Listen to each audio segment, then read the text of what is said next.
Blue Star. Yunshan City Juvenile Reformation Labor Institute. The heavy iron gate slowly swung open and a handsome close-cropped youth stepped out, a bulging duffel bag dangling from his hand. Damn it, I've been stepping on a sewing machine for 3 months straight. Is there any transmigrator as unlucky as me? The day before his transmigration, the original body had been thrown into the Labor Institute for getting into a fight. After transmigrating, Songhua had been seated right in front of a sewing machine. Only today was his sentence finally served. Ah. This is the air of freedom. At last in this new world we can run. We can jump. We can pull off a beautiful upside-down bicycle kick. New world. To me it doesn't look all that different from my previous life. People here can change class. They can level up. They can soar through the skies and burrow into the earth. Can they live forever? Apparently not. Can they keep their spear eternally raised? Then it doesn't damn well matter which world you're in. These chattering voices were all from Songhua's avatars, now overlapping and merged back into his main body. More than 3 months ago, Songhua had transmigrated from Earth to this Blue Star world where the game system had fused with reality and everyone could change class. He had become a student who had just entered his final year of high school. 3 months before his transmigration, Songhua had already discovered something extraordinary about himself. Every day an additional avatar of him would appear. He had planned to wait until he had amassed enough avatars to pull off one grand job, achieve financial freedom, surround himself with wives and concubines, and reach the pinnacle of life. Unexpectedly, on his way to visit Technician No. 9, a dump truck sent him crashing into this new world. With nothing tying him down, Songhua accepted the fact of transmigration in no time. A world where one could level up and grow stronger was precisely to his taste. Here he intended to pull off an even bigger job. As of today, Songhua possessed exactly 200 avatars. That yellow-haired punk promised to pick me up for my class awakening. Why isn't he here yet? If I miss today, I'll have to pay out of pocket for the class awakening later. Just as his impatience peaked. Old song. Your godfather's come to pick you up. A lanky boy with dyed golden hair and a black school uniform arrived riding an old 28-inch crossbar bicycle. His name was Yuan Hao, Songhua's sworn brother. In his spare time he liked to study those works whose plots and settings were simple and featured only 2 actors. Why did you come pick me up on this contraption? No wonder you're late. Where's your car? Car. As if I'd own a car. You think I'm some rich handsome young master? Get on, the profession sanctuary is about to close. Songhua climbed onto the rickety old bicycle, which creaked everywhere except the silent bell. What on earth did you stuff in this bag? It's so heavy. This is the sum of my hard-earned gains from the past 3 months inside. You even managed to develop a sense of fulfillment behind bars. Correction, it wasn't prison. It was reform through labor. Even a dying duck isn't as stubborn as your mouth. Right, once we get to the profession sanctuary, be careful. I saw Ma Feng there earlier and he brought a few lackeys. He's probably planning to mess with you again. Ma Feng, like Songhua, was a student of Yunshan No. 5 high school. It was he who had landed the original body in the Labor Institute. Did the 2 of them bear some mortal grudge? From the original body's memories, not really. Strictly speaking, it all stemmed from jealousy. On Blue Star, when people reached their early teens, they could be tested to determine how much growth they would have in the future as professionals. So-called growth meant the attribute multiplier 1 gained per level after changing class. A first-tier professional with 1.0 growth would obtain 10 attribute points per level. At 2.0, that would be 20 points. A growth of 2.0 was the natural limit. Songhua was exactly 2.0, undeniably top-tier talent. So long as his awakened profession did not deviate, his future prospects were boundless. Ma Feng's growth was 1.8 second only to Songhua in their school, and he too could be ranked among the geniuses. Others constantly compared him to Songhua. Yet in every respect Ma Feng fell short of Songhua, earning himself the mocking title of Eternal Number 2. Harboring resentment, he often picked trouble with Songhua, trying to prove his own superiority. 3 months ago, Ma Feng had deliberately humiliated the original body in public for being an orphan. The original body flew into a rage and struck back, giving Ma Feng a beating. Thus the original body ended up in the Labor Institute. As for mahjong, he was on good terms with a scion of a prominent local clan, and the other party ensured he remained untouched. If mahjong dares provoke me, I don't mind giving him another beating. You probably can't beat him now. That guy awakened his profession yesterday, combat-type warrior sequence rank Gale Sword Hero.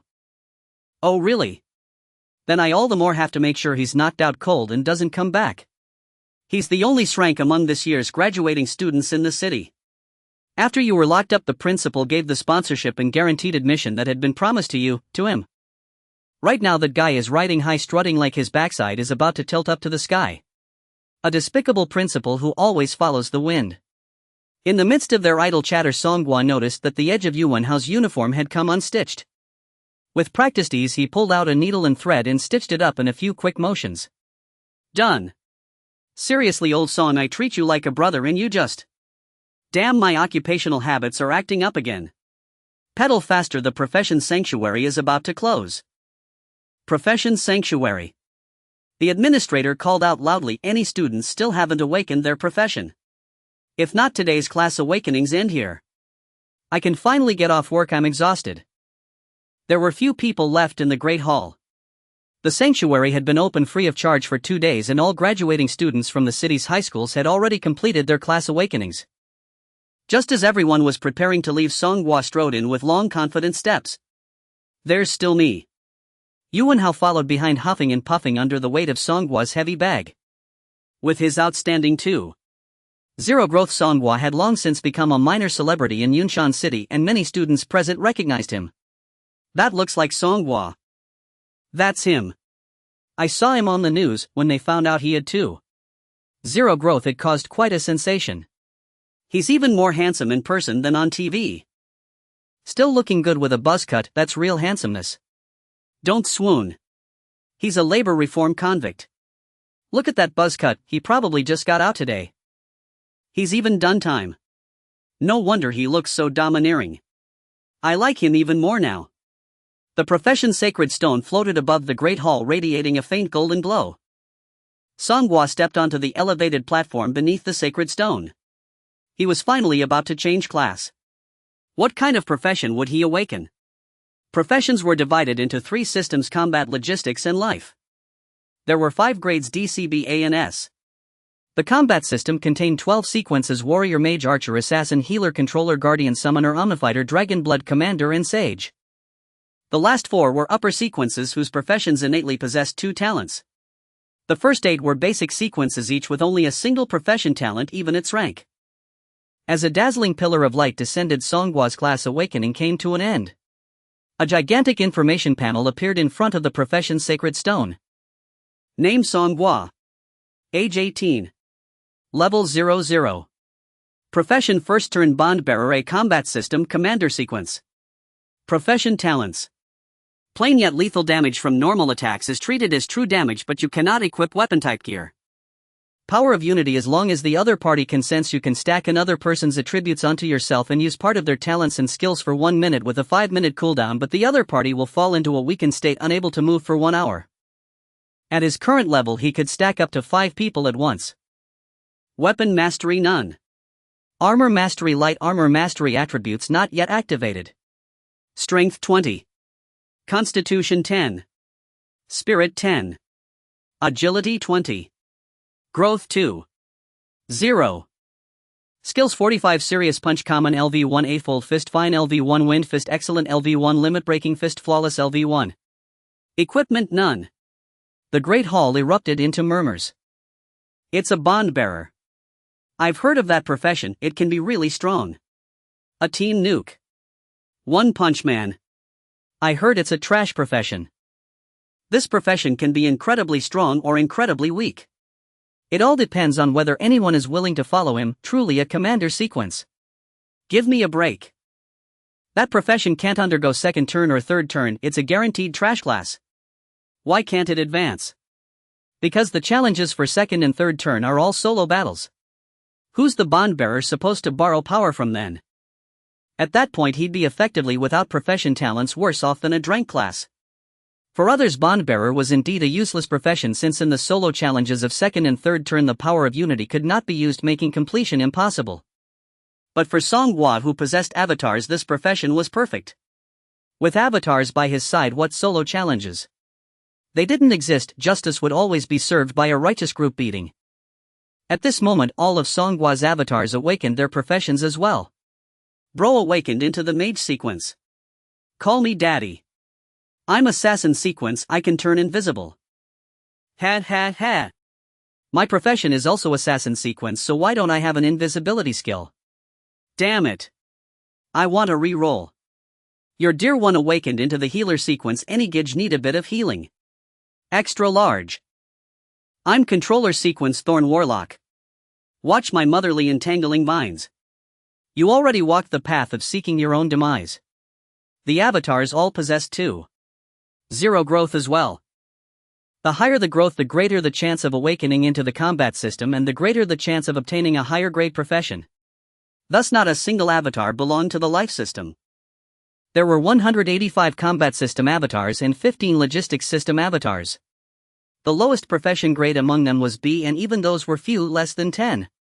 All the rest were a grade plus 1 grade upper sequence profession. So many professions, so many talents, so many skills. Whenever he used the Bond-Bearer's power of unity, Songhua could borrow from them at will. The supposed flaws in the Bond-Bearer's talent simply did not exist for Songhua. Borrowed targets would be left weakened. Let them be.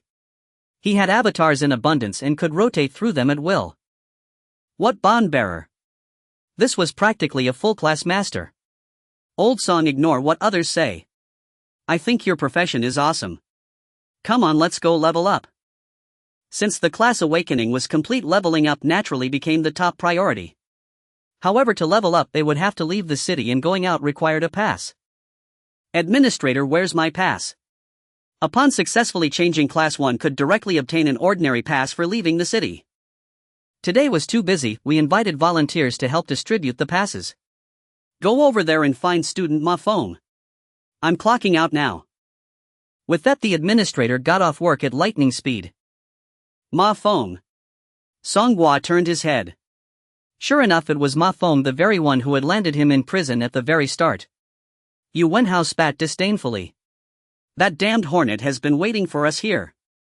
Mahjong toyed with the last city exit pass in his hand, looking at Songhua with mocking amusement. Long time no see, Song the great genius.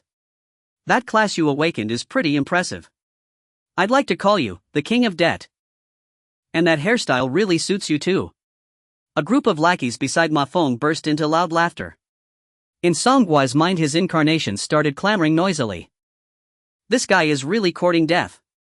He dares to ridicule a transmigrator, such nerve. Here he is, the brainless villain who insists on showing off right next to the transmigrator. What is the main body waiting for? Let us out and we'll wreck this moron.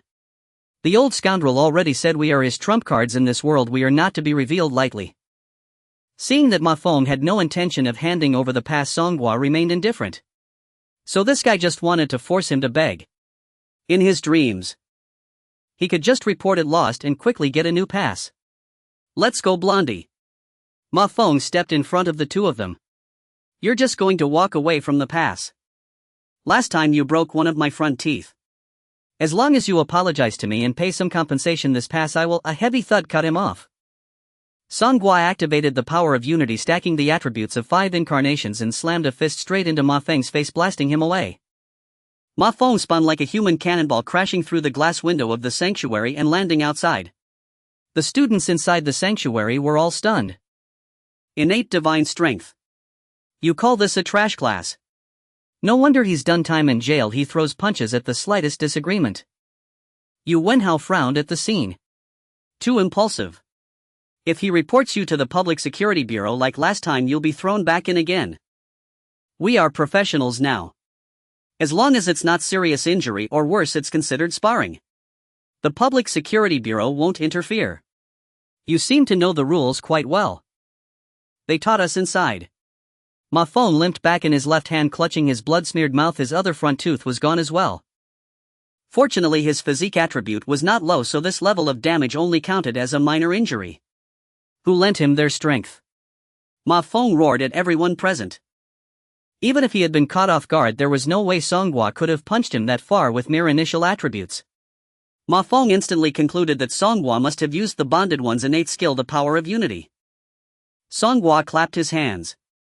That punch had felt good. It repaid 3 months of prison and vented a bit of his resentment. If anyone had lent me their strength, they wouldn't even be able to stand right now. Other than you, who here is having trouble standing. Ma Feng froze. It really was like that. On second thought, a chill crept into his heart.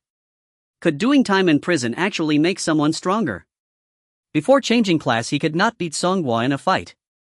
After changing class, he was still knocked out by Songhua in a single punch. Feeling utterly humiliated, Ma Feng tossed out a few harsh threats, then slunk away with his gang of lackeys. Yu Wenhao ran after them. Leave the pass. The next morning at dawn, at the bus stop in front of Yunshan No. 5 high school, Songhua and Yu Wenhao waited for the bus, preparing to head outside the city to level up.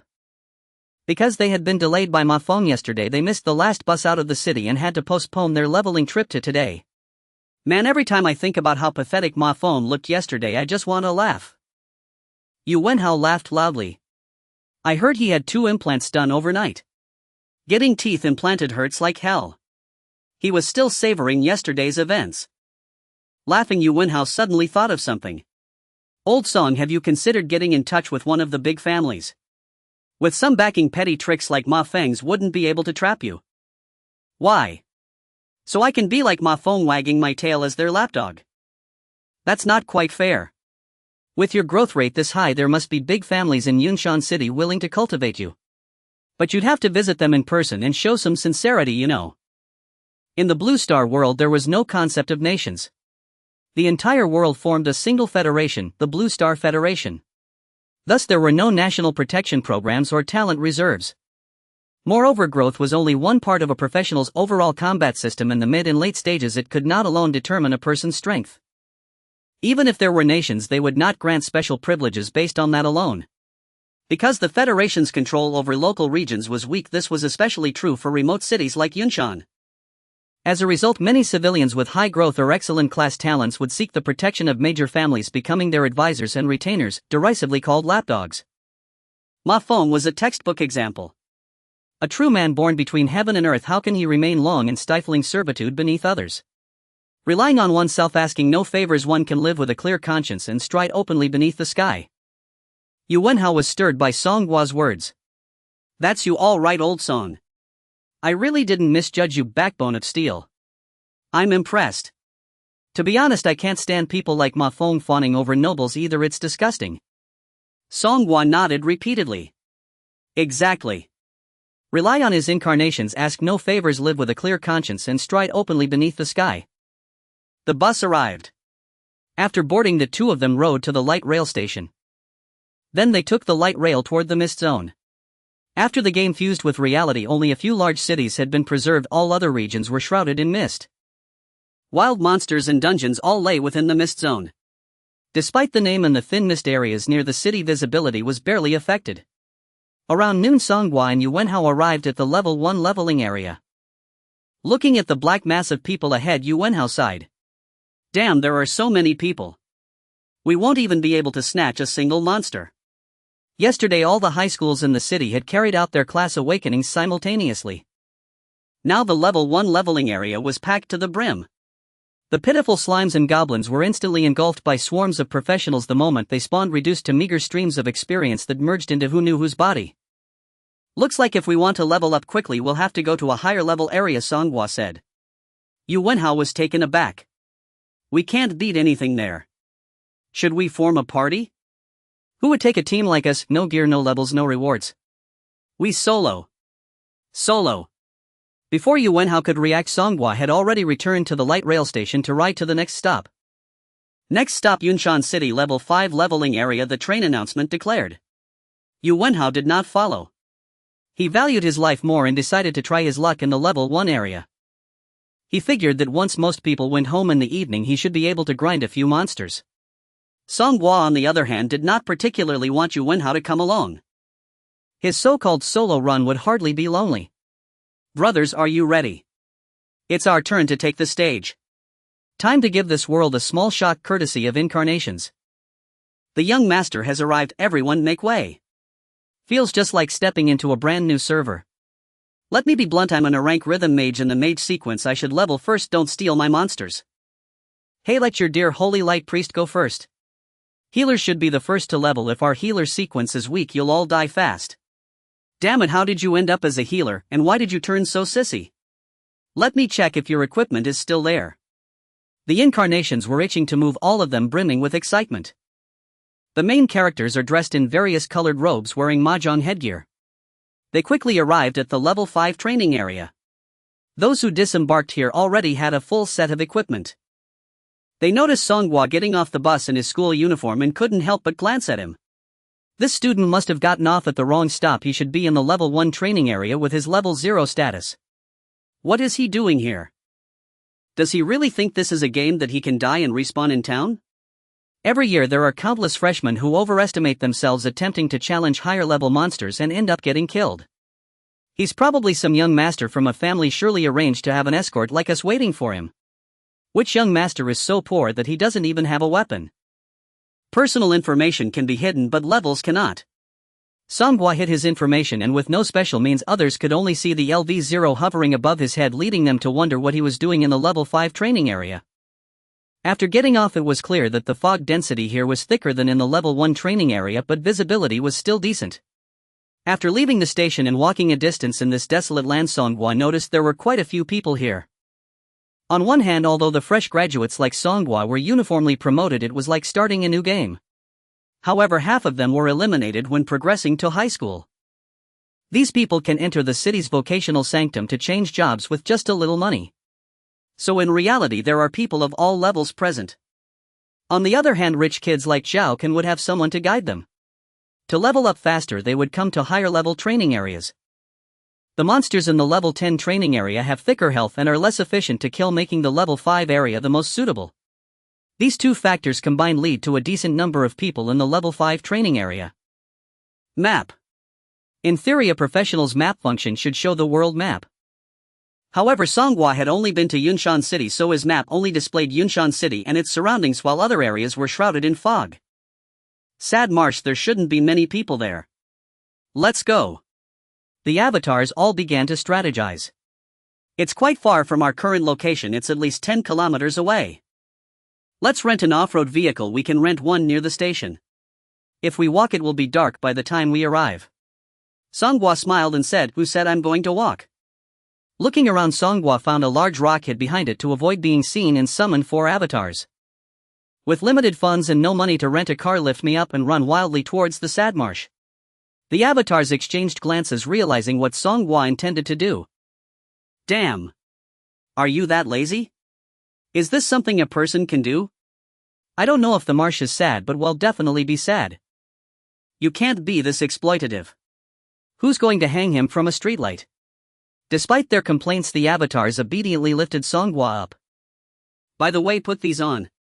Songhua took out several headgear from his backpack. The headgear was crudely made of cloth, each adorned with a design on the front and back. These designs were based on mahjong, featuring patterns like 819 Tong and 3 Tiao. These were what Songhua had brought back from the labor camp, where he had gained a lot in those 3 months. The 4 avatars held the headgear and looked at each other. What do we wear this for? Are we going to change our profession to become forgetting Dao? Songhua explained. You're all showcasing my handsome face. How do I explain if someone sees? It's the avatar technique. Some professions in the assassin sequence specialize in this. But where can you find avatars like you who have their own profession, can level up, can talk back, and can exist long term? The avatars had no argument against Songhua and could only put on the headgear. Riding in a human-made palanquin, Songhua advanced swiftly towards the sad marsh. His rate of turning heads was quite high. Whose young master is this? Truly knows how to command servants. Aren't they all level 0 playing performance art here? What if a sneaky monster appears? They might all be wiped out. After the first group of avatars sprinted at full speed for 10 minutes, their speed started to decline. Songhua then switched to another group and continued to sprint. 10 kilometers is far, but after running at full speed for over half an hour, they finally arrived. The further they were from the station, the fewer people there were.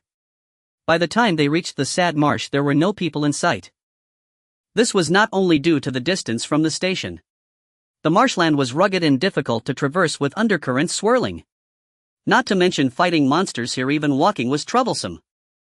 Anyone pursuing efficiency in leveling would not come here to seek hardship. The monsters in the Sad Marsh included creatures like triangular rhinoceroses, aggressive water buffaloes, and fire-breathing hippos ranging from levels 5 to 10. Finally, I can solo. Songhua summoned 200 avatars. Charge. I want to take down 10. Don't snatch from me, I want to be the first to reach level 1. Our logistics team is a bit unnecessary here. Which Geijai is going to guide me? Stay away from me, you sissy healer. Songhua coughed and said, everyone stop. The avatars, as if they had fallen in love, all slammed to a halt at the marsh's edge.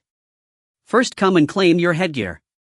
Songhua was currently level 0 with only 10 slots in his backpack.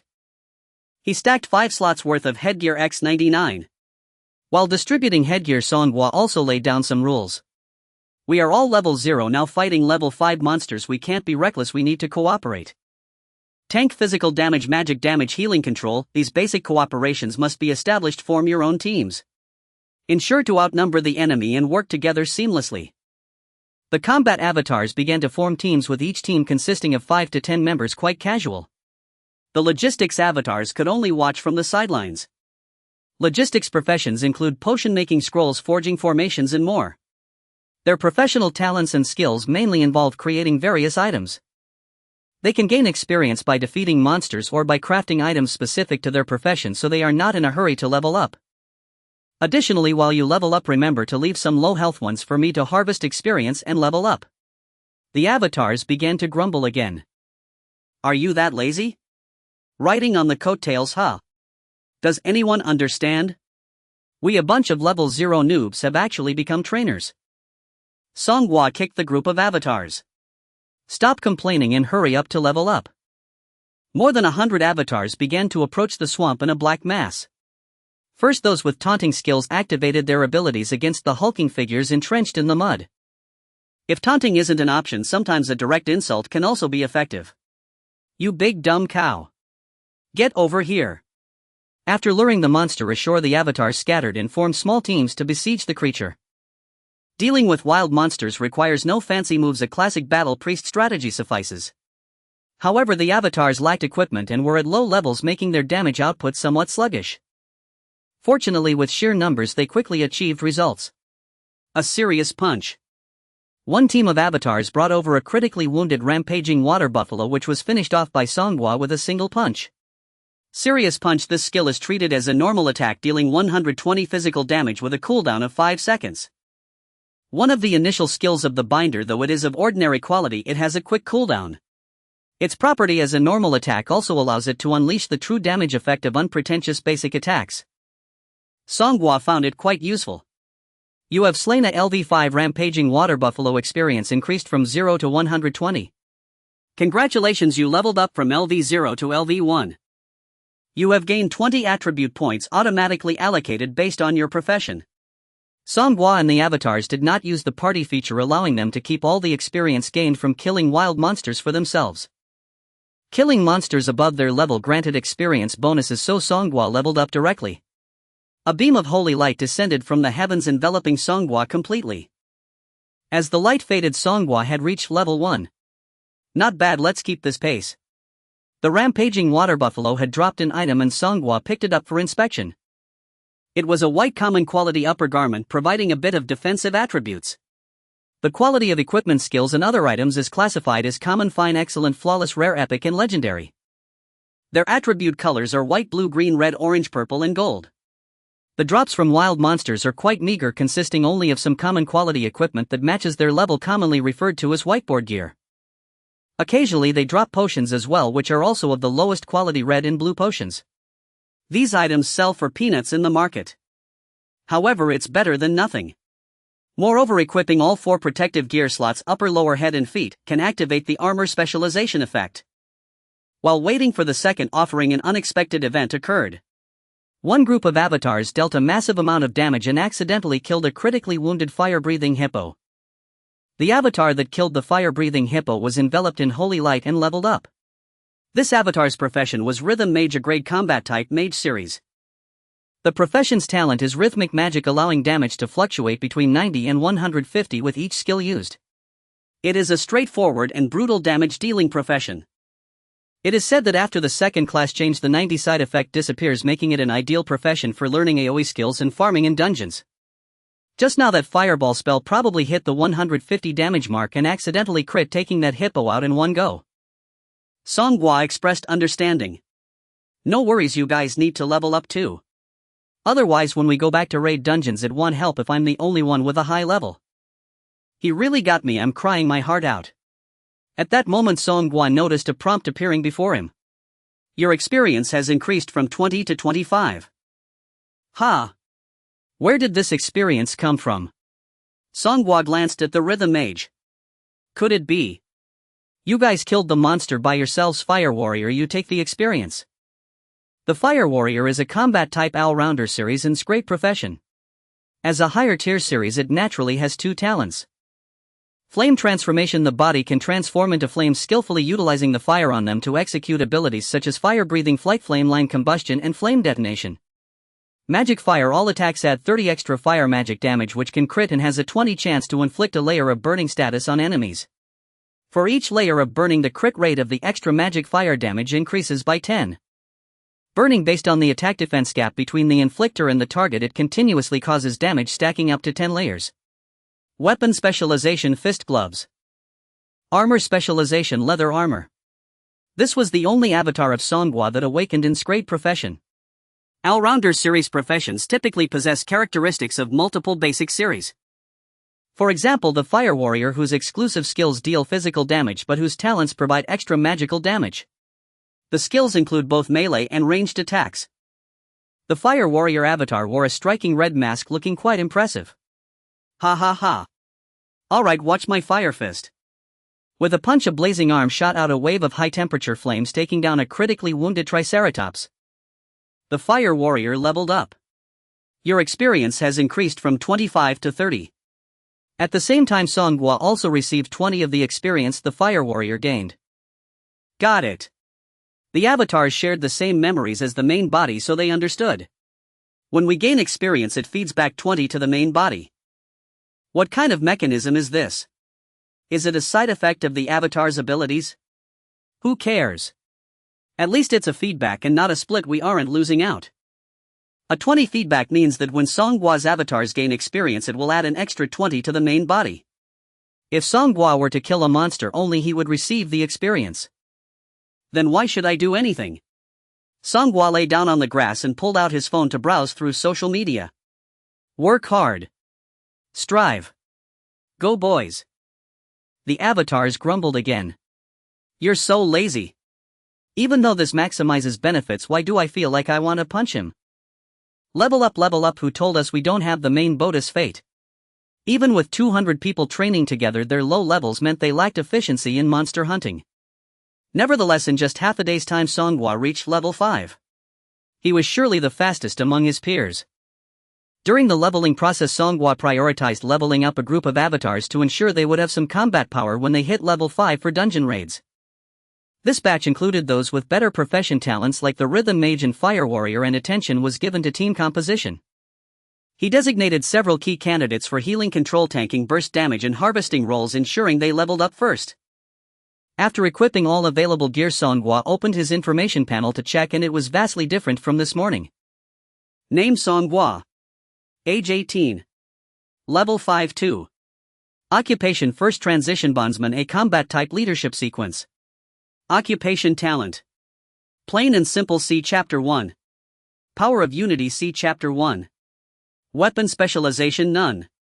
Armor specialization, light armor specialization activated, strength 10, agility 10. Strength 555. 5. Constitution 25. Spirit 25. Agility 555.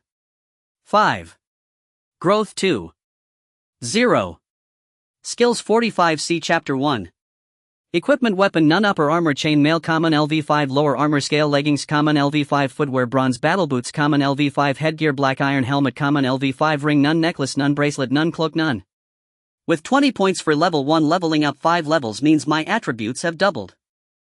Doubling attributes means that every aspect of Songhua's body has experienced a twofold enhancement. The power of his punches, the speed of his runs, and his reflexes, among others. Even sensory abilities, though sensory enhancements are not as exaggerated as such qualities, are quite difficult to improve. At this moment Songhua felt as if he was full of energy and vigor. Leveling up so quickly is a bit overwhelming for my body. The clones, still grinding away at monsters, cast scornful glances at him. If you have time for this Versailles moment, why not come help fight? After working all afternoon, my waist and back are sore. Isn't there a logistics brother, a bone demon alchemist? They should be able to make potions that quickly relieve fatigue, right? Give us one. No materials, I can make a few. Wild monsters drop no materials and even their corpses disappear shortly after death. As the main force among the clones gradually leveled up to level 3 and 4, the monsters in the sad swamp became insufficient. The group formed by the clones as the main force's strength increased went from 10 members at the beginning to 5 or even 2 or 3. The more groups there were, the more wild monsters they could kill simultaneously. The wild monsters in this area finally couldn't keep up with the respawn rate. Let's take a break and wait for the next wave of monsters to respawn. At this time it was already dark. Songhua took food from his pack and began to enjoy dinner. The clones also sat on the ground in groups of 3 or 5 to eat. The clones also had backpack capabilities, so each of them had 10 slots to carry items. Originally clones didn't need to eat. When they overlapped with the main body, they maintained a constant state. Even though they could communicate, they actually didn't consume energy. However, when they came out to fight and worked hard, they still needed to replenish water and food like normal people. Report, boss. Someone is coming. The 10 or so pitiful logistics guys, having nothing to do, simply stood watch from a distance. If there was any movement nearby, they didn't need to run over to relay the message. They could directly speak and broadcast within Songhua's local network, and everyone could hear. Put on your hoods. The clones who were eating, chatting, and goofing around moved in unison to pull down their hoods. One by one, with their 8 tubes, 6 10s, and 5 strips, they looked quite intimidating at night. Boss, its familiar faces coming. One is Zhao Kan and the other is Hua Shangrong. They also brought 6 level 10 or so, probably Zhao Kan's training partners. Songhua smiled. Just 6. I've got 200 training partners. The Zhao family is one of the 4 major families in Yunshan City, a definite local power. With a complicated web of influence in the area, the business landscape is intricate, and the family has numerous high-level practitioners controlling several major guilds in Yunshan City. Zhao Kan is one of the sons of the head of the Zhao family. In fact, Zhao Kan is the connection through which Ma Feng latched onto the big family. 3 months ago, Ma Feng was able to escape safely from the brawl incident thanks to Zhao Kan's guarantee. As for Hua Shangrong, Songhua rifled through the memories of the original self. He finally found this person hidden in a corner.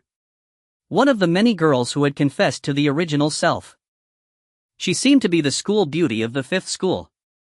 Although the clones were all wearing hoods, Songhua still withdrew all but the one standing watch on the outskirts, to prevent the newcomers from getting too curious and pulling the hoods off to play. The clone ability cannot be exposed. This is his greatest trump card in this world. After retracting the surrounding clones, Songhua heard footsteps and voices approaching. There are too many mosquitoes here. The swamp area is like this, bear with it. Let's change places to level up. Why do we have to come here? After spending a whole day, the monsters in several level 5 leveling areas are all tense, but no one comes to the sad swamp. Didn't you want to level up overnight? This is the most suitable place. Hua Shangrong swatted away the relentless army of mosquitoes as she walked. Zhao Kan half embraced her, strolling among the training partners. We've arrived.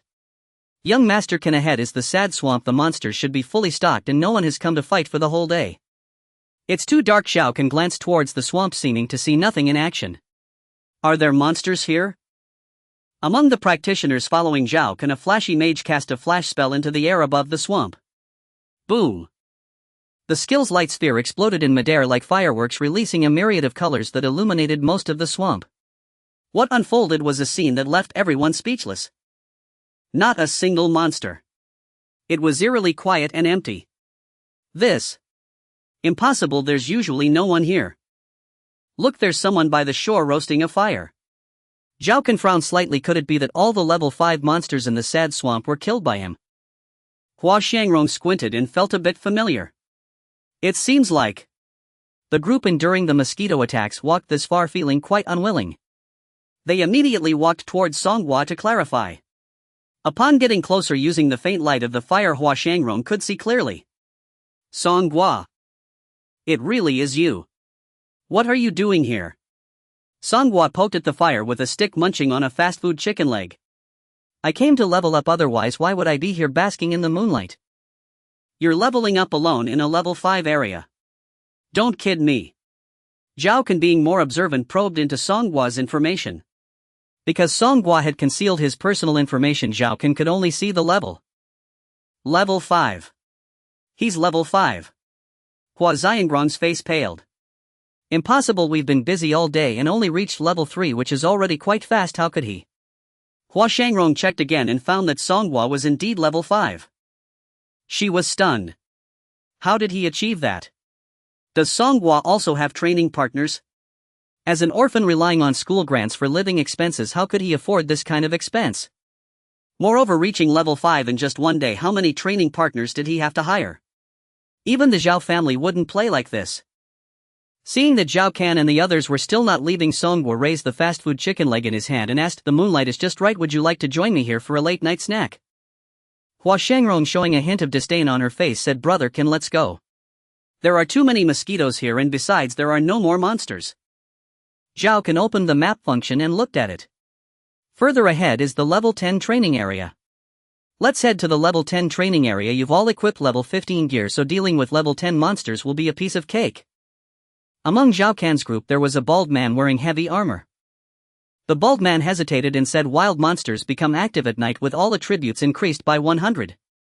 These level 10 monsters are harder to fight than level 15 ones during the day, and the rewards remain the same, making it not worth it." Zhao Can frowned. "Then let's continue farming level 5 monsters and head back."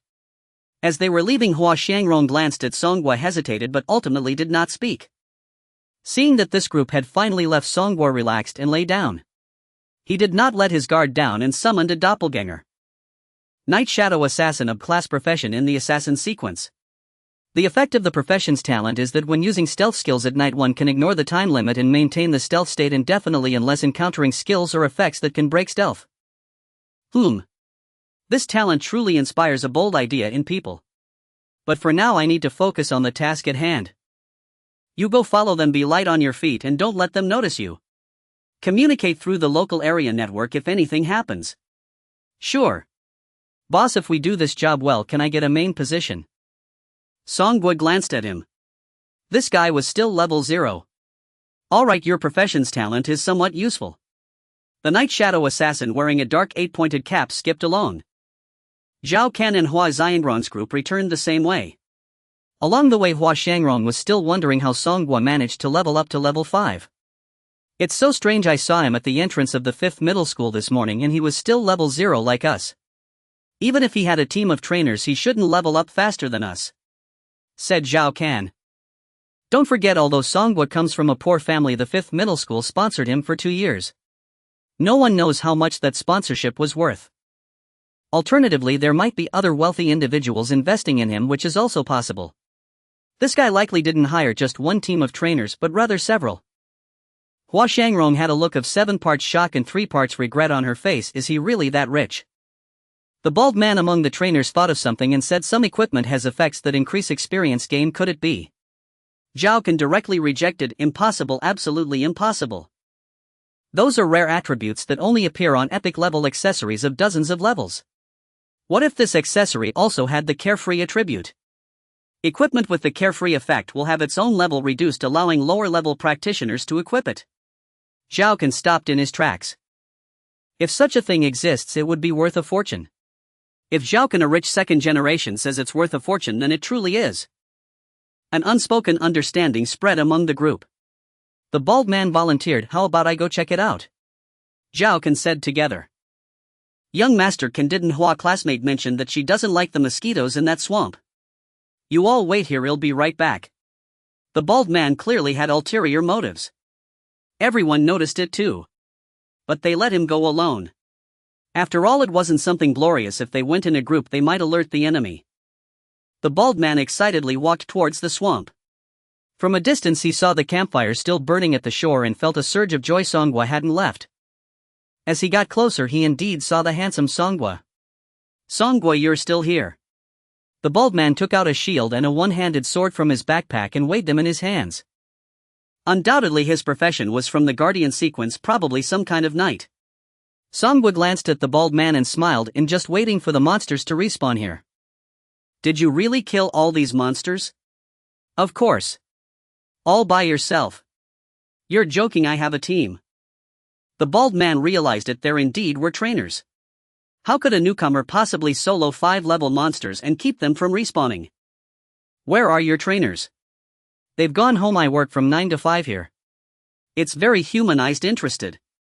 Hearing that Songwa's trainers had left, the bald man's expression visibly relaxed. Haha, there's a chance for cooperation. I heard young master can say you leveled up to level 5 in just one afternoon. That's really fast. Besides your trainers, do you have any little secrets? Little secrets? Like what? Equipment that increases experience gain. I don't have such great stuff. Don't hide personal information, show me everything in your backpack. The bald man's tone shifted and his expression became slightly sinister. Songwa still appeared calm. What if I refuse to show you?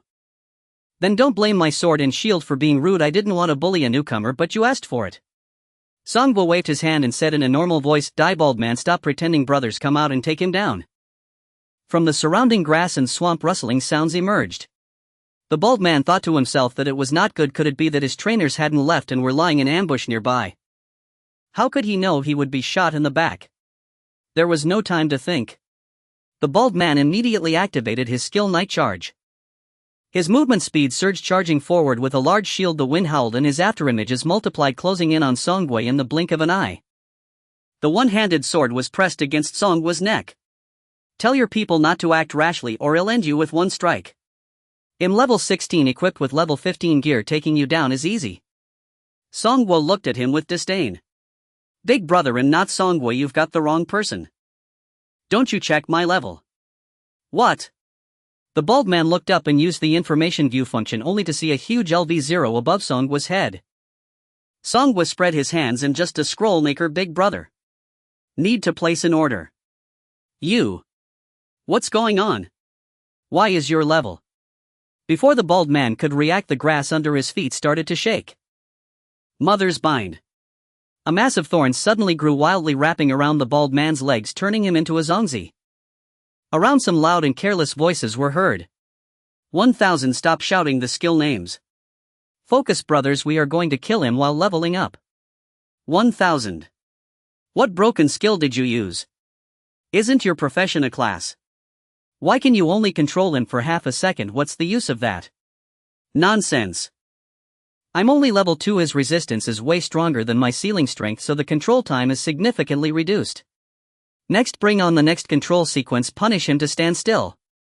The shadowy assassin followed Zhao Kan and the others, overhearing their conversation. Then he repeated it aloud. Thus Songwa and all his clones realized that this group believed they possessed some treasures simply because they had leveled up faster than them. As for what the bald man was returning for, it was obvious. Naturally, he intended to kill and loot. Songwa would not be polite.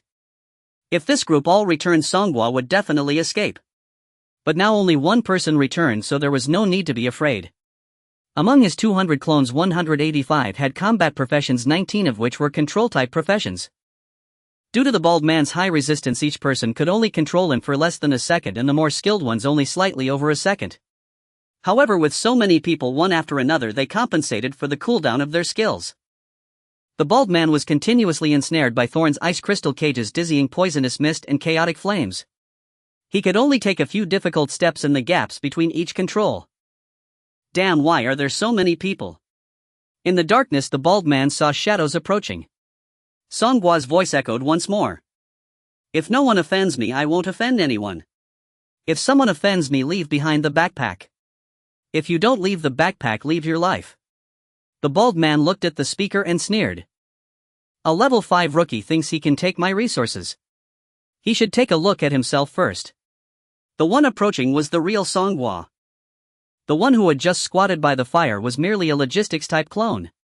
If the bald man had been more observant, noticing the discrepancy in Songwa's level and leaving, Songwa would have let him go. Unfortunately, he was a brute. His thoughts were not clean. So Songwa wouldn't hold back on self-defense. Although the bald man was unclear about the situation, he still used a defensive skill in the gaps of control. This was also a common type of skill within the Guardian sequence meant to temporarily increase both defenses. Haha, so your trainees are a bunch of level 1 and 2 newcomers. No wonder you reach level 5. Who the hell are you to have so many newcomers willing to support you? That's not something you should worry about. Damage dealers attack. The fire warrior wearing a red mask shot flames from his hands and soared into the air like Iron Man. Fire rain. The fire warrior was in class profession born with 5 skills, one of each quality from normal to rare. This fire rain was of rare quality. It was equivalent to unleashing a powerful skill right from the start. A vast vortex of flames spiraled down from the sky, engulfing the bald man. The spinning flames were deemed multi-hit attacks, roasting him repeatedly and stacking burning statuses layer upon layer. Other ranged damage dealers also began to unleash their skills. Arrows from archers, magic bolts from mages, holy light punishment from priests, bricks from rogues. Melee professions were itching to join in but were afraid of friendly fire, so they had to hold back. In the wild, they couldn't enable damage immunity for teammates. Moreover, they couldn't instantly gather 200 people in a party. Despite the chaotic battle, when they saw the damage numbers, all the clones were dumbfounded. 15. 20. 6. 1. Health would naturally recover. The speed of health recovery was a basic attribute influenced by constitution. Especially for professions in the Guardian sequence, they excelled even more in this regard. In other words, the damage dealt by the clones was not enough to outpace his self-healing. This isn't working. We can't break through his defenses. Even though ants can take down an elephant in numbers, this is a crazy Garen we're facing. We'll be worn down by him. We can't kill him, it's impossible. The gap in levels and equipment was too great. Even when the fire warrior struck, the skills only appeared flashy, but in reality they dealt no significant damage to the bald man. He laughed heartily. A bunch of people without even basic equipment think they can ambush me. Are you all blind? Once these control professions run out of mana, I'll slaughter you one by one. Songhua pulled out a bunch of small magical potions from his backpack and distributed them to a dozen clones of the control sequence. These were dropped by wild monsters during leveling earlier in the afternoon. The bald man sneered. Even magical potions have a limit. How many can you carry? Songhua clenched his fists and walked towards the bald man. Enough to control you until you die. What about you? Level 5, so what? You're no different from this level 1 or 2 trash. Songhua shook a finger. There is still some difference. Power of Unity activate. Behind Songhua, 5 level 0 clones suddenly collapsed, unable to rise. Ugh, I can't go on, I'm exhausted.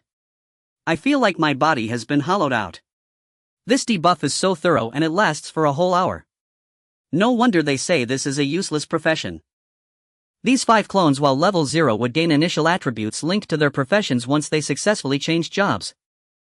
After stacking the attributes of 5 clone, Songhua's 4 core attributes, strength and agility, broke through 100. He could now utilize the skills of these 5 clones and possessed their respective profession talents, but the skills and talents could only exert a portion of their effects. These details were not important. Songhua borrowed strength to utilize another talent of the bonded, simplicity, which converted normal attack damage into true damage. A serious punch. With over 100 agility, he was already faster than the bulky knight. Coupled with the fact that the bald man was continuously controlled, he had no way to dodge and could only take Songhua's punch squarely. Ridiculous. Are you just tickling me? 1,200. The bald man's eyes bulged. This is impossible. Songhua retracted his fist and without saying a word summoned the next skill. 8 strikes. The attack of this skill is considered a normal attack, delivering 8 consecutive punches with a base damage of 90. If the previous punch hits the target, the next punch deals an additional 10 damage with a cooldown of 30 seconds. 900. 990. 1089. 1197. 8 consecutive punches, each dealing true damage. The bald man was continuously controlled and unable to execute any blocking or interrupting skills. With 2 skills, this guy's health bar was nearly empty. Spare me. Spare me. If you hit me again, I'll be dead. Songhua raised an eyebrow. Really? You look quite healthy to me. We are professionals. We have already been datafied. Damaging the BOTUS structure will kill us. Having our health emptied will also kill us. Is that true? I don't believe it. You don't. Damn. Do you know you're killing someone? Aren't you afraid? Songhua laughed. Afraid? This is a world where the weak are preyed upon by the strong. Whoever is afraid is the weak. Not wanting to waste more words with this guy after the skill's aftereffect ended, Songhua used the next skill. Wind Punch deals 2 normal attacks immediately, then increases attack speed by 50 for 30 seconds with a cooldown of 2 minutes. The initial skills of the bonded are all highly compatible with their talents. Treating skills as normal attacks and increasing attack speed maximizes the benefits of the simplicity talent. After delivering 2 solid punches, the bald man unwillingly closed his eyes. Clang clang clang. When a professional dies, all their equipment and items in their bag will drop. Ho ho ho. Brothers, we got quite a haul this time. Killing and looting is the fastest way to make money. Quick, pack up the stuff and get out of here. Be careful of Zhao Kan and their group coming to check the situation. Why has Brother Wang been gone for so long? Zhao Kan and the others waited in the forest for quite a while, a subtle sense of unease rising in their hearts. Hua Shangrong was taken aback. Something happened. Zhao Kan shook his head. Songhua is only level 5 while Brother Wang is already level 16 and his equipment is far superior to Songhua's. What could possibly go wrong? He probably found something good on Songhua and ran away. At that moment, a training team member behind Zhao Kan exclaimed, "Not good." What's wrong? Brother Wang is dead. How do you know? We have always been in a party state. When a teammate dies, there will be a notification in the team channel. This. Hua Shangrong was once again dumbfounded. Did Songhua kill him? Zhao Kan looked skeptical and said, "Let's go take a look." The group hurried to the edge of the swamp where there was neither Songhua nor the bald man, and not even a trace of battle was left behind. It's a joke, with 200 people clearing the scene they could easily turn the grass upside down in no time. If Songhua had indeed made off with the loot, he would certainly have cleaned up his traces thoroughly. Although mutual killings occur in the wild, the official law enforcement departments for professionals wouldn't interfere, but Songhua still didn't want to leave any evidence behind. It must have been that guy named Songhua who killed Brother Wang. We need to avenge Brother Wang. Hua, he is your classmate, right? Hua Shangrong nodded, slightly frowning. If you want to take revenge, don't go to school so you won't cause me trouble. Zhao Kan poured cold water on them. If Songhua killed someone and left no traces or evidence, there must be someone helping him.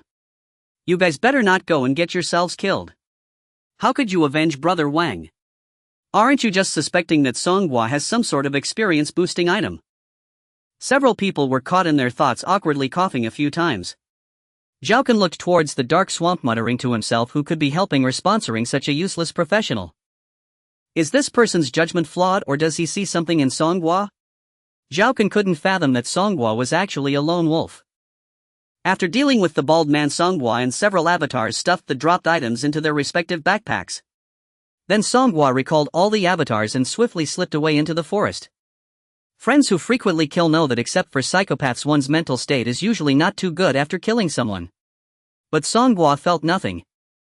He and his avatars came to this world to pull off a big score. Such minor ripples were nothing significant.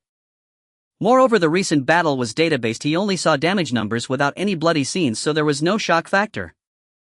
Battles between professionals can also depict bloody and brutal scenes with limbs flying everywhere. However, it was difficult for that heavily armored individual to achieve such a spectacle. The bald man was purely at a disadvantage from real damage. As he rushed forward, Songhua left avatars along the way to hide and keep watch to prevent being followed. After running about 2 to 3 kilometers, he finally stopped. The hidden scouts reported that no one was following, which put him at ease, and he began to count his gains from this outing. The bald man was only out to help Zhao Kan level up, so he didn't have many useful items on him. 2,000 federal coins, which should be the training fee Zhao Kan paid. Some level 15 low-quality equipment, a few red and blue potions, and 2 ordinary quality return scrolls. The return scrolls are still somewhat useful. I'll head back to rest once I hit experience fatigue. With limited funds, Songhua didn't buy these essential items for leaving the city. Taking a vehicle back was far cheaper than using scrolls.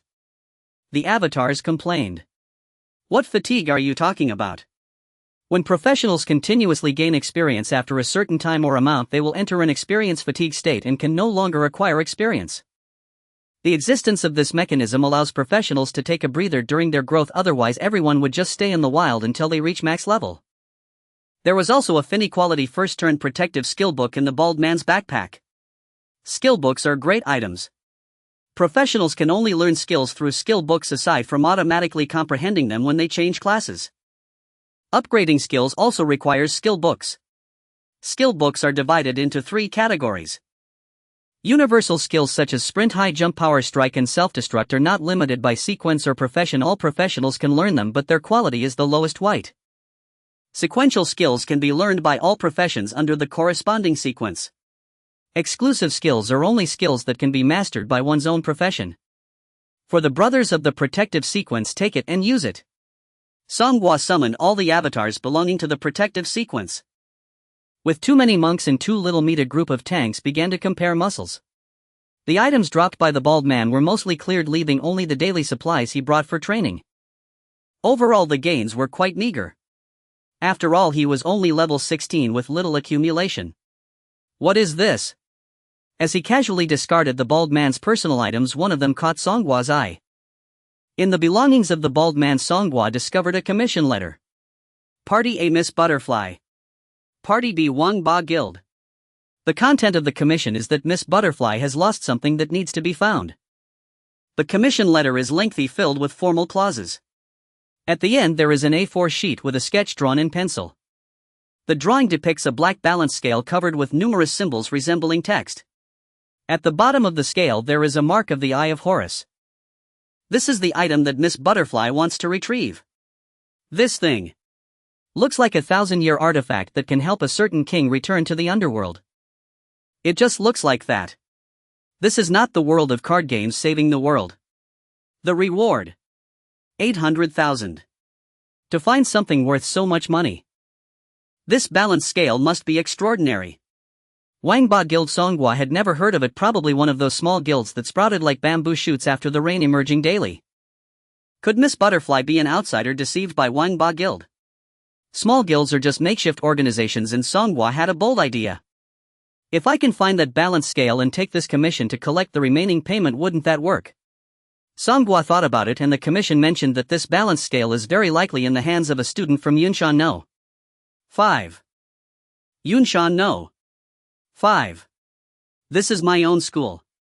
Searching for something in my own school is quite convenient. The clones were chattering away. A small guild like Wangba Guild, which is poorly managed, pretending to fulfill a commission to earn the remaining payment, is worth a try. It won't be difficult for him at all. Why would such a large commission be in the hands of such a small guild? There must be something fishy about it. It doesn't matter if there's trouble as long as there's money to be made.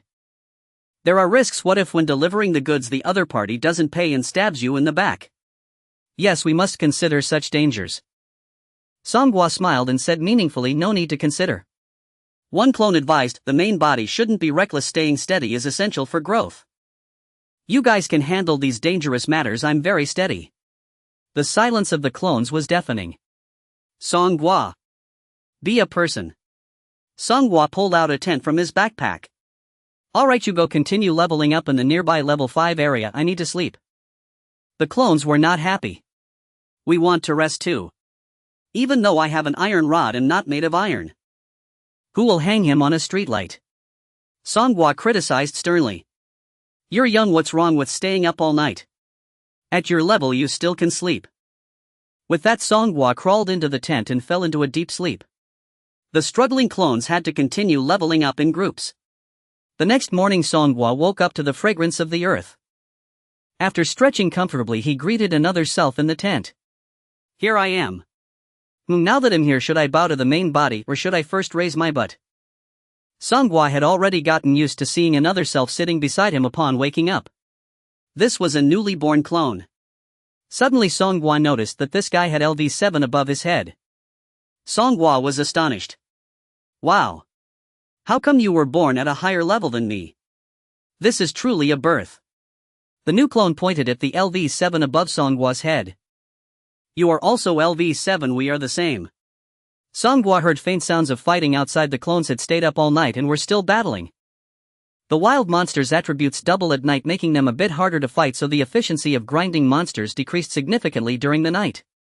Even so, after one night, Songhua leveled up 2 levels thanks to the experience feedback from the clones. The newly born clones will match my level at the time. The clone ability has such an added effect. Then what is your profession? The new clone shrugged. I have no profession, I'm a free player and can only learn general skills. Ah, so. A blank slate warrior. You can just take me to the profession temple to change jobs. That place requires money to enter. A small amount. If it's a daily fee, then it's not a small amount. I have an idea. The two spoke in unison. Zero-cost purchase. Songhua laughed. We truly are in sync. The new clone also laughed. Of course. Songhua thought for a moment. Let's not go for now, let's wait until we gather more newcomers and then pull off a big score. Today is yet another day of watching the dancing videos of the young lady. No, it's a day of diligently leveling up. Songhua didn't go to the sad swamp to avoid running into Zhao Kan and Hua Shangrong. He headed straight for the level 10 leveling area. Some wild monsters here could already fly and the difficulty of battles had clearly increased. But the experience rewards were also greater, especially for defeating monsters of a higher level. There are far fewer people in the level 10 area. By walking a bit deeper, one can clear the area and grind monsters just like in the sad swamp. The clones below level 5 were sent to fight level 10 wild monsters, initially only able to adopt a group attack strategy. 10 clones attacking one monster will always wear it down. The wild monsters have weak ceiling resistance. Each small group assigns 1 or 2 control sequences directly controlling them to death. Once the kill is successful, the experience gained from defeating monsters of such levels is enough for a level 0 clone to level up twice. The clones grow just like Songhua from level 0. Once they level up, they gain a 20-point increase in attributes, so the power enhancement is evident. If they continue to persist like this, by noon the efficiency of killing monsters began to rise. Songhua's level also reached level 8. By the afternoon, more and more clones reached level 5 and they all donned the level 5 whiteboard equipment that had dropped yesterday. Fire warriors, rhythm mages and shadow assassins who were designated as the main force could even take down level 10 wild monsters with just 2 or 3 of them. The battle efficiency further improved. Their levels increased, but the leveling speed did not slow down at all. As night fell, accompanied by a beam of divine light, Songhua broke through to level 10. At this time there were 59 clones in the ranks that had reached level 5. The fire warriors, rhythm mages and shadow assassins had even reached level 7, making their leveling speed far ahead of their peers. Songhua enjoyed the full experience extraction from the clones and his leveling speed was unmatched among the new graduates. No one could surpass him. It's about time we can go grind dungeon records and get the job change medal. The sky has turned dark. It is harder to defeat wild monsters. It is better to run dungeons for experience and resources. Beyond this, Songhua has another need for dungeons. Break the record. Breaking the dungeon record will surely earn a job change gold medal. The classes represented by the job change gold medal are unique, with only A and S ranks available. Songhua is quite satisfied with his class as a bondmaster. It perfectly complements his ability to create avatars. He desires the job change gold medal to enhance the strength of his avatars. This was the plan he conceived for altering fate immediately after becoming a bondmaster. The divine cleric has already integrated with reality for 1,000 years. The records for low-level dungeons have long been brushed to perfection, making them hard to rewrite. The record for level 5 dungeons has not been broken for over a century. Tactics, timing, scene bugs in teams equipped with full sets of carefree gear. These methods for breaking records have all been explored by predecessors. However, it is unlikely that anyone has tried to tackle a dungeon with 200 people. No matter how deep the predecessors' tactics or how good their gear, only 5 can enter a dungeon at most. Yet Songhua is about to storm into the dungeon with 200 avatars. He arrived at the nearest light rail station and boarded, heading towards the first level dungeon area. The misty area closest to the city serves as a diverse leveling zone ranging from level 1 to level 30. At the end of the misty area, where it connects with the mid-mist area, lies the first level dungeon area. One vortex-shaped dungeon entrance after another spans the heavens, grand in scale, with stars twinkling inside, radiant and vibrant. Dungeons start at level 5 with a new dungeon added every 5 levels. Dungeons have restrictions on entry levels and numbers. The level restriction for level 5 dungeons is 510, for level 10 dungeons it's 1015, and so forth. Regular dungeons can accommodate a maximum of 5 people. The highest level in the first level dungeon area is 25. At level 30 players can challenge the second job change. The second level dungeon area is not in the Misty area. The city's constructed light rail only extends to the end of the Misty area. Second job players must traverse the mid-mist area to reach dungeons. These dungeons that are open year-round serve as basic dungeons. Occasionally limited time challenge dungeon entrances appear in the dungeon area, with first clear players receiving extra rewards. Thus major guilds will station powerful teams in the dungeon area to compete for first clear rewards whenever a challenge dungeon appears. Some rare materials are only available in the first clear rewards of challenge dungeons, making them a battleground for guilds. Consequently, the dungeon area is bustling 24 hours a day, rivaling the player traffic of leveling zones. Level 5 dungeon Reedy Monkey Mountain is missing a control roll. 4 for 1. Come on board and let's go. 25 level dungeon challenge up for grabs, looking for experts. Selling gear. Dungeon sets from level 5 to 25, all qualities available. If you don't have a complete set, don't enter the dungeon hoping for luck. Come check my shop instead. Come check out my scroll stall. I'm a level 28 versatile scroll master offering town scrolls, teleport scrolls, heart protection scrolls and blood escape scrolls, all of high quality. If this were in a game, the area around the dungeon would be filled with speech bubbles above players' heads. Unfortunately, this is reality. Professionals can only shout through loudspeakers. The dungeon area has streetlights installed and a small market has formed nearby where many professionals exchange materials. The reason it's just a small market is that the position of the dungeon area is not fixed. Those massive vortex entrances slowly revolve around the city. Every few decades they make a complete circle around the city center. The radius is quite large. Songhua entered the market to take a look. The prices here are much higher than those at the city trading post. It feels like buying water at a tourist site. It seems designed to profit from those in a hurry to enter dungeons who happen to need something. Not lingering too long in the small market, Songhua walked west for a few kilometers and arrived at the entrance to the level 5 dungeons. There are 2 level 5 dungeons: Reedy Monkey Mountain and Spider Cave. The high school curriculum in this world has already covered theoretical knowledge related to professionals such as dungeon common knowledge. Songhua remembers reading that the difficulty of the Reedy Monkey Mountain dungeon is relatively low. For his first dungeon run, it is better to proceed step by step, so he plans to tackle Reedy Monkey Mountain first. Typically, a person entering a dungeon for the first time would prepare decent gear. Bare bones equipment is definitely too weak. At least a fine set must be purchased or no one will want to team up. Songhua, however, prepared nothing and simply wore his level 10 bare bones gear as he approached the dungeon entrance. A group of people was blocking the way. Upon closer inspection, they were all familiar faces: Zhao Kan, Hua Shangrong and Ma Feng. In front of Zhao Kan stood 5 level 10 professionals, their gear looking quite exquisite. One of them did not hide his personal information and Songhua took a look. He found that apart from the 4 accessory slots, ring, necklace, bracelet and cloak, his entire outfit was of rare quality. Before the second job change, the quality of equipment can only reach rare. There are no epic or legendary qualities.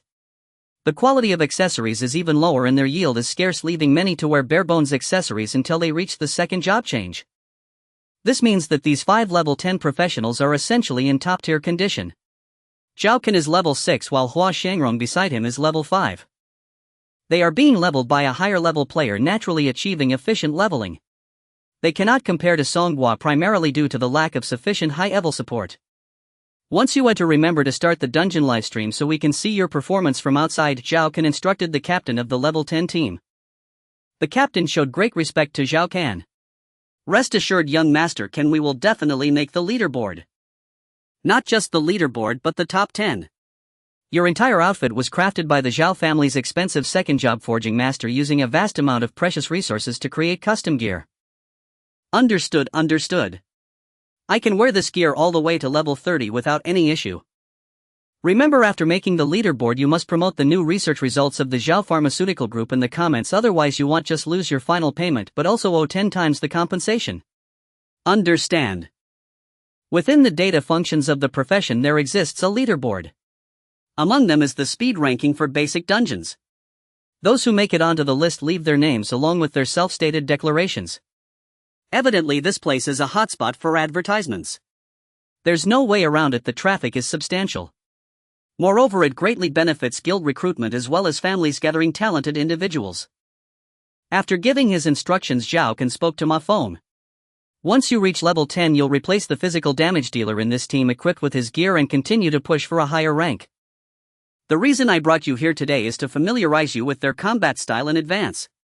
You are in great profession and the Zhao family has high hopes for you. If we could find a few more newcomers who are on par with you, we might just break the record for the Reeded Monkey Mountain.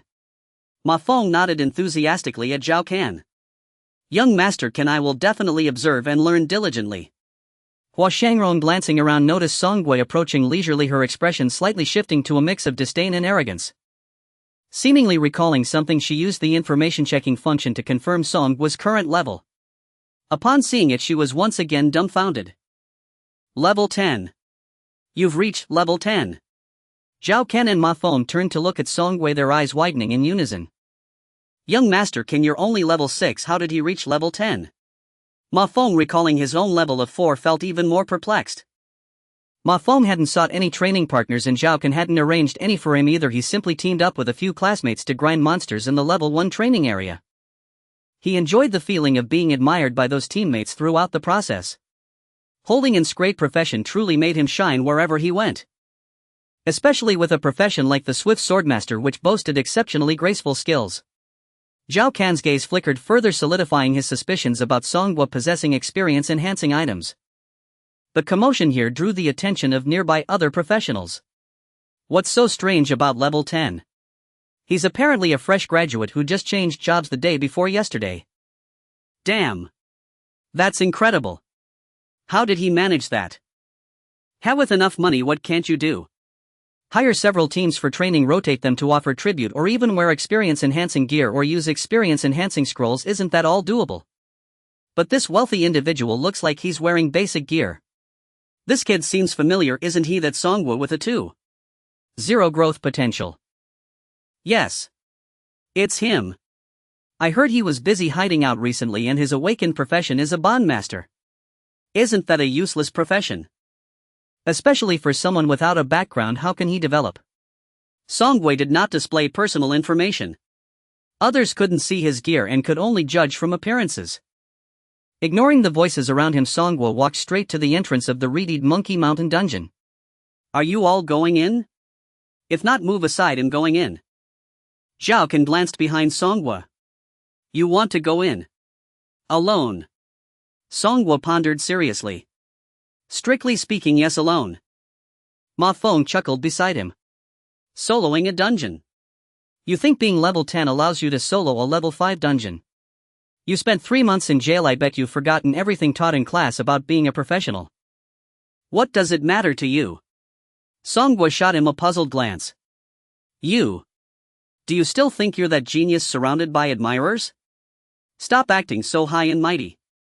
What does it matter to you? Mahjong's face turned green from the retort, clenching his level 1 sword ready to confront Songgui. Zhao Can intervened. With such a level difference, are you looking for a beating? Mahjong bit his teeth and fell silent. Zhao Can smiled slightly and stepped a few paces closer to Songgui. Last night Vice President Wang Xing came looking for you, thinking it unsafe for you to be out in the wild alone. He planned to bring you into our team for company. Did you see him? Wang Xing? Who's Wang Xing? Wang Yi, the president of the Wangba Guild's younger brother. He's young, but thanks to his brother's influence he holds a nominal vice president position.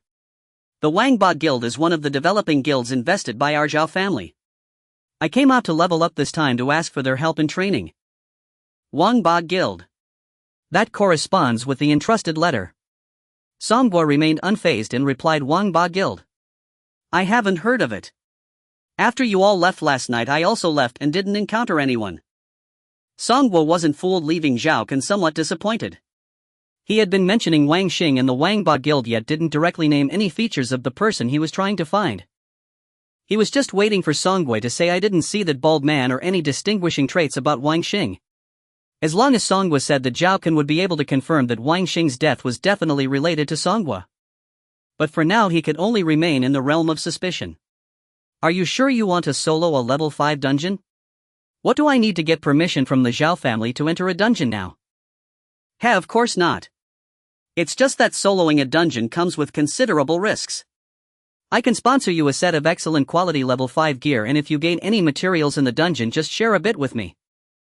Seeing Zhao Kun seemingly trying to win over Songguo, Ma Feng frowned, his brows knitting together. He had been living in Songguo's shadow for the past 3 years.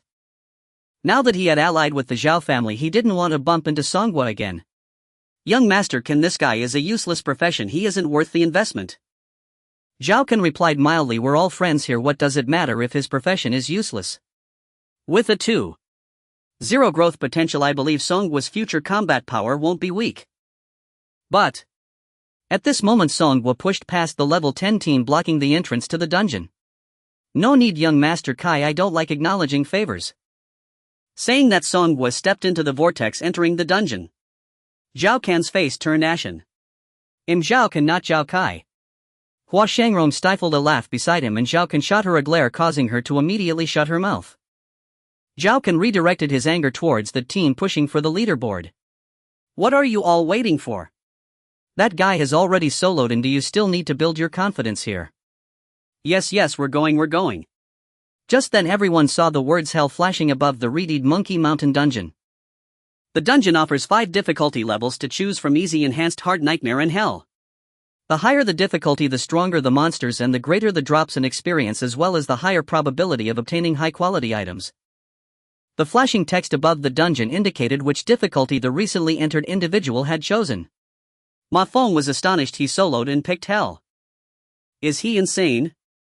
Is he going in to commit suicide? Hua Shangrong scoffed. I think he wasn't serious in class, thinking that dying in the dungeon would just teleport him out. Does he think this is a game? Zhao Kun furrowed his brow tightly. He could tell that Songguo, although appearing casual, was actually quite calculating. He shouldn't be so reckless. What exactly is his reliance? Is it related to his rapid leveling? Unfortunately, Songguo didn't livestream inside the dungeon, and they stood outside clueless about the situation within, leaving them to speculate blindly. You have entered the level 5 dungeon, reeded Monkey Mountain, current difficulty hell. The countdown begins. Currently the record for the reeded Monkey Mountain dungeon is 30 minutes 59 seconds and 99 milliseconds. The last record-breaking time was set 128 years ago. Brothers, unleash all firepower. Upon entering the dungeon, Songguo released 200 avatars without even glancing at the map.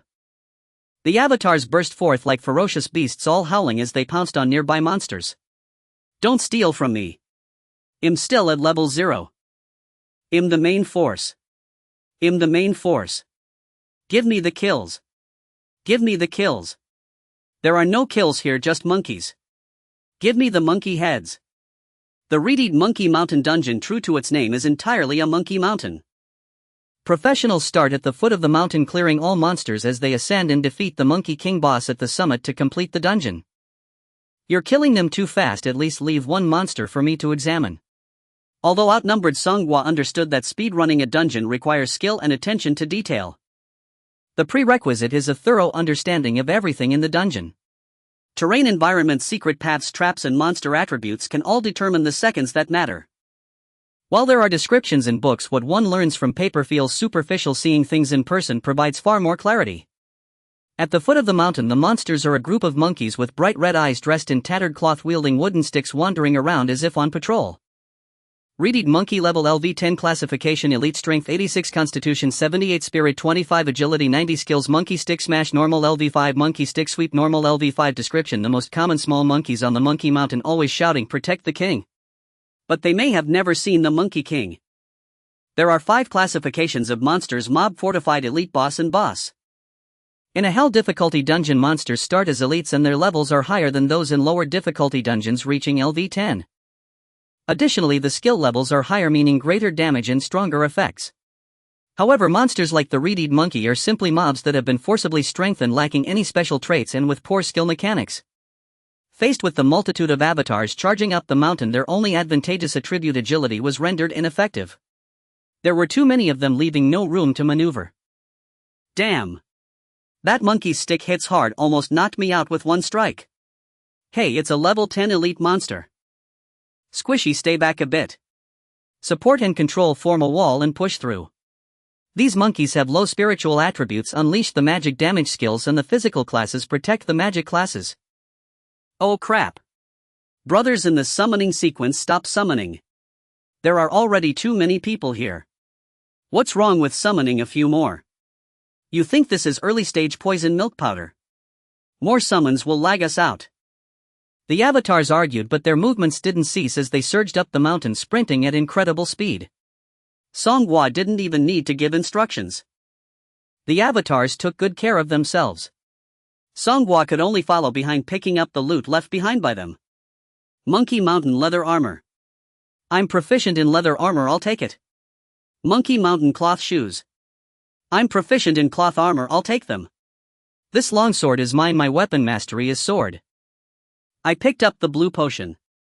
I used too many skills and ran out of mana. Who picked up the red potion? Give me a bottle. I just got hit by a stick. What red potion are you talking about? I'll give you some healing. Ugh. Keep that sissy away from me. The avatars took what they needed from the loot as they fought. One by one their gear was becoming increasingly complete. Thankfully this is a hell difficulty dungeon which has so many drops. If it were a normal difficulty it might take several monsters just to drop a little loot, which wouldn't be enough for this band of thieves. Monkey Mountain leather armor and Monkey Mountain cloth armor are actually abbreviations. These 4 character names are high-quality equipment produced in low-difficulty dungeons. Equipment dropped in Nightmare and Hell dungeons have prefixes indicating higher quality. Equipment information: name Agile Monkey Mountain leather armor slot upper body type leather armor quality excellent green level LV5 durability 100 effects physical defense 30 magic defense 10 health 500 Constitution 1 agility 5 Monkey Mountain set 14 physical skill damage 10. If it were high-quality Monkey Mountain dungeon armor it would only increase basic attributes without any additional 4-dimensional attributes or set effects. There are 4 types of armor: cloth armor, leather armor, light armor and heavy armor. Their defensive effects improve incrementally, but so does their weight, which impacts agility. Thus higher defense doesn't always mean better, it depends on what your class specializes in. In the Reedied Monkey Mountain dungeon only cloth and leather armors drop. In another level 5 dungeon, the Spider Cave, only light and heavy armors drop. Each level segments 2 basic dungeons follow this logic for armor drops. The primary way for professionals to obtain equipment early on is through drops from wild monsters in dungeons. Wild monsters drop only basic gear sold by weight, which everyone looks down upon. Equipment dropped in dungeons is what a first-tier professional can wear the most. The experience is rising pretty fast. A regular dungeon team shares experience based on damage output, healing amount, control duration and other contributions when killing monsters. They must have formed a party, otherwise they couldn't enter. After entering, Songhua still didn't use the party function. Whoever's avatar kills a monster gets the experience. Songhua did this to train a few elite players. The consequence of everyone getting equal experience with 200 avatars is that everyone's level rises slowly. That won't do. Being low level means weak combat power. Songhua aimed to level up first to inspire others to catch up and grow stronger together. With his hands in his pocket, Songhua had already reached halfway up the mountain and his experience bar was over half full. This is the experience bar for level 10. Damn humans, stop right now. Suddenly a gigantic fireball over 10 meters in diameter appeared out of nowhere, descending from the sky, bringing a surging wave of heat. Super fireball detected incoming. Incoming, scatter. Scatter. Scatter. The terrain on the mountain is narrow and there's little room to stand. It's quite cramped with 200 avatars rushing to kill monsters. In their panic, a trampling incident even occurred. Many avatars couldn't dodge this attack. Songhua took action. Songhua surged forward swiftly, entering the crowd while retracting his clones. He seamlessly collected all his clones back. Before becoming a professional, Songhua could only summon and retract clones within a 1-meter radius. Now when summoning clones they still only appeared within a 1-meter range. However, the range for retracting clones has expanded to a radius of 20 meters. It seems that with each level up the radius for retracting clones increases by 2 meters. This retrieval ability is akin to teleportation for the clones. At the same time, a massive fireball descended, shaking half a mountain peak and scattering ignited branches and debris everywhere. Songhua was relatively close to the fireball's landing point and was caught in the blast, getting knocked to the ground. A half-burned giant tree arced through the air, falling towards Songhua's head. Seeing that there was no way to dodge, Songhua summoned a protective clone from the Guardian series to act as a meat shield. Ouch! My butt! It's burning! It's too hot! Guardian series, a great Storm Knight. Young man, I have high hopes for you. From now on your upgrade priority is only behind the Fire Warrior and the Rhythm Mage. Damn it. Stop making grand promises. Songhua released his clones again, but this time only summoned dozens of main forces. The terrain in this area was narrow, and with too many people it became chaotic. It was also easy to be swiftly eliminated by the old monkey with white fur standing on the large rock. Whiteford Elder, level LV10, role leader, strength 50, constitution 120, spirit 180, agility 20, skills Whiteford confinement, common LV5, elders blessing, fine LV5, heavenly punishment, fire flawless LV5. Description: they say this elder of the Monkey Mountain only throws one fireball, but who would have thought it would be this large? Leaders are not only higher in attributes compared to common enemies, enhanced foes and elite monsters, but they often possess additional powerful skills. For instance, that super large fireball just now. The Whiteford Elder's heavenly punishment fire has a long cooldown. Don't be timid, let's rush in and take him down. This mechanism is very common in dungeons. A boss hides in a corner chanting the skill's prelude, waiting for professionals to arrive before unleashing it to trap them. If caught off guard, the losses can be significant. Level 5 dungeons have been extensively farmed by professionals, and such obvious traps are avoided by anyone who has read the guides. The solution is simple: assign someone with high agility to activate a speed boosting skill like sprint. Then they can circle around the area, lure the Whiteford Elder out and slip away when they see the fireball form. The earlier chaos was primarily due to the clones being too unruly.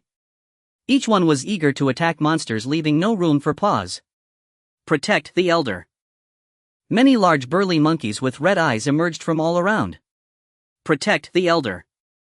Reeded monkey, level LV10, role elite, strength 90, constitution 100, spirit 40, agility 40, skills skin hardening, common LV5, shared fate, fine LV5. Description: the guard of the Monkey Mountain Elder, tough and resilient. The number of monsters in the dungeon is designed for 5 players. In hellish dungeons the numbers increase somewhat, but they are still far fewer than Songhua's clones. At that moment 10 reeded monkeys were guarding the Whiteford Elder. The old feeble white monkey was mumbling incantations again. They couldn't let him cast another heavenly punishment fire. Dozens of clones surged forward, clearly dividing their tasks. Groups of 4 would lift the 10 reeded monkeys and carry them away. Aren't you tough and resilient? One skill enhances damage reduction and another allows sharing damage taken by others. Songhua commanded his clones to carry away this troublesome creature and beat it up in another location. The poor Whiteford Elder, chanting his spells and singing, opened his eyes to find a dozen assassin-class professionals in front of him. Kidney strike. Backstab. Critical hit. Piercing strike. Blade unsheathed. The assassin class is characterized by concentrated damage and lethal strikes. After this round of skills was unleashed, the Whiteford Elder could only meet his demise. You have slain the LV10 Whiteford Elder. Experience gain 6,570. You have obtained fine equipment, resilient Monkey Mountain Hat 1. You have obtained excellent skill book, first transition mage skill book 1. You have obtained consumable enhancement stone 1. You have obtained fine material magical white fur 10. You have obtained fine material aged monkey brain 1. As expected of a leader level monster, the loot dropped upon its defeat was more plentiful. Magical white fur and aged monkey brain, these materials Songhua directly ordered his logistics clones to collect. Ever since entering the dungeon, the logistics clones felt right at home. Dungeon monsters always drop some materials. Common items like beast bones, beast fur and beast skin keep appearing. The logistics profession has a high demand for these materials to craft items for their profession, hence they diligently follow behind to collect every scrap. In normal teams tackling dungeons, such common materials would typically be ignored as they take up too much backpack space. It's better to collect equipment to sell. Enhancement stones, essential materials for upgrading equipment, will be in high demand later. Early on, no one enhances these transitional gears unless they have plenty of money. Generally, professionals save enhancement stones until their combat power is insufficient. For instance, during the second transition challenge. 1 for headgear, every main force has 1 and no one needs to worry about it but Songhua. As for the excellent skill book for mages, I can't use it. Should I sell it or give it to my clones? Excellent quality skill books are quite valuable. Depending on the profession, market prices range from 10,000 to 100,000. It's normal for there to be significant fluctuations. Some professions are more popular while others are less so. Skill upgrades also require skill books, and skill books for popular professions are even scarcer. Mages are undoubtedly a hot class, and Songhua estimates that this will be a skill book worth nearly 100,000. So it's still faster for professionals to make money, easily reaching 6 figures in income. However, that's only because Songhua is soloing hell-level dungeons, so he can enjoy such drops without worrying about splitting with others. His contemporaries, fresh graduates, could never achieve such efficiency in earning money. The rhythm mage clone peeked out from the side and flattering said, "Hee boss, let me use it. Now that I have 4 skills, if I learn one more my output frequency will be faster, right?" Professionals have a natural skill limit of 5, and the higher the profession level, the more innate skills they possess. Every 10 levels an additional skill slot is gained. Each time a profession is changed, additional skill slots are gained depending on the profession level. Currently at level 10, Songhua's skill slots have increased from 5 to 6. Songhua glanced at the damage statistics in the instance. The total damage of the rhythm mage was even higher than that of the Shrank Fire Warrior. After all, as a mage he stood at the back of the crowd casting spells, racking up damage significantly. The rhythm mage is in a rank profession with 4 innate skills, and he can indeed add one more skill, enriching his damage output rhythm. Songhua's ability to create clones is undoubtedly his greatest asset in this world of professionals. Clones must be cultivated. Bringing a group of experts is vastly different from leading a group of weaklings. Professionals can earn money in many ways. This skill book is not a significant expense. Although Songhua has no relatives, the financial support he received over the past 2 years has been sufficient for his living expenses. Take it and do well. The rhythm mage happily picked up the skill book. After use, it transformed into a skill called Great Storm. Great Storm LV1 consumes 10 of mana, cannot be cast if below 10, dealing 80 wind damage to all enemies within a 100-meter radius with a cooldown of 5 minutes. This is a large-scale AoE skill with a radius of up to 100 meters. This is just the effect of LV1. As the skill levels up, it will surely expand further. Combined with the rhythm mage's talents, the damage output is not low. This skill book was indeed a good choice. During the latter half of the instance, from halfway up the mountain to the summit, Songhua became quite busy. The busy work was not in combat but in controlling the flow. The further they ascended, the more rugged the path became, and the places to stand grew narrower. With 100 or 200 people charging together, they could only line up, which was less efficient. Thus, under the protection of several guardians, Songhua took the lead. Whenever monsters charged out, he would unleash a dozen clones who would jump out, cast their skills, eliminate the monsters, and immediately return. Throughout this process, the entire team's pace did not falter. When more monsters appeared, they repeated the previous tactic. While others cast spells to clear the instance, Songhua directly deployed clones. Moreover, based on the characteristics of the monsters, he skillfully deployed different professions in combinations. Wasn't this a form of racing technique? The 3 remaining elders of Monkey Mountain were swiftly eliminated in this overwhelming onslaught. Finally, Songhua reached the summit. The summit was surprisingly spacious, as if the sharp peak had been sliced away. This was undoubtedly good news, as Songhua could now release all his clones. Ahead on a stone chair sat a Monkey King clad in black iron armor. He wielded a black iron staff with golden fur, crimson pupils, and wore a crown adorned with purple gold feathers. The Monkey King also held a gourd, the smell of alcohol wafting from it, looking quite intoxicated. "Hee, how bold. You dare trespass in my Monkey Mountain. Today I will ensure you have no return." The Monkey King tossed aside the gourd, dragging his iron staff, and walked over while creating sparks against the stone. Read Monkey King level LV10 position boss strength 200 constitution 150 spirit 100 agility 150 talent cloud somersault can summon a cloud to fly at any time, consuming mana while flying. The cloud can be destroyed, requiring a cooldown related to level. Mighty army pluck any number of monkey hairs to summon monkeys to assist in battle. For every monkey present, damage reduction increases by 1. Summoning monkeys consumes mana. Skills: Monkey King Staff normal LV8 Fire Eye Golden Pupil Fine LV8 Stabilizing Needle Excellent LV8 Cloud Assault Flawless LV8 Havoc in Heaven Rare LV8 Description: Here I come, old son. Just looking at this boss's talents and skills, one can tell he is a formidable character. The racing difficulty of the Monkey Mountain instance mainly lies in how to quickly defeat the Monkey King. In lower difficulty instances, the Monkey King only summons monkeys after his health drops to a certain percentage. Once these little fellows appear, the Monkey King's damage reduction becomes too high to defeat, so the smaller ones must be cleared first. But the Monkey King does not just stand still, he outputs damage crazily from the back. One misstep can lead to disaster. And in hell level difficulty, defeat the Monkey King and break the record. At this moment only 20 minutes had passed, and to break the record Songhua still had a full 10 minutes to maneuver. All clones were deployed. Seeing this, the Monkey King exclaimed, "Oh, you can do that too? Do you think I can't?" In hell level difficulty, the Monkey King will summon monkeys right from the start. The Monkey King pulled a tuft of monkey hair from the back of his head and blew on it with a thunderous mouth. Immediately chattering little monkeys sprung from his palm, rapidly growing into over a meter tall. These little monkeys were identical to the elite monster reed monkey at the foot of the mountain. The Monkey King summoned 50 monkey minions. Under the effect of his boss talents, his damage reduction reached an exaggerated 50. The damage reduction attribute is unmanageable by real damage. Even if Songhua had the chance to get close and land a punch, the actual damage would be reduced by 50. Fortunately, there were plenty of clones. After a round of skill barrage, the little monkeys were nearly wiped out. Especially the rhythm mage, who stood at the center of the raging winds, raised his tattered magic wand and unleashed the great storm skill he had just learned. The skill covered the entire summit, taking care of every monkey. Songhua was also busy borrowing the power of 7 clones. Under the protection of his many little brothers, he unleashed a flurry of punches on the Monkey King. The talent power of Unity allows borrowing one more person every 5 levels. 899. 900. 1290.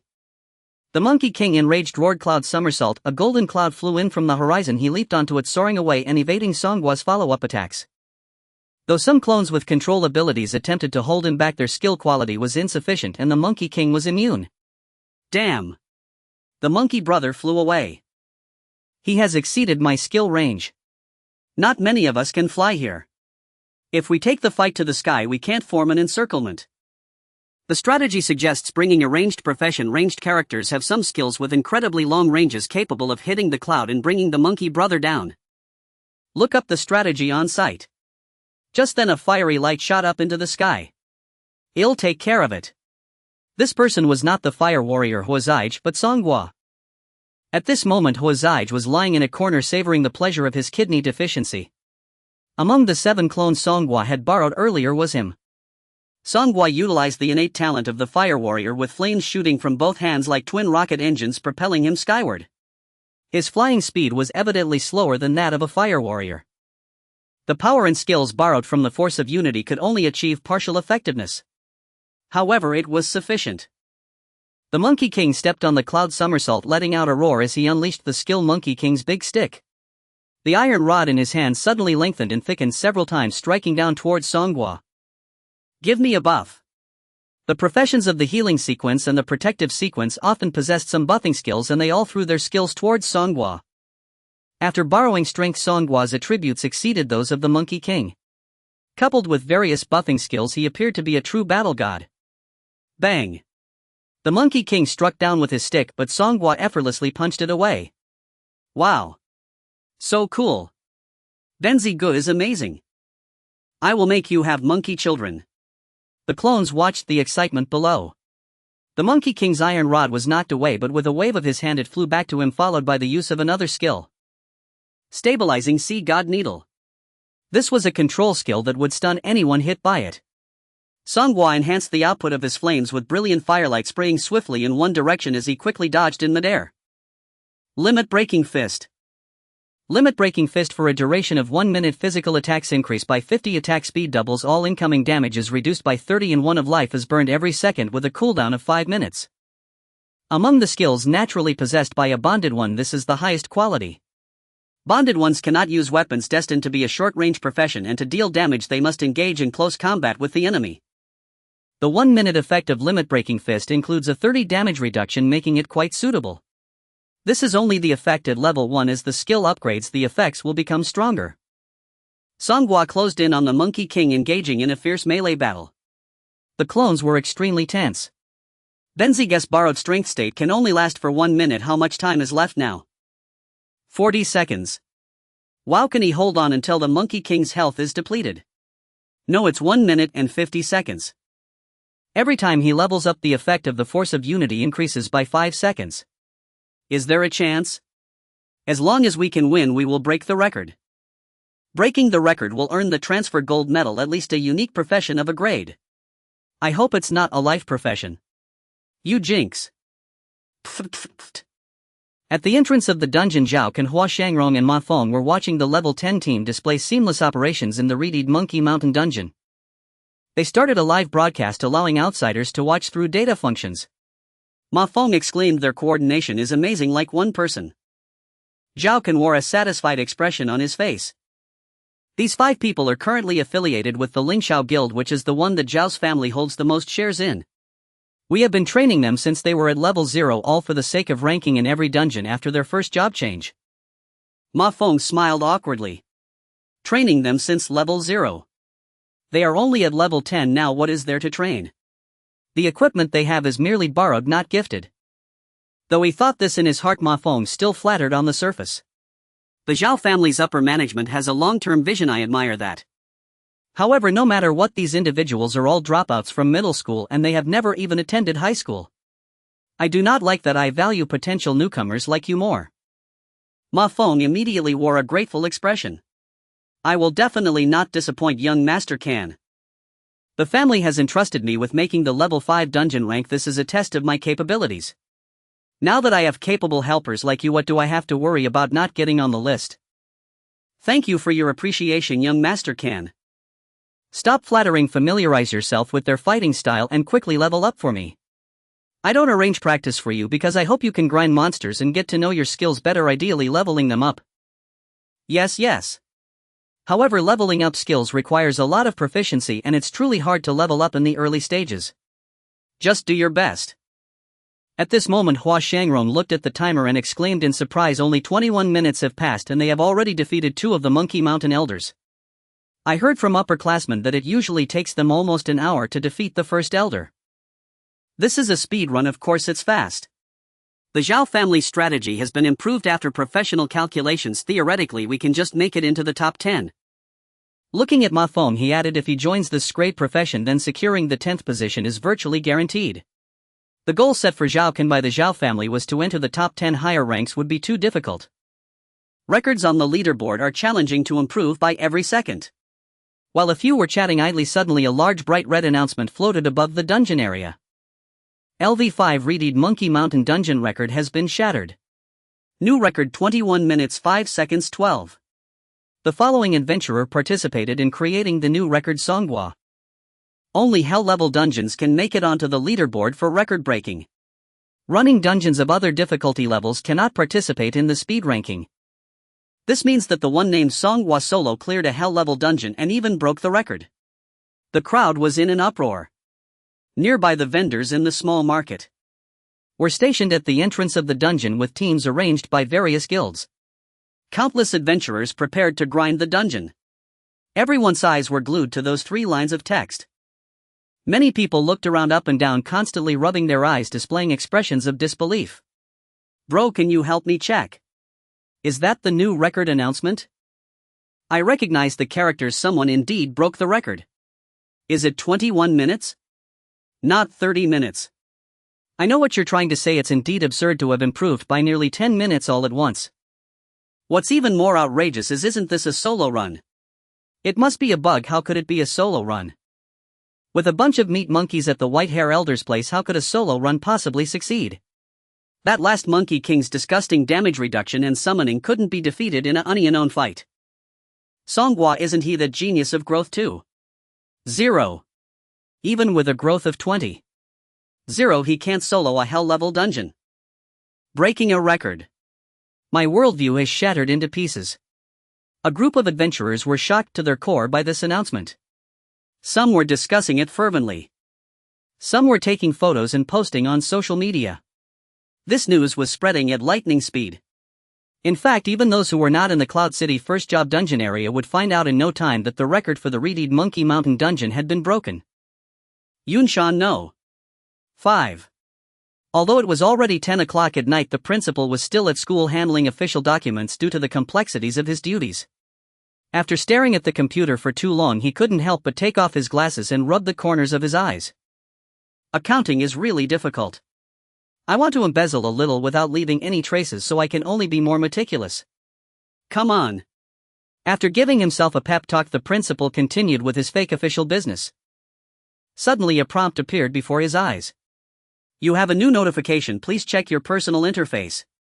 The principal was also a professional. He was merely in the lifestyle department education sequence B grade as a moral education teacher. Every day attending classes and grading assignments would suffice for leveling up. One must admit that the lifestyle profession had its own advantages. Those who frequently use their phones know that it's quite uncomfortable when there's a red dot on an app one must click to check. Although he was busy, the principal habitually called up his personal interface to look for the new notification.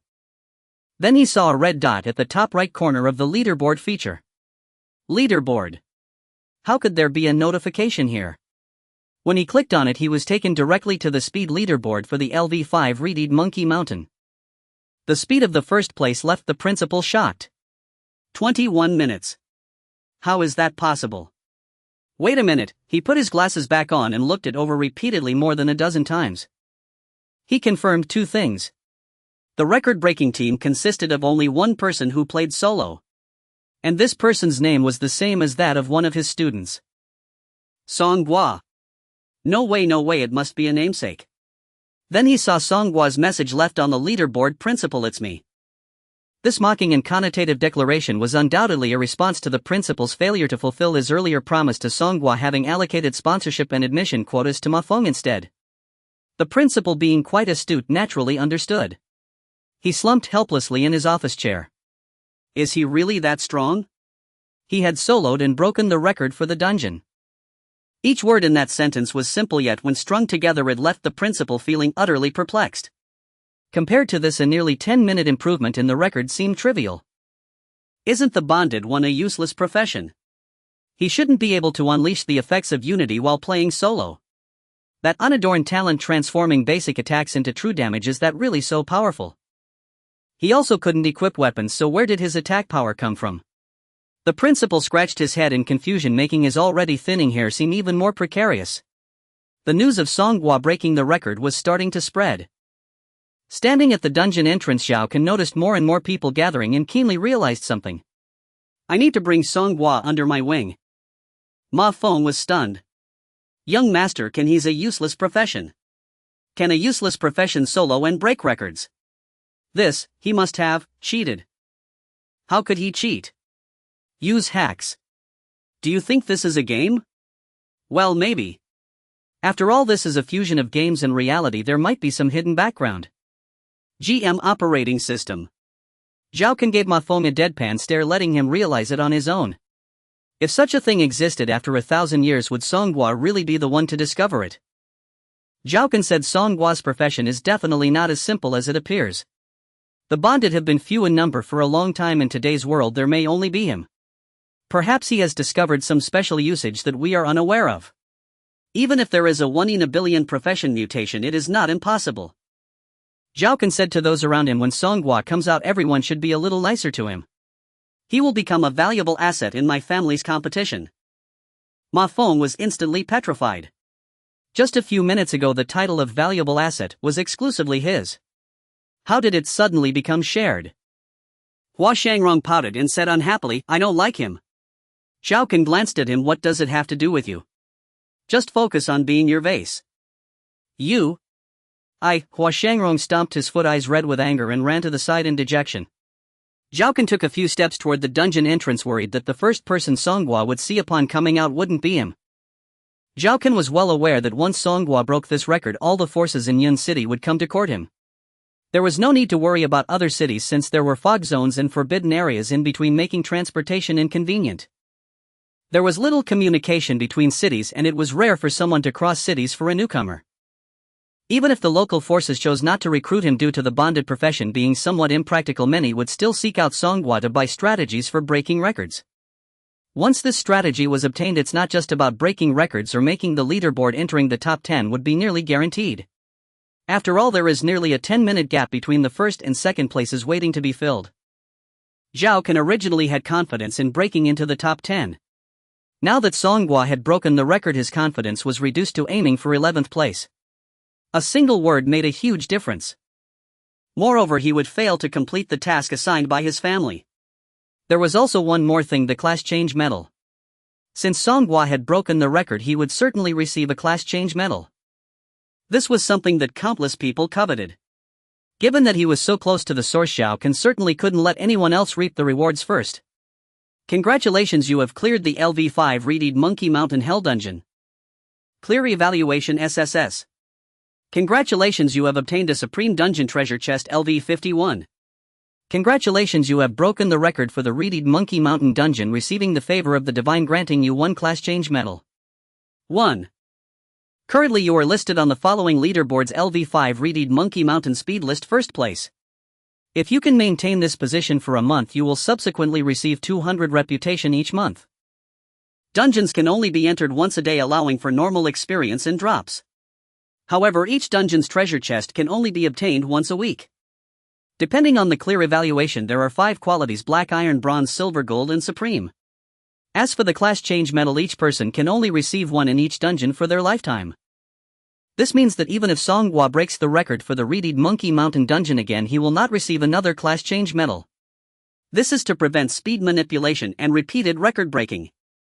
Being on the leaderboard not only brings glory, admiration, and prestige in reality. It also has tangible benefits, which is to earn reputation points. Reputation points can be exchanged for items in the Glory City store. This Glory City only allows professions that have undergone a second class change to enter, so for now one can only save up reputation for later use. Fortunately, I have many avatars and I managed to summon this brat, subsequent summon monkeys and descendants in time, otherwise the damage reduction would have been terrifying. I wouldn't even be able to deal true damage. After defeating the Monkey King, the duration of Songhua's unity power also came to an end. Losing the Fire Warrior talent, Songhua fell directly from the sky. Fortunately, there was an avatar from the healing sequence that used a feather spell, allowing him to fall lightly like a feather, drifting down to the ground and avoiding high altitude fall damage. Now it was time to count the spoils. First, it was the loot from defeating the Monkey King. As the boss of the dungeon, his drops were naturally not meager. You have defeated the LV10 Reed Monkey King. You have obtained flawless equipment LV5 Monkey King's leather boots 1. You have obtained excellent skill book First Transition Warrior Sequence skill book 1.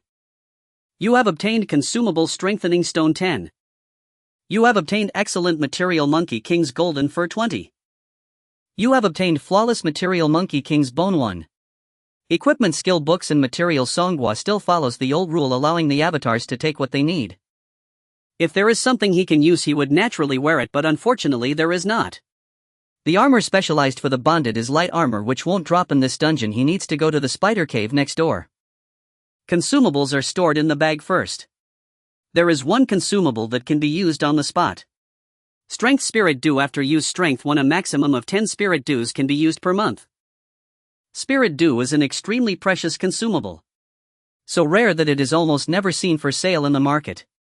One might argue that adding a bit of strength is not very valuable, but that seems unrealistic. The reason it's not sold is that anyone who obtains this stuff basically uses it on the spot. Even the boss of a hell level difficulty dungeon does not drop Spirit Dews every time. Songhua was lucky to have dropped 1. The vast majority of people can't consume all 10 Spirit Dews in a month. They definitely take as many as they can. Try not to let his panel attributes fall behind in this regard. Strength 1, better than nothing. Let's see what else is in the chest. You have opened the Supreme Dungeon Treasure Chest LV5. Reputation 10. You have obtained rare equipment LV5 Rui Golden Cudgel 1. You have obtained rare skill book First Transition All-Rounder Sequence exclusive skill book 1. You have obtained rare material Fire Crystal 5. You have obtained consumable Agility Spirit Dew 2. There aren't many items, but the quality is very high. An SSS rating is not something everyone can achieve. Basically only those who are on the leaderboard or close to it can hope for such results. 2 Spirit Dews came again without a second thought. They were consumed. The exclusive skill book for the All-Rounder sequence was given to the Fire Warrior avatar by Songhua. The Fire Brother was excitedly jumping around after obtaining the skill book. This is an exclusive skill book, which means that after use one will gain skills exclusive to the Fire Warrior profession, definitely stronger than sequence skills and better suited to the talent. Just had a Rui Iron Rod and now there's a Rudi Golden Cudgel. Is there any difference? Let's take a look. Songhua checked the attributes of this rare equipment. Although he can't use it himself, it's fine to satisfy his visual appetite.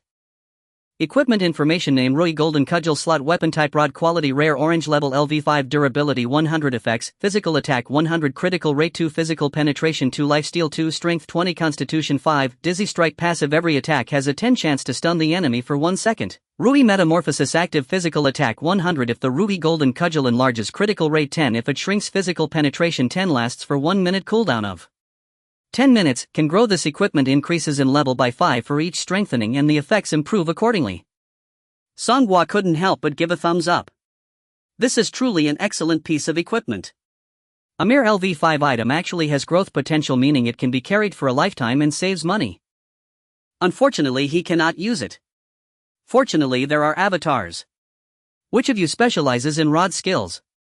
The avatars looked at each other. In the end, only one stepped forward. I am on a level guardian sequence, a monk profession skilled in the use of rods.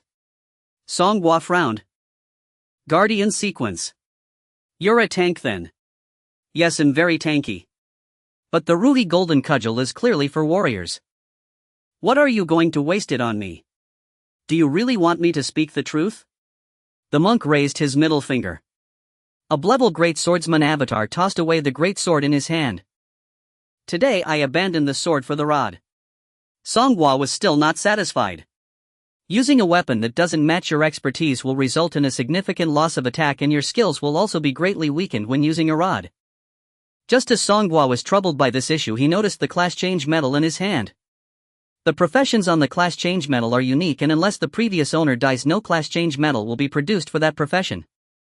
Moreover, the profession levels in the class change medal are only a level or S-level. Even someone who has only transitioned once can use the class change medal to change classes again. If someone has transitioned twice, they will have to suffer a bit after using the class change medal. They will need to redo the second transition challenge, and the same goes for the third. The medal engraved the overview of the profession combat system: Dragon Blood sequence, level Spirit Monkey Warrior. Dragon Blood is actually just a concept. It refers to a profession that carries characteristics of other races or lives rather than necessarily being related to dragons. Dragon Blood is a higher sequence, which means this will be an S-level profession with 2 talents. Amazing. This definitely cannot be sold. I have to give it to an avatar to use so I can borrow strength later. Just like defeating the Monkey King boss. Although relying on the avatar's relentless efforts can lead to victory, it certainly wouldn't be as fast as Songhua's approach. Through the power of unity, Songhua can organically combine the talents and skills of the avatars, resulting in an 11 greater than 2 effect. In other words, the stronger the avatars, the stronger Songhua becomes. I've decided to give this class change medal to a brother to use. The avatars immediately erupted. Me. Me. Me. Give it to me. Fill me up, boss. Geijai, I don't want to be a healer anymore. Let me change classes, okay? Boss, don't say anything, just let me change classes. In the future, if you tell me to go east, I won't go west. If you tell me to catch ducks, I won't summon Kuan. Songhua coughed and put away all the avatars, leaving only one. This one was newly born in the 10th this morning.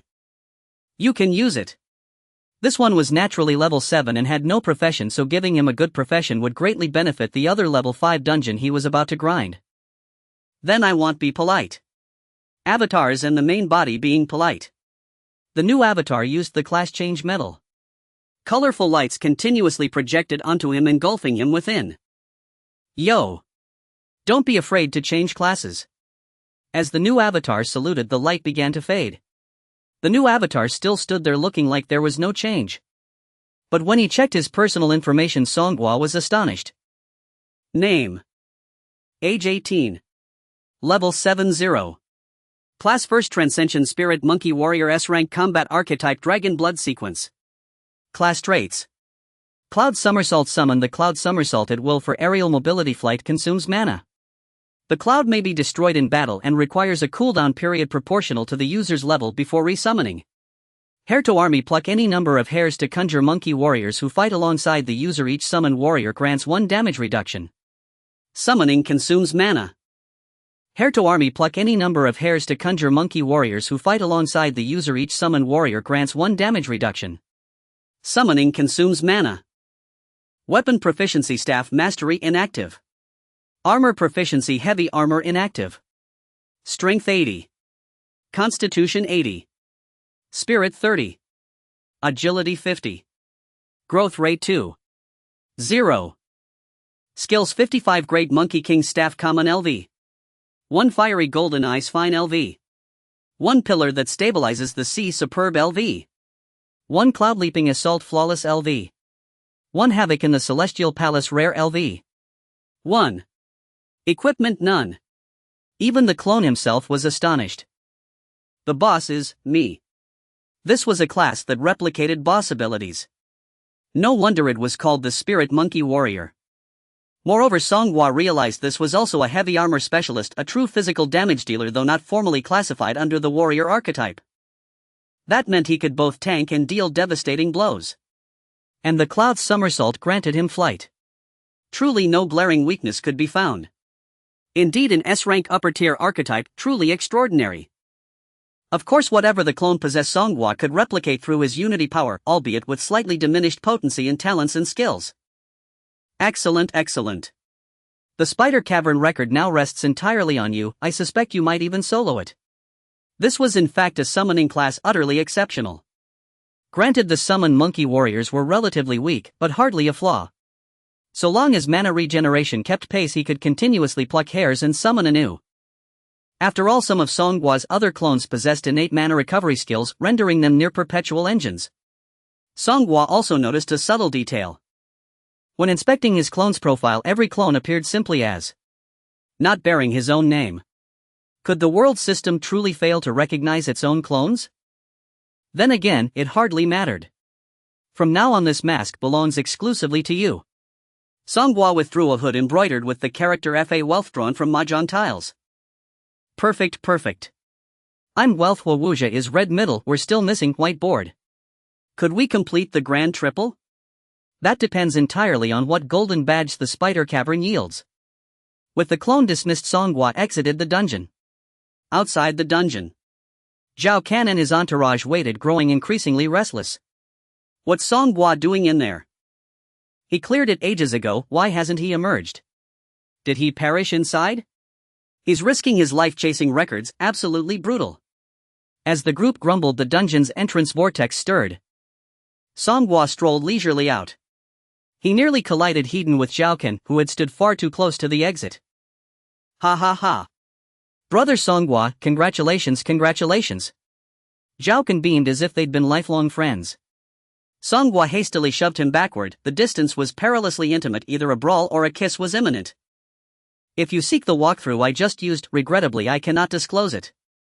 If you hope for my class promotion golden badge, regrettably I've already consumed it. At those words, many nearby players slumped in disappointment. Figures, he used it.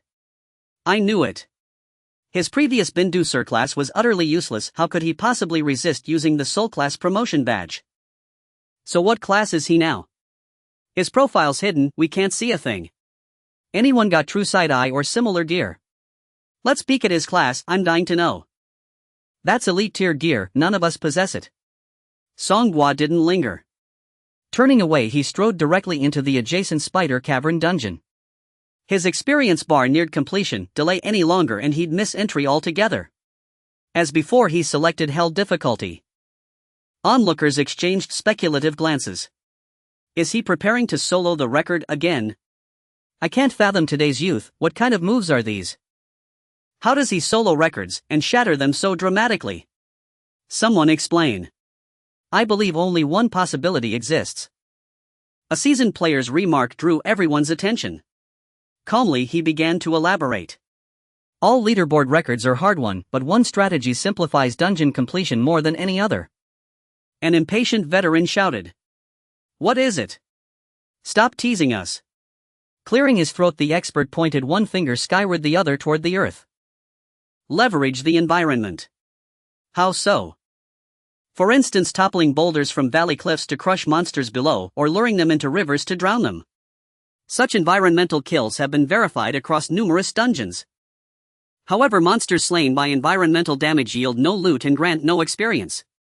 Some scoffed in disbelief. Environmental damage is efficient, but all known exploitable instances affect only small areas and kill few enemies at once. Yet he shattered the record. Did he actually overturn the entire Monkey Mountain? The expert half-closed his eyes, speaking with quiet profundity. That's precisely the part he declared undisclosable. Perhaps he truly discovered an environmental effect capable of eliminating every foe in one fell swoop, who can say? Silence fell over the crowd. They sensed truth in his words. Only such an explanation could account for Songhua's solo conquest and record-breaking feat. Zhao Kun, rebuffed by Songhua, wore a sour expression. Ma Feng approached, whispering slyly. Songhua isn't worth recruiting, he prefers solitude, has no friends at school. Before he finished, Yuan Hao's voice rang out nearby. You wretched hornet, cease slandering my brother Gua. Yuan Hao had just reached level 5. His early leveling had been rocky, too many players competing for mobs. But later, leveraging his treasured archive of several gigabytes of seed data, he joined a level 10 grinding party and gained steady experience. Upon reaching level 5, Yuan Hao felt it inappropriate to continue freeloading, so he decided to tackle dungeons instead. To his delight, he arrived just as Songhua's record-breaking notification flashed across the screen. Only then did he overhear Ma Feng disparaging Songhua. Songhua is beloved across our campus, warm, witty, vivacious, humble, and unfailingly courteous. Unlike you stinging hornet, shark-faced, narrow-minded, obsessed with debauchery, scheming like a petty thief. Ma Feng ground his molars in fury. All that rhyming jargon, you prepping for the graduate exam.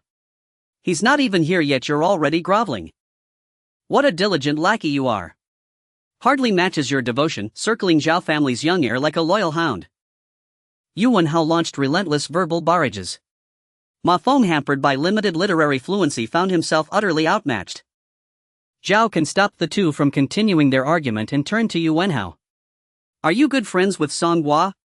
Yuan Hao proudly raised his head. We are good brothers. I want to invite Songhua to join my Zhao family's guild. The position and benefits are negotiable, and I can personally sponsor his future studies and career growth. If you're interested, you can come along with him.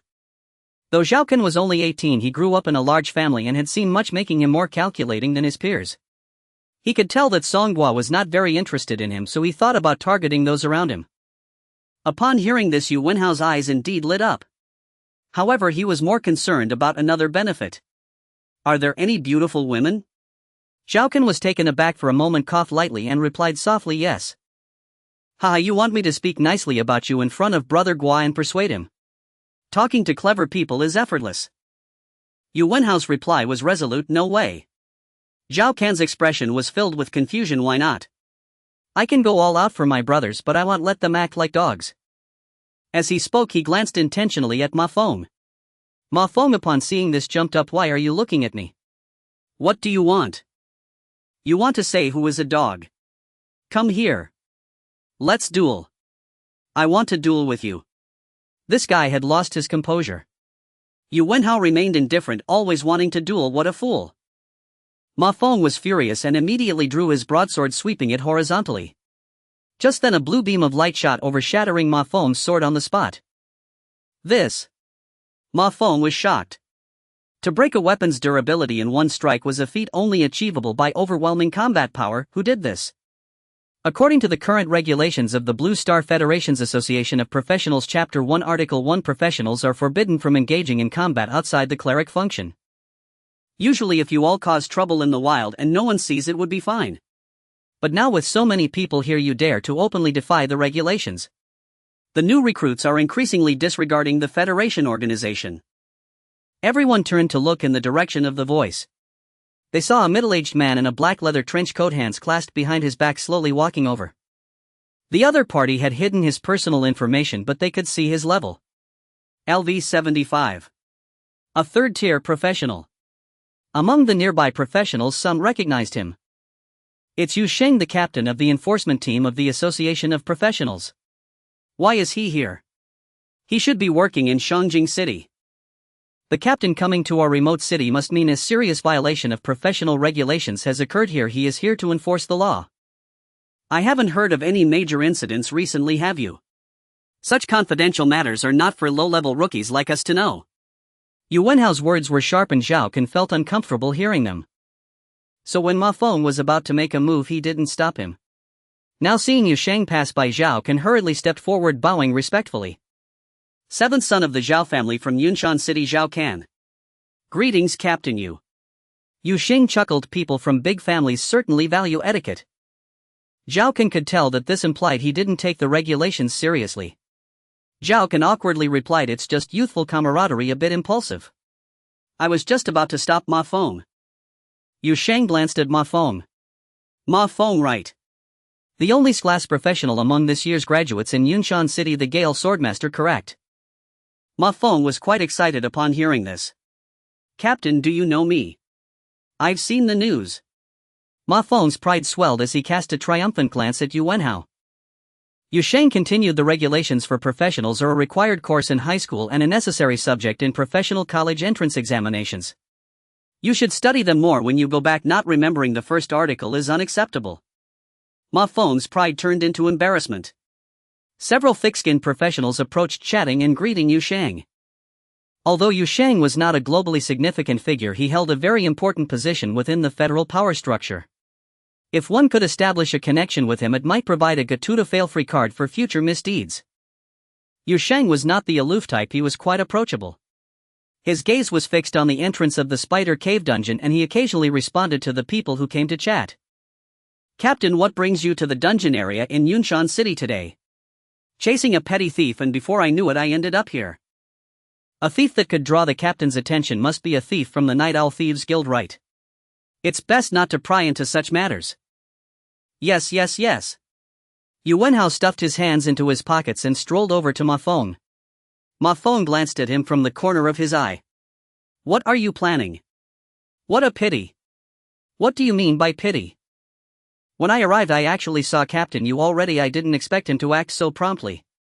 If your sword had hit me you would have been wearing abyssal handcuffs by now." Ma Feng felt that Yu Wenhao seemed a bit different today. Had he become smarter? Or was it just that he seemed smarter compared to his own foolishness? Ma Feng couldn't figure it out. "You are ruthless, we'll meet again." Ma Feng ignored Yu Wenhao. A moment later another bright red prompt appeared above the Spider Cave dungeon. LV5 Spider Cave dungeon record has been refreshed. New record 17 minutes 5 seconds 12. The following professionals participated in creating the new record Songhua. The professionals waiting in the dungeon area fell silent for a moment. Then they erupted into thunderous discussions and astonishment. "My God, he has broken the record again." The record for the Spider Cave dungeon was just a little over 30 minutes, and now he directly smashed it into under 20 minutes. What the hell is going on? Is the dungeon record made of paper? That guy's guess has to be right. Songhua must have found a loophole in the dungeon map and wiped out a large number of monsters in one go. Yu Sheng looked at the prompt above the dungeon with a smile. The dreary world of human professionals is finally about to welcome a new era. Although it was anticipated, Zhao Can was still very surprised when he saw the new record. 2 records. Still soloed, unprecedented. Could someone like this be kept under control? Thinking that he was just in a class professional, Zhao Can felt disheartened. However, for a direct descendant of a prominent family like Zhao Can, the profession was not a problem. As long as he achieved merit within the family, he would at least be rewarded with a class transition medal. The premise was to achieve merit. The resources of a prominent family were not handed out freely, they would surely prioritize those who were useful to the family. Hua Shangrong, who was feeling dejected nearby, regretted it immensely. If I had known Songhua was this amazing, I should have continued pursuing him instead of falling into the arms of that scumbag Zhao Can.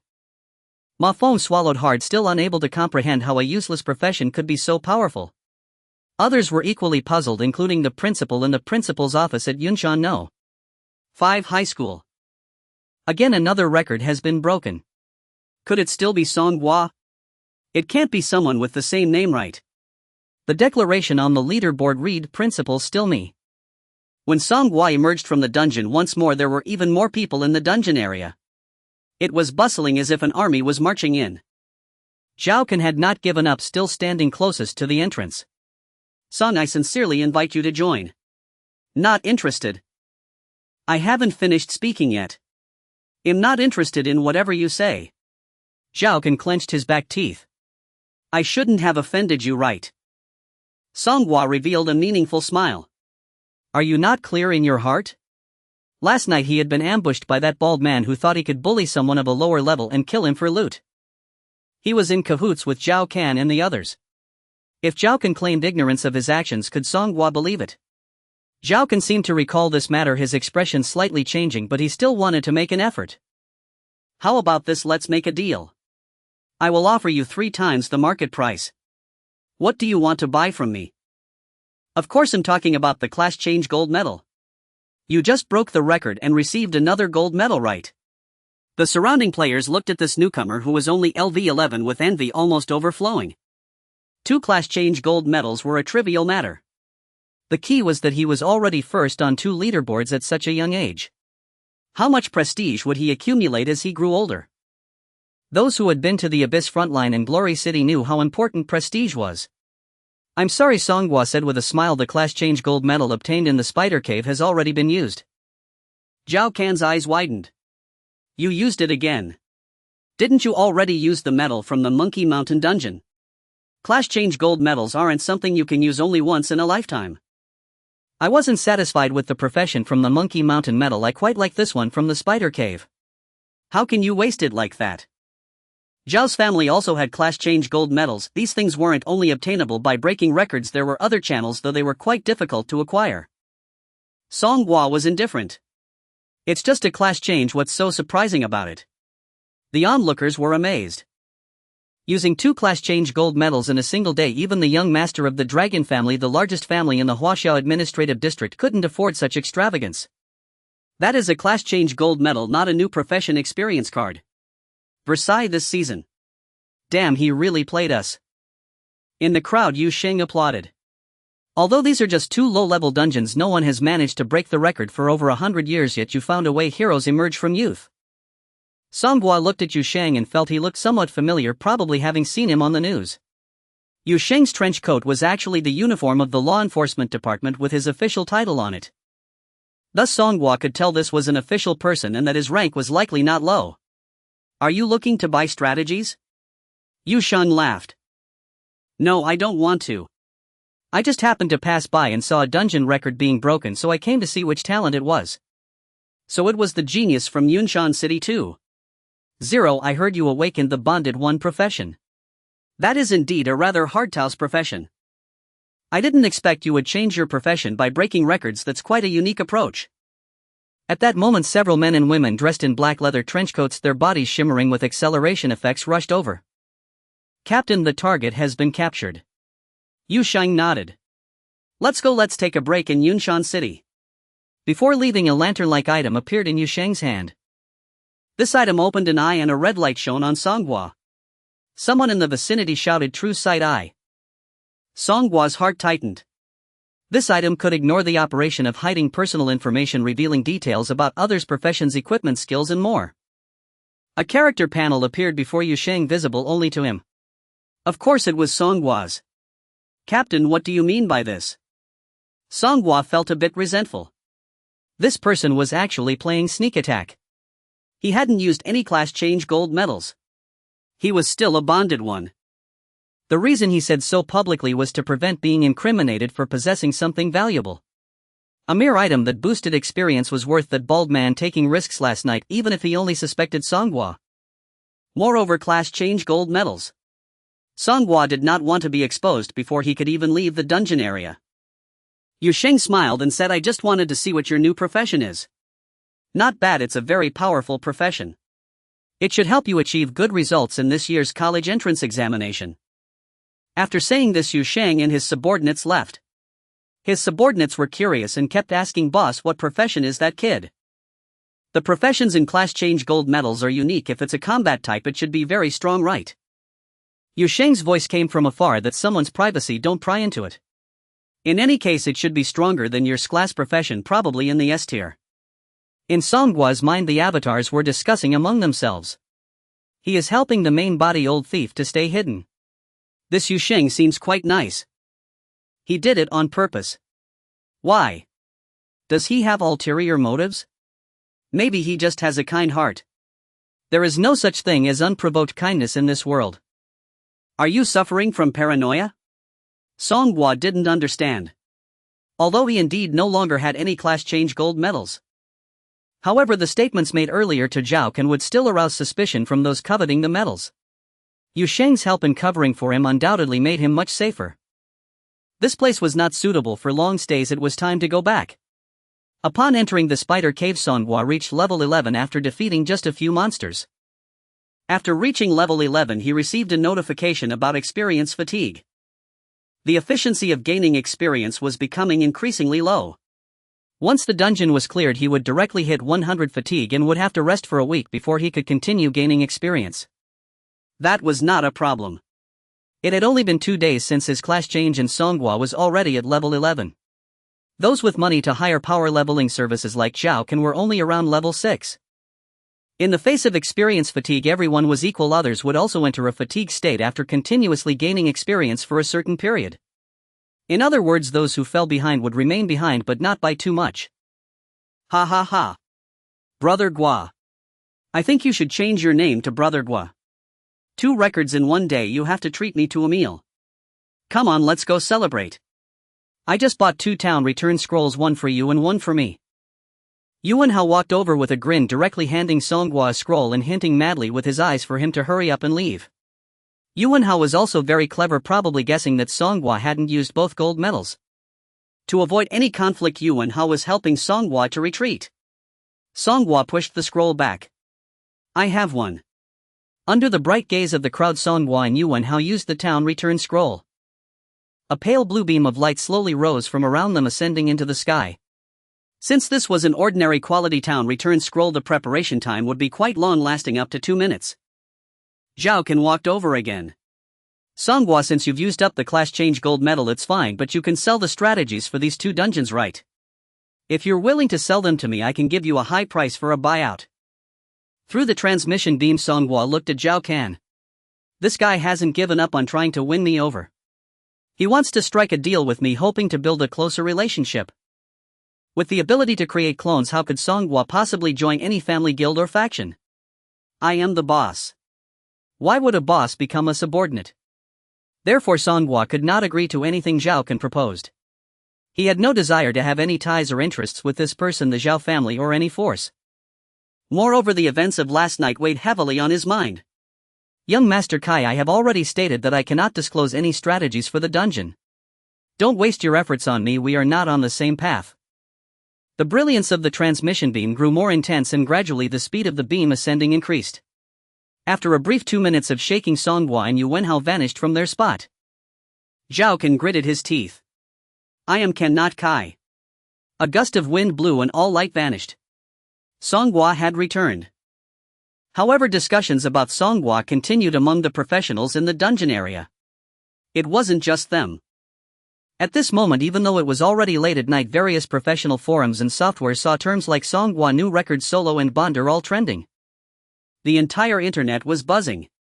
The world is full of talents. I noticed this Songhua was extraordinary from the start, a growth of 2.0. It's no joke, there have been very few throughout history. Is this growth even related to intelligence? He must have utilized environmental damage in the Monkey Mountain dungeon, exploiting a type of environmental damage that no one has discovered before. What nonsense are you talking about upstairs? With that bonder class, don't even talk about breaking records. They struggle to solo on easy difficulty, let alone hell level soloing. What a joke. What about the spider cave dungeon? Isn't it easy to deduce? He received a class transfer medal in the Monkey Mountain dungeon, so he must be a particularly strong class that counters the monsters in the spider cave. And did he even top that class? That's why I'm saying his current class is even stronger. I heard Captain Yushan was there too and praised his class. Captain Yusheng's class from the All-Rounder series. For him to praise it, it must be quite impressive. Various speculations and so-called deductions spread continuously across the internet. The heated discussions outside had no relation to Songhua, who had already returned home enjoying a moment of tranquility. The return scroll would teleport the user to the nearest professional sanctuary from where they last left. Songhua's home was not far from the professional sanctuary, and he returned quickly by taking a cab. Sitting on the sofa, he looked at the class transfer medal in his hand, a smile creeping onto his face. Battle Class Dragon Blood Series Class Vampire Duke. Another upper-tier class. Songhua could only lament his luck as a transmigrator, it was simply impeccable. The Spider Cave Dungeon raised the record so high. This was all thanks to the Spirit Monkey Warrior clone, which wreaked havoc within. And class upper-tier class has immense value. Even though this class transfer medal is priceless, Songhua has no intention of selling it. He intended to use it for his clone. Having a clone means he possesses it himself. In the Spider Cave dungeon, Songhua also relied on the power of the Monkey King, experiencing the thrill of a monstrous enhancement. Aside from a slight headache, everything else felt fantastic. Although the damage reduction had some deductions combined with the 30 from the limit break fist, it turned him into a solid wall. The boss of the Spider Cave, Madam Spider, clung to Songhua, nibbling away, yet his health bar barely dropped. A mere clone from a healing class cast a low-level healing spell and he was back to full health. Therefore Songhua still wanted to use this medal for his clone. The reason he didn't use it in the dungeon was that Songhua wanted to save it for the next clone. The new clone would match his current level. This meant that once the clock struck 12, the newly born clone would start at level 11. How wonderful it would be to skip the leveling process. Ding dong, ding dong. Not long after the grandfather clock in the house chimed midnight. Songhua felt a slight swelling in his body, a sensation that lasted only half a second. The next moment, a perfectly identical Songhua dressed the same stood beside him. Hey, old thief of a main body. Newcomers shouldn't learn bad habits from those old hands, you should call me boss. Alright, main body, old thief. The clones all laughed mockingly in their minds. Songhua had grown accustomed to this. Go ahead and use it. The new clone was filled with gratitude as it looked at the class transfer medal in hand. Wait, does getting a clone now mean the benefits are this good? The old clones were filled with envy and jealousy. It's not fair. I demand to be reincarnated. Main body, old thief, you can't be biased. I demand a draw. Whoever draws gets to use it. Protest. Protest. Songhua activated his innate ability to unite, silencing the loudest protesters. The others quickly fell silent. The new clone shook the medal in its hand. Can I use it? Should I treat you to supper first? The new clone used the class transfer medal. This time the special effects were different from the Spirit Monkey Warrior. Streams of black gas converged from all directions, mixed with scarlet bats flapping their wings, creating a rustling sound. A pair of crimson eyes opened amidst the darkness. The hunting moment has arrived. Songhua's eyelids drooped as he rolled his eyes. Class transfer doesn't have a naming ceremony, don't imitate the Monkey King. All special effects faded away. The new clone remained unchanged, just like before. Songhua glanced at its status panel to see what talents this class possessed. Name. Age 18, level 11, 0, class first transition, Vampire Duke S, battle class Dragon Blood series, class talent Scarlet Harvest. When using class specific skills, there is a 20 chance to affix Scarlet Mark on the enemy. Scarlet Mark targets with this mark take 10 more damage from the Vampire Duke. If the bearer is a professional and their health is below 10 while the mark stacks exceed their level by 2, it can cause their level to drop by 1, granting the Vampire Duke 10 of that level's experience and clearing half of the marks. Experience gained through this talent is unaffected by experience fatigue. The effects of this talent scale with level. Vampiric race, all skills come with 100 lifesteal and excess health, converts into a shield with a shield value not exceeding level 1000. Weapon specialization, whip specialization not activated, armor specialization, cloth armor not activated, strength 40, constitution 80, spirit 140, agility 60, growth 2. 0. Skills 56, blood moon dart, normal LV1, blood conversion, fine LV1, blood bat, summon, excellent LV1, demon blood whip, flawless LV1, blood tide, rare LV1, equipment none. This profession is really. Despite having a deep understanding of the common knowledge of this world, it was indeed the first time encountering a situation where one could gain experience from enemies while causing them to lose levels. Indeed, some professions possess talents that enhance experience gain, allowing for relatively quicker leveling. However, the ability to make someone lose levels seems to be unique to the Bloodsucking Duke. The new avatar was quite excited after seeing its talents.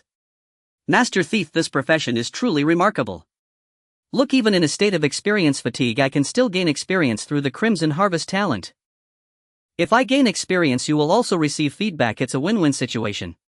But will making people lose levels stir public outrage? A single feast is evidently not as satisfying as a feast every day. In such a world of professionals, the significance placed on levels is as heavy as that of longevity. Even those in lifestyle professions cherish their not-so-high levels. Making people lose levels indiscriminately might not raise issues the first few times, but doing so repeatedly would definitely provoke public outrage, and that would be the end of it. Songhua pondered for a moment and suddenly had a brilliant idea. I've got it. You should target the evildoers. Due to the presence of professionals, the Blue Star world is far from what it used to be. The security in the city was utterly chaotic, with various acts of murder and robbery occurring outside. Despite having laws and relevant institutions, many times they serve merely as a facade. In the end, strength and status prevail. Just like the incident where the original self was imprisoned for reform through labor. Causing evildoers to lose levels is akin to confiscating the tools of a pervert. It wouldn't cause public outrage, but instead people would feel a sense of relief. Having received the original's approval, the new avatar was ready to set off. However, before it could leave, Songhua called it back. You still have my face on you. We are going to be messengers of justice. What is there to be afraid of? Superheroes also believe they are doing just things, yet aren't they all wearing masks? Here, take this. Isn't Superman someone who doesn't wear a mask? If I had Azu's strength, I wouldn't wear one either. Songhua handed him a white mask. He also summoned Hongjong and Kaife the spirit monkey warrior to send off the white mask. From today you shall be known as Brother Blood, codename White Mask. You three will be my three great generals. With black hair and white highlights, it was truly perfect. The dice and the trio of greats, a heartfelt creation from book friend Lemon Essence. 3 shrank upper sequences. Borrow whatever you can. Mama no longer needs to worry about the insufficient strength of the tethered profession. Aside from the sage time of unity, there might be a need to be a bit more cautious. Once the power of unity is activated, it radiates an aura of invincibility. Thinking of this, Songhua felt that as soon as the experience fatigue passed, he must rush to grind the level 10 dungeon to continue earning class change medals. He also needed to check if there were any other ways to obtain medals aside from grinding records. Just imagine all of his avatars are shrank professions. Oh, my tears of excitement were streaming from the corners of his mouth. The trio of black and white observed Songhua's expression, whispering amongst themselves. What lewd thoughts is the old thief having? Forget about him, I'm off now. The night in Yunshan City needs me. Damn, I also want to go out and be a superhero. Since we have nothing to do, let's help White Mask. After all, we are all wearing masks. Who will know who we are? Right, let's go. When Songhua came back to his senses, the 3 generals had already jumped out of the window. This is the 7th floor. Monkey Brother shouted. Cloud somersault. Blood Brother waved his hand, initiating the Bloodbat summon skill. Countless red bats appeared in the night, grabbing hold of Blood Brother's clothes and carrying him away. Songhua watched the 3 show off their skills outside the window, his lips twitching. Alright, so you all know how to have fun, huh? Letting Hozi Brother and Monkey Brother assist is fine. In case of any unexpected situations, they could still have each other's backs. All 3 of these guys have ways to fly. Songhua thought of sending other avatars to assist, but found it hard to keep up with their pace. Dazanjuan has gone to jungle, and the other brothers should not be idle either. The mock exam is about to start. Although cultural subjects don't carry much weight, we still need to strive for it. I must rank in the top 50 of the city. I heard from the class teacher that there seems to be a grand prize for the top 50. Songhua sat on the sofa, speaking earnestly to a group of avatars in front of him. To be honest, I study very hard, but that yellow-haired old pervert always makes me watch movies during class, severely affecting my studies. So I have to rely on you guys.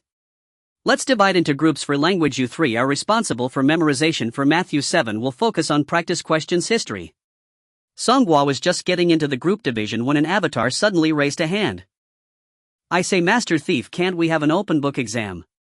Open book for liberal arts but closed for science. No, what I mean is you go in to take the exam and we will flip through the books for you outside. Search for answers online or directly ask someone who knows the answers. Isn't that fine? As long as any avatar speaks the original, Songhua will hear it. The same goes in reverse. Plus they share memories. As soon as Songhua sees a question and memorizes it, the avatars will also know what the question is. Songhua slapped the table, beaming with joy. Hey! You really are a talent. Avatar. At this moment, one of the distracted avatars glanced downstairs. Master Thief, that guy named Zhu Sheng is standing downstairs looking up at our house. Does he want to see you? Yinshan City, Wenjing Residential Complex, Building 9, Apartment 701. This 3-bedroom had been purchased while Songhua's parents were still alive.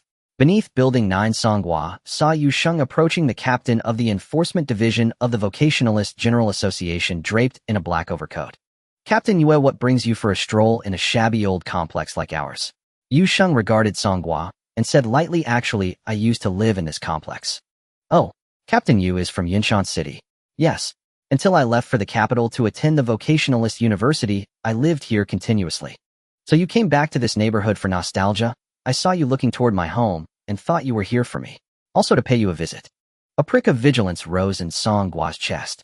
A few hours earlier in a first-stage instance in Yinshan City, this very captain, you had used the true sight eye to inspect his status panel. He knew you had seen that he remained a bonded and had not changed vocation. Returning to the city made things relatively safer, but only relatively. Song Gua did not want others to know his vocation had not changed. If that were known, those with designs would start to suspect he still possessed a vocation transfer medal. As the saying goes, one fears not the thief who steals, but the thief who covets. Song Gua did not want to live in constant alarm, sleepless and unnerved. Song Gua began to probe, testing the captain's motives. By the way, I haven't thanked you for covering me back at the instance. Yu Sheng smiled. No matter. I'd sooner not see a promising seed wasted by such vermin. Do you speak for the authorities with that remark? Only for myself. The officialdom in this world is the launching federation who such a leviathan would not trouble itself over a minor prodigy from a small city. Then why did you help me? Consider it hometown camaraderie. To see such an outstanding newcomer from my home fills me with pride. Just that simple. What else? Do you take me for someone from the Zhao clan trying to curry favor? If I wanted you on my team, it would not be so easy to be my subordinate. You'd have to pass layer upon layer of selection and stringent examinations, start from a local enforcement unit, and slowly earn merits and promotions. Captain Yu's humor put Song Gua at ease, and he smiled, sensing no obvious malice. By the way, I have something for you. Yu Sheng took from his pack an object shaped like a badge. Song Gua used his information scan, and fixing his gaze, the item's details appeared before him. Relic information, name Mi Wang. Rarity, legendary gold. Effects, allows selective display of one's information or complete concealment, sealing off all reconnaissance methods. When damage numbers are shown, the bearer can choose which type to present: physical damage, magical damage, true damage, or shield loss. A relic, a special kind of equipment. It occupies no equipment slot and requires no wearing. It grants no attributes, skills, or passives, yet confers certain unique effects. The true sight eye he had seen before was itself a relic. Relics drop only from high-level instances, forbidden zones, or from large-scale bosses, such as field or world bosses, and then with very low probability. Legendary relics are rarer still. Yu Sheng's generosity left Song Gua somewhat bewildered. Captain, this is. You need this. I need it, but I cannot afford such a thing. Haha. Yu Sheng laughed heartily, and with a careless toss the badge affixed itself to Song Gua's chest. I give it to you and hope it aids your growth. This is all I can do. How you walk the road ahead is up to you. Song Gua touched the badge at his chest. Its texture was superb, worthy of a legendary relic. Worn, others could not even see his level. Yet Song Gua did not intend to hide his level entirely. Such total concealment would invite suspicion that he possessed an item capable of hiding even a level and thus provoke covetousness. Captain, I gratefully accept. Don't mention it, and don't overthink it. This relic is precious to you, but useless to me. Consider it a favor done with the tide. It was impossible for Song Gua not to overthink. Even clones knew there was no gratuitous kindness in the world. Yu's gesture might be benevolent, but it must have reasons. Just because he once lived here as a child. Absurd. Song Gua and Yu Sheng traded a few more pleasantries, though their ages differed by over 20 years. Because Song Gua's true age was not young, and he had lived 2 lives, they found themselves surprisingly congenial. Meanwhile, Xuezi Ge and his 2 companions arrived in the old quarter of Yinshan City, near a slum. The 3 crouched in a pitch-dark alley, furtively scanning around like thieves. There are many criminals in this area at night. Let's find a suitable villain to take down here, one said. Xuezi Ge asked, any rapists? I'm rather interested. Xuezi Ge fell silent. Hoge pointed at a food stall. There seems to be a hooligan causing trouble over there. Let's move. Xuezi Ge gripped him. Wait, we must choreograph our entrance, otherwise it won't suit the grandeur of our San Yuan. How should we stage it? Let's do it like this. At the vocational sanctum, when people awaken their vocations, 70% become life-type vocations. Life-type vocations gain experience simply by performing tasks related to their trade. Yet that means on one hand leveling is exceedingly slow. On the other hand, not every means of making a living matches the life vocation a person awakens to. For example, a poor child from a slum who awakens as a pianist has no means to learn piano. Their vocation and reality do not align. Thus, many people remain at level 0 or in the single digits for life. Such folk are effectively ordinary people in the world of vocationalists. Combat vocations, by contrast, possess innate martial potency that ordinary people cannot hope to match. Coupled with Yunshan City's Public Security Bureau, which often proves ineffectual, this leads to slum districts where lawlessness festers and combat-trained thugs commonly prey upon life-vocation practitioners. In front of a large food stall near the slum, two punk aristocrats, the elder brother known as Chang-gu and the younger brother known as Chang-di, one with a purple explosive hairstyle and the other with a green waterfall hairstyle, were demanding protection fees from the stall owner. Failing to obtain money, the duo turned their attention to the owner's daughter. "Don't take my daughter. Please, I beg you." The owner desperately clung to Chang-ge's leg but was dragged along the ground by sheer brute force, getting covered in filth. Both Chang-gu and Chang-di were at level 19, their attributes overwhelming the stall owner as well as his daughter, who had just turned 17 and had not yet undergone her first transformation. "Get lost. What good does begging do? If you just pay up, nothing will happen to you." The owner's daughter glared fiercely at Chang-di, who was holding her like an object under his armpit. "Scum! I curse you to an untimely death." Chang-di laughed lewdly. "Don't worry, tonight you'll experience ecstasy and despair." Hiss. Before he finished speaking, Chang-di ripped the owner's daughter's outer clothing. "Ah," she screamed, covering herself. The owner, seeing this, was consumed by rage and grabbed a stool from the food stall, frantically smashing it on Chang-ge's head. "Bastard! Die!" Chang-gu stood still and took the hit, the wooden stool splintering upon impact. However, not a single hair on Chang-ge's head was ruffled. Chang-gu disdainfully turned his head and shot a glance at the owner. "You overestimate yourself." With a casual punch, the owner spat blood and was sent flying crashing into the stove. "Dad! Stop calling me Dad tonight, you should call us both Dad, ha ha ha." The owner's daughter's cries echoed far into the night. Yet there was not a soul in sight. The diners who had been eating at the food stall fled at the first sign of trouble. Just as the two ruffians were about to take the owner's daughter away for their nefarious deeds, a red bat-shaped dart flew out from a dark corner. Swish, swish, swish. Thud. The dart easily sliced through Chang-di's arm, blood gushing out. 850.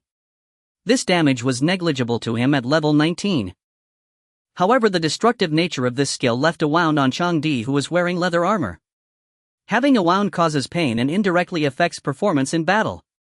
This was an unavoidable situation in Divine Job after merging with reality. After all, people in reality are still human, not just a bunch of data.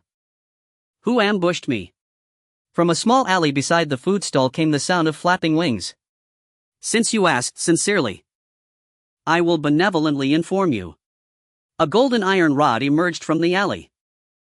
To prevent moral decay, to protect the peace of the city, to embody love and beauty, an invincible and charming hero. The first figure stepped out from the alley. He seemed to be wrapped in a layer of cloth. Upon closer inspection, it appeared to be a white Taoist robe, though it seemed he didn't know how to wear it properly, so it hung on him like a curtain. He wore a cloth hood adorned with a white tile pattern from mahjong. White tile. Another person emerged. This one was also wrapped in a Taoist robe, but it was red, and he too wore a hood with a pattern featuring the red dragon from mahjong. Red dragon. Yet another appeared in a blue Taoist robe with a wealth hat. Wealth. The three of them lined up, striking a battle pose, each speaking in unison. Team Rocket. The Bat Cave Trio. Justice League. The most feared thing is the sudden silence in the air. The three spoke in hushed tones. What Team Rocket, what Justice League, do you even have the copyright for that? And you, the Bat Cave Trio, could you be any more cliché? Stop the nonsense, it's all White Tile's fault for acting too soon. We didn't even discuss our entrance strategy. If we don't act soon, his clothes will all be torn off. My damn sense of justice. Chang-gu and Chang-di utilized their inspection feature. Although these three individuals concealed their personal information, they could see one was level 8, another level 9, and the last level 11, far below the two ruffians. The two couldn't help but burst out laughing. With such low levels, you're trying to be superheroes wearing bizarre costumes and stepping out to uphold justice. Are you trying to make me die of laughter? Ha ha ha. The three known as the Big Three were not to be trifled with. The one in the wealth hat, monkey brother, directly raised his Rui Jingu Bang. Big. The active skill of the Rui Jingu Bang can enlarge the weapon, thereby enhancing its critical hit rate. Swish, a bright red number indicating critical physical damage appeared. 2,890. The Rui Jingu Bang quickly thickened and lengthened, sending Chang-di, who was doubled over with laughter, flying, allowing the owner's daughter to escape from under his armpit. Earth Fire Explosion. Fire brother wearing the red dragon hat slapped the ground. A faint red glow spread rapidly from beneath, exploding right under Chang Ge's feet. Boom! A tremendous burst of fire shot into the sky, a circular flame propelling Chang Gu upward. The one in the white tile hat known as Blood Duke walked over to the owner's daughter and tore half of his Taoist robe to drape over her. He acted gracefully, exuding gentlemanly charm. It's late and cold, don't catch a chill. While still comforting the girl, he unleashed a skill in the next moment. Demon Blood Whip. The whip weapon in his hand suddenly extended into a long red fierce light wrapping around Chang Di. Having just been sent flying by the Rui Jingu Bang and crashing into the wall across the street, he had yet to process what had happened when he was pulled back in front of Blood Duke by this skill. Let me go. If you have the guts, face me unknown. Unknown, huh? I'll grant your wish. Chang Gu and Chang Di, being the brazen ruffians they were, did not hide their personal information. They could clearly see what profession they were, what equipment they wore, and what skills they had. Chang Di was a clever assassin. Blood Duke summoned a swarm of blood-colored bats, with his blood bat summoned surrounding Chang Di and pecking at him, incessantly rendering him unable to move. He then lashed at him with the whip, all regular attacks. 1 layer, 2 layers, 3 layers. He was counting the layers of crimson marks while also gauging the opponent's health. Greenhair was unable to utter a sound throughout the ordeal, being assaulted by both the whip and the bats, offering no resistance. As an assassin, having been controlled and lacking skills to break free, he was basically doomed. Meanwhile, Chang Gu was a clever guardian. Facing 2 opponents, Fire Brother and Monkey Brother, was quite the embarrassment for a mere clever profession. Yet Chang Gu confidently pulled out his shield, looking very self-assured about his defense. Then he saw that his dignified level 19 Knight's Judgment, when cast upon Monkey Brother, only dealt 2-digit damage. This is impossible. Knight's Judgment deals true damage. Behind Monkey Brother, a swarm of little monkeys had appeared without anyone noticing. They were rummaging through the leftover food on the tables at the food stall. Monkey Brother picked up the Rui Jingu Bang and rubbed his nose. Red Dragon, you're up. I'm too lazy to fight him, he's too pathetic. Fire Fist. Red Dragon, soaring into the air, unleashed a fist composed of flames, dragging a long tail of fire as it severed Purple Hair's entire right arm. Oh no, I missed. The owner's daughter sat on the ground, gazing at the 3 men who seemed like divine warriors descending from the heavens, her eyes glazed over.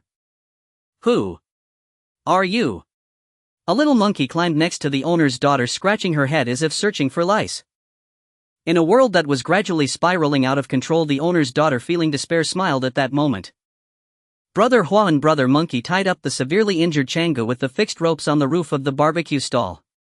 Chang Gu pleaded, I'm bleeding. Call an ambulance. Call an ambulance. I'm going to die. Brother Hua glanced at him and tossed several LV5 small red potions to him, which he had obtained from leveling up yesterday. Drink a sip if you feel like you're dying. Chang Gu was shocked. Is this really okay? We professionals are a blend of data and life. As long as the blood meter isn't empty, we won't die. If you don't understand this, how can you bully the weak? What a waste. As Brother Hua spoke, he kicked him. Brother Monkey was already inside the barbecue stall, eating barbecue with the monkeys he summoned. In the middle of the road, Blood Brother was still whipping Chang Di. Big Brother. Spare me.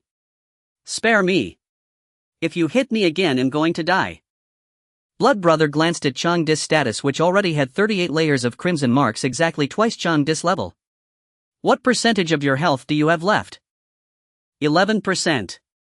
With a loud crack, he whipped him again. Ouch. You're still hitting me. How much do you have left now? It's down to 10%.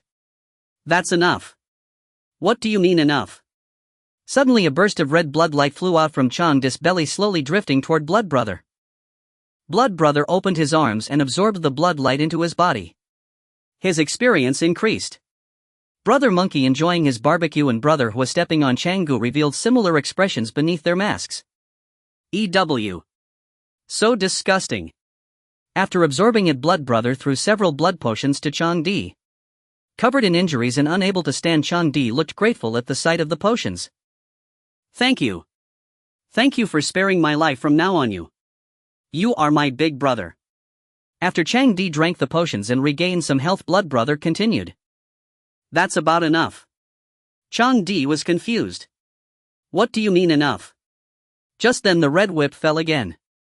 Ouch. Absorbing one level would clear half the marks. Only attacks had a chance to apply the marks. Therefore Blood Brother could only raise Changdi's health a bit and continuously attack to reapply the marks to a sufficient amount.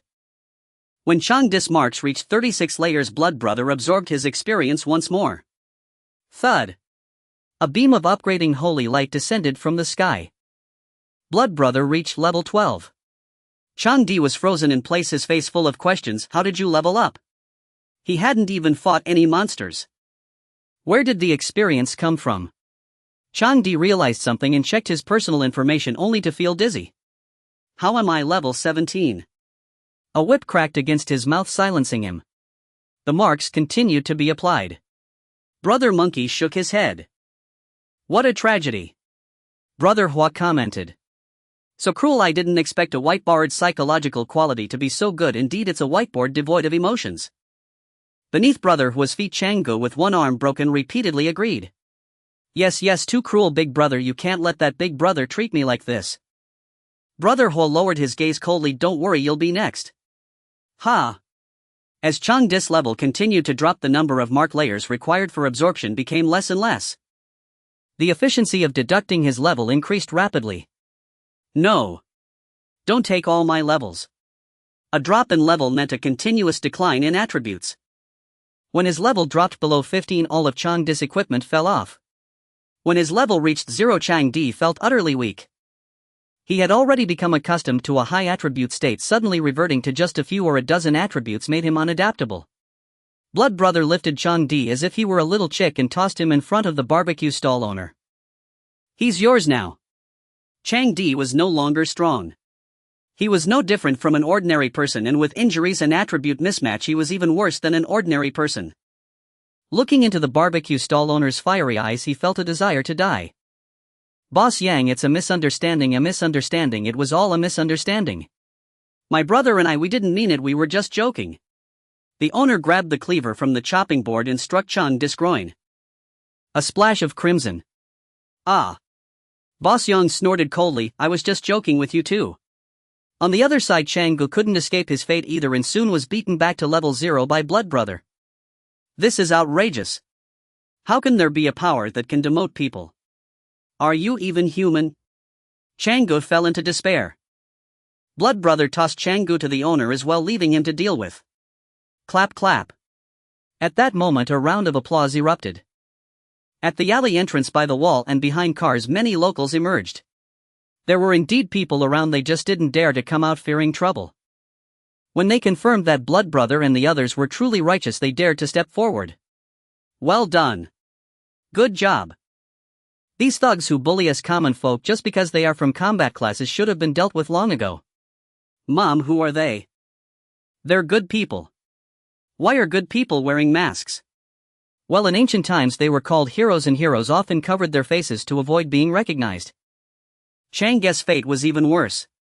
When he was level 19 he could flaunt his power in the slums. But now he was level 0. The surrounding residents, who had long harbored resentment towards the two brothers, surged forward and stoned him to death. You three.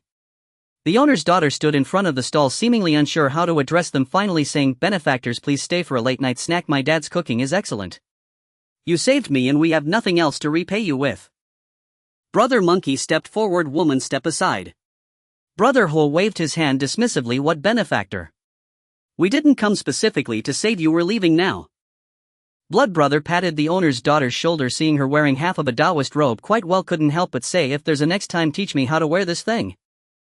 The three benefactors were so distinctive that the owner's daughter admired them even more. Just as the three were about to leave, a stern shout came from the crowd, stop. Blood Brother turned his head to look, what's up? Do these two little rascals have someone above them? A man resembling a combat power detector from Dragon Ball walked out from the crowd. Who are you three? Which guild do you belong to? Which organization? Take off your masks and accept an identity investigation. Brother Monkey hated being shouted at and immediately retorted. Who the hell are you to investigate me? The man flashed a badge. Woyun City Anomaly Bureau leader of the First Action Team, Wang Miao. I suspect you are using prohibited powers and must come back with me for an investigation. The three looked at each other. Anomaly Bureau. What is that? That device on his face looks like something only Anomaly Bureau personnel would wear. But that's not important, this guy. Level 41. A second transformation professional. Run. The trio of the Great Three Yuan exhibited their unique abilities, soaring into the sky and dispersing in 3 different directions. Wang Miao raised his hand, icy air swirling around him as if he had a way to pursue them. But at that moment the onlookers suddenly became chaotic. Ah. Time to go home. The excitement is over. Hey. Why did you bump into me? Who bumped into you? What are you looking at? What of it? Ah. Stop fighting. The crowd surged around Wang Miao, preventing him from activating his skill successfully. This delay allowed the 3 individuals to fly far away. Wang Miao could only throw his hands in frustration. Everyone get out of my way. Crack crack. A layer of frost enveloped everything around him, centered on Wang Miao. The crowd shivered in the cold, quickly distancing themselves from him. Wang Miao stepped onto the icy surface and glided away. With a flick of his wrist, the ice extended before him, allowing him to continue sliding. I am Wang Miao. Just now, near the slums of the old district in Yunshan City, I detected 3 groups of life fluctuations that do not meet normal indicators. I request an investigation. It's almost dawn. I didn't realize we chatted for so long. I must leave, I have official duties to attend to. Songhua had chatted with Yusheng for quite a while. Having grown up in the same neighborhood, just the changes around them and how things were in the past provided ample topics for conversation. Songhua watched as Yusheng left the community, his brows gradually furrowing. What is this guy's intention in getting close to me? After chatting for so long, Songhua tried to extract information multiple times, yet Yusheng remained tight-lipped, revealing no intentions. Could it be that he really is just a senior mentoring a newcomer? Not thinking too much about it anymore. Spending a few hours chatting and obtaining a legendary quality secret treasure was quite a bargain. Back at home, just as Songhua was about to sleep, a sudden flash of fire appeared outside the window. Whoosh whoosh whoosh. Fire Brother flew in first, his hands spewing flames that ignited the curtains. Damn. Don't fly in through the window next time, take the elevator. Songhua summoned a doppelganger, a water element mage. Extinguish the fire. The doppelganger raised its hands. Great wave technique. Boom. A massive wave appeared out of thin air, transforming Songhua's home into an aquarium. The neighbor on the 6th floor was awakened by the sound of rushing water outside and, pulling back the curtains, sleepily remarked, "Is it raining so heavily?" Half an hour later. In the community flower bed, a drenched Songhua twisted the corner of his clothes, squeezing out a puddle of water. The water element mage, kneeling on the ground, awkwardly smiled and said, "I'm sorry, boss. There used to be cannons used to swat mosquitoes, and now there are great waves to extinguish small fires. You can do it. It's what I should do. Your main position has been lost. You can now go to the bottom of the upgrade priority list." Songhua put away this doppelganger and turned to look at the 3 capable subordinates beside him. Tonight's harvest is not bad. I'm almost at level 12. Blood Brother said, "But we encountered someone from the special bureau at the end. He seems to want to capture us." You weren't followed on the way back, were you? We circled around a lot and even entered a neighbor's house, confirming that no one was pursuing us before returning. The Special Bureau, the Bureau of Investigation for Special Phenomena and Abnormal Life. I remember they shouldn't be involved with professionals. Even if someone from the government wants to capture you, it should be the enforcement department of the professional association. Who knows? Are we continuing to punish evil and promote good tomorrow night? The old district is a mess with many low-level but deeply rotten thugs that fit our needs perfectly. Tomorrow night. Why wait until tomorrow night? Let's go now. The bad guys who come out at night are those we can handle. The ones who dare to act during the day are all well-known figures. Kneeling on the ground as punishment, Fire Brother, along with Monkey Brother, who was munching on a banana he had swiped, nodded repeatedly. That makes sense. Let's wait until tonight to act and rest during the day. Suddenly Songhua had a brilliant idea. Why don't you draw experience from other doppelgangers? Blood Brother was taken aback by Songhua's thought. Is it that ruthless? If the doppelganger keeps leveling up like this, it will surely become too much to handle. Since each new doppelganger shares the same level as himself, why not utilize this to level up? Songhua immediately summoned a low-level cannon fodder doppelganger for Blood Brother to test. The result was that this doppelganger's level indeed dropped, but blood brother did not gain any experience and Songhua received no feedback. This won't work. It's because the doppelganger is essentially the same person as me. I can't step on my left foot with my right foot to ascend. It's also possible that the cleric system can't comprehend what's happening, causing a back-end error. If it doesn't work, it doesn't work. Songhua was quite open-minded about it. After all, blood brother's existence was already an additional channel for gaining experience. In the afternoon, after sleeping all morning, Songhua went to school. Students of combat and logistics professions no longer needed to attend classes. They could just focus on leveling up. But Songhua had nothing to do at home. He felt quite bored alone. Going to school to appreciate the youthful beauty of female classmates was a delightful affair. Upon entering the campus, Songhua immediately experienced what it felt like to be a celebrity. Students from various grades and classes crowded the hallways watching Songhua from the third floor, the second floor, and the first floor. It was just like visiting a giant panda. Is this the Songhua who soloed 2 level 5 hell dungeons and even broke the record? A celestial being is actually beside me. This celestial was still in prison before. Holy crap, is he a legendary troublemaker? Level 11. So impressive. Our class so-called most efficient monster-slaying Lingxi mage is only level 6 now. I said long ago that a genius with 2.0 growth is not just a fish in a pond. Look, he made an astounding debut. That's just hindsight. A few days ago you were still posting on the campus forum about injuring Songhua, saying his growth was so high but his profession was wasted, comparable to the tragedy of Shang Zhongyang. There's a saying that there are no wasted professions, only wasted practitioners. Songhua is the type to turn a wasted profession into a top tier one. He's so handsome. The way he reads is so charming. Oh no, I'm falling for him. Back off, the guagua is mine. In the classroom, Songhua was reading the adult comic that Yu Wenhao had just gifted him. This series isn't graphic enough, Yu Wenhao said with a knowing look. Now it's all about the plot. The plot isn't that great, just give me something with more meat. Alright, then I can only take out my cherished Dark Bible. About 30% of the students have awakened combat and logistics professions. Thus there were significantly fewer people in the school now. Every class had empty seats. Why aren't you leveling up? It's only been 3 days, you're still level 5, you shouldn't be experiencing fatigue yet. No, I'll fatigue from continuously gaining experience anyway, I might as well take a break. Leveling up is really tiring. I wish there were a one-click max level item. Dream on. At that moment the homeroom teacher struggled through the crowded doorway and entered the classroom with difficulty. Songhua, please go to the principal's office, the principal has something to discuss with you. Songhua continued flipping through his book without looking up. If the principal has something to discuss with me, he should come see me. Why do I have to go see him? The homeroom teacher was momentarily speechless. Give the principal some face. Songhua smiled. That's not right, he needs something from me and wants me to give him face. Shouldn't it be the other way around? He wants both face and substance. Is this the world of adults? How terrifying. Songhua knew very well what the principal wanted from him. He had already made his calculations and was ready to milk a good profit. Principal, 2 days ago when I came out I called you to inquire about the sponsorship and guaranteed admission, and you did not say this then. In class 5 of senior year, the principal sat at the front of a row of desks facing Songhua, wearing a somewhat flattering smile.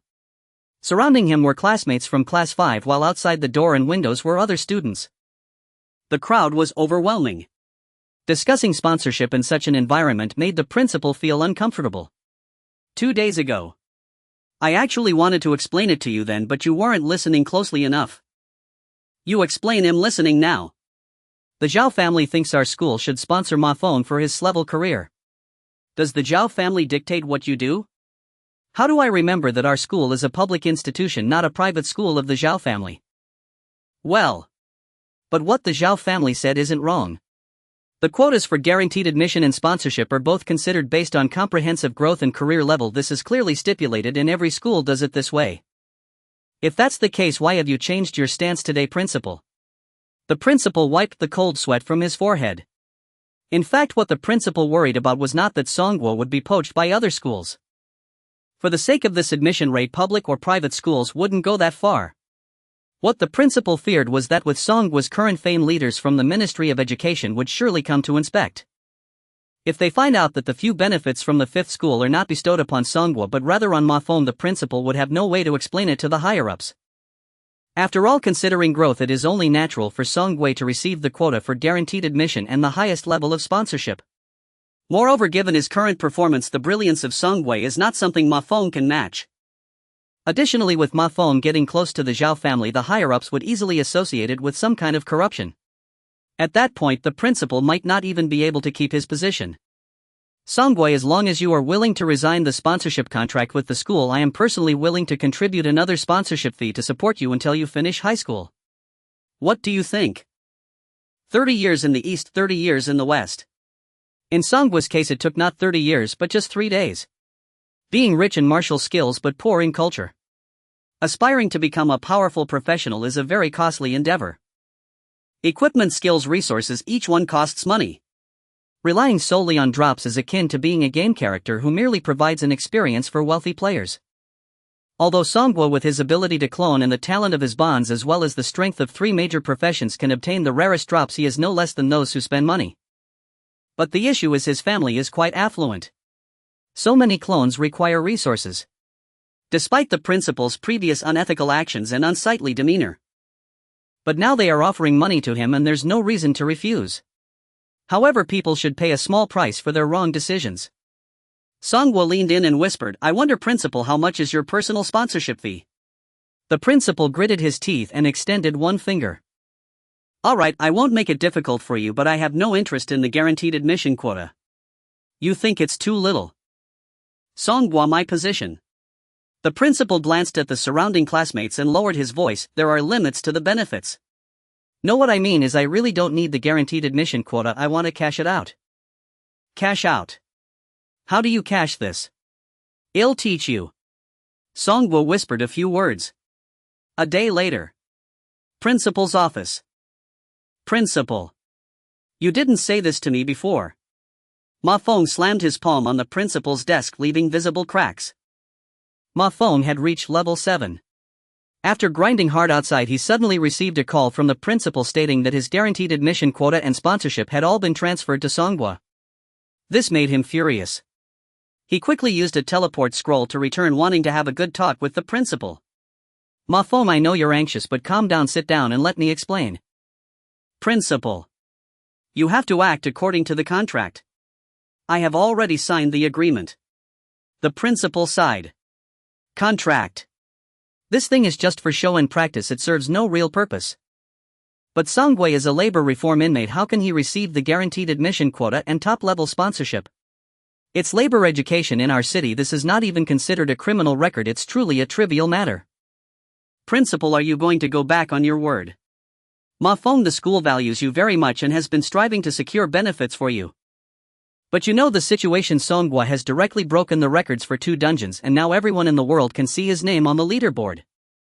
Under pressure from above, I had no choice but to transfer the benefits to Songhwa. However, I have done my utmost to secure an opportunity for you." "What opportunity?" Ma Fong sat down and asked curiously.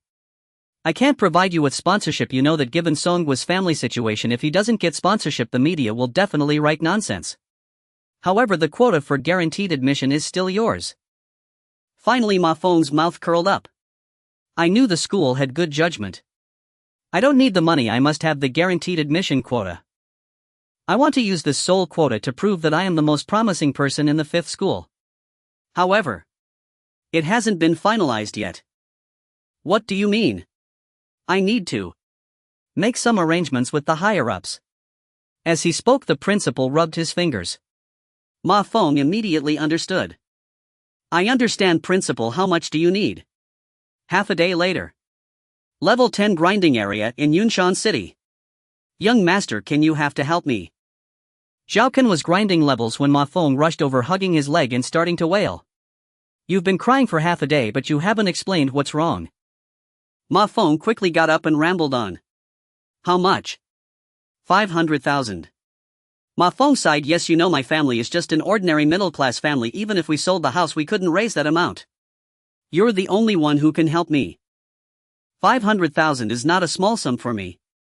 I mean, as in level profession, why do you need a guaranteed admission quota? Can't you just take the entrance exam for the prestigious schools in the Huaxia Administrative District? No, young master, you don't understand. The school announced 2 days ago that the guaranteed admission quota was given to me. Now suddenly changing it, isn't that a slap in my face? Now who doesn't know that I Ma Feng have aligned with young master Can? This is a disgrace to me. It is clearly a disgrace to you. Song Gui is going to great lengths to take back the guaranteed admission quota just to humiliate you. Upon hearing this, Xiao Can felt it made some sense, albeit not fully. Previously Old Wan wanted to deal with Song Gui but ended up failing himself. That kid Song Gui is likely suspecting me and thinks I instructed Old Wan to do this, which is why he embarrassed me at the dungeon entrance. Now to take away what belongs to you, it's like shaking the tree to scare the tiger.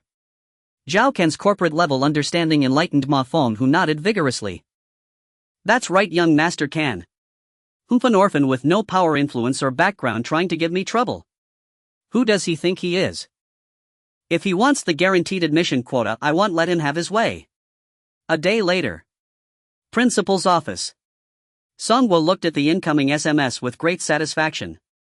Principal, you can rest assured that if the higher-ups come to inspect, I will say that I chose to give the guaranteed admission quota to a classmate who needs it more, while I choose to earn my place through examination. And you, Principal, during this process have tried your best to persuade me to accept the quota and have put in a great deal of effort. The principal felt grateful. Thus it would be the best win-win situation. Night fell. Monkey Brother, Blood Brother and Fire Brother went out again to punish evil and promote good. According to Blood Brother's feedback, Song Gui had leveled up to level 12 while Blood Brother himself had reached level 13. This was far more efficient than leveling up or grinding dungeons. At Song Gui's home, clones filled the space. Tonight we are going to launch a major operation and buy 200 copies of the self-destruction skill book. The group of clones was greatly confused. Why buy such a common quality universal skill? With such tight skill slots, is it really necessary to learn a white quality skill? Moreover, doesn't self-detonation mean it would kill oneself? Unless it's a life or death situation, it shouldn't be used. Song Gui analyzed the situation for the clones. Last night when Xu Wezi and his team were out earning experience, they were targeted by people from the Special Bureau. Fortunately, the three of them were clever, their skills were effective and the pursuers were not too high in level, so they managed to avoid trouble. However, this remains a hidden danger. The Motion Mage clone said the Special Bureau is indeed a threat, but we currently have no way to eliminate them all. No, I mean you are a threat. Us. If you are captured by the Special Bureau and they remove your headgear, discovering that you look just like me would expose my cloning ability. I must find a way to make the clones disappear without a trace when necessary. Do you understand? The group of clones took a step back, frightened by Song Gui. Damn. Are you saying this in human language? The lives of clones matter too. Protests. Protests. The protests were in vain. Without the main body there would be no clones.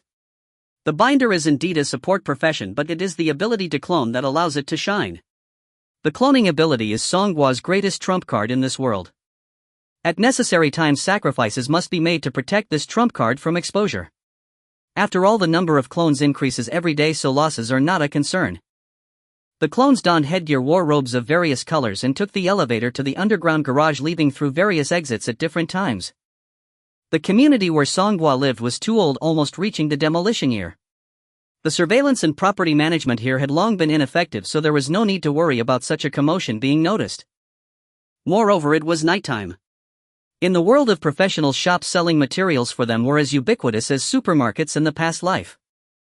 Large and small chain stores and various types were available. Song Gui instructed the clones not to go to those large shopping malls. After all, they looked rather conspicuous in their attire. They should just go to small roadside shops where they could bargain. Universal skill books were all of white quality, so their output was not low and were usually dismantled for skill upgrade materials, with few actually learned. Thus the prices of universal skill books were not expensive. For about 1,000 yuan one could buy a book. If they bargained, they could even get it for about 800 or 900. If they bought in bulk at once, there was even more room for price reduction. In fact, Song Gui had long wanted to get each clone a copy of self-detonation. However, spending tens of thousands at once was beyond his means. After receiving the 5 million from Zhao Can, the financial issue would be resolved. That night many small supermarkets in Yunshan City saw some strangely dressed professionals who bought nothing but the self-detonation skill book. The supermarket owner was overjoyed. This kind of trash skill book that rarely sold even one copy in several days was suddenly being bought in bulk. It felt like the god of wealth had knocked on my door. Although the god of wealth looked quite strange, he was indeed paying, so what he wore didn't matter. In Jingjiang district on a pedestrian street, Wang Miao was patrolling with 2 team members. Team leader Yu isn't here to inspect, so why did the higher-ups extend our night patrol? It's really messing with my sleep. A long-haired female team member complained while looking in her mirror as they walked. The other male team member with a buzz cut also expressed some grievances. The law enforcement department of the professional association isn't even in the same league as us, they don't manage us. Why do they need to put on a show for team leader Yu? Wang Miao said in a deep voice, "Alright, stop the nonsense. Work is just like this, do what the leaders require, complaining won't get you a raise." "Yes, team leader." "Eh? Team leader is that person, the one you asked us to keep an eye on."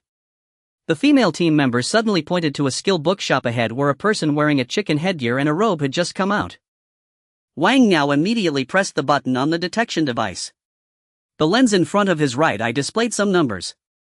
102, a little lower than the previous person but still above the human value. Pursue. The chicken-head person had just bought 2 self-detonation books and was preparing to raid the next shop when he suddenly noticed 3 people in special bureau uniforms running towards him. Damn. Am I really this unlucky? The person's profession was a class wind element mage. He immediately used the wind control skill. A strong wind lifted him, allowing him to glide in the air. Wang Miao snorted coldly, changing tactics to fly again. This time let's see where you can run. Xiao Chen Xiaoling blocked the A route. Yes. The 2 entered combat mode, pulling out a set of equipment from their backpacks to wear. Judging by the luster of the equipment, its quality was no less than flawless. Wang Miao didn't put on equipment, he simply extended his hand forward. The sound of ice cracking echoed as an ice bridge extended from under his feet into the sky. Onlookers at the night market were amazed. Wang Miao stepped onto the ice bridge and began sliding across the surface at quite a speed. Though wind control allowed him to fly, his speed was concerning. Seeing Wang Miao was faster, the chicken-head person could only utilize the complex buildings of the pedestrian street to circle around, hoping to shake him off. However, this time there were 3 of them. Their coordination was excellent. Every time the chicken-head person tried to change direction, he would unexpectedly run into either Xiao Ling or Xiao Chen. Meanwhile, Wang Miao continued to pursue closely behind. There were also many ice walls blocking the escape route of the chicken-head person. He realized he had nowhere to run. In a square on the pedestrian street, the chicken-head person was surrounded by the 3. The cooldown for wind control had ended and all other skills were damage skills that posed no threat to Wang Miao and the others who were second transformation professionals. "Come back to the bureau with me, I need your assistance in the investigation." The chicken-head person held a self-detonation skill book in one hand while using the other hand to conceal another self-detonation skill book behind his back. Investigation. Did I commit a crime? If you committed a crime, your pursuers would be colleagues from the law enforcement department. Then why are they capturing me? Not capturing you but assisting in the investigation. Ha, it's the same thing. Don't waste time, let's go. The commotion attracted some onlookers. Seeing so many people, Wang Miao felt uneasy and shouted to the bystanders, "Special Bureau is handling a case, do not approach." Wang Miao took out a pair of black handcuffs with faint black mist continuously emanating from them. This item was called Abyssal Rock Handcuffs. Once a professional was cuffed, their profession, talent, skills and equipment effects would be suppressed, rendering them either ineffective or extremely weak. As Wang Miao approached the chicken-head person, steam began to rise from his body. "I didn't expect to be the first to use this thing. Well, let me show the brothers how it's done." Art is to send. Cold Jade Confinement. As Yaoji teetered on the brink of self-detonation, Wang Miao unleashed a high-grade skill. A ring of dark green ice rose swiftly from beneath Yaoji's feet, converging above his head and encasing him completely. Yaoji detonated successfully. With a tremendous roar, the adamantine ice Wang Miao had formed shattered into fragments that turned into a drifting flurry of ice, as if a cold rain had begun to fall. At Wang Miao's command, the onlookers had already taken cover, and Cold Jade Confinement had absorbed a large portion of the blast. When Yaoji detonated, only a shockwave swept outward. It did not harm the passers-by. Wang Miao and his two teammates approached the spot where Yaoji had detonated, all three wearing puzzled expressions. He detonated just like that. We never even said we would do anything to him. He got that scared. He detonates at the drop of a hat, shows no regard for his own life. Could he be some fanatic? Occulte? Wang Miao mused for a moment and shook his head. All possibilities exist. Report it when we return. These people with mahjong head masks may be low-level, but their sudden appearance in Yunshan City hints at some hidden scheme. Far off, a clone standing on a rooftop observed everything in the square. When that memory synchronized into Song Gua's mind, he felt a keen satisfaction with the effect of the detonation. Yaoji was only level 3, and yet his self-detonation had broken through Wang Miao's skill. The skill Wang Miao had used was level 41, a second transfer class ability. It was not hard to imagine that used on an equal-level foe, it would be utterly devastating. The force of self-detonation scales with level. It does not merely obliterate the body, all equipment and items on the person will explode, as well, leaving no trace behind. After witnessing the detonation, Song Gua was not content to reserve this divine technique solely for cleansing clones who could not escape and risked revealing themselves. Such power should not be squandered. Others might only be able to use self-detonation once in a lifetime, a single brilliant finale. Song Gua was different. He could treat self-detonation as an ordinary skill. As his number of clones swelled, it was impossible to cultivate every one of them fully. He could only select those clones whose class talents were exceptional as the main force. The others, well, that is how the notion of cannon fodder came into being. The clones sent out to purchase the self-detonation skill books, aside from Yaoji, had all returned without being tailed. Things had gone relatively smoothly. Let us observe 3 seconds of silence for Yaoji. After a brief moment of mourning, Song Gua summoned his clones out in batches, lining them up to receive their copies of self-detonation. Please offer your condolences, please offer your condolences. Distributing a skill book while murmuring such words lent the affair a ceremonial air, making the assembled clones feel as if they were attending their own funerals in advance. At last, Song Gua retracted all his clones, leaving only one out in the field. Once my experience fatigue wears off, we will run the level 10 dungeon. Hogo before then must be raised to level 10. His Rui Jingu Bang must also be upgraded to LV10 to ensure Hoge's combat strength remains in the lead echelon. Liahua Forgemaster, the task of enhancing the equipment falls to you. The Rui Jingu Bang possessed growth attributes. For every enhancement rank it gained, its level would increase by 5. The clones responsible for logistics equipment and the rank Liahua Forgemaster now wore anxious expressions. Boss, I am still level 0, and my enhancement skill is only level 1, the success rate will be low. Besides, my profession excels at forging equipment, enhancement, and gem socketing are merely routine for me. Why not hire high-level specialists in the market and spend a little to finish the job? Song Gua replied with deadpan seriousness. I am a public figure now, there are paparazzi everywhere. If they discover I enhanced the Rui Jingu Bang, they will speculate I changed to a staff-focused class. Later, when they see my skills have nothing to do with staves, they might accuse me of wasting my class change voucher. Self-reliance removes such worries. I'm worried about wasting enhancement materials. Worrying is unnecessary. We just earned 5 million and have barely spent any. Tell me what materials you need. The Rui Jingu Bang is LV5 equipment, but at my current level I cannot perform enhancements. I must level up first. That is simple. I'll arrange for some people to take you out to grind monsters in the wild. My experience fatigue won't impede you. To raise rare quality equipment from 0 to 1 requires 32 strengthening stones. Only 32. That's cheap and doable. It also requires equipment level times 10 in rare quality equipment crystals, which in this case amounts to 50. Those do not sound inexpensive. Equipment crystals are obtained by disassembling gear. A rare quality equipment crystal means sacrificing a rare quality item to produce the crystal.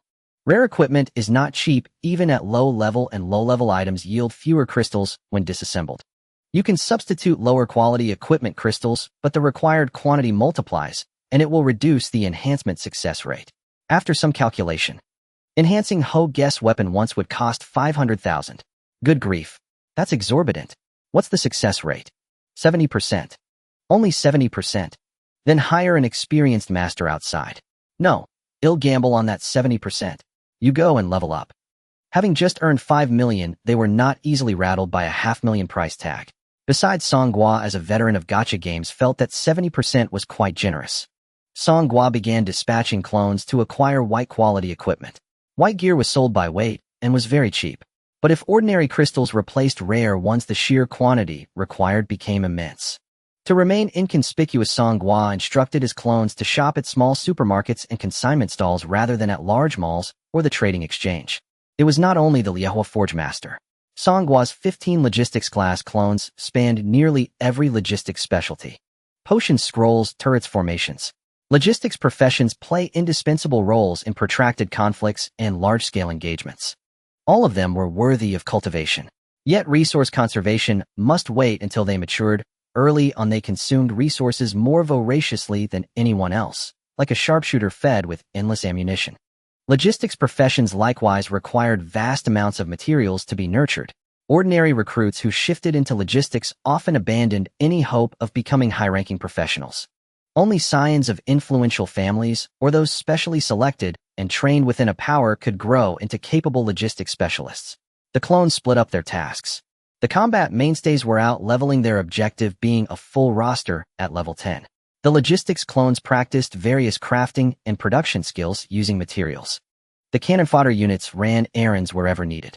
As for Shuazigu, Hogu and Huazigu had gone to the wild to level, leaving Shuazigu to solo grind for now.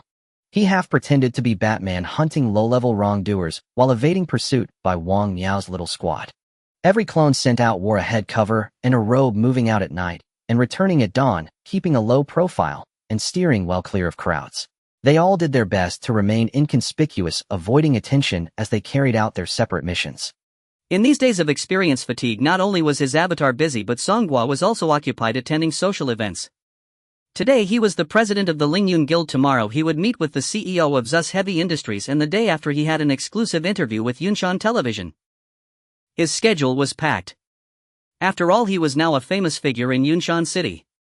The two characters Songhua already represented massive traffic. Various guilds in Yunshan City sent representatives to invite Songhua to join them. These major guilds typically wouldn't accept anyone below a second-tier profession. As a newcomer at just over level 10, it was quite a feat for them to lower themselves to invite him, all for the sake of the dungeon records strategy. Any guild that could obtain this strategy would likely dominate the rankings through speed control. How glorious that would be! Just thinking about it made the guild leaders dream with a smile. Songhua saw through their intentions, so no matter how generous their offers were, he politely declined them all. This bamboo joint could not be struck. Because he truly couldn't provide them with the strategy. If he took their benefits and ultimately couldn't deliver value, they wouldn't let him off the hook. In this mist-covered world of Blue Star, escaping was not an option. It was too troublesome to travel to other cities. Therefore Songhua didn't want to make enemies all over Yunshan City, at least not his main body. The avatars were another matter. Yunshan City had 4 major local families controlling essential livelihood sectors such as healthcare, real estate, finance, and industry. The Zhao family was one of them, wielding the greatest influence over healthcare. Almost all hospitals, pharmaceutical institutions, and medical research centers in the city belonged to them, naturally dictating all the rules and pricing. Zhao Pharmaceuticals had previously extended an invitation while Songhua was engaged in a dungeon run, which was met with a clear refusal. However, in recent days they had continued to send people to recruit him, just like Lin's Bank's Heavy Industries and Pang's Real Estate. Unlike guilds, family forces might also value the rankings, but their primary goal was to win over talent to compete with other local tycoons and families. Major families were more straightforward than guilds. They wanted to buy out Songhua on the spot. During negotiations, Songhua decisively rejected their filthy money when they proposed merely taking the money and not having to work for them. Working for others would lead to no future. Songhua wanted to be the boss himself. Speaking of which, there had been no news from the official side regarding this newcomer who broke a record that had stood for over 100 years. Aside from media interviews, no official organizations had contacted Songhua except for Yu Sheng, who acted on his own accord. It was probably true, as Yu Sheng said, that the Blue Star Federation wouldn't pay attention to a small character like him. Breaking dungeon records was a big deal in the eyes of guilds and families. Yet it was something that didn't catch the attention of the federal law.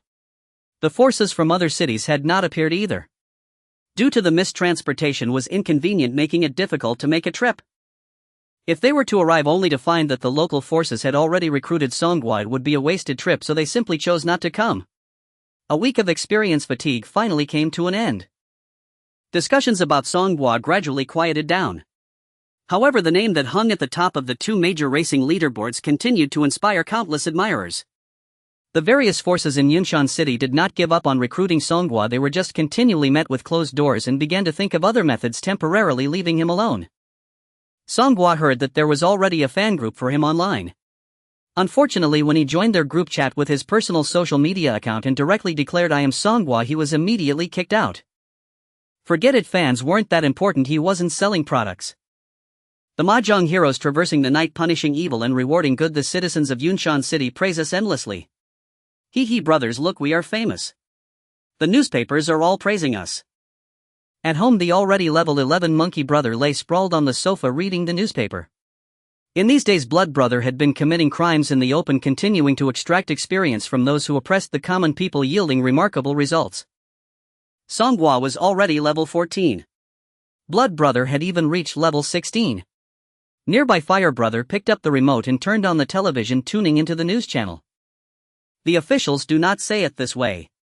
On the news, the plump director of the Public Security Bureau was speaking sternly to the camera. Urban security is closely related to each of us. We do not advocate the use of violent means to punish evil like a gang of thugs.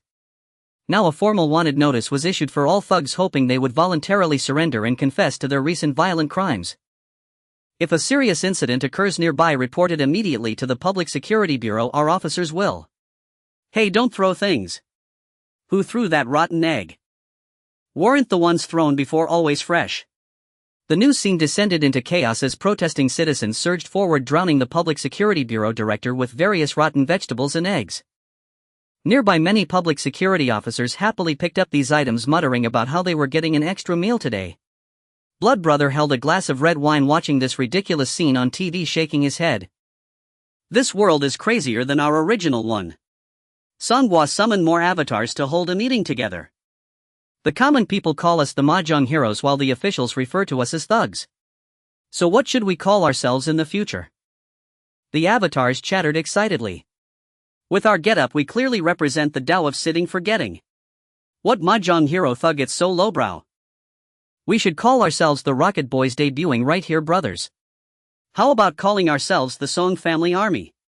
Song Family Army. That's inauspicious, it feels like we're sending heads. Songhua wrote thug and mahjong hero on his hands and said to the avatars, "When in Rome, do as the Romans do." Since they call us that, we should stick with it. If we use a new banner, wouldn't the publicity on TV and newspapers be wasted? One avatar raised a question. Why do we need to determine a flag? What organization doesn't have a flag or name? Why do we need to establish an organization? To make money. Our great organization is just going to do something so mundane. Nonsense. We've already spent 2 to 3 million in these few days. If we don't make money, who will support me? What? Where did you spend it? Did you sneak off to the paradise to call a princess without telling the brothers? Songhua directly gave that guy a smack on the head. What could I possibly hide from you? Previously, he impulsively planned to buy 200 books, but the avatars each went into stores acting like big spenders, immediately scooping up and didn't even bargain, ending up buying over 300 books. They directly spent over 400,000. Recently, as the main forces gradually leveled up to 10, Songhua fully equipped them, providing each with a set of high-quality gear. Songhua himself and the 3 from Desai Yuan were fully equipped without flaws, excluding accessories. Although low-level accessories had some output, most were of white quality and the higher quality ones were too rare to find. This time another million was spent. Level 10 equipment isn't expensive, but to equip everyone fully and maintain decent quality still costs several thousand. Additionally, there were raw materials to purchase for the logistics professions to level up. These logistics avatars weren't many, but spending was quite impressive. The 15 of them burned through over 1 million in just 4 or 5 days. If it weren't for the long cooldowns on skills like crafting scrolls and potions, Songhua felt he might not be able to afford them anymore. Let me decide the flag issue. Since our goal is to make money, let's call ourselves the Mafei. Remember, if someone asks for our name in the future, we must have a unified response. Stop mentioning Rocket Team or Justice League. As he spoke, Songhua donned his exclusive mask as the gang leader. A mask with 6 black dots on all sides. Dice. At home we can call each other by our nicknames, but when we go out we can only use our code names based on the pattern of the masks we wear at that time.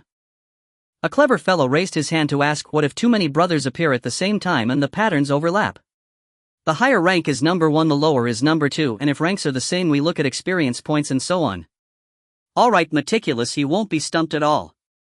Another member Wolong asked, then boss, now that our organization is established, where do we make money? Idiot. We need to do legitimate business. Where's the money in legitimate business? How do those guilds outside make money? By selling resources and taking commissions. We are also a guild, just not officially registered, commonly known as a black guild. In recent days, Shuezi and his companions roamed the breeding ground of crime, and the various avatars had already come into contact with some black guilds. Black guilds are like organized crime. Some things are inconvenient for legitimate guilds to do, which is the soil for the survival of black guilds. Shuezi was momentarily stunned. I thought we were the good guys, how did we turn dark? Songhua chuckled. What's black or white? Don't bother with that useless talk, making money is the real path. Think about how we can secure big commissions in the next few days. No low-end commissions like helping Grandma Zhang find her lost cat, catching old Wang cheating, or helping Xiaolu farm materials in dungeons. We Ma Fei will not accept any of that. If we're going to do it, let's do it big. After retracting all avatars and removing his mask, Songhua stood up and headed out to the dungeon area of Yunshan City. The experience fatigue has ended. It's time to obtain new class change medals. Yunshan City Special Branch Director's Office. Director, the case of capturing the Ma Fei should be escalated to level 2 or above. Otherwise I can only rely on my team and we don't have enough manpower. Although their levels are not high, they are slippery like loaches, appearing and disappearing unpredictably, leaving no traces to follow once they vanish. Seeing Wang Miao coming in again, the robust director showed some impatience. What level are these Ma Fei? In the last encounter the highest level was 12 while the others were all below level 10. The director wore a speechless expression. A group of students playing cosplay in bizarre outfits. I'm allowing you to file a case, that's already generous of me. You still want to escalate it? Aren't you making it hard for me? Director, they are definitely not students. That day on Tinghai Road Pedestrian Street I was about to catch one of them and he actually self-destructed on the spot. That kind of decisiveness, is it something a student can achieve? Wang Miao, how much do you really understand about today's youth? That Songhua solo broke 2 dungeon records. Self-destruction. What's so impressive about that? Perhaps he's just some kid from a dysfunctional family. Director. We must take these people seriously. Their life fluctuation data is abnormal and their behavior style is quite strange. I'm worried. The life fluctuations have not deviated by more than 10. In the latest headquarters meeting, fluctuations within 10 have been deemed normal. Those things are penetrating more and more, and many people will inadvertently come into contact with them, leading to abnormal life fluctuation data. This has been proven before. I have lunch with Captain Yu today and I don't have time to listen to your worrying. If you want to investigate the Ma Fei, that's up to you, but don't mobilize people from other teams. I need them for my purposes, understood? But director. Enough. Wang Miao, you are an S-level frozen general, a very strong profession.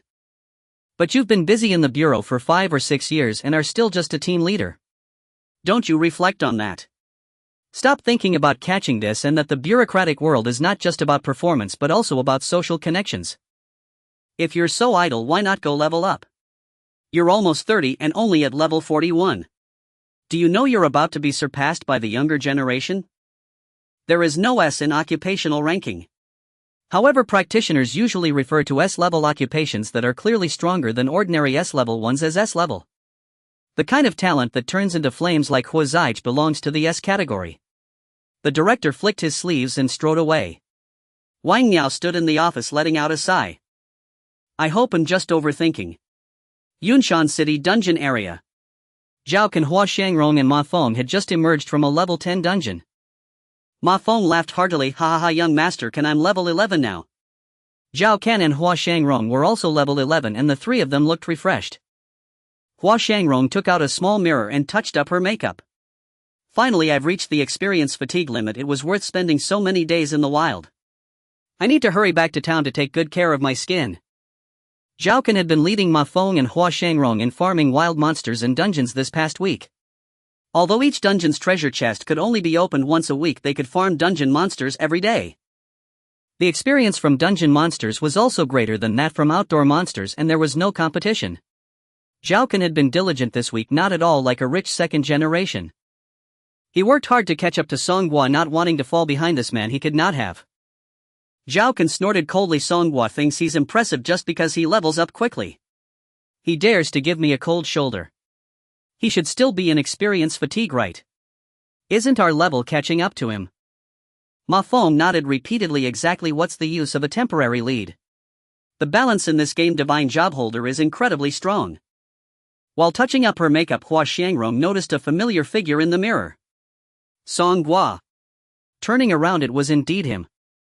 Zhao Can and Ma Feng also noticed Songhua approaching the entrance of the level 10 dungeon. Ma Feng gritted his teeth. Looks like his experience fatigue has ended. Damn it, I just caught up to him. Zhao Can scoffed. What are you afraid of? His future progress will only be a week ahead of us at most.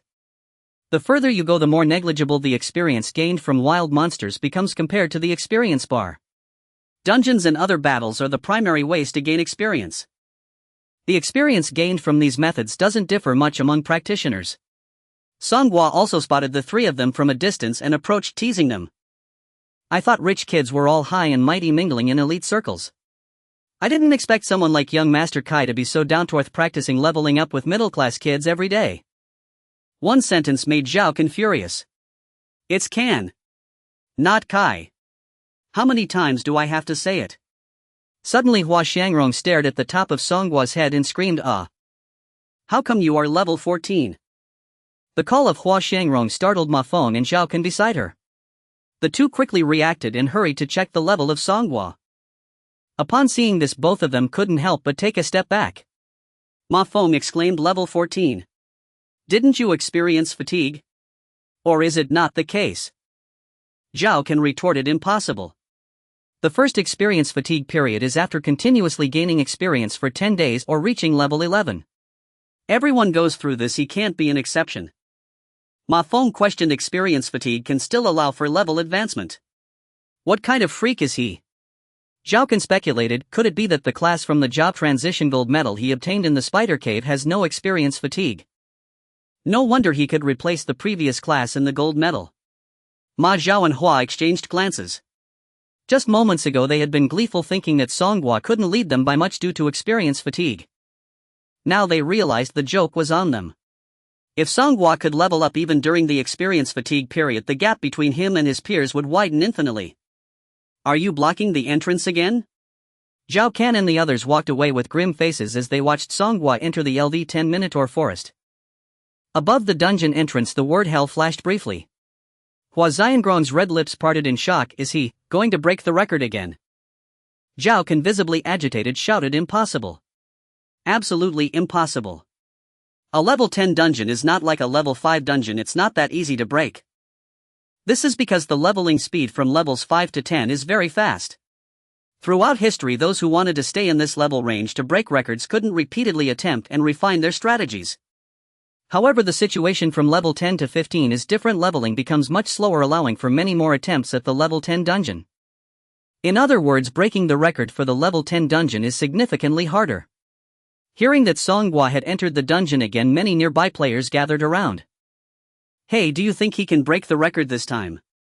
Once is chance, twice is coincidence, but 3 times is a problem. Does he intend to dominate all the leaderboards? I think he can break it. As soon as he left the city, he headed straight for the level 10 dungeon. That posture clearly shows he has a plan. Strange, could it be that this guy has a hidden master guiding him, knowing some secret about the dungeon? What master? He must have discovered a bug in the dungeon map of the level 5 dungeon, that's a given. Exactly. If he breaks the record for the level 10 dungeon, he'll eat my silver sword. The group of bored players started to argue over whether Songhua could break the record this time, and as they chatted they began to place bets. Today I'll be the dealer. Friends, feel free to place your bets, don't worry about me losing. Betting on Songhua breaking the record is currently at odds of 1-2, while betting on him not breaking it is at odds of 1-1. Sukai, a young director at Zus Heavy Industry, held a status akin to Zhao Kun at Zhao's pharmaceutical group. Although he had little real power due to his youth, he was the chairman's grandson and a key member of the family's training program. Sukai was also a fresh graduate this year, 18 years old, and had just reached LV10 today. He was a sport enthusiast and looked quite robust compared to the sinister-looking Zhao Kun. He appeared much more cheerful and lively. Su Kai even brought along a gambling table and was eagerly setting it up. He spotted Zhao Ken loitering at the dungeon entrance and jogged over, throwing an arm around Zhao Ken's neck. "Xiao bro.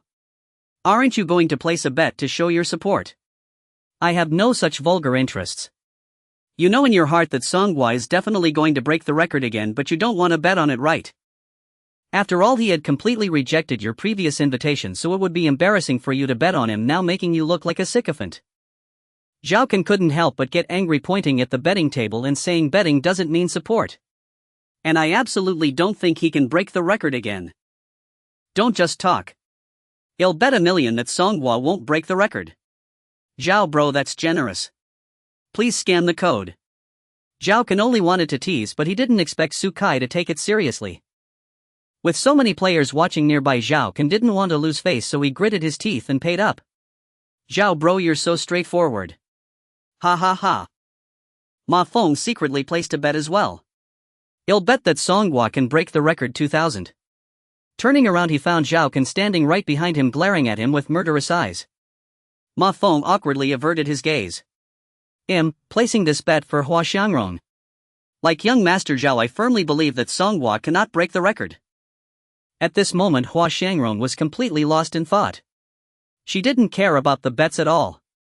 Now she doubted whether she had placed the wrong bet.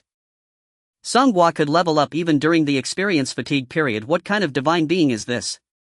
Such a strong person despite not being close to her before. They were still considered friends, right? If not friends, then at least classmates. He was also a classmate to whom she had confessed her feelings. Yet after his job transition, she agreed to Zhao Ken's pursuit and even gave him a cold shoulder. If she had been more resolute back then, like Yuan, how believing in Songhua could she have become his good friend? Hua Xiangrong was certainly not thinking about friendship, she called it an investment. But now it was too late for regrets. LV10 Dungeon Minotaur Forest. This was a forest with sparse trees and yellowing grass. Here wandered various minotaur monsters with different skin colors. The difficulty indicators for hell-level dungeons were all the same. The monsters' levels started 5 levels higher, with their positioning beginning from elite status and their skill levels raised additionally. Once inside the dungeon, Songhua calmly summoned his clones. Last time he was unsure if a large number of clones could compensate for the gaps in tactics, strategies and methods. Now he knew that this number of clones was more than enough to break past records. Moreover, this time he came prepared. All main force members were level 10, fully equipped and of excellent quality or above. It would be a miracle if they didn't break the record. The current record for the Minotaur Forest is 41 minutes and 56 seconds and 22 milliseconds. We don't need to break it by much, hitting under 40 minutes will suffice. Songhua's speed control was not to dominate the rankings. He simply didn't want to stand out too much. A standout record-breaking effort was already sufficient. He preferred to keep a low profile wherever possible. The record in the Spider Cave had already been too elevated. Besides, for each dungeon, breaking the record grants a job transition gold medal only once. Songhua decided that in the future he would break records just enough to create the impression that he had found some strategy just sufficient for record breaking. This just enough would be an impossible feat for outsiders to catch up with. While others improved records by seconds or milliseconds, Songhua measured in minutes. There was no comparison. Let's go flatten the Minotaur Forest. The clones charged out with a roar. The sound of their footsteps thundered. Despite there being only over 200 people, they created an atmosphere as if 1,000 horses were galloping. The 3 Minotaur monsters patrolling the forest's outskirts stared dumbfounded at this massive crowd. In this high-end match, wasn't the limit supposed to be 5 people? Did a reinforcement just arrive? The battle in the Bullhead Forest was devoid of suspense. De Sanyuan charged at the forefront, overcoming obstacles and unstoppable in their advance. Huazigu thrived in the forest, unleashing fires to scorch the mountains and artificially creating environmental damage. Monkey Brother, accompanied by a horde of monkeys and their offspring, maximized damage reduction and charged through like a whirlwind as if in an uninhabited realm. Shuezi Guess Roll leaned towards control and debuff application, prioritizing the elimination of troublesome controlling monsters. With a swift strike, he bound them to prevent interference with Huazigu and Monkey Brother's assault rhythm.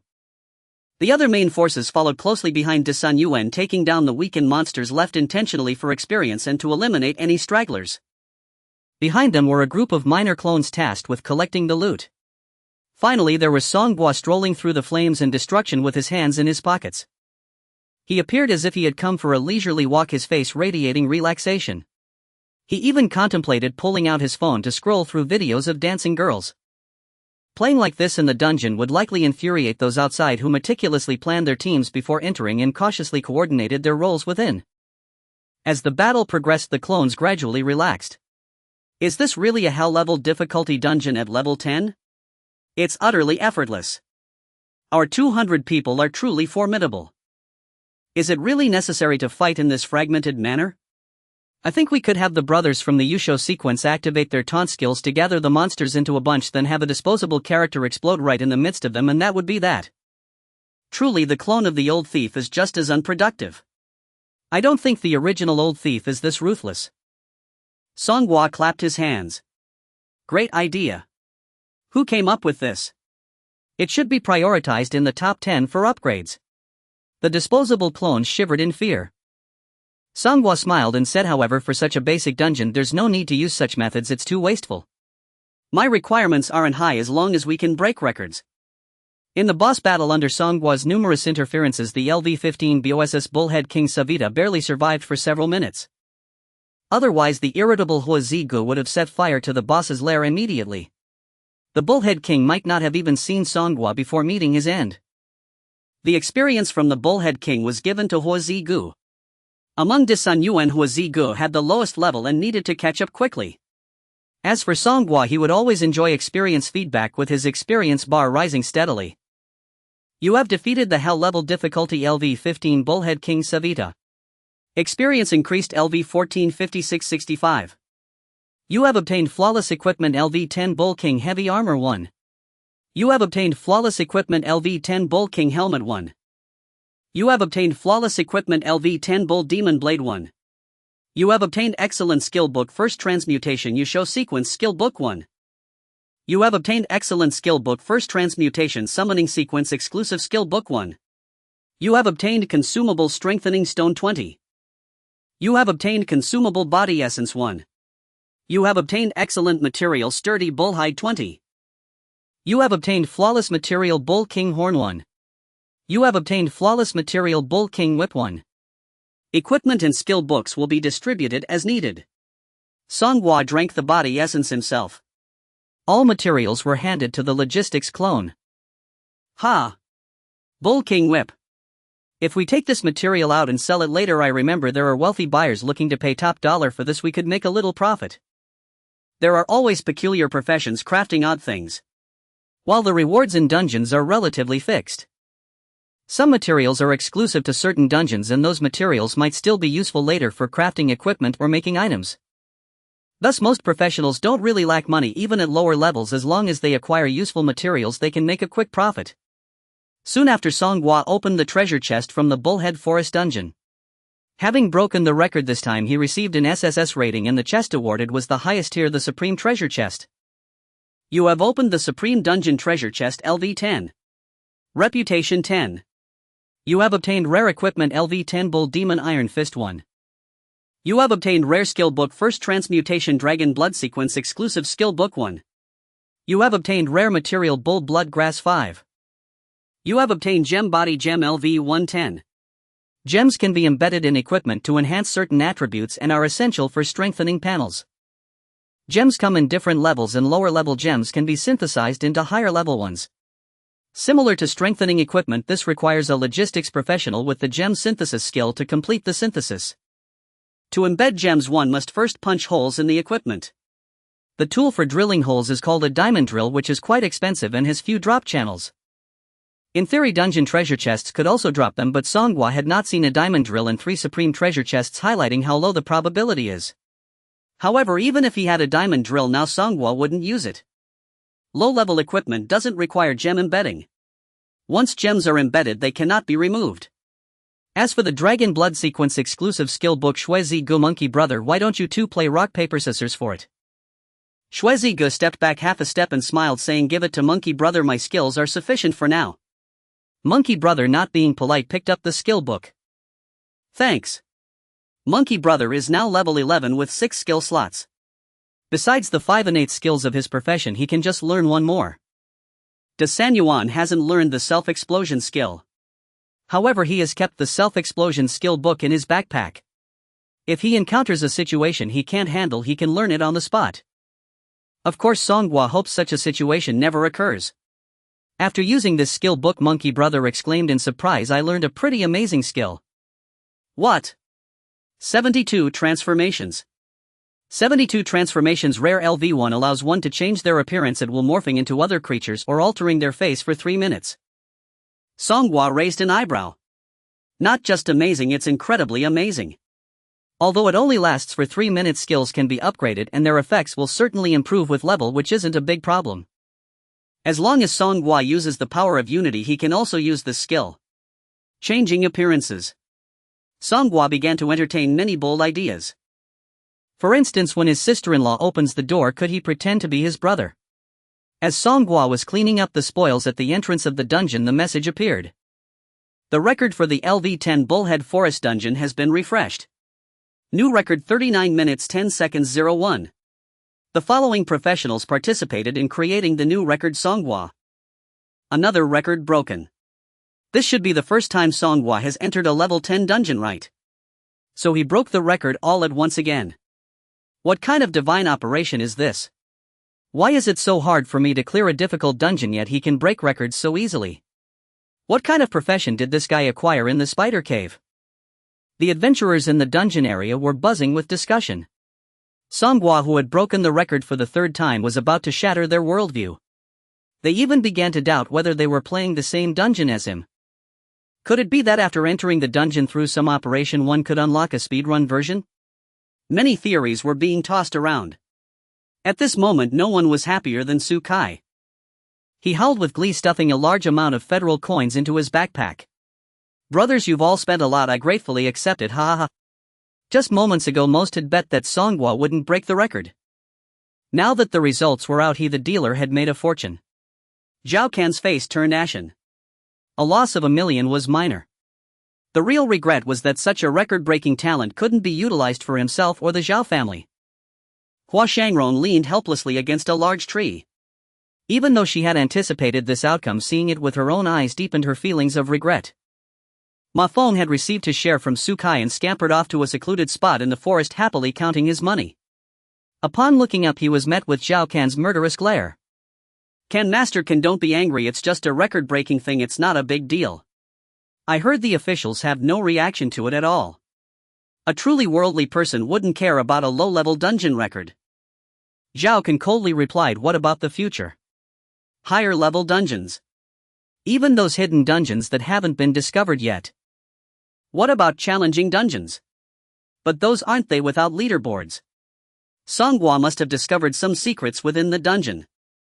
He was the only one in the world who knew. I must obtain this secret." Ma Feng looked helpless. This guy Songhua is tight-lipped, he won't say anything to anyone. Just a few days ago the president of the Senma Guild brought a van full of cash to find him, but he wouldn't sell it. Zhao Can turned to stare at the dungeon entrance. This person cannot be swayed by money. Since that's the case. Ma Feng's eyes lit up. "What if we do something special?" "You fool. If he's dead, how will you tell me the strategy? Then what should we do? Steal. How do we steal? My brother's profession should be able to help me. Is it Master Zhao Xin? I remember he's a rogue. He should be in his first year, right? The university's winter break is earlier than ours, he'll be back from Shangjing City in a few days." As the two were discussing, a ripple of spatial fluctuation occurred at the entrance of the Bullhead Forest dungeon. Songhua emerged. A crowd of adventurers rushed forward. Someone joked, "Songhua, did you use up another job change medal this time?"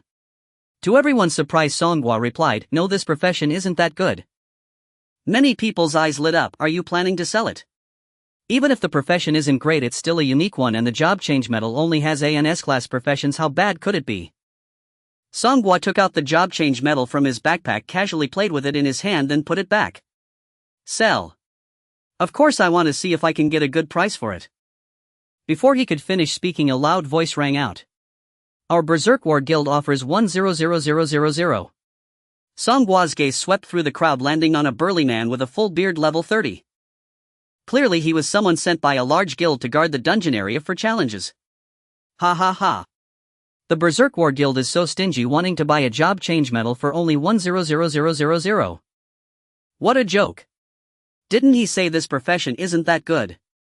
A garbage profession is only worth 1,000,000. Even if it's garbage, it's still a unique profession, a unique one. How prestigious is that? We the Windslayer Guild offer 5,000,000. The Iron Heart Guild offers 8,000,000. We offer 1 million. Stop fighting. Give our Red Hair Guild some face. Hey hey hey. We don't even know what profession it is yet, so everyone calm down. The bidding got higher and higher, seemingly fueled by some guild rivalries. The dungeon area successfully transformed from a casino into an auction house. Sukai, once again full of enthusiasm, pulled out his gambling table and grabbed a hammer-like weapon to act as the auction hammer, banging it down. 1 million. 1 million once, 1 million twice. Is there no higher bid? Is there anyone else willing to bid higher? Someone raised their hand. I bid 2 million. 2 million. The current price has reached 2 million and the bidder is Lin Ruching, the heiress of the Lin family. The crowd turned to look at the woman dressed in heavy armor holding a giant hammer. In the brief pause of the auction, Sukai greeted her. Sister Ruching, your academy started its break quite early, huh? I finished this semester's courses ahead of schedule so I can break whenever I want. Lin Ruching was just level 30, a first-year student who hadn't completed her second job challenge yet, still a first job profession.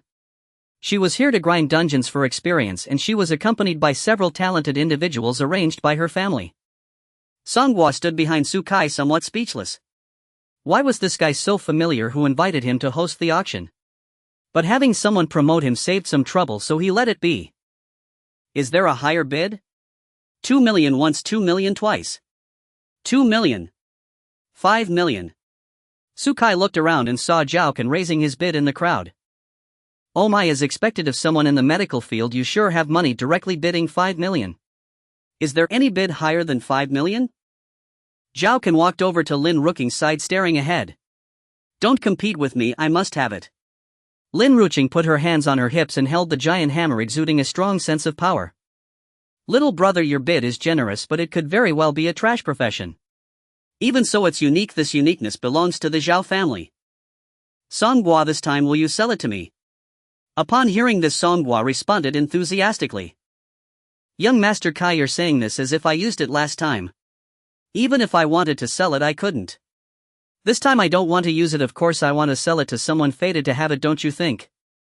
It's not Kai, it's... Forget it, no more nonsense, just give it to me. Songhua turned to Sukai. May I ask how to address you? Ha ha ha. Little brother Song, I'm Sukai, you can call me brother Kai. Oh little brother Su, I'm Songhua, you can call me brother Gua.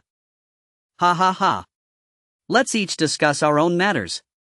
Little brother Song, you're not taking any advantage at all. I see you're enjoying hosting. I wonder where we are in the process now. Can I complete the transaction with young Master Kai? Sukai looked around.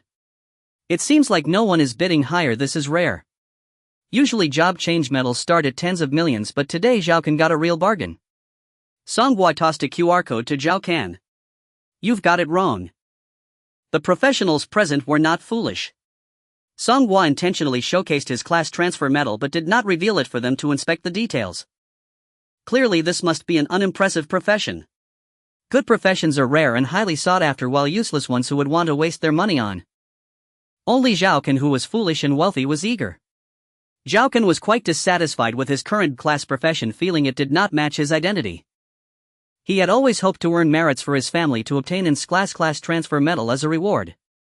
If he could successfully compete for the family head's position, the entire Zhao family would be his and any profession would be a minor issue. That was why he had been so eager to curry favor when Songhua broke the record earlier. Now there was a chance to directly obtain a class transfer medal. Even if it was in a class profession, it was still one level higher than his current class right. After all, the money Zhao Kun was spending was not his own, so he felt no pain in it. Ding! Seeing the bank notification message, Songhua smiled contentedly. Songhua, where is my class transfer medal? With so many people watching, do you think you can deny it? Almost forgot, here you go. A gold medal flew off from Songhua's hand. Zhao Kun leaped up to catch it steadily, his gaze filled with a proud disdain, as if to say, a bunch of poor losers competing with me. With the medal in my hand, do you dare to snatch it? The crowd gathered around eagerly, using the information check function to see what kind of profession this was. Lifestyle System Food Series, a class rice ball chef. The most dreaded moment was when the air suddenly fell silent. Su Kai was the first to laugh. Ha ha ha. Lifestyle system. Damn. Brother Song, you're impressive, daring to sell a lifestyle system. Everyone had a preconceived notion. They thought since it was a class transfer medal for sale, it must be a combat system, at the very least a logistics system. How could it possibly be a lifestyle system? A class transfer medal for a lifestyle profession is something sold in department stores for ordinary people. Although the price isn't low, it tops out at a few tens of thousands. Why would a combat class professional buy a lifestyle class profession? No wonder Zhao family's young master is indeed wealthy, buying a lifestyle class transfer medal for 5 million. Indeed, poverty has limited my imagination. This must be kept at home for worship, 3 incense sticks a day, ha ha ha. Zhao Kan's hands were trembling. Son. Gua. I want a refund. When Zhao Kan looked up, Song Gua had already vanished, heading to another level 10 dungeon, the Phantom Wetland. Inside the dungeon, the numerous clones were busy fighting monsters while chatting. The main body has made a fortune off Zhao Kan, that big fool, earning 10 million. Goodness, it turns out the one funding us the most isn't the school but the Zhao family. Quickly say thanks to our top brother. Though I don't like Zhao Kan, I do like his money. This wave will allow the logistics brothers to continue practicing skills, and the main force also has a chance for level 15 equipment. The terrain of the Phantom Wetland was rugged and uncomfortable to traverse, yet Songhua was all smiles. He had earned money, how could he not be happy? Earning Zhao Kan's money made him even happier. At that moment he heard the voice of Monkey Brother. Main body, I have 2 skills that are fully proficient and am ready to invest in ordinary and fine exclusive skill books from the Dragon Blood series. I want to upgrade my skills. Fire Brother also said, I have 2 skills to upgrade as well. Skill upgrades require reaching full proficiency first, then using a certain quantity of skill books of the same quality as upgrade materials. If it's an exclusive skill of the profession, it must also use the exclusive skill book of that series. Exclusive skill books are not cheap, even the ordinary quality ones. Moreover, to upgrade from LV1 to LV2, a full 10 books are needed. Songhua rolled his eyes. A bunch of debt collectors. This method of making money could only be used once. Next time when he sells unwanted class transfer medals, playing this kind of trick will certainly not work anymore. Over 200 clones were pushing through the Phantom Wetland. After reducing the boss to low health, he sent in clones from the control series to take turns standing in place controlling the timing. Finally, about 3 minutes earlier than the previous record, they took down the BOSS, broke the record and claimed the reward. Another class transfer medal. A glance revealed it was not a combat class, which left Songhua somewhat disappointed. However, seeing that this profession was class, he took a longer look. Logistics Systems Class Equipment Series Netherfire Enhancer. What a stroke of luck. This profession is excellent. Songhua was worried because he had invested too much in enhancing Monkey Brothers' Rui Jingu Bang each time. Currently he was the only one with a logistics profession in the equipment series. The talent and enhancement of equipment were not well aligned. The profession talent of Netherfire Enhancer matched much better. Netherfire Enhancement Secret Technique, additional 20 success rate for enhancement, 50 of enhancement materials returned upon success, and 200 upgrade experience and skill proficiency gained, with a 10 chance to add Netherfire effects to the equipment, and the enhancement level can surpass the equipment limit. An item can only be enhanced to 10 at most, while a Netherfire Enhancer can enhance items to 11 or even higher. Originally the Rui Jingu Bang could only be raised to level 55 after 10 enhancements. If Monkey Brother transferred 3 times and then used the Rui Jingu Bang, he would lag behind. But for now there was no such worry. Unless in the future there were more suitable epic or legendary equipment to replace it. This profession can actually return materials a full 50. What a money saver. With this, Songhua felt that the earlier equipment could also be enhanced. He gave this class transfer medal to a newly born clone from today. Then he gave him a hood with the flower card Spring. From now on your codename will be Spring. Thank you, boss. Becoming a cadre among the gang right after birth, all the clones envied his good fortune. After completing the Phantom Wetland dungeon, Songhua's level also reached 15. He switched to a set of level 15 equipment he had prepared in advance and checked his status panel. Name Songhua, age 18, level 15, 0 profession, first transfer binder, a combat class commander series, profession talent plain and simple, slightly, unity of strength slightly, weapon specialization none, armor specialization light, armor specialization activated, strength 10, agility 10, strength 16316, constitution 76, spirit 72, agility 16416, growth 2. 0 skills 46, serious fist common, LV1 8 division fist fine, LV1 wind fist excellent, LV1 limit break fist flawless, LV1 equipment weapon none, upper armor netherfire light armor flawless, LV15 lower armor netherfire leg armor flawless, LV15 footwear nether king boots flawless, LV15 headgear nether king helmet flawless, LV15 ring ghost fire ring fine, LV15 necklace night spirit necklace fine, LV15 bracelet mother and child ghost bracelet fine, LV15 cloak black bat cloak fine. LV15. Songhua compared his attributes with some online users showcasing their data. Lacking a weapon indeed makes a significant difference. Fortunately, I am at level 2. With a growth rate of 0, it compensates somewhat. The binder was called a useless profession by people in the circle for a reason. Despite having 4 pieces of defense gear, the impact on combat power for a damage-dealing profession is less than that of a single weapon. Fortunately, the talent unity power can be used at any time. As mentioned earlier, the higher the dungeon level, the more thoroughly its records are refreshed. The record for the level 10 dungeon isn't too obvious yet. But when Songhua opened the level 15 dungeon, the problems became apparent. For the 2 level 15 dungeons, the Buried Ground and the Lake of Infernal Fire, their records had actually been refreshed to within 20 minutes. The time these records were set was a few years ago. The creators were the largest family in Huaxia, the Long family, and the largest guild, the Yanhuan Guild. Their strategies remain highly classified to this day. Currently only Blood Brother and I have reached level 15. With enough people we should be able to break the level 15 dungeon record, but there may be casualties. In the level 15 Hellish dungeon, all the monsters are level 20 and above. My secondary avatars, which haven't even reached level 10 yet, are at a huge disadvantage. If the avatars get injured, they are basically finished. They can't go to the hospital for treatment. The healing professions only restore health points. Injuries like broken arms or loss of sight are beyond what a profession can handle. They still need a doctor.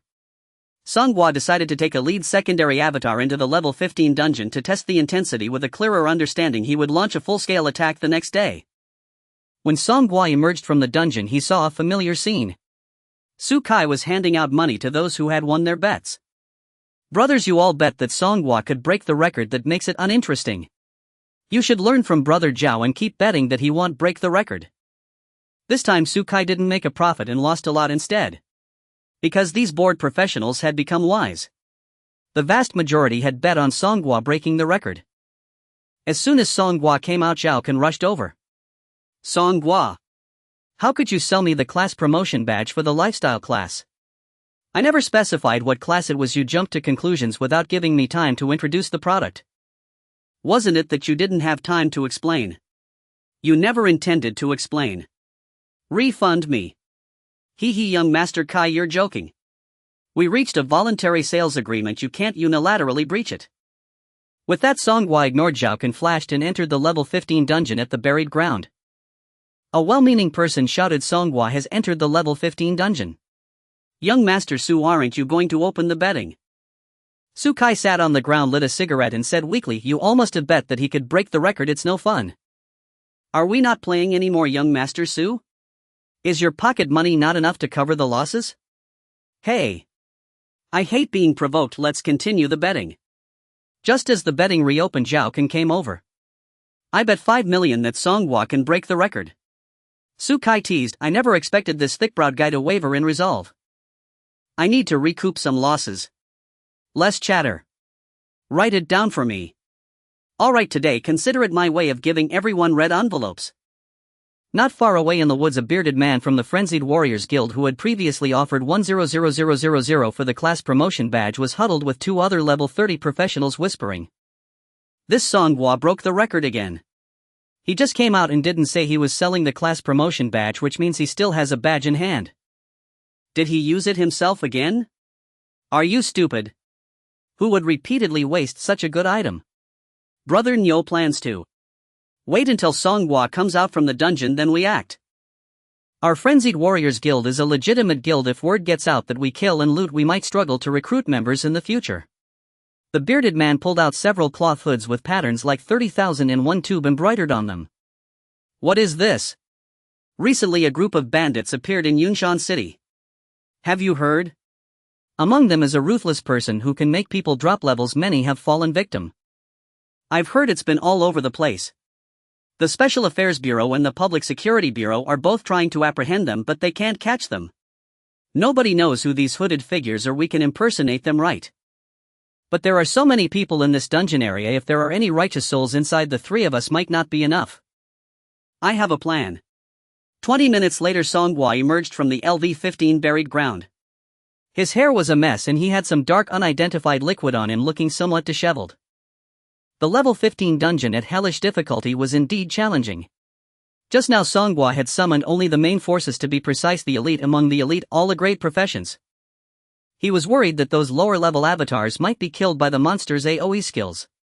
The recent battle also proved that the monsters in the buried ground were indeed powerful. Even with the trio of elite avatars, they nearly faced a crisis with their health points several times. Fortunately, the healing avatars performed admirably, managing health points effectively. A crowd of professionals outside the dungeon were dumbfounded when they saw Songhua emerge. How did you come out like this? Songhua was puzzled. How else was I supposed to come out? What about the record? Why didn't you break the record? Do you really think I'm a deity who can break every dungeon record? What? I placed a bet of 2,000,000. Su Kai was stunned. Originally wanting to invest money for enjoyment, now 99 of the bettors were left empty-handed. All the money went into Su Kai's pocket. Did I accidentally make a fortune? At this moment the most frustrated was Zhao Kan.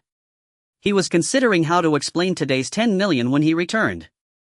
The Zhao family was indeed wealthy and the Zhao clan members were quite extravagant. However, they had to maintain appearances. Otherwise, how could they secure their status at home? If the elders above felt that he spent money recklessly, not only would he lose the competition for inheritance, but his pocket money would be controlled in the future. Songhua, I damn. Zhao Kan wanted to curse and even hit someone, but being outside he had to consider the image of young Master Zhao. Ma Feng patted him on the back, saying, "Young Master can take it easy. It's just a small amount of money." Hua Shangrong shook her head, feeling that Zhao Kan was foolish, while Songhua appeared more and more likable. Seeing him continuously break records made him seem unreal.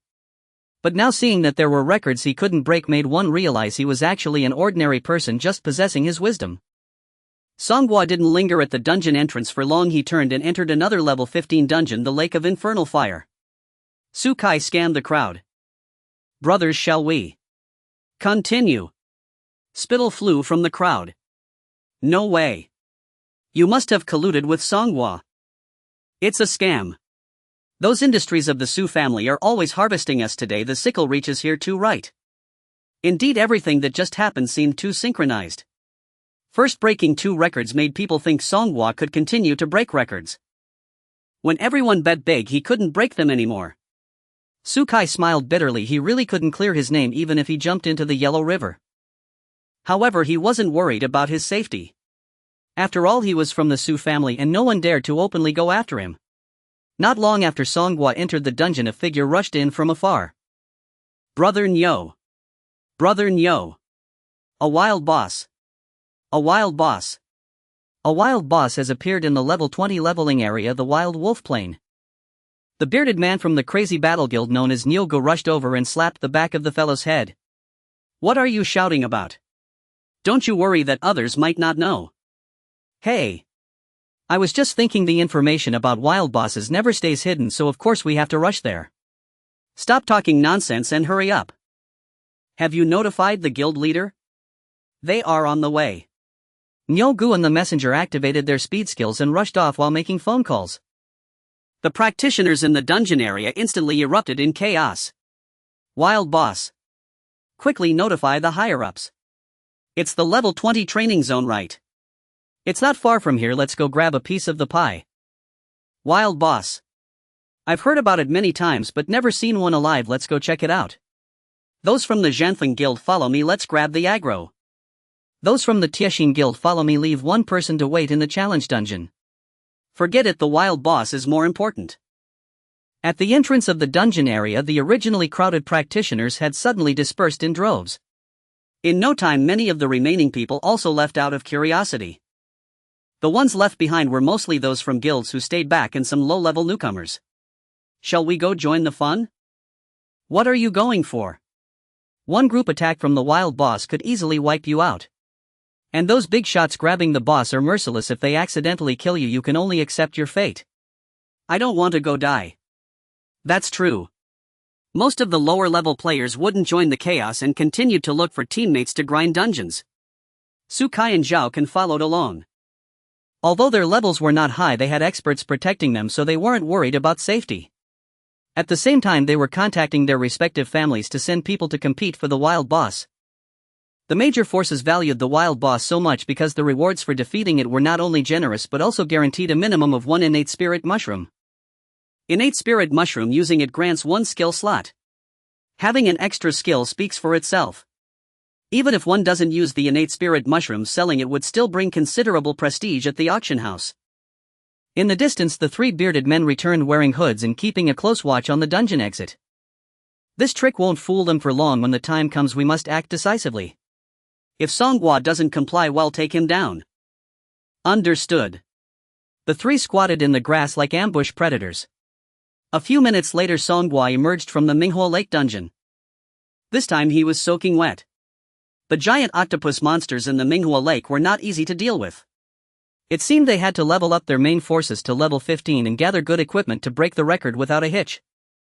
Ha! Why is it so quiet? Every time he exited a dungeon, it felt like a royal procession with a crowd welcoming him. This time he actually saw very few people. A level 5 or 6 newcomer shouted at Songhua, "Big shot!" They went to grab the wild boss. Wild boss? Where is it? If there's a wild boss, we can't miss it. That thing is like a mobile resource vault. Getting it means big profits. Although Songhua and his clones were low-level, there were many of them and they could communicate telepathically and coordinate seamlessly, so perhaps they could actually grab it. An enthusiastic classmate pointed Songhua in the right direction, mentioning the level 20 training zone at the Wild Wolf Grassland. Thank you. Songhua quickly set off, prepared to see what was happening. Just a few steps out, a figure appeared ahead, blocking his path. There were also 2 others approaching from either side. They were all level 30.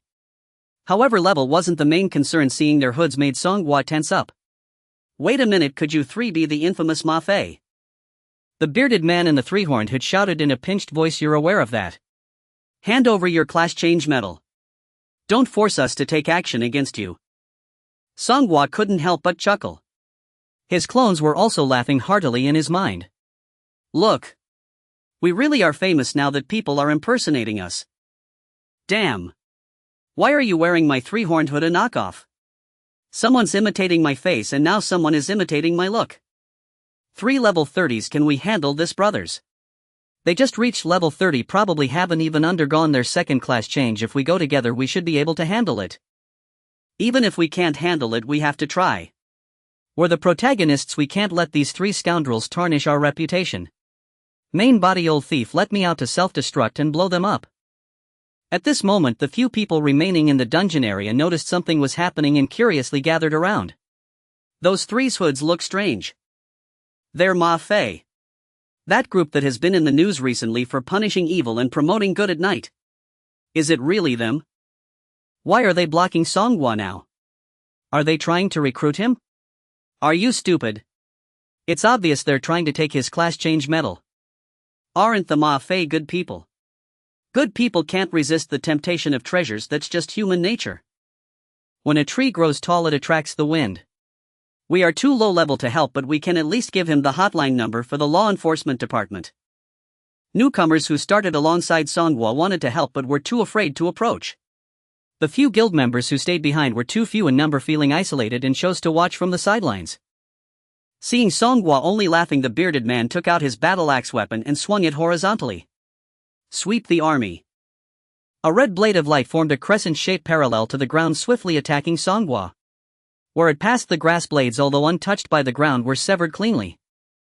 A level 30 practitioner's casual use of a skill possessed such power that the watching newcomers couldn't help but be amazed. Just as the bearded man thought he would succeed with a single blow, Songhua leaped into the air, avoiding the attack at a height of over 10 meters. At the same time he shouted, "Cloud of the Nimbus!" A golden cloud flew in from the horizon, catching him just as he was about to land. Jumping this high?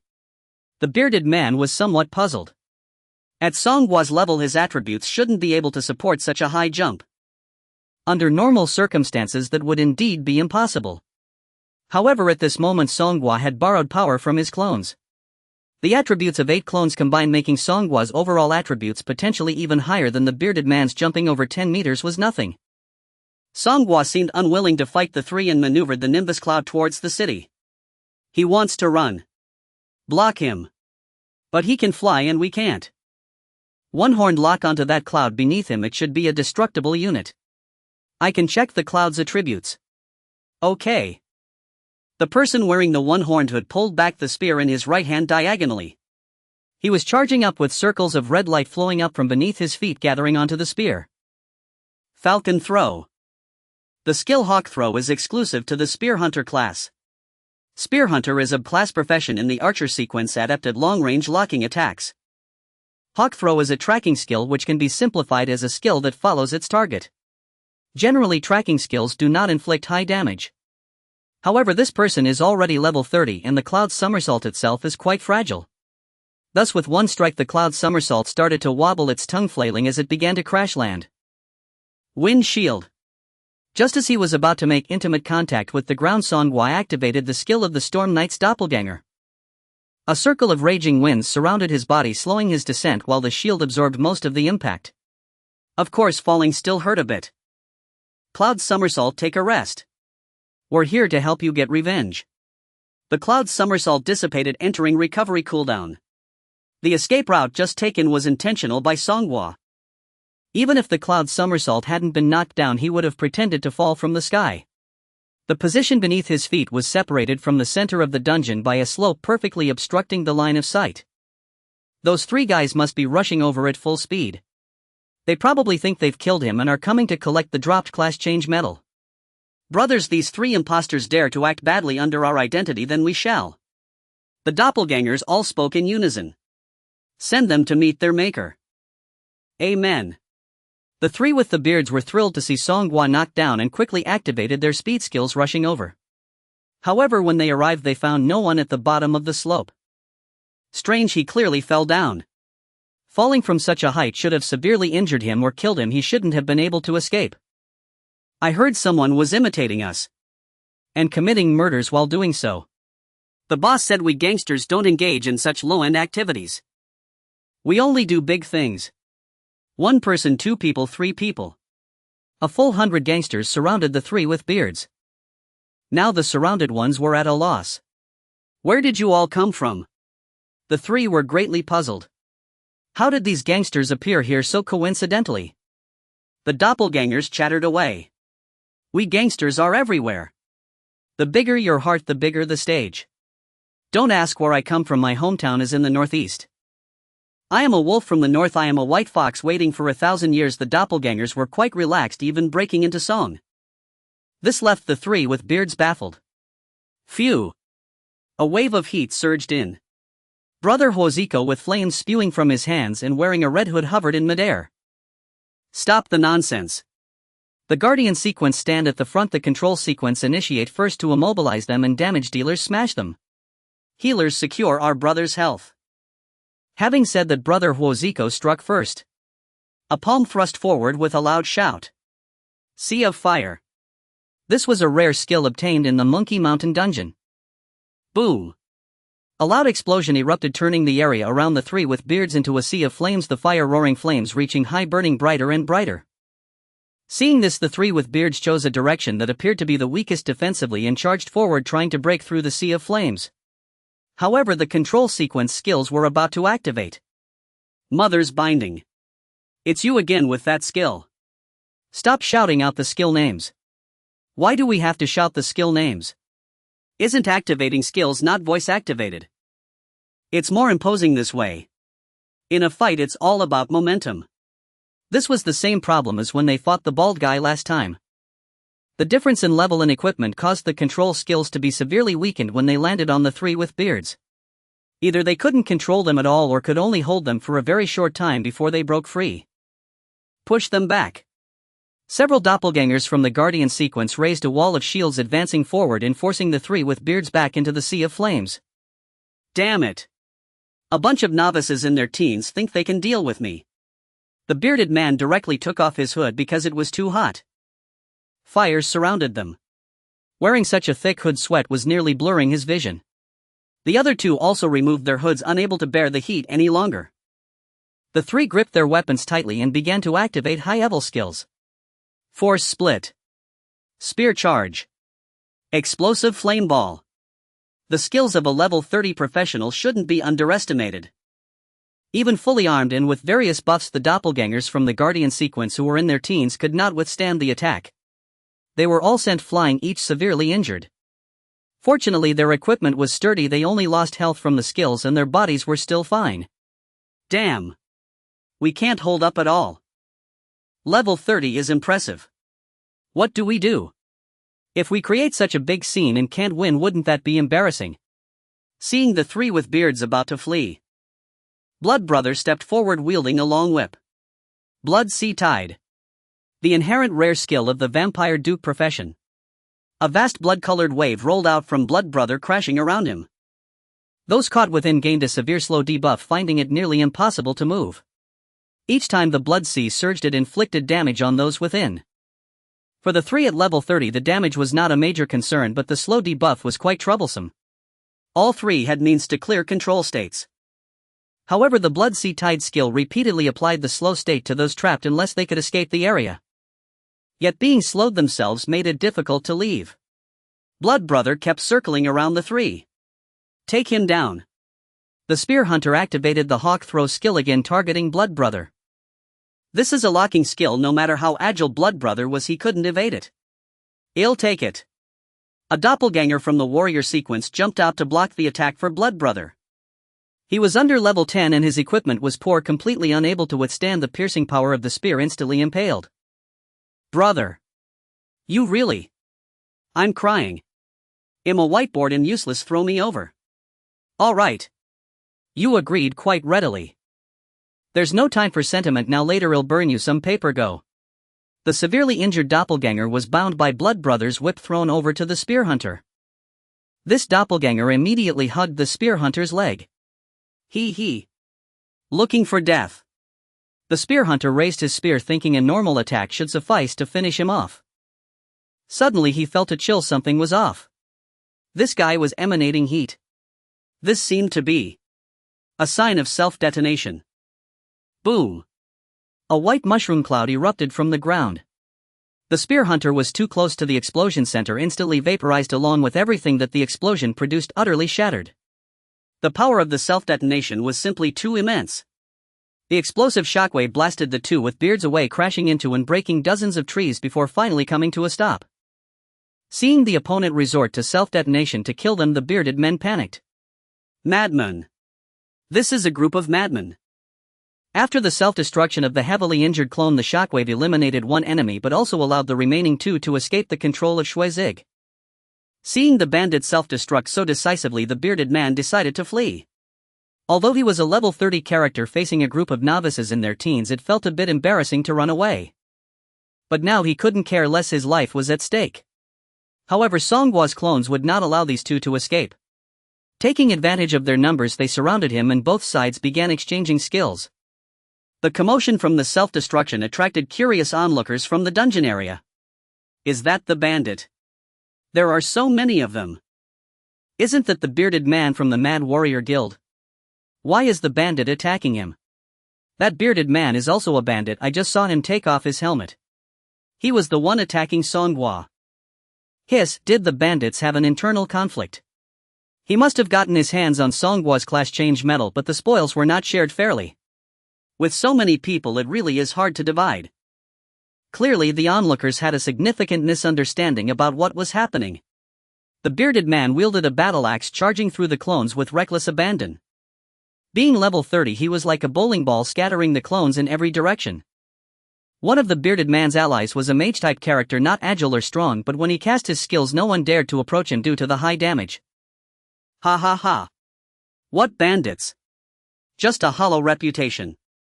You only deserve to bully thugs and scoundrels today. I will slay you all and claim the bounty from the Public Security Bureau and the Special Affairs Department. The bearded man intended to flee, but after being cornered he had no choice but to fight back. As he fought, he realized he was doing quite well and his confidence surged. No more running today, blood would flow like rivers. At this moment 5 minutes had passed. This meant that Songwa's unity power was fully cooled down and could be borrowed again. Just as the bearded man went on a rampage with his skills, a figure burst forth from the forest.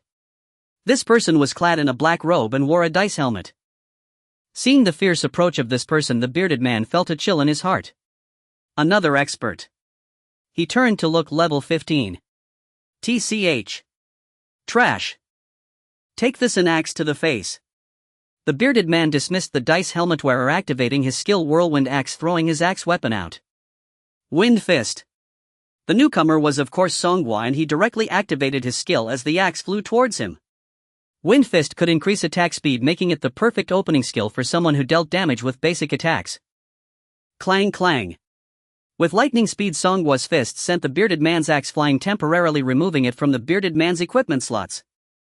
The bearded man was taken aback. How is his strength so high? Naturally. Songwa had borrowed the powers of 8 of his highest level clones. The combined attributes pushed Songwa's strength to over 500. No matter how good the bearded man's gear was, it couldn't have such high attributes. At this moment Songwa's stats were crushing him.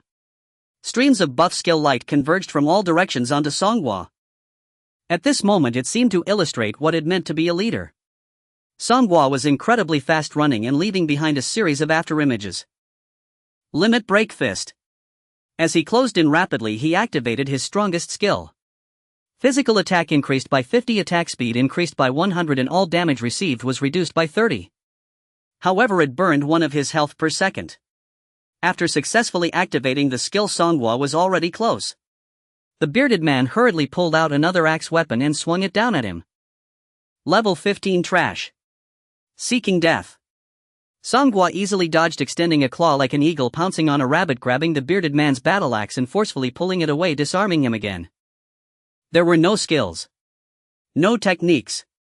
Purely a crushing of strength and agility. The bearded man was utterly stunned, unable to comprehend how this level 15 novice could possess such high attributes. Even having seen many buff skills apply to him, it shouldn't be possible, right? The bearded man's reaction was still quick. He suddenly pulled out a black orb from his backpack and stuffed it towards Songwa, who was right in front of him. Fire Thunderball. One of the clones recognized the item and shouted a warning. Without hesitation, Songwa grabbed the Fire Thunderball. The bearded man let out a loud laugh. The equipment on his feet suddenly sprayed high-speed water, propelling him away from Songwa and creating distance.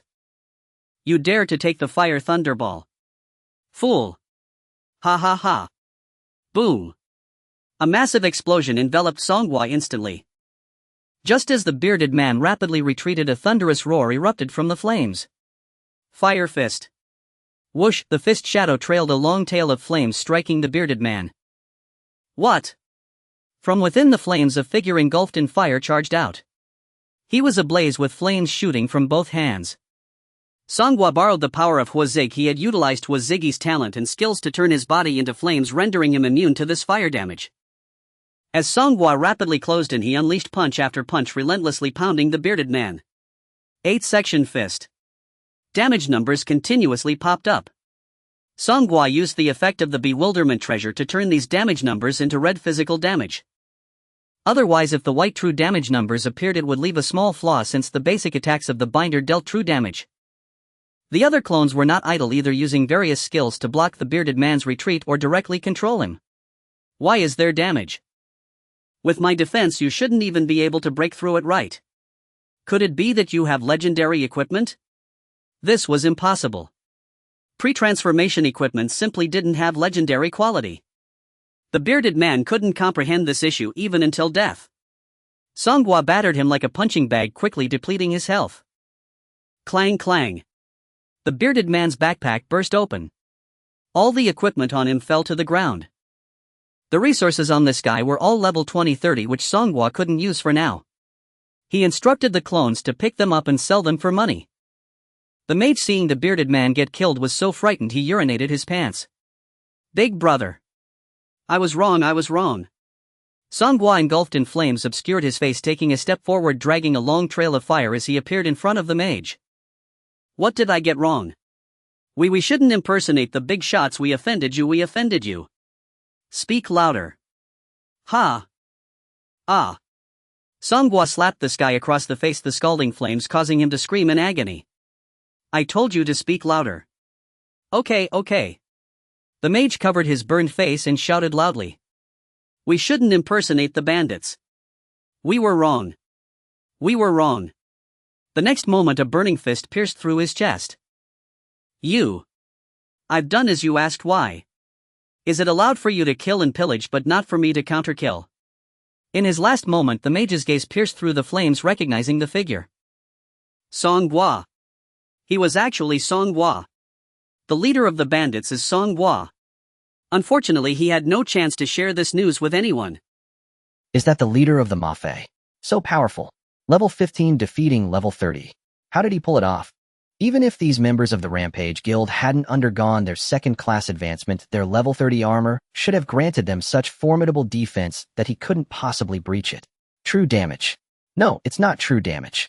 I just activated a skill to enhance my vision and saw the damage numbers he dealt. Each one appeared in red, indicating pure physical damage. Does he possess a divine artifact? HSS. Highly plausible. The Mafei are far more formidable than they seem. A bystander recorded the entire scene on his smartphone. The battle, where the Mafei besieged imposters posing as themselves, swiftly spread across Yunshan City's professional community. A group of mere teenagers barely above level 10 had slain 3 level 30 professionals, an unprecedented, almost unimaginable feat. Granted, their numbers were considerable, well over 100. Yet even under ideal circumstances they could only hope to surround and stall the trio. Outright counter-killing was utterly preposterous. Naturally, the most widely discussed figure from that clash was the one who detonated himself mid-battle to eliminate his foe. Every professional knew the universal skill self-detonation. Yet few ever dared employ it, for once used death was absolute. Who does not fear oblivion? Even when survival seems a fading ember, no soul willingly surrenders the last flicker of hope. Self-detonation offers no return. Online discourse about the Mafei surged like wildfire. Are the Mafei truly this swift? The moment someone impersonates them, they strike back instantly. And with so many people, well, why not? Did you assume they marched there on foot? Perhaps they deployed a teleportation array or scroll. Do you think this was stage theater? The Rampage Guild has already issued official obituaries. Those 3 are unquestionably dead. That remains the only plausible explanation. Transporting over 100 individuals at once is a feat reserved for elite guilds. Many of Yunshan City's largest guilds lack the resources for such extravagance. The Mafei, mere novices, some barely past level 10, others scarcely beyond level 5. Yet they exude an uncanny aura of depth. Each time they appear cloaked and enigmatic. Who truly are they?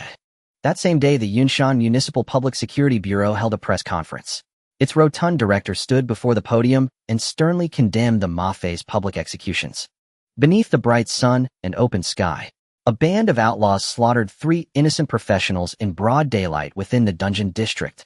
Such brutality is abhorrent, and its repercussions deeply corrosive to public order. As Yunshan City stands poised to be honored as a model of civility and hygiene within China's administrative system, we shall tolerate no leniency towards such a rare and heinous incident. Effective immediately, the bounty for information leading to the capture of any Mafei member has been raised to a minimum of 100,000 yuan. Should their identities be confirmed and higher ranks within the Mafei hierarchy established, the reward will increase accordingly. Also, hey, why rotten eggs again? We agreed on fresh produce. Chaos erupted anew in the press conference hall. The crowd hurled kitchen utensils and foodstuffs en masse. The Mafei were there to save lives. Those 3 from the Rampage Guild were no saints. They intended to execute Songhua. Exactly. The Mafei have always upheld justice, punishing the wicked, aiding the righteous. How much more intolerable is it when scoundrels sully their name? This time the Mafei bear no guilt. The Mafei have never erred. You bloated bureaucrat, step down now. Don't you know how lawless Yunshan City truly is? And you call this rare? You actually dare say that aloud. When vigilantes deliver justice for you, rejoice in silence. The director staggered off stage, 2 cleavers lodged in his shoulders. Throwing cleavers is excessive. Please exercise restraint next time. In a quiet corner of the press venue, Wang Miao stood, cloaked in chilling stillness. No one dared approach. Song Gua. He located online the viral footage of level 15 Ma Fei annihilating a level 30 battle axe warrior. The camera angle was poor. The level 15 Ma Fei never revealed his face. Nor was the resolution high. Enshrouded entirely in roaring flame, even crystal-clear footage would have obscured his features. Yet years of investigative instinct compelled Wang Miao to seek out Song Gua. He had never met him, but he knew of him well. He knew of Song Gua, the prodigy who ascended to level 20 in record time, and of his recent extraordinary feats. At that very moment, Song Gua had already returned to the city via recall scroll and arrived home. After slaying the bearded warrior and the mage, he instructed his duplicates to gather the dropped loot, then disperse separately. Doubles below level 15 remained outside the city walls, continuing their training. Song Gua ordered them to grind relentlessly until reaching level 15. Only then would they equip level 15 gear and collectively attempt to break the level 15 dungeon records. Each carried a recall scroll. If pursued, they were to activate it instantly, and Song Gua would await them at the teleportation plaza of the professional temple. Should escape prove impossible, they were to self-detonate. Under no circumstances could their identities be exposed. Original body, you old fox. This round was utterly wasted. Those 3 dimwits dropped nothing of value. Not even enough to cover the repair costs of our battered gear. Song Gua lounged on the sofa, a can of fizzy drink in one hand, crispy fried chicken in the other. After such a grueling battle, he deserved a proper reward. 16 duplicates, borrowed from the void and overlaid upon his form, remained silent, too weary to speak. Don't measure success solely in coin. Think farther ahead. How exactly? Today we struck the mountain to frighten the tiger, sending a message to all dare impersonate the Ma Fei, and though distant retribution will find you. Will it work? Those 3 hadn't undergone their second advancement. They're hardly paragons of power. Will truly formidable professionals fear a dozen teens? Would such masters stoop to such petty schemes? We haven't encroached upon their interests. For now, deterring opportunists suffices. There's merit in that. Moreover, the Public Security Bureau is unwittingly advertising us. Our first commission won't be long in coming. Though seated at home, Song Gua's external duplicates continued grinding experience in the wild. His XP bar occasionally leapt forward. Yet after level 15, the experience required to advance ballooned exponentially. Even with constant feedback from numerous duplicates, his leveling pace slowed markedly. The hoax about a wilderness boss appearing also made headlines. Coincidentally, Song Gua had just been ambushed by 3 imposter Ma Fei, the very same trio from the Rampage Guild who first claimed the wilderness boss sighting. Perceptive netizens deduced the ruse. They'd fabricated the rumor to draw players away from the dungeon district, creating the perfect opportunity to ambush Song Gua as he exited bearing his class promotion medallion. HSS. That is troubling. Upon reading the report and its comments, Song Gua realized he must dispose of his class promotion medallion immediately. Currently, the world believed he possessed 4 class promotion medallions. 2 he'd used himself, verified by Yuxing's testimony, rendering skepticism nearly non-existent. A 3rd, a life skill variant, had been purchased by the gullible Zhao Can. The 4th remained supposedly in Song Gua's possession. In truth, however, it too had been consumed, the Infernal Flame Artificer Medallion. Yet Song Gua needed others to believe he'd either used or sold that 4th medallion, lest another bearded brute come hunting him. Suddenly, inspiration struck. I have an excellent idea. Ding-dong, the doorbell chimed. Song Gua peered through the peephole. The man outside, he knew him well, but the man presumably knew nothing of him. Wang Miao? Hello, Mr. Song Gua. I am Wang Miao, team leader of the 1st Action Squad Yinshan Special Anomalies Bureau. May I come in to ask you a few questions regarding the Ma Fei? Wang Miao. Song Gua knew him well enough. His duplicates frequently operated across the city, and whenever Wang Miao spotted one, he would inevitably give chase. Over time, familiarity had naturally taken root, though Wang Miao had never seen the faces beneath those masks and thus mistook this encounter for their first meeting. By all means, please come in, Chief Wang. Song Gua greeted with effortless composure. Wang Miao still wore his monocle-style detection device.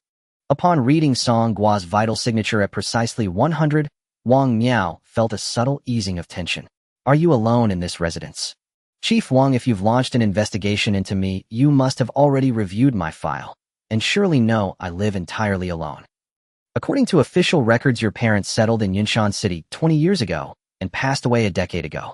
By blood ties you are indeed solitary here, but surely you have friends. For instance, Ma Fei. Wang Miao cut straight to the point. No preamble, no pretense. Song Gua had just conceived an elegant scheme to offload incriminating evidence. Now he intended to use this visit to inoculate himself against suspicion. Does the Professional Conduct Ordinance forbid friendship with Ma Fei? He neither confirmed nor denied any association, only posed a question, leaving the answer deliberately ambiguous. So when you face danger today, the Ma Fei's appearance was no coincidence. You summoned them for aid. Song Gua refused to take the bait. To admit yes would imply he possessed their contact methods. And should Wang Miao press further, how exactly did he reach them? There would be no plausible reply. Not at all, it was pure chance. They happened to be clearing a dungeon at the same time. As you know, Ma Fei despise bullies, they'll always raise their voices at injustice. Wang Miao adjusted his monocle. Ma Fei who champion justice. Over 100 of them. Are you suggesting they'd all just finish their dungeon runs and pause there for rest? Or perhaps arrive together on the same bus? Song Gua smiled faintly and sank back onto the sofa. Since you clearly don't trust me, this home visit may as well conclude. You're young. There are matters you haven't yet encountered. Don't mistake them for paragons of virtue. From my observation, their so-called punishment of evil and reward of good is merely pretext to seize others' levels, reaping tangible benefit from the act. No wonder it was a unique profession, so rare that even Wang Miao remained ignorant of the blood count's innate ability, able only to observe its surface effect level draining, without knowing what advantage such theft conferred. I may be young, but I understand the principle, judge by deeds, not intent. In your own official terms, yes, they administer vigilante justice. Yet they do protect people. Isn't that undeniable? But what if they aren't human at all? What if they're aberrations? Do you still see them as knights of the night? Song Gua's brow lifted sharply. His duplicates, not human. Who exactly was being insulted? At times Song Gua felt his duplicates bore more humanity than he himself did. Where had that remark even come from? Before Song Gua could inquire further, Wang Miao removed his detection instrument. This is a life wave analyzer. Exclusive technology developed for our bureau, virtually unseen elsewhere. It measures the vital resonance signatures of living organisms. All native life on Blue Planet registers precisely at 100. Humans, dogs, plants, microbes, every single one. Yet non-native entities invariably deviate from that baseline. Take the monsters you regularly battle. Their readings range from several thousand to deeply negative values, reflecting their profound biological divergence from Blue Planet life. And the Ma Fei? Between 101 and 105. That deviation isn't especially large. Could it fall within normal variance? No. A deviation within 10 does not classify them as extraterrestrial, but it does indicate recent contact with non-native entities. The Ma Fei organization almost certainly operates under the guidance or control of alien intelligence. Song Gua's brow furrowed. How had this conversation veered so abruptly into science fiction? Are there aliens on Blue Planet? That question falls under strict classification. I cannot provide a definitive answer. I must warn you, if you maintain ties with the Ma Fei, sever them immediately, before you're drawn into events far beyond your capacity to withstand. Thank you for the warning. I'm an adult. I bear full responsibility for my choices. Good. Wang Miao replaced his analyzer and departed without another word. Safe travels, Chief Wang. Wang Miao did not respond. Song Gua stood at the doorway watching until the elevator doors closed before returning indoors. Brother Xuezi, stand down. Wang Miao's agents are everywhere. A voice resonated in Song Gua's mind. Ha! You cowardly original. I sense fear in you. Xuezi had not returned. He remained in the wilds seeking fresh prey, low-level professionals ripe for exploitation. At level 16, clad in flawless grade level 15 gear, he could effortlessly overpower average level 20 professionals. Let's all stay low-key for now. Since Wang Miao has begun investigating me, his inquiry won't end with mere questions. He'll certainly deploy surveillance. None of you are to return to the residential complex. For those whose stamina has depleted, I'll find a secure opportunity to retrieve you. As for equipment, skill manuals, and materials, you'll need to acquire them independently. My transactions will likely be monitored. If Song Gua himself purchased vast quantities of gear or manual, suspicion would mount instantly. His duplicates acknowledged in unison, understood. Relax, original. We're not that foolish. Our intellect flows from the same source. We'll never expose you, rest assured. Leveling up, let's level up. A sly smile flickered across Song Gua's lips. But their surveillance won't last long. Brothers, we must stage a performance. Before commencing the charade, Song Gua dispatched one duplicate to place an anonymous call to Yunshan City Television. Night fell. Crimson bats sliced through the midnight sky. Shuezi circled high above Dungeon Zone 5 scanning for tonight's quarry. Grinding monsters yields such meager experience. Far better to harvest levels directly via talent. Who among tonight's innocents shall become the lucky audience?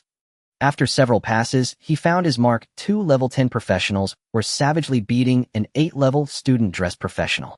They jeered, low level high audacity. Dared you steal our mobs? Looks like you've grown tired of breathing. Pay us 100,000 each, or we'll beat you to death today. Scream all you want. No one here screams in these desolate hills. By protocol, Shuezi opened with a crimson moon dagger, a dramatic flare announcing his arrival. Who goes there? Perched atop a branch cloaked in shadow, he lowered his voice into a resonant baritone. To safeguard morality, to uphold urban peace, to embody love, and no. Tonight I stand alone. Forget the theatrics. You too, don't move. The aggressors glanced downward. We weren't running. 2 level 10s are a bit low for Shuezi Gu now. But since they haven't started yet tonight, I won't be picky. Just as Shuezi Gu was about to draw his whip, a clear and cold female voice rang out. Bai Ban, I've heard much about you. In the hazy darkness, a woman wearing a butterfly mask slowly approached. Behind her were 2 tall men. Judging by their gear, one seemed to be of the warrior class while the other belonged to the guardian class. Shuezi Gu used the information check function. The woman was only level 10, yet the 2 men had no visible levels above their heads. Had they not changed classes? They didn't look like it given their ages. Did they use a treasure-like confusion to hide their levels? Shuezi Gu leaned towards the latter possibility. Seeing the woman approach, the 3 men respectfully welcomed her. Didn't Shuezi Gu understand? He had walked into their trap. You staged this whole act just to lure me here, didn't you?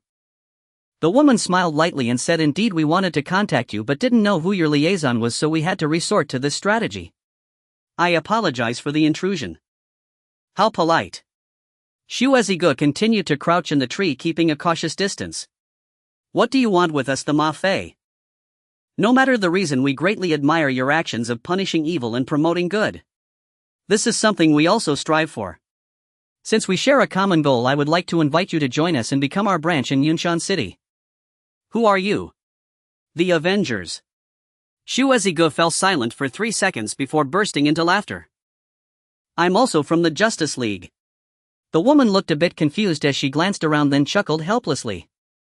Indeed, Yunshan City is located in the southwest corner of the Huaxia administrative region in a remote area. The surrounding fog zone is extensive and communication with first and second tier cities is minimal. We weren't aware of your activities either. Meanwhile, at Song Jia's home, he had already focused his attention when this group appeared. He consciously blocked out the sounds of his other avatars, concentrating on the memories sinking from Shuezi Gu. Hearing the name Avengers, Song Jia was momentarily taken aback. Was it that juvenile? A quick search online revealed that there indeed was such an organization on Blue Star. Their scale was quite large, with a global presence. They were the #1 wanted underground organization by the Blue Star Federation. True to their name, the Avengers only did one thing: revenge. To be precise, they helped others seek revenge. Anyone with a grievance could find them and they would assist in avenging it. This revenge was not solely limited to a "you killed my father, I kill your entire family" scenario. In corporate rivalries, the Avengers could help you retaliate with economic losses. In matters of love, they could assist you in dealing with cheating partners. They were even proficient in hacking techniques capable of waging information warfare to help you exact revenge. In summary, this organization gave the impression of being capable of anything with a fully developed skill tree. Moreover, remarkably, they didn't charge for their revenge services. Of course, if you insisted on paying, they wouldn't refuse. Additionally, their assistance was only offered to the victimized party, not to the aggressor. Online opinions about the Avengers were polarized. Some claimed they were a group of antisocial psychopaths and their so-called revenge was merely a pretext for their sadistic tendencies. Others claimed they were the last conscience of the Blue Star world. What a strange organization, Song Jia commented. After summarizing the basic situation of the Avengers, the information was synchronized to Shuezi Gu. He quickly changed his tone. Oh. The Avengers. I know you specialize in helping people seek revenge, right? Yes, just like us, Ma Fei. The woman asked once more, so do you wish to join us? No, I don't. Shuezi Gu replied decisively. As an avatar of Song Jia, his attitude naturally mirrored that of Song Jia. It's impossible to live under someone else's roof. There was no discussion of sharing the profits. He wanted to be the boss himself. The woman was equally straightforward. It's fine if you don't want to join. How about we collaborate once? Sure, how do we cooperate? We need to rescue someone who has been mistaken for a mental patient and is trapped in the psychiatric hospital in Yunshan City. Your Avengers have a global influence. Is it really necessary to find someone to help with such a simple task as rescuing one person from a mental hospital? The woman explained the Avengers are indeed large in scale. However, we can't infiltrate every city. In a remote and third-tier city like Yunshan City, we don't have any influence or agents. The woman and her companions had actually just come from other cities. Initially, they had enough manpower. But due to the dense fog surrounding Yunshan City, the forbidden areas had gone into a violent phase and their flights were grounded. If they tried to cross through the forbidden areas directly, the risks would be too great. Hence they sought local help in Yunshan City. The key was that the person they needed to rescue was not ordinary. This individual was Yu Sheng, the captain of the enforcement department of the professional association who had previously captured a thief outside Yunshan City. This guy had been deemed insane and was completely uncommunicative. He was temporarily placed in a psychiatric hospital for treatment where he awaited the criminal to regain his sanity for interrogation. With enforcers guarding him, it wouldn't be easy to get him out. I saw your anti-fraud videos online and you have quite a few members, including some experts above level 15 who have defeated their opponents. Furthermore, the woman took out her phone and played a video of Song Jia and his avatars battling 3 bearded men featuring an avatar self-destructing. Your levels may not be high, but you are sufficiently reckless. If you maintain this recklessness, our collaboration can succeed. Meanwhile, at Song Jia's home, she needs someone to self-destruct, so she came to me. Keeping Shuezi Gu in the limelight for so long was actually to maintain the heat of the Ma Fei to spill blood in the ocean and attract sharks. Now that the sharks had finally arrived, even if this commission required 1 or 2 avatars to blow up, Song Jia felt it was acceptable. There were more level avatars meant as cannon fodder that he didn't plan to cultivate, and letting them exert some last heat was also quite good. Ask her about the reward. Following the instructions Shuezi Gu asked from his perch in the tree, we can cooperate. After the task is completed, what will the reward be? We have no money. No money. How can we cooperate without any? No, we can't just work for free, right? We can offer a divine artifact as a reward. Song Jia jumped up from the sofa. A divine artifact. The quality of divine artifacts is considered legendary, but they are actually a separate category with effects and bonuses surpassing those of legendary equipment. Wait, ask her first which part it is for. If it's a weapon, I can't use it. The woman was quite frank, directly taking out the divine artifact intended as a reward for Shuezi Gu to inspect. Equipment information named Divine Artifact Dragon Ring Reflection, Slot Ring, Quality Legendary Golden, Level LV30, Durability Indestructible, Effects Strength LV5, Agility LV5, Divine Artifact Traits Easy to Enhance, Easy to Open Slots, Easy to Embed, Easy to Enchant I.E. The success rate for equipment modification operations on the Divine Artifact is 100. Dragon Speed reduces all cooldowns by 30. Reflection after each action, there is a 20 chance to immediately end the cooldown of that action. Constant temperature buff type status duration 100. Dragon Shield when damage received exceeds 10 of maximum health, or when facing lethal damage nullifies that damage cooldown time 1 minute. The Dragon Ring is a category of rings among Divine Artifacts. It can only drop from Dragon-type outdoor bosses or world bosses. Most Divine Artifacts have crafting blueprints and can be forged using high-level blacksmiths and various rare materials. Only the Dragon Ring cannot be forged and can only drop. As a piece of jewelry, the ring increases base attributes, which is not its strong suit.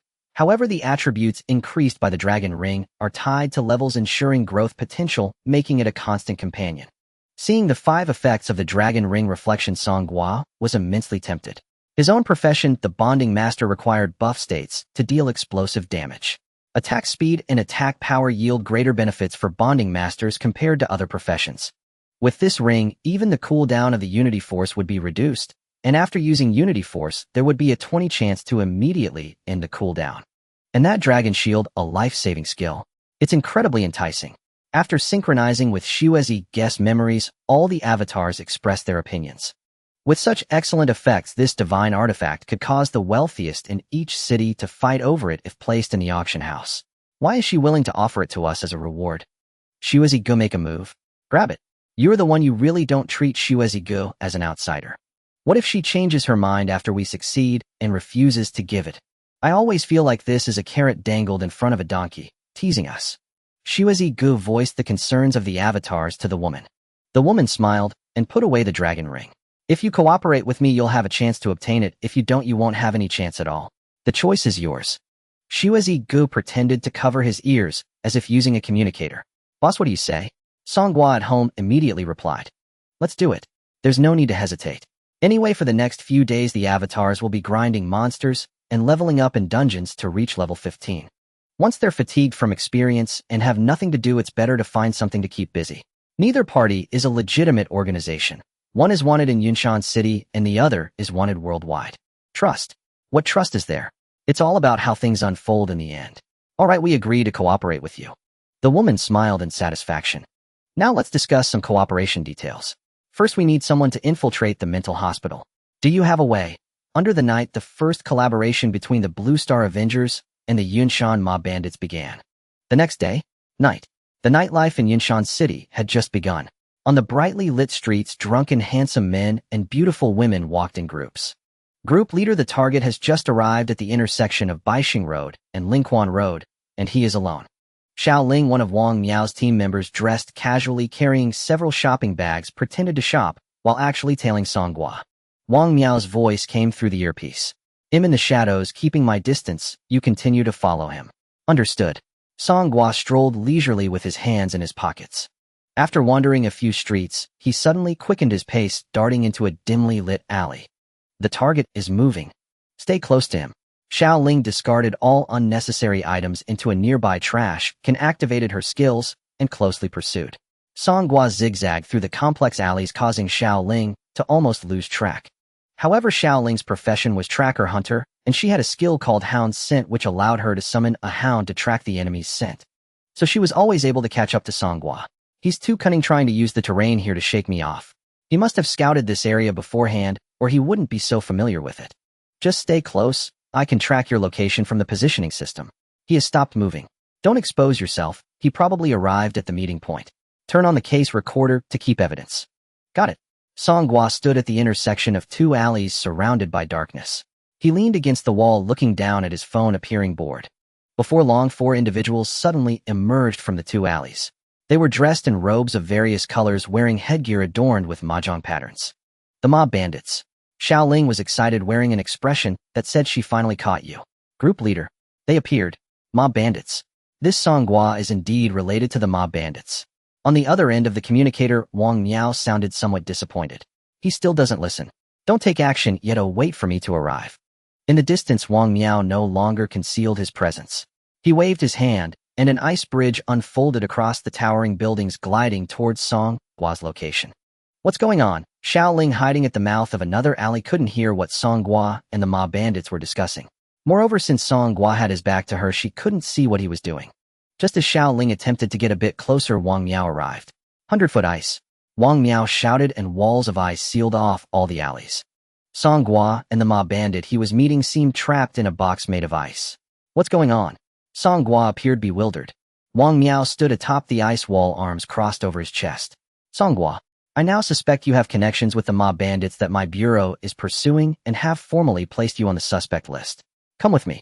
Wang Miao took out abyssal rock handcuffs from his backpack. Songhua looked aggrieved. Group leader Wang, am not a mob bandit. I just came. Stop your excuses. Even if you're not a mob bandit, you can't be unrelated to them. Moreover, you're level 15, is similar to the mob bandits' levels. I suspect you're one of them. Don't even think about escaping. Before Wang Miao could finish his sentence, a flash of light appeared on his right cheek. Click. Wang Miao was furious. What is that? He turned his head to look. He saw a female reporter dressed in a denim jacket, holding a microphone with a camera operator and a lighting technician adjusting exposure beside her. A reporter. The female reporter immediately went into work mode. May I ask, Group Leader Wang, why are you here? Wang Miao was dumbfounded. The sudden appearance of the camera and reporters left Wang Miao somewhat bewildered. During his moment of distraction, Songwei, with a face full of grievance and a hint of a sob, began speaking to the reporters. I don't know what's going on. Group leader Wang Miao just wants to arrest me. Then may I ask Songwei, why are you here so late? I am here to repay a favor. Repay a favor. Last time outside the dungeon area, wasn't I saved by the brothers of the bandits? Yes, this matter is still quite hot to this day. I just think in life the most important thing is to be grateful and repay kindness, as the teacher taught in class. After all, this class transfer medal in my hand is of no use other than to sell for money. So I thought, why not gift it to my benefactors? What's wrong with that? Can people not repay kindness? Songwa pretended to be a naive high school student. This act indeed evoked sympathy. After all, he was just a high school student. The female reporter, with a look of maternal affection, said, "What a good kid." Wang Miao suddenly shouted, "Where are the bandits?" He had been too focused on watching Songwa's performance that he didn't notice that the few bandits had vanished into thin air. Group leader, they've run away. Should we chase them? Chase. Just as Wang Miao was about to move, the female reporter's microphone blocked his path. May I ask Group leader Wang Miao, does Songwa's behavior violate the regulations? I don't have time to explain right now. Move aside. Big news.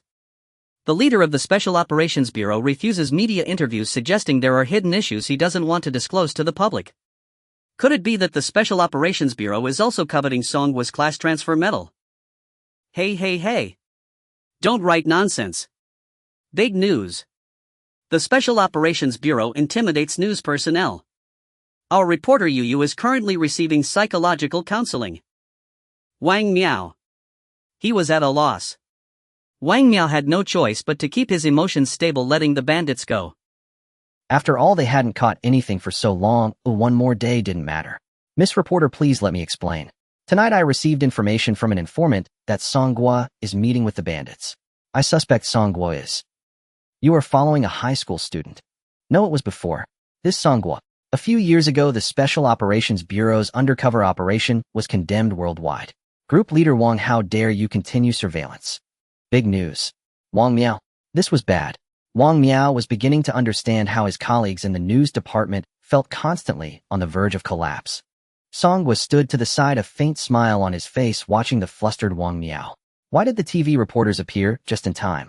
This was the anonymous call Songwa had his avatar make earlier. News related to the bandits was always big news, and the Yunshan City TV station was eager to cover it, even if it might be a wasted trip. The anonymous call clearly stated the time and place of Songwa's meeting with the bandits, and the TV crew had come to set up in the afternoon. At this moment, there were even 3 cameras filming close-up, medium shot, long shot, all very professional. Group leader Wang, can I go back now? No.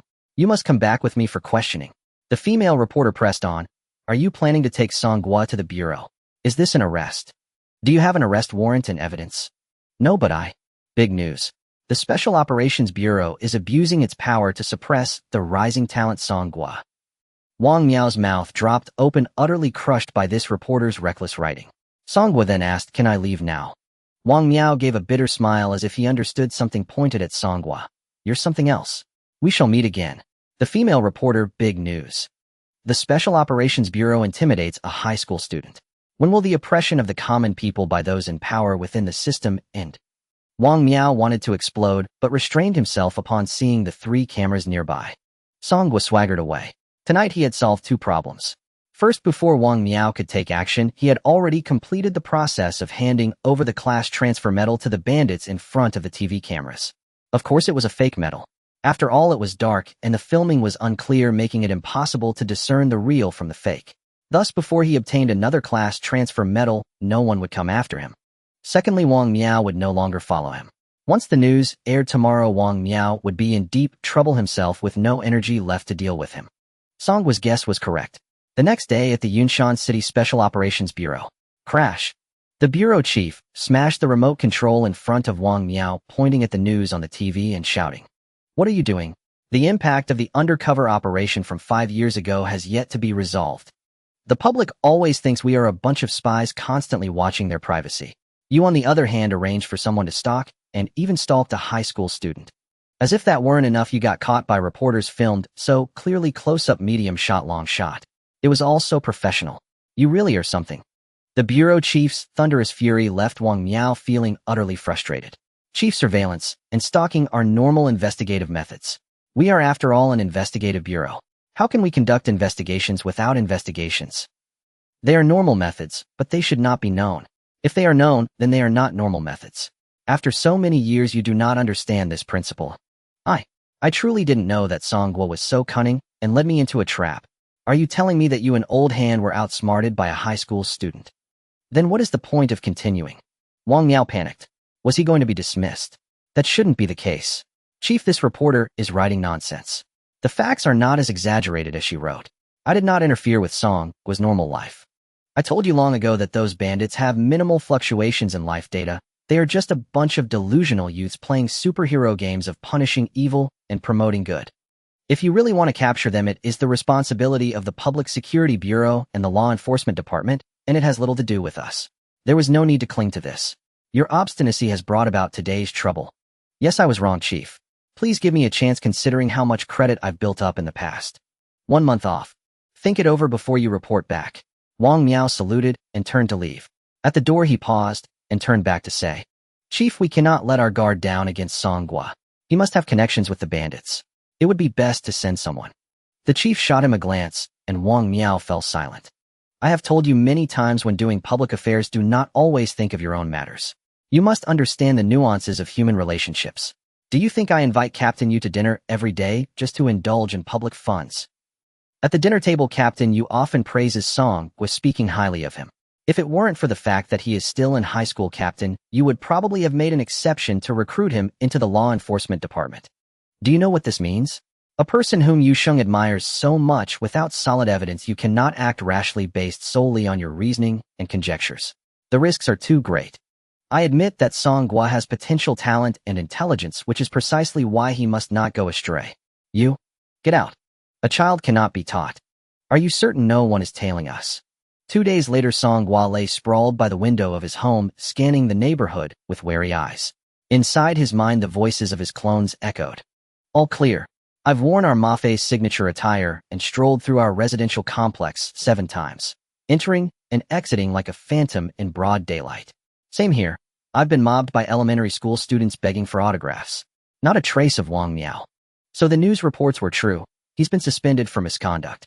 No more hiding in shadows.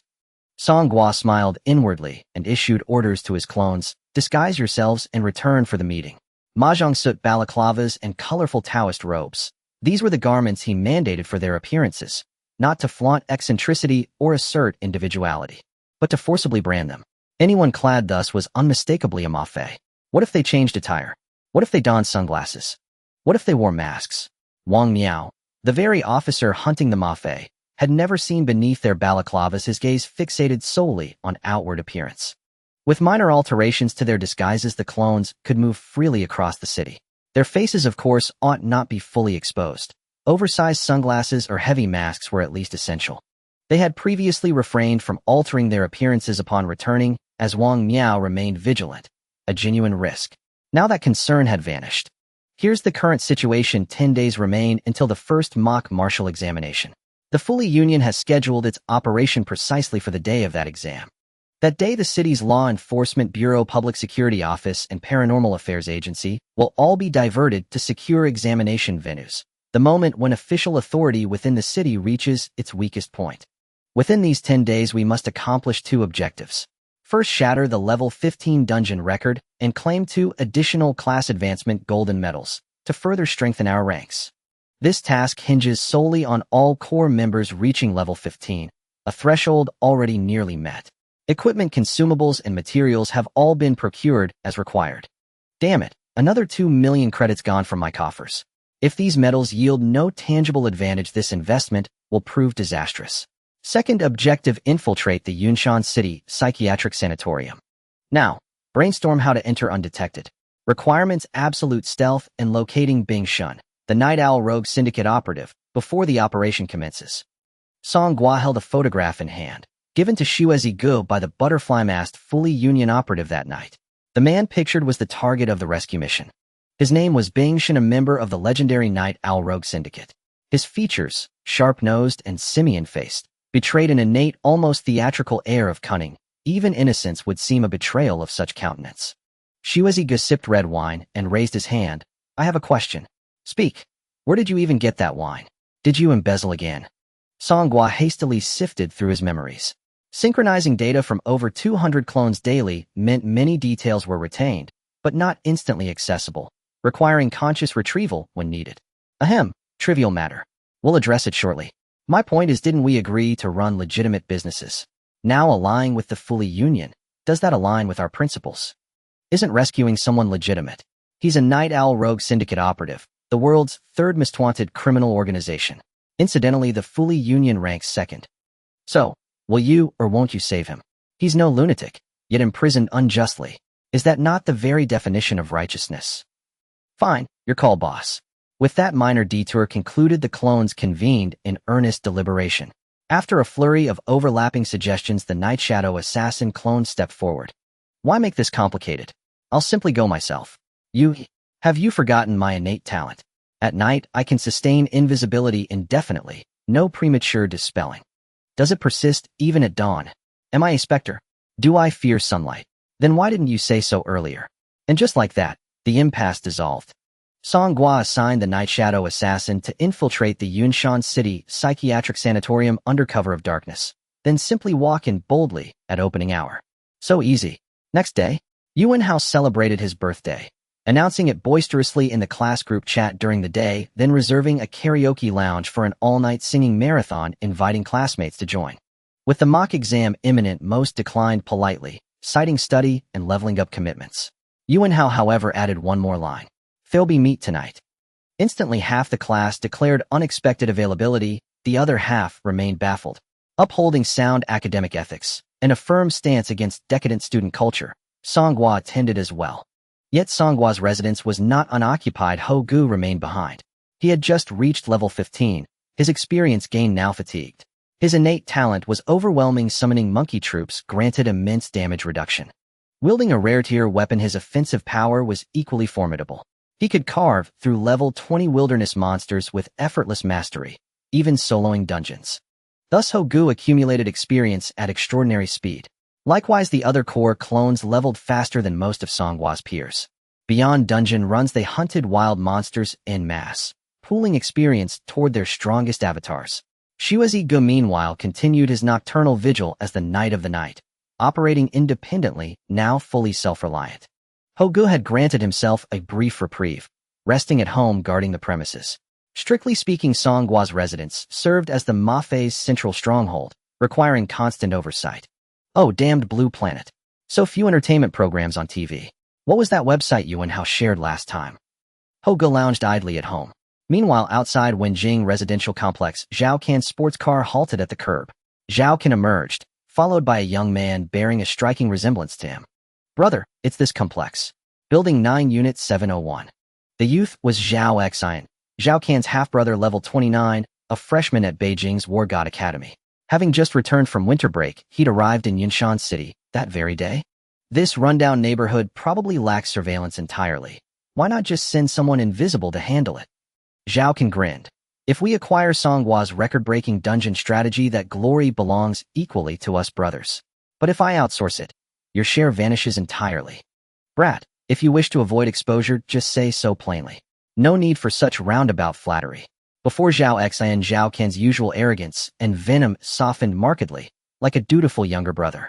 Songhua isn't home today. Hua Xiangrong confirmed he's attending a classmate's birthday party. Brother, you possess invisibility and phasing abilities. Climbing the drain pipe will pose no challenge. Once inside, install pinhole cameras and audio bugs, then withdraw swiftly. Relax, I'll handle it.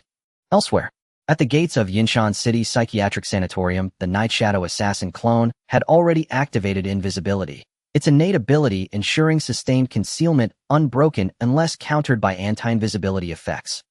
The gates are open. They're taking out the trash. Inside the karaoke lounge, Songhua murmured softly, "Enter. Proceed with caution." The Night Shadow assassin chuckled, "Don't worry. Child's play." On the exterior wall of Building 9, Zhao Xian was diligently climbing up the water pipe. Upon reaching the 7th floor and locating room 701, he activated a wall-piercing skill and entered Songhua's home.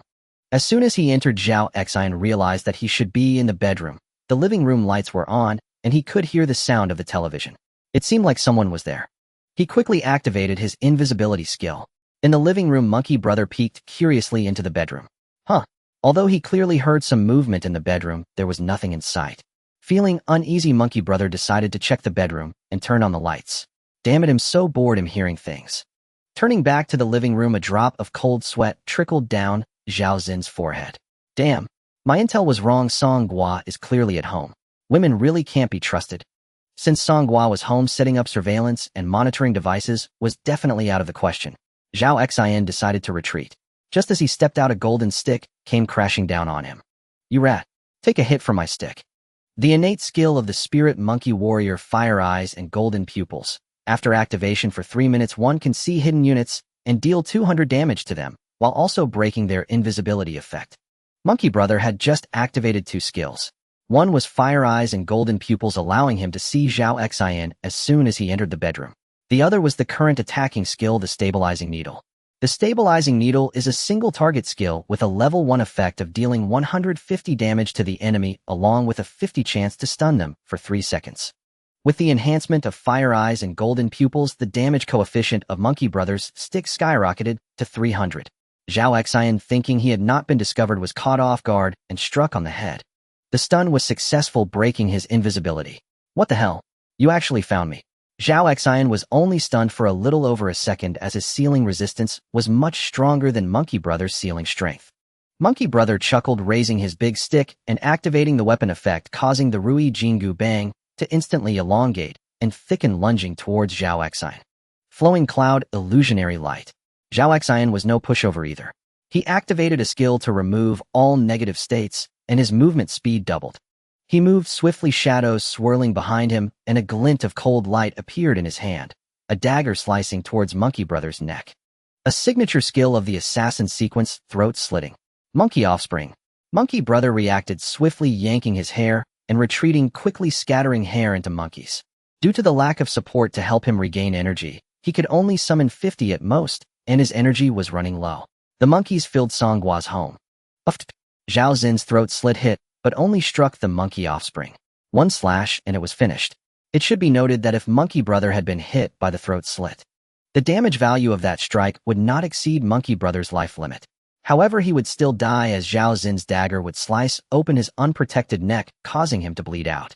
This phenomenon illustrates the coexistence of professional data and life. Chirp, chirp, chirp.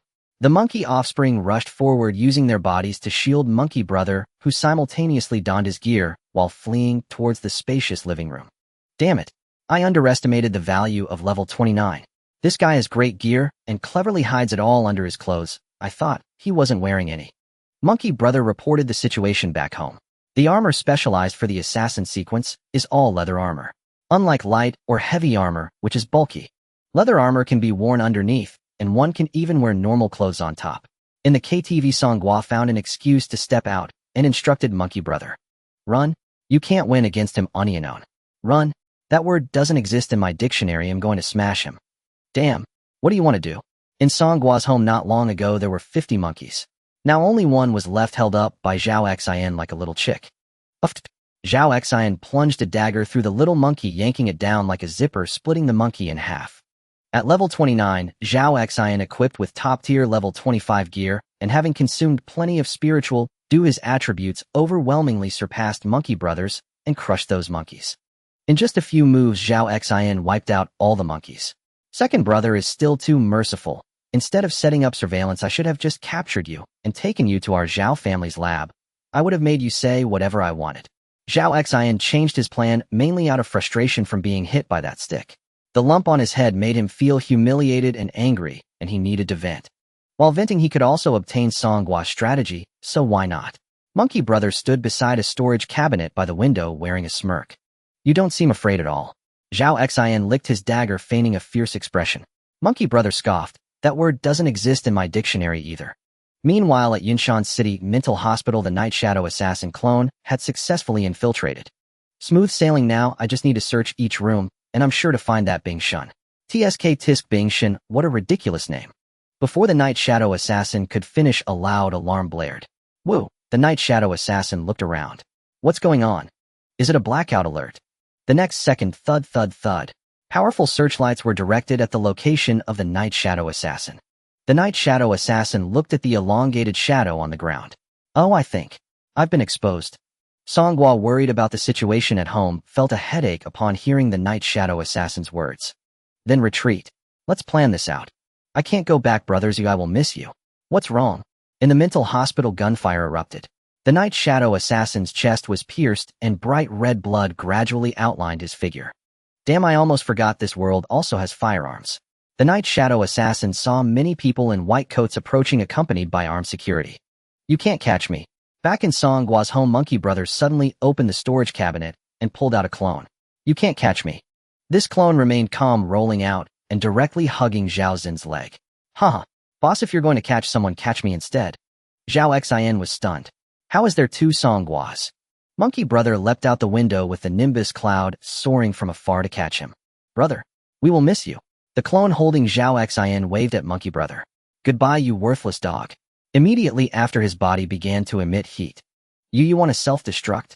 Are you crazy? No way. No way. Two loud explosions rose almost simultaneously in Yinshan City. One at Yinshan City Mental Hospital and the other at Building 9 of Wenjing Community. Where's my home? Morning. Songhua, who had spent the night weeping and reveling in a KTV, returned to his residential complex. Police tape cordoned off the area. Firefighters and public security officers bustled about.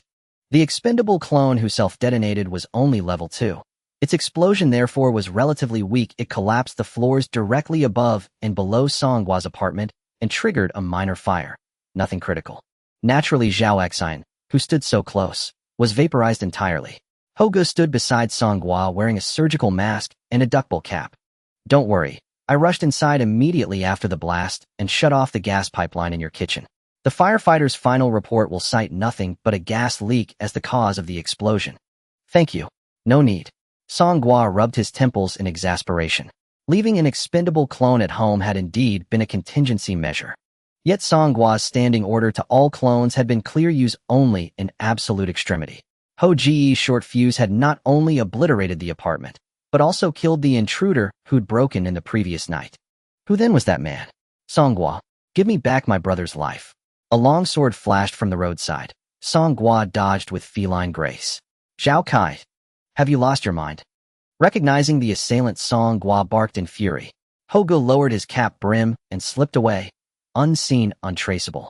Zhao Kan ignored the true fratricide, vanishing into the periphery, fixing Songhua, instead with eyes burning like furnace coals. You murdered my brother. I demand your life in return. His bloodshot eyes betrayed raw, unfeigned grief. Evidently, the level 29 cultivator who'd breached Songhua's home the night before was Zhao Kin's elder brother.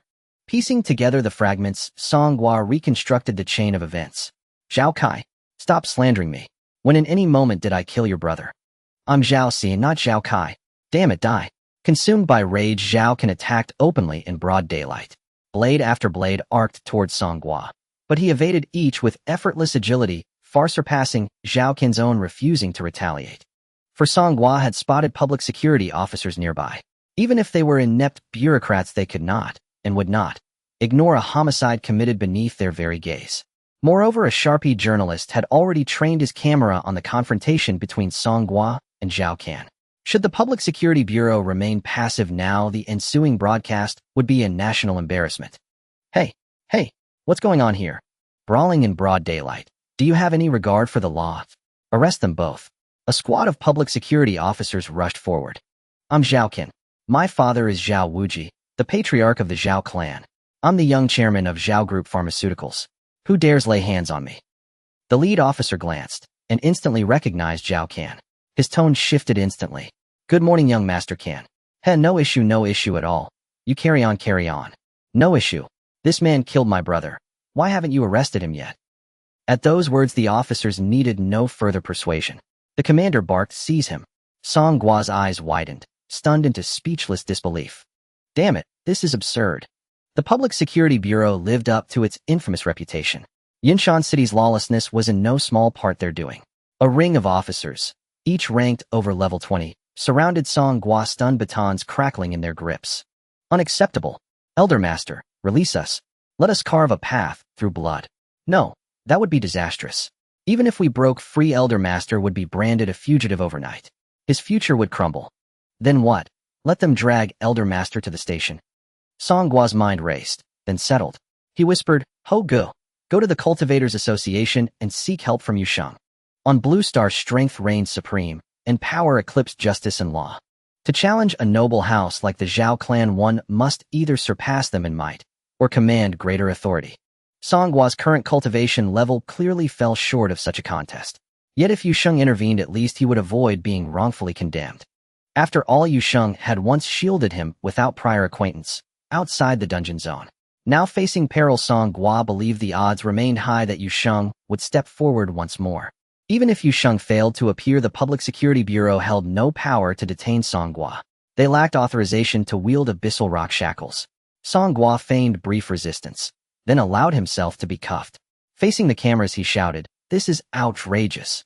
Will you arrest me solely on Zhao Qin's testimony? What crime have I committed? Zhao Qin pressed the blade against Songgua's throat, his gaze murderous. Wait, young Master Can. The journalists are filming. Take him in first. Once at our station, he'll be yours to deal with as you wish. Zhao Qian's brow furrowed slightly. Though consumed by grief, he retained enough clarity. Killing Songgua publicly, broadcast across the news, would jeopardize his standing within the Zhao clan. Rivals would seize the scandal as leverage. Very well, take him in. Zhao Xian's death was grave. Zhao Qin dared not conceal it. He had already contacted his family, especially his father, to converge upon the Public Security Bureau and deliver judgment upon the alleged murderer Songgua. Meanwhile, Ho Gu, having received Songgua's command, soared skyward atop the cloud somersault, racing toward the Cultivators Association of Yinshan City. The Cultivators Association referred specifically to the Grand Cultivators Association, the sole body governing practitioners across all three major cultivation lineages. Beneath it stood 12 combat lineage associations, such as the Warrior Guild and the Mage Guild, each accepting members exclusively from its designated lineage.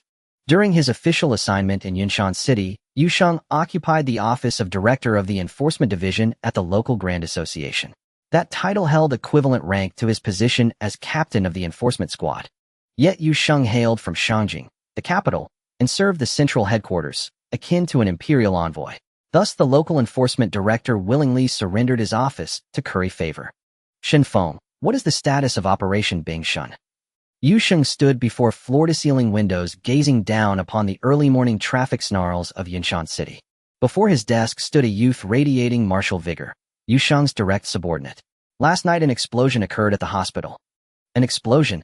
A stealth-capable practitioner was detected by anti-concealment artifacts. Hospital security attempted capture, but he detonated himself. Such decisive self-destruction. Could he be a Mafei bandit? Uncertain. The detonation left no trace, no residue, no evidence. The origin remains wholly obscure. Yusheng paused in thought, then commanded, heighten vigilance. Dispatch 2 additional squads to secure the site. Expedite the Zhao clan specialists to stabilize Bingshun's condition. Captain, those Zhao experts seem little more than charlatans. Days have passed with zero progress. We should relocate Bingshun to Shangjing for treatment. We'll wait a while longer. The forbidden zones encircling Yinshan City are currently in a state of violent flux. Travel is perilous. Understood. At that moment, a knock sounded at the office door. Enter. A secretary stepped in. Director Yu, someone downstairs requests an audience with you. This is trivial. Handle it yourselves. Must every passerby gain access to the director? There are millions in Yinshan City. Do you expect him to meet them all? The secretary hesitated. He claims Songgua is in mortal danger and seeks your aid. I recalled that you hold the level 20 cultivator Songgua in high esteem, so I thought it prudent to relay the message. At the name Songgua, Yusheng turned, calm, deliberate. Show him it. Looking at the young man in sunglasses and a mask before him, Yusheng felt a hint of familiarity. You say Songgua is in danger. What happened to him? The monkey brother raised his voice, explaining the situation. I understand. I will visit the Public Security Bureau, but not to protect him, only to prevent him from being coerced into a confession. Whether he killed someone or not will depend on the investigation results. As long as you can go, it's fine. I'm leaving now. Please wait. The monkey brother paused. Your figure and voice seem quite familiar. Could you take off your sunglasses and mask? The monkey brother refused. Shen Feng snorted coldly beside him. With such an unknown background, there must be something strange. Shen Feng moved swiftly, his figure like a ghost, leaving a shadow behind as he appeared before the monkey brother, his movements as swift as lightning, swiftly ripping off the monkey brother's disguise. Damn! Shen Feng cursed on the spot, even retreating half a step in shock. The face that appeared before him was surprisingly Ruhua. At the critical moment, the monkey brother activated his 72 transformation skill, changing his appearance to resemble Ruhua. In this world, there were no works by Stephen Chow, so Yu Sheng and Shen Feng did not recognize Ruhua. Yu Sheng glanced at her, feeling a mix of laughter and exasperation, thinking that she might feel ugly hints covering her face so thoroughly. You can leave now, I will set off shortly. The current level of 72 transformations could only last for 3 minutes. The monkey brother hurriedly left. He didn't change his face immediately upon entering, also because of the time limit. Shen Feng watched the monkey brother's retreating figure, feeling a lingering fear. Is there really such an ugly woman in the world? Yu Sheng laughed, saying, Songhua is handsome. It's not surprising that there are women who admire him. Are we going to the Public Security Bureau? Yu Sheng turned back again, looking out the window. The hospital exploded and Songhua's house also exploded. Is this a coincidence? Let's go take a look.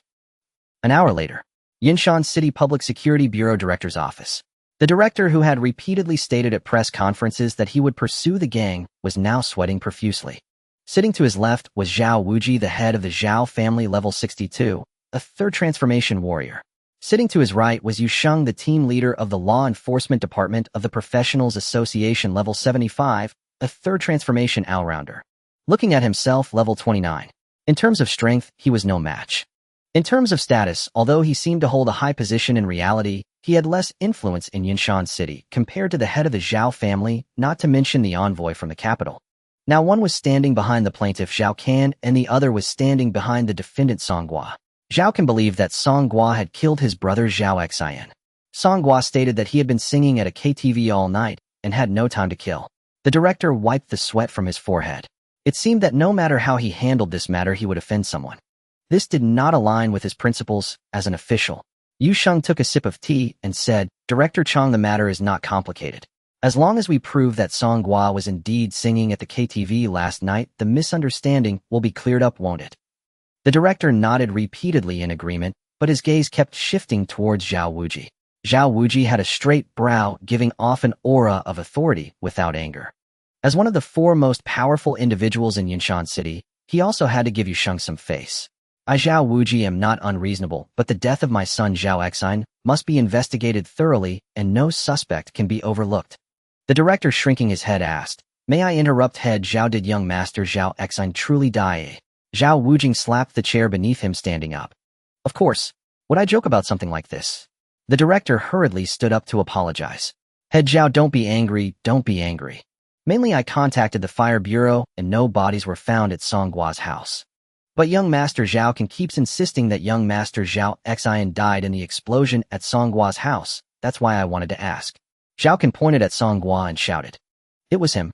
He must have used some powerful explosives, turning my brother into ashes. Songhua laughed, saying, Powerful explosives. Are you referring to the microphone or the karaoke machine? Or perhaps the birthday cake we ate last night, or the beer? You're still lying. At the time of the explosion, I clearly saw someone jump out of your window. If it wasn't you, then who could it be? Oh, young Master Kai was nearby too. I'm quite curious, why were you 2 brothers out at my house instead of sleeping at home at such a late hour? Zhao Can also decided to be straightforward, realizing that lying was pointless now. Zhao Zin's death was far more serious than any petty theft. Slap. After hearing Zhao Can's words, Zhao Wujing slapped him across the face. Zhao Can was directly sent flying out of the director's office, crashing through a wall and falling into the outer hall. In the hall, Yu Wenhao, Hua Xiangrong, and a group of classmates were waiting to testify. Upon seeing Zhao Can fly out, they all struggled to suppress their laughter. Hua Xiangrong frowned, finding it hard to admire the currently disheveled Zhao Can. Zhao Wujing's furious voice came from the office. Foolish. You wanted to obtain Songhua's strategy, yet had your brother take the risk instead, deceiving him by claiming you would work together for the family. I don't have such a foolish son. The bruised Zhao Can climbed back into the office. Dad, that was Songhua's house, not some dragon's den. How was I to know it would be so dangerous? The 2 of them argued for a while. Yu Sheng coughed. Head Zhao, teaching your son a lesson can wait until you get home. Right now, we need to resolve the urgent matter at hand. The director addressed both sides, saying, Today we will handle this matter specially, skipping the cumbersome procedures and clarify everything here. Please bring in the witnesses. Yu Wenhao was the first to enter, coming in through the hole that Zhao Ken had crashed through. Hello, leaders. The director asked. Last night was Song Gua with you? Of course. The KTV surveillance can confirm his entrance and exit hic. This guy was still burping from the alcohol. Zhao Ken's mouth was swollen, making it hard for him to speak, but he was still barking loudly. Who doesn't know that you and Song Gua are best friends? Can your words be trusted? Yu Wenhao pointed at a large group of classmates outside. Last night was my birthday party, and there were many people present. If you don't believe me, ask them all. Zhao Ken wanted to hammer the nail further. The director asked the large group of students outside, and the results were the same. Song Gua had been at the KTV all night, and if he occasionally stepped out, it was only for a brief moment, not even enough time to rush to Wenjing community. Assuming he used a teleportation scroll, the surveillance at the scene also did not capture any teleportation beam. Such beams shooting straight into the sky are hard not to notice. The director looked at Zhao Ken and Zhao Wujing with a smile. While head Zhao Young Master can, since so many people can provide an alibi, I believe that Song Gua is indeed not related to young Master Zhao Xin's death. His house was also destroyed, suffering significant losses, making him a victim as well. Zhao Ken was still unwilling to give up, pointing to Hua Xiangrong, who had not yet entered. These people must have coordinated their testimonies. Let Hua Xiangrong in. What she says is the truth. Hua Xiangrong entered the office and was asked where Song Gua was last night. She immediately replied, he was at the KTV. Zhao Ken gritted his teeth and asked again, think carefully. This guy is a karaoke king monopolizing a microphone all night. Ew, I remember it clearly. Zhao Ken exploded with anger. Hua Xiangrong, you tricked me. I believed your words last night and let my brother go to Song Gua's house. But you deceived me. Song Gua wasn't at the KTV at all. He was at home. Zhao Ken's words made all the students present look at Hua Xiangrong with disdain.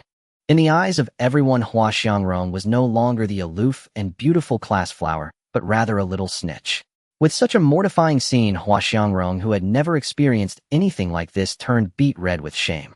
She glared at the culprit Zhao Ken, her anger rising, her voice raised an octave. I am speaking the truth. You made a fool of yourself, and now you want to pin it on Song Gua.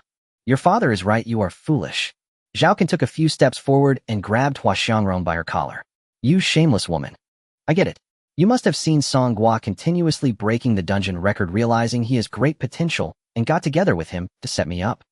No wonder your performance in bed has been getting worse recently. The classmates in the office wore expressions of amusement. Hua Xiangrong was utterly humiliated, tears streaming down her face. You bastard. A blue beam shot from Yusheng's hand, driving away Zhao Ken, who was threatening Hua Xiangrong. Zhao Ken bullying a female classmate is not the behavior of a good man. Faced with Yusheng's strong aura, Zhao Ken dared not speak. Moreover, his father's gaze seemed to want to kill him. Zhao Ken's recent behavior undoubtedly made Zhao Wujia feel immense shame, wishing he could shove Zhao Ken back into his mother's womb and start over. Just then, a staff member from the security bureau walked in holding a hard drive. The KTV surveillance footage has arrived. The director just wanted to quickly end this awkward situation sandwiched between two bosses, hurriedly saying, play it back. From the surveillance footage, it was clear that Song Gua entered the KTV with classmates around 7 o'clock last night and left around 6 in the morning. During that time, the surveillance in the hallway captured him coming out of the private room several times, but quickly returning, likely to use the restroom. Song Gua secretly felt fortunate that he had been cautious, choosing to communicate with his avatars in places not covered by the surveillance. After the explosions at the hospital and home, Song Gua had already anticipated that he might find himself in a similar situation. Spending the night at the KTV was undoubtedly the best alibi, and he immediately enjoyed the night, tears in his eyes. Although surveillance cannot be used as evidence, the situation shown in the footage matches what the students just said, so I believe Song Gua should be innocent. The director presented his judgment. Seeing Zhao Wuji's grim face, he quickly added another sentence. However, the death of young Master Zhao Xin is very suspicious, and our security bureau will definitely arrange the best agents to investigate and uncover the truth. Truth. The only truth could be a gas explosion. The self-destructing avatars left no trace. Even a deity couldn't find any clues. Hearing the security director say this, Zhao Ken's face turned ashen. If Song Gua wasn't the murderer, then who could it be? If they couldn't figure this out, it would be as if he had killed Zhao Xin himself. This burden he could not bear. Surveillance can be fabricated. It was him, Song Gua.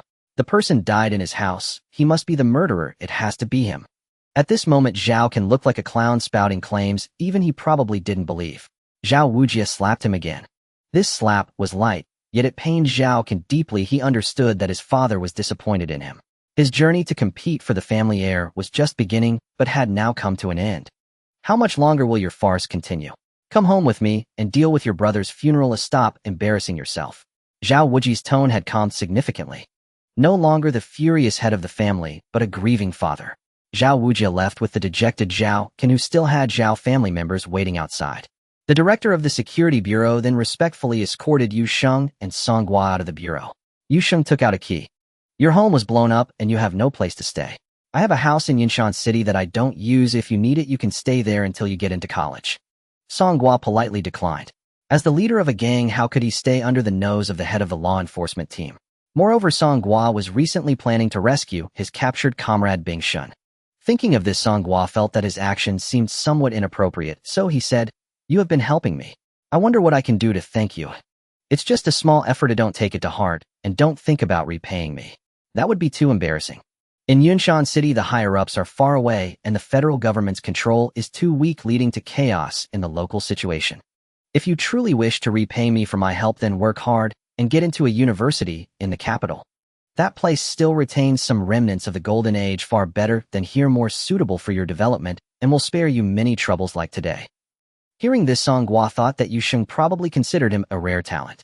Thus, he wanted to help him while he was still insignificant, hoping that when he grew up he could work for him. For example, joining the Practitioners Association, entering his law enforcement team, becoming one of his subordinates.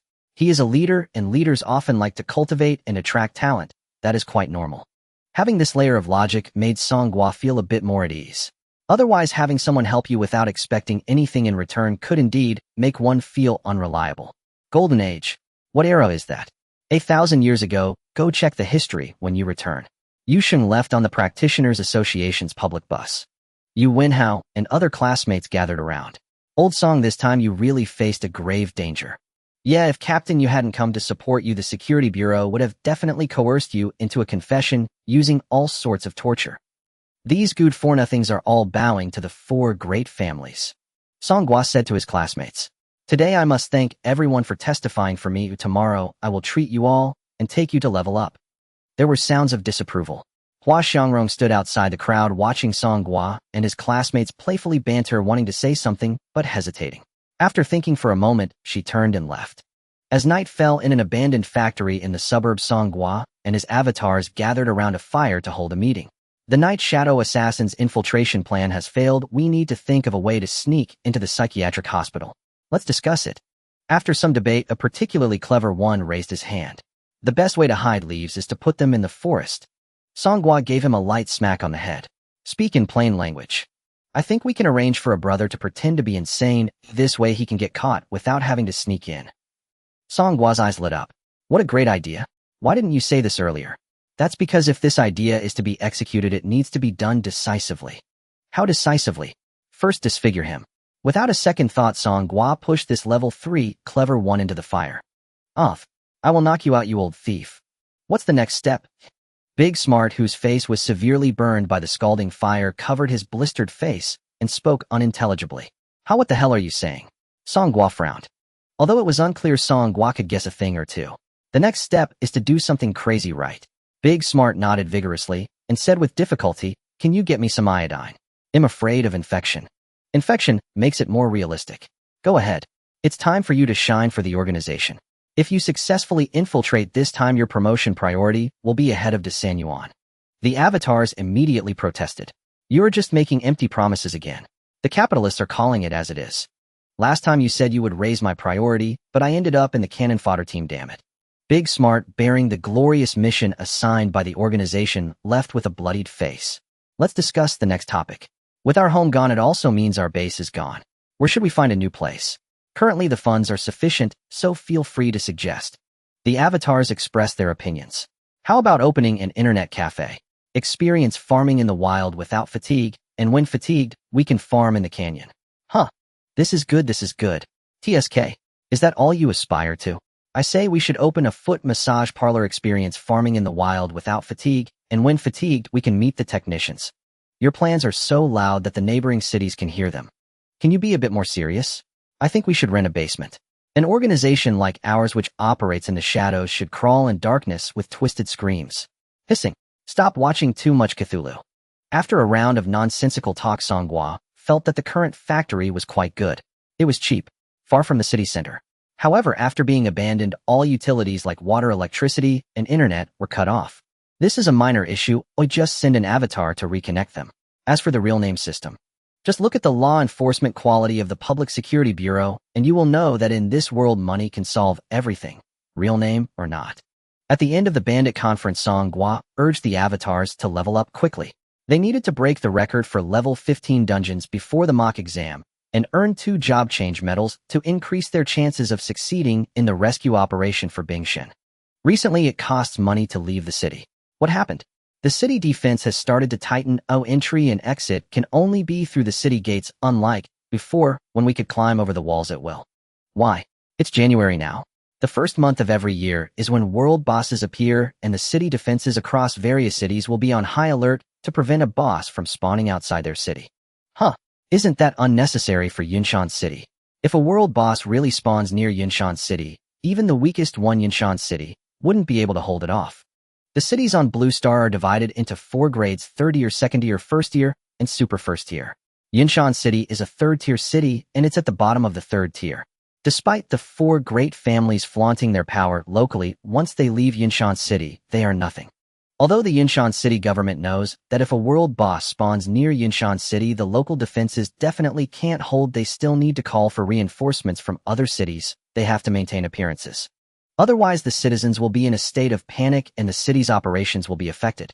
However, the city government is also aware that world bosses tend to spawn near large cities, and there have been very few instances of world bosses appearing in Yunshan City historically. Thus, the government is actually tight on the outside, but loose on the inside. It's really frustrating. Everything costs money. Fortunately, there's a big financier, Zhao Ken, who gave $1 million. Otherwise, it would be impossible to support you all. Songhua began to distribute money to the avatars so they could use some gray methods to leave the city for leveling up when he himself wasn't going out. Alright, everyone disperse. Time to collect what needs to be collected and release what needs to be released. The avatars scattered. Songhua casually lay on the ground, took out his phone, and began searching for rental properties. He couldn't possibly live in this warehouse on the outskirts. This could only serve as the headquarters for the bandits. In the future, when Songhua finds a place to live, the avatars won't appear either, and any matters that need face-to-face discussions will be handled at the headquarters. A beautiful female landlord. Nowadays, renting a place is all about soft pornog. Let's take another look. The price is quite cheap, and it's very close to the school. Let's check it out. Supporting these avatars costs too much, I need to save where I can. The next morning, Songhua took the bus to view the apartment. Bored on the way, he searched for Golden Era on his phone. This term mentioned by Yusheng yesterday piqued Songhua's interest. Yusheng also said to check it out. Today is January 3rd of the new calendar year 1000. Just entering the new year, the city was decorated with lanterns and festive lights, and shops along the roads were holding various New Year activities, making it very lively. The Golden Era refers to the era before the new calendar when there were more than 100 countries in the world. So that was 1,000 years ago. Surely something significant must have happened 1,000 years ago for Blue Star to adopt a new calendar. What could it be? Did the cleric integrate into reality? Upon further investigation, Songhua discovered that the cleric integrated into reality 1,200 years ago, not 1,000 years ago. The entire world entered the extraordinary era, but didn't start a new epoch. What significant events happened 1,000 years ago that were even greater than the game's integration into reality? Songhua scoured the search engine, but couldn't find any major events from 1,000 years ago. That year and the years preceding it, the events that could still be found were merely records of someone breaking a new dungeon record or some dangerous area, going berserk affecting a certain city. Or perhaps a world boss invading a city resulting in a massacre. Wait a minute. Songhua felt that none of these were sufficient to change an era for humanity. It's really strange. It seems that there's a lack of logic in the transition from the golden era to the new calendar. He didn't delve deeply into this issue. 1,000 years had passed, and it had nothing to do with his present self. He was just bored on the bus and decided to check. Soon Songhua arrived at his destination, Shihai Garden, a residential area just across the street from Yunshan No. 5 Middle School. At the designated spot, Songhua met the beautiful landlord from the advertisement. Are you Ms. Jia Sherlon? She had big waves black stockings and bright red lips, holding a cigarette, elegantly exhaling smoke. Jia Sherlan was a classic beauty with well-defined and three-dimensional features unlike the faces of internet celebrities. Song Gua couldn't tell her age, but judging by her appearance, she seemed to be under 30, radiating a standard mature woman's charm. Student Song Gua, I've heard so much about you. It's either you or the bandits in the local news every day. Oh, I'm quite familiar with you. Hearing the phrase either you or the bandits, Song Gua felt a jolt, but was glad he remained composed and didn't show any unusual behavior. Let's go take a look at the house. Jia Sherlan took a few steps closer and blew a smoke ring towards Song Gua. Little brother will give you this house. Could you share a dungeon strategy with me? Song Gua glanced at the information of Jia Sherlan. She had also concealed her personal details, revealing only her level LV-49. In Yinshan City, this is considered quite a high rank. In the context of the four great families, she could hold a senior officer position. Before Song Gua could respond, Jia Sherlan laughed heartily and flicked the cigarette, but to the roadside. I was just joking with you. If I had a strategy that could break records, I wouldn't even sell this whole building if it were gifted to me. Come, let me show you the house. Jia Sherlan was very talkative, her accent reminiscent of the northeastern region of my past life. Song Gua estimated she wasn't a local of Yinshan City. Her house was quite nice, equipped with all the necessary furniture and appliances. It had 2 bedrooms and a living room, enough for Song Gua to live alone. The rental agreement was quickly settled. With a fortune of millions, Song Gua didn't haggle a single cent over the rent proposed by Jia Sherlan and paid for 6 months' rent on the spot. Jia Sherlan was somewhat surprised. I thought you would negotiate raising the price. No worries, the extra I earn, I hope Miss Jia can help me with something. Sure thing. I prefer a quiet life and hope you won't tell anyone about my stay here. No problem, I understand. You're a celebrity now after all. If you need to come by, please let me know in advance. You can rest assured about that. Once the surrounding restricted areas stabilize, I will be heading to the capital for work. I only return to Yinshan City to spend the new year with my elders. I don't usually stay in this small place. No wonder her level was so high, yet she didn't seem like someone from the four great families. Jia Sherlan, with a cigarette in her mouth, swayed her body as she walked away. At that moment, the sound of police sirens echoed from downstairs. Song Gua pulled open the blinds to look out onto the street. Dat Songming was making his move. December 12th. Where do you think you're running to? A doppelganger with a burned face was frantically chasing a little girl down the road, shouting incomprehensible words. Behind him, police cars from the Public Security Bureau were sounding their sirens and shouting through loudspeakers as they pursued.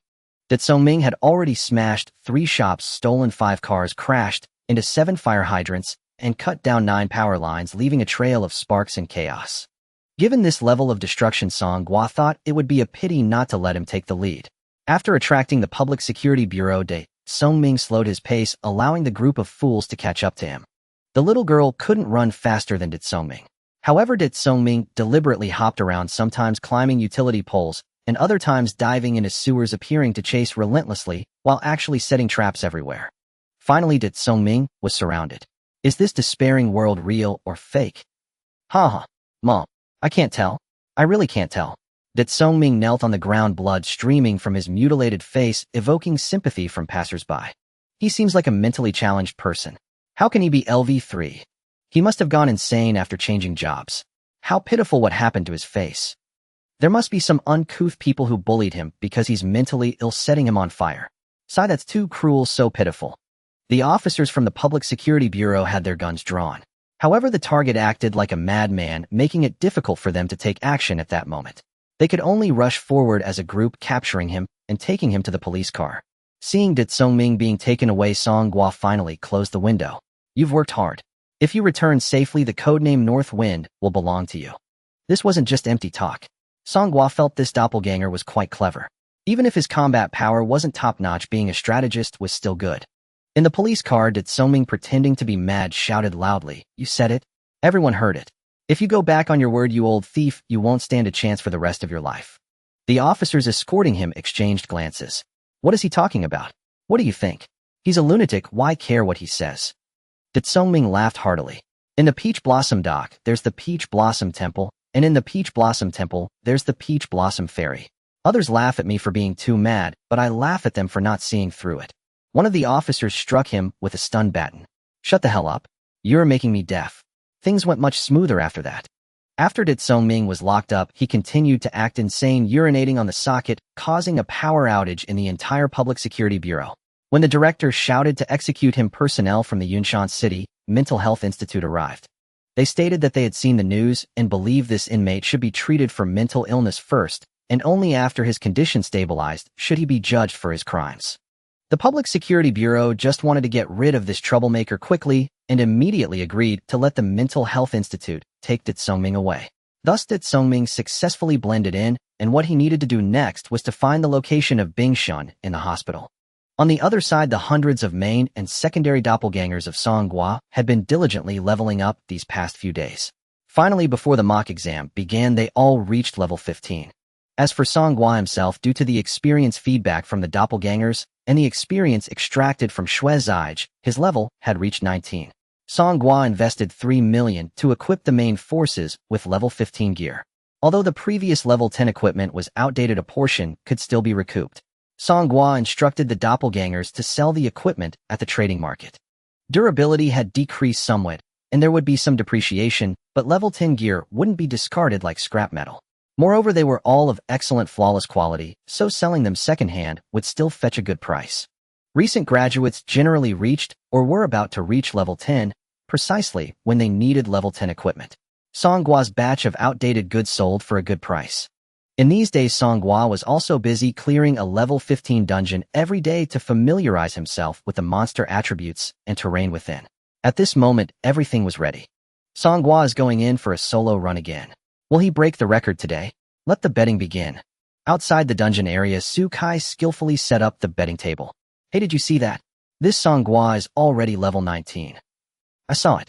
It's strange, doesn't he have experience fatigue? Even without experience fatigue, leveling up every day to level 19. He's a recent graduate, and it's only been a month since he changed jobs. How did he level up so fast? Recent graduates are generally only level 10. Even with training partners, reaching 14 or 15 would be impressive. I heard he has items that boost experience. Boosting that much, is it a divine artifact? Many people began to think creatively. However, these people had also heard that Captain Yu Sheng from Yunshan City had vouched for him when Songhua was taken away by the Public Security Bureau. Is Songhua one of Yu Sheng's? In that case, having a divine artifact doesn't seem surprising. At the same time, those with ulterior motives had to abandon their thoughts. Who is Yu Sheng? The captain of the enforcement team. What does the enforcement team do? Specializes in capturing rogue practitioners. Isn't that like throwing themselves into the gunfire? Not worth it, not worth it. Not far away in the woods, Zhao Qian, looking haggard and alone, said to the horse wind before him, "Help me kill Songhua." After the last incident, Zhao Qian's status within the family plummeted. His position as a young director was revoked, and his chances of inheriting were severed. Even his bank accounts were frozen. The Zhao family suppressed all related news. However, Ma Feng had heard whispers and knew that Zhao Qian was no longer the same. "Young master, can you think too highly of me? Songhua, that braggart, somehow leveled up to 19, while I'm still at 14. How could I possibly defeat him?" Ma Feng actually didn't want to help, but he didn't want to completely sever ties. After all, Zhao Qian was the only direct line to a prominent family he had clung to. He needed to maintain appearances until he found another patron. Use this. If you find the right opportunity, it can deal a fatal blow. Zhao Qian handed Ma Feng an object. Upon inspecting it, Ma Feng's expression turned to one of surprise. "Young master, can you still have such resources?" "I stole it from the family warehouse. This thing makes a lot of noise when used. I still want to navigate the circles. Oh, I don't want to become a murderer." The illusion realm. What? In the upcoming examination, the top 50 students from the whole city can enter the Yinshan Illusion Realm trial. This news hasn't been announced yet. I have channels in my family and found out early. The illusion realm is like another world. Surely you can find opportunities there. "Young master, why don't you use this yourself when the time comes?" "I can't make it into the top 50. Ma Feng, you have a very clear understanding of yourself. I know I'm not in a good position now. In the past I had loyal subordinates and followers, but now they all have their own agendas. Even a shameless woman like Hua Xiangrong has abandoned me. But Ma Feng, don't you want to see Songhua dead?" Ma Feng indeed had a disdain for Songhua. He still remembered the grudge from the punch at the professional sanctuary. But if it came to killing someone, Ma Feng felt it wasn't worth it unless he increased the stakes. "What will I gain after this is accomplished?" "Young master, your bank accounts are frozen. Oh, what else can you offer me?" The strategy. The strategy. My brother died trying to steal Songhua's strategy, which led to my downfall. But no one knows that my brother has already obtained the strategy for breaking the dungeon record, and I have it in my hands now. Really? Ma Feng quickly covered his mouth and lowered his voice. Really? I originally planned to hand the strategy over to my family, but after my brother's death, they nearly removed me from the family tree. Why should I still do favors for the Zhao family? Right now I just want to see Song Gua dead. Zhao Can spoke with genuine emotion, and seeing him like this, Ma Feng nodded vigorously, indicating he would take on this task. Zhao Can sneered inwardly. He had no strategy, he was simply tricking Ma Feng into doing his bidding. Song Gua, the one who killed my brother, must be you. Because the person who jumped out of the window that night was you. After returning to the family, Zhao Can repeatedly mentioned this statement. But no one believed him. How could Song Gua be in two places at once? The official conclusion regarding the explosion at Song Gua's home was that it was caused by a gas leak. The family unanimously agreed that Zhao Can had sent Zhao Xin to steal the strategy from Song Gua's house, indirectly causing Zhao Xin's death. Zhao Can felt helpless. On top of that, after being coldly rejected when he invited Song Gua, he was conned out of 5 million for buying a class change medal. All these grievances weighed heavily on him, and he felt that he couldn't let Song Gua go unpunished. In this upcoming level 15 dungeon, Song Gua was thoroughly prepared, and with the advantage in numbers, breaking the record was a foregone conclusion. As the notification of the new record appeared above the burial ground of the level 15 dungeon, the area was filled with voices lamenting their losses. As long as Song Gua participated in the dungeon run, Su Kai would always come to support. Even though in the previous day Song Gua had consistently failed to break the record, Su Kai was still happy to place bets. Losing a bit of money was nothing to him. Many professionals even treated Su Kai like an ATM. But today Song Gua suddenly broke the record, leaving those who bet against him empty-handed. Due to the inertia from the previous days, no one bet on Song Gua to break the record today. The house won big. Su Kai was delighted. Hey, no matter how I play with this money, it still hasn't decreased. When Song Gua emerged from the dungeon entrance, a group of professionals surrounded him.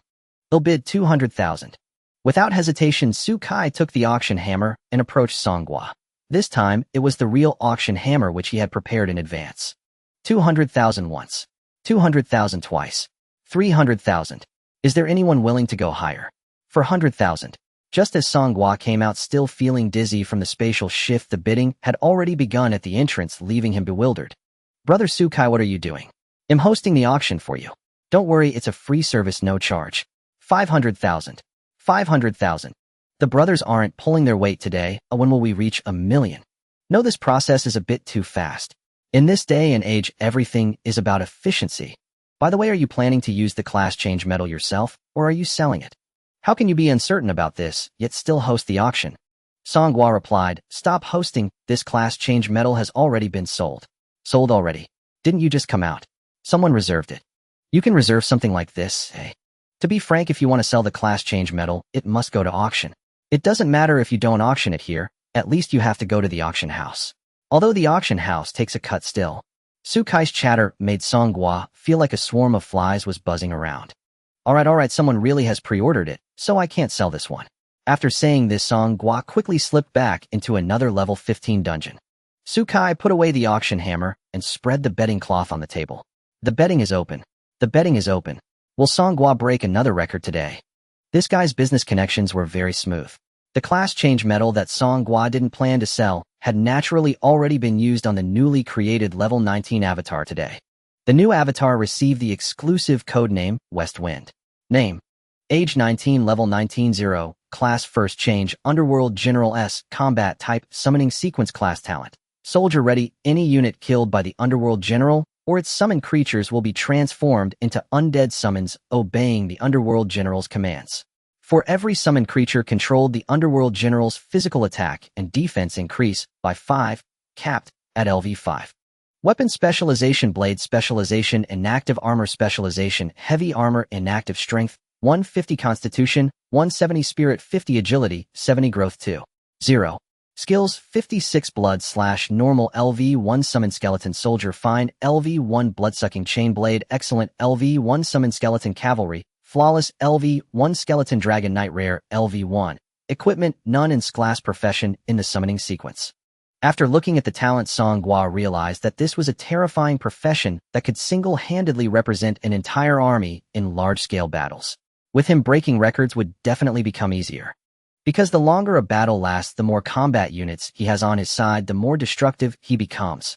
Westwind, I have high hopes for you from today on. Your leveling priority is above that of the Great 3 Yuan. The Lake of Infernal Fire, another level 15 dungeon. This is a dungeon with a lake terrain.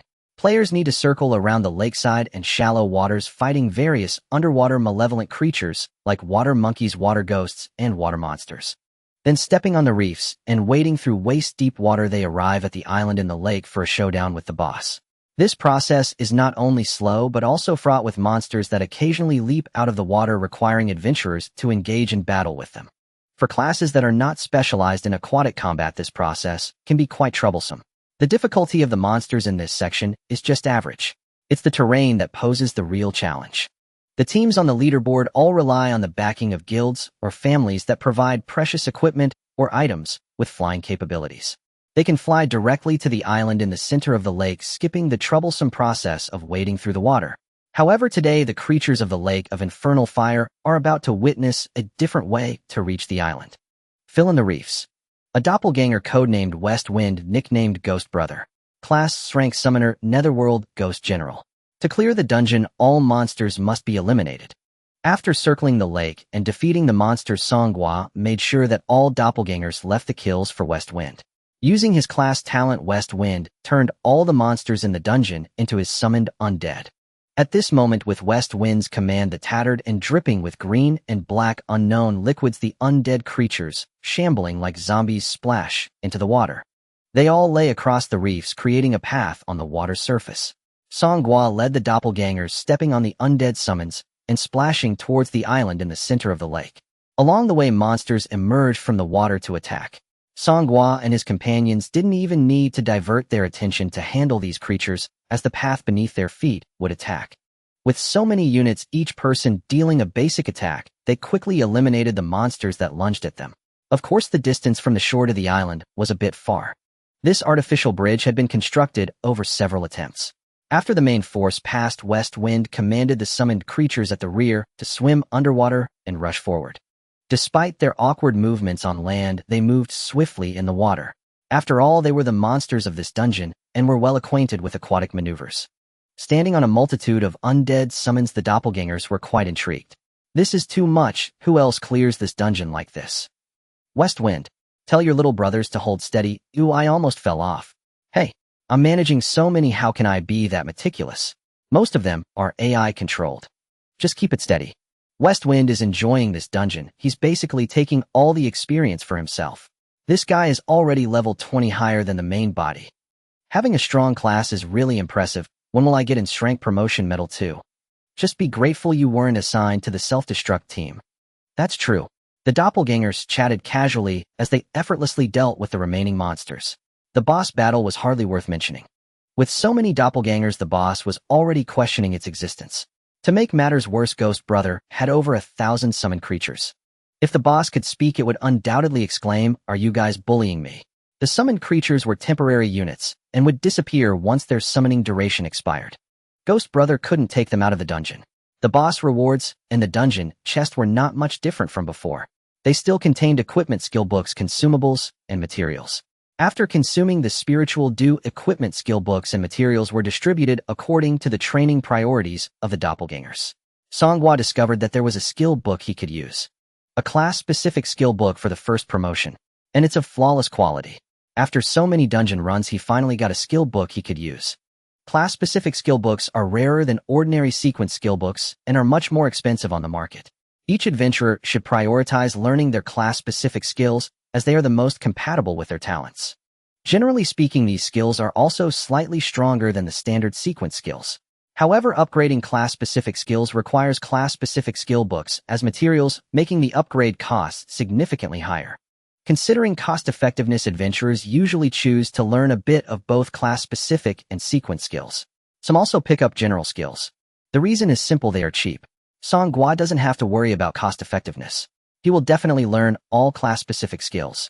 The reason is straightforward: they yield quick profits. With so many doppelgangers working for him, their group of 5 can clear dozens of dungeons a week, selling the contents of the chests for a good sum. Nowadays, many times the resources are used by the doppelgangers without being converted into cash. In the early stages, equipment iterates quickly, and the logistics doppelgangers practicing skill proficiency consume a lot of materials. There are many expenses, and selling for cash also requires purchases. It's all the same. Let's see what skill it is. Songhua used the skill book and obtained a skill named Attack Defense Conversion. Attack Defense Conversion Flawless LV1. After activating the skill for the next minute, the sum of your physical and magical defenses will be used as your physical attack, and your physical attack will be used for both defenses. No wonder it is a class-specific skill for those who bind. It serves to compensate for the low attack power when one cannot borrow strength. It is also useful for Songhua. Although he can borrow the strength of his doppelgangers at any time, the power of unity also requires a cooldown.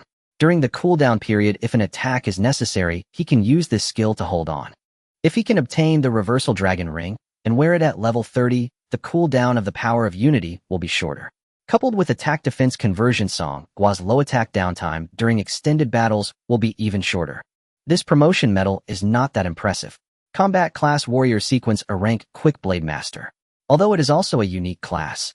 However, it is merely a rather unique output specialized in bladed weapons. Those who master blades usually have a slower attack speed because in clerics the base attack values added by blades are higher than those of swords and staves. The Quick Blade Master is a warrior who is both proficient in blades and has a fast attack speed. Sell it, turn it into cash. Songhua decisively declared, prompting a chorus of wails from the Brank doppelgangers. I'm about to hit level 22. A level 20 equipment is incredibly expensive. Plus the main forces need to upgrade their skill levels, so I need to spend money everywhere. I should sell the resources. If this were in Shrank, I definitely wouldn't sell it. A-level professions don't mean much in Songhua's eyes. He has plenty of A-level doppelgangers. However, in reality, those below Brank combat class adventurers desperately wish to change their professions. The significance of this A-rank medal is all too clear. Selling it for a good price is not a concern. The problem is how to safely bring it back. You shed your disguise and exit the dungeon. First, act sneaky and adopt an I carry a treasure demeanor. Songhua assigned a lower-level doppelganger to pose as him and act as bait. Though it can't be called impersonation as the doppelganger is indistinguishable from Songhua, even sharing the same memories. Songhua left a few doppelgangers near the dungeon area to monitor, so he knows that many people are waiting for him to come out. Whether these people have ill intentions is something only fate knows. Naturally, caution is required. Songhua has once again broken the record solo. Seeing the alert appear above the dungeon, the various players are unfazed. They are more concerned about whether Sukai can cover the losses. Just now, Songhua had just cleared the Grave of Buried Bones dungeon and immediately entered the Lake of Infernal Fire. Most people have bet that Songhua will break the record. Only a few speculators bet against Songhua breaking the record, and they only place small bets. Although the odds are low, the house will still have to pay out. Sukai is quite generous, making a transfer on the spot. Small change. Small change. As long as everyone has fun, haha.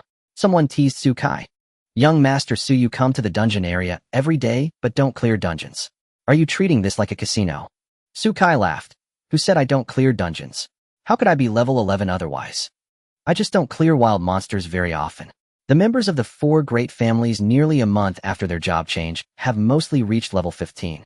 Sukai is only level 11, which is average. However, he doesn't seem anxious and is quite carefree. Why hasn't Songhua come out yet? I'm waiting to bid on his job change medal. Yeah, this medal can't be reserved again, can it? This kid always plays by his own rules. Let's hope he doesn't waste the job change medal again. While everyone was discussing, there was a ripple in the space at the entrance of the Lake of Infernal Fire dungeon. Songhua emerged and immediately sprinted off into the distance. Why is he running? He's afraid someone will snatch his medal. What happened last time, so he must be cautious this time. Are we the kind of people without boundaries? If it can be solved with money, why resort to violence? Really, what about the basic trust between people? Why doesn't he just use a return scroll? Those have a long casting time. Unless you buy the highest quality, it's too expensive.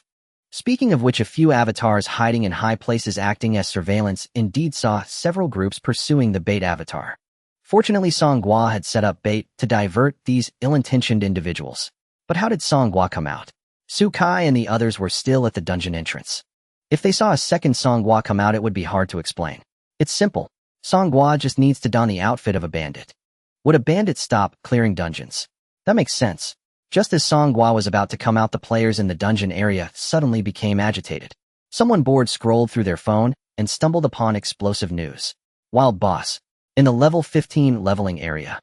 Is this for real? Don't tell me it's another fake news. This time it's real. The video sharing platform already has many people gathered to watch. It's a live broadcast. Damn. Let's go join the excitement. I didn't see the wild boss last time, so this time I must check it out.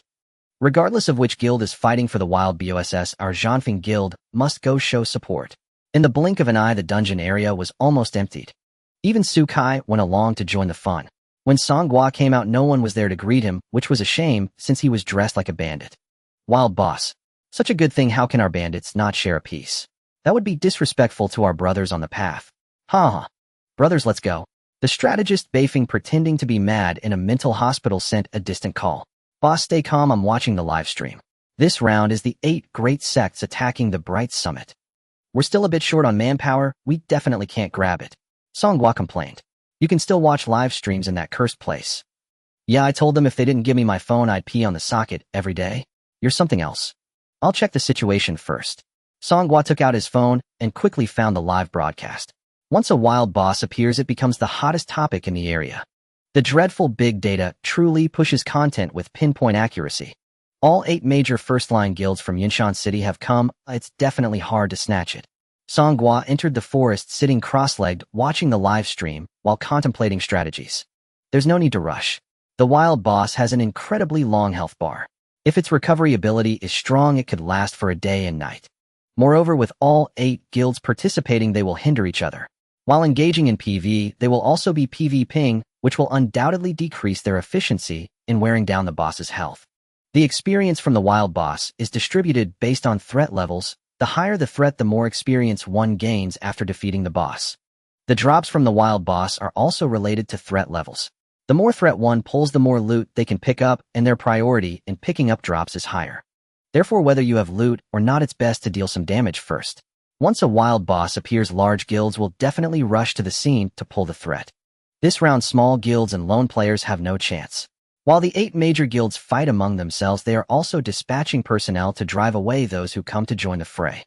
They want to internally resolve the distribution, which seems to cause dissatisfaction among small and medium guilds and lone players, leading to clashes on the periphery. If it weren't for the manpower of the large guilds, they'd be stretched thin just dealing with the BOSS, let alone managing to strike from both sides. The large guilds fight amongst themselves, and the large and small guilds fight as well while the boss is being slaughtered. The scene is chaotic. Although there are many competitors, they are all busy, so I still have a chance. In the mental hospital, Beifeng said, Boss, are you really going? Don't get wiped out. The law enforcement team doesn't care about killing during boss grabs. Don't worry, I'll only go when I'm confident. What did you just say? We don't have enough people, right? Actually, we have plenty. Songhua retracted all his avatars, shedding his disguise in an isolated area to reveal his true form. As for the bait avatar, Songhua had arranged for a few bandits to follow behind. The few people tracking the bait noticed the presence of bandits and dared not get too close, as the news of the bandits taking down 3 members of the Frenzy Guild was still fresh in their minds. The bait avatar thus had the opportunity to use a return scroll and successfully escape. In the eyes of the pursuers, this was Songhua returning. In the level 15 leveling area, the chaotic rocky terrain is bustling with activity. Thousands of players from the 8 major guilds in Yinshan City are split, some assaulting the 5-meter-tall wild boss, while others are brawling with lone players and small guild members on the outskirts to drive them out of the boss's threat circle. This is outrageous. Why can't we participate?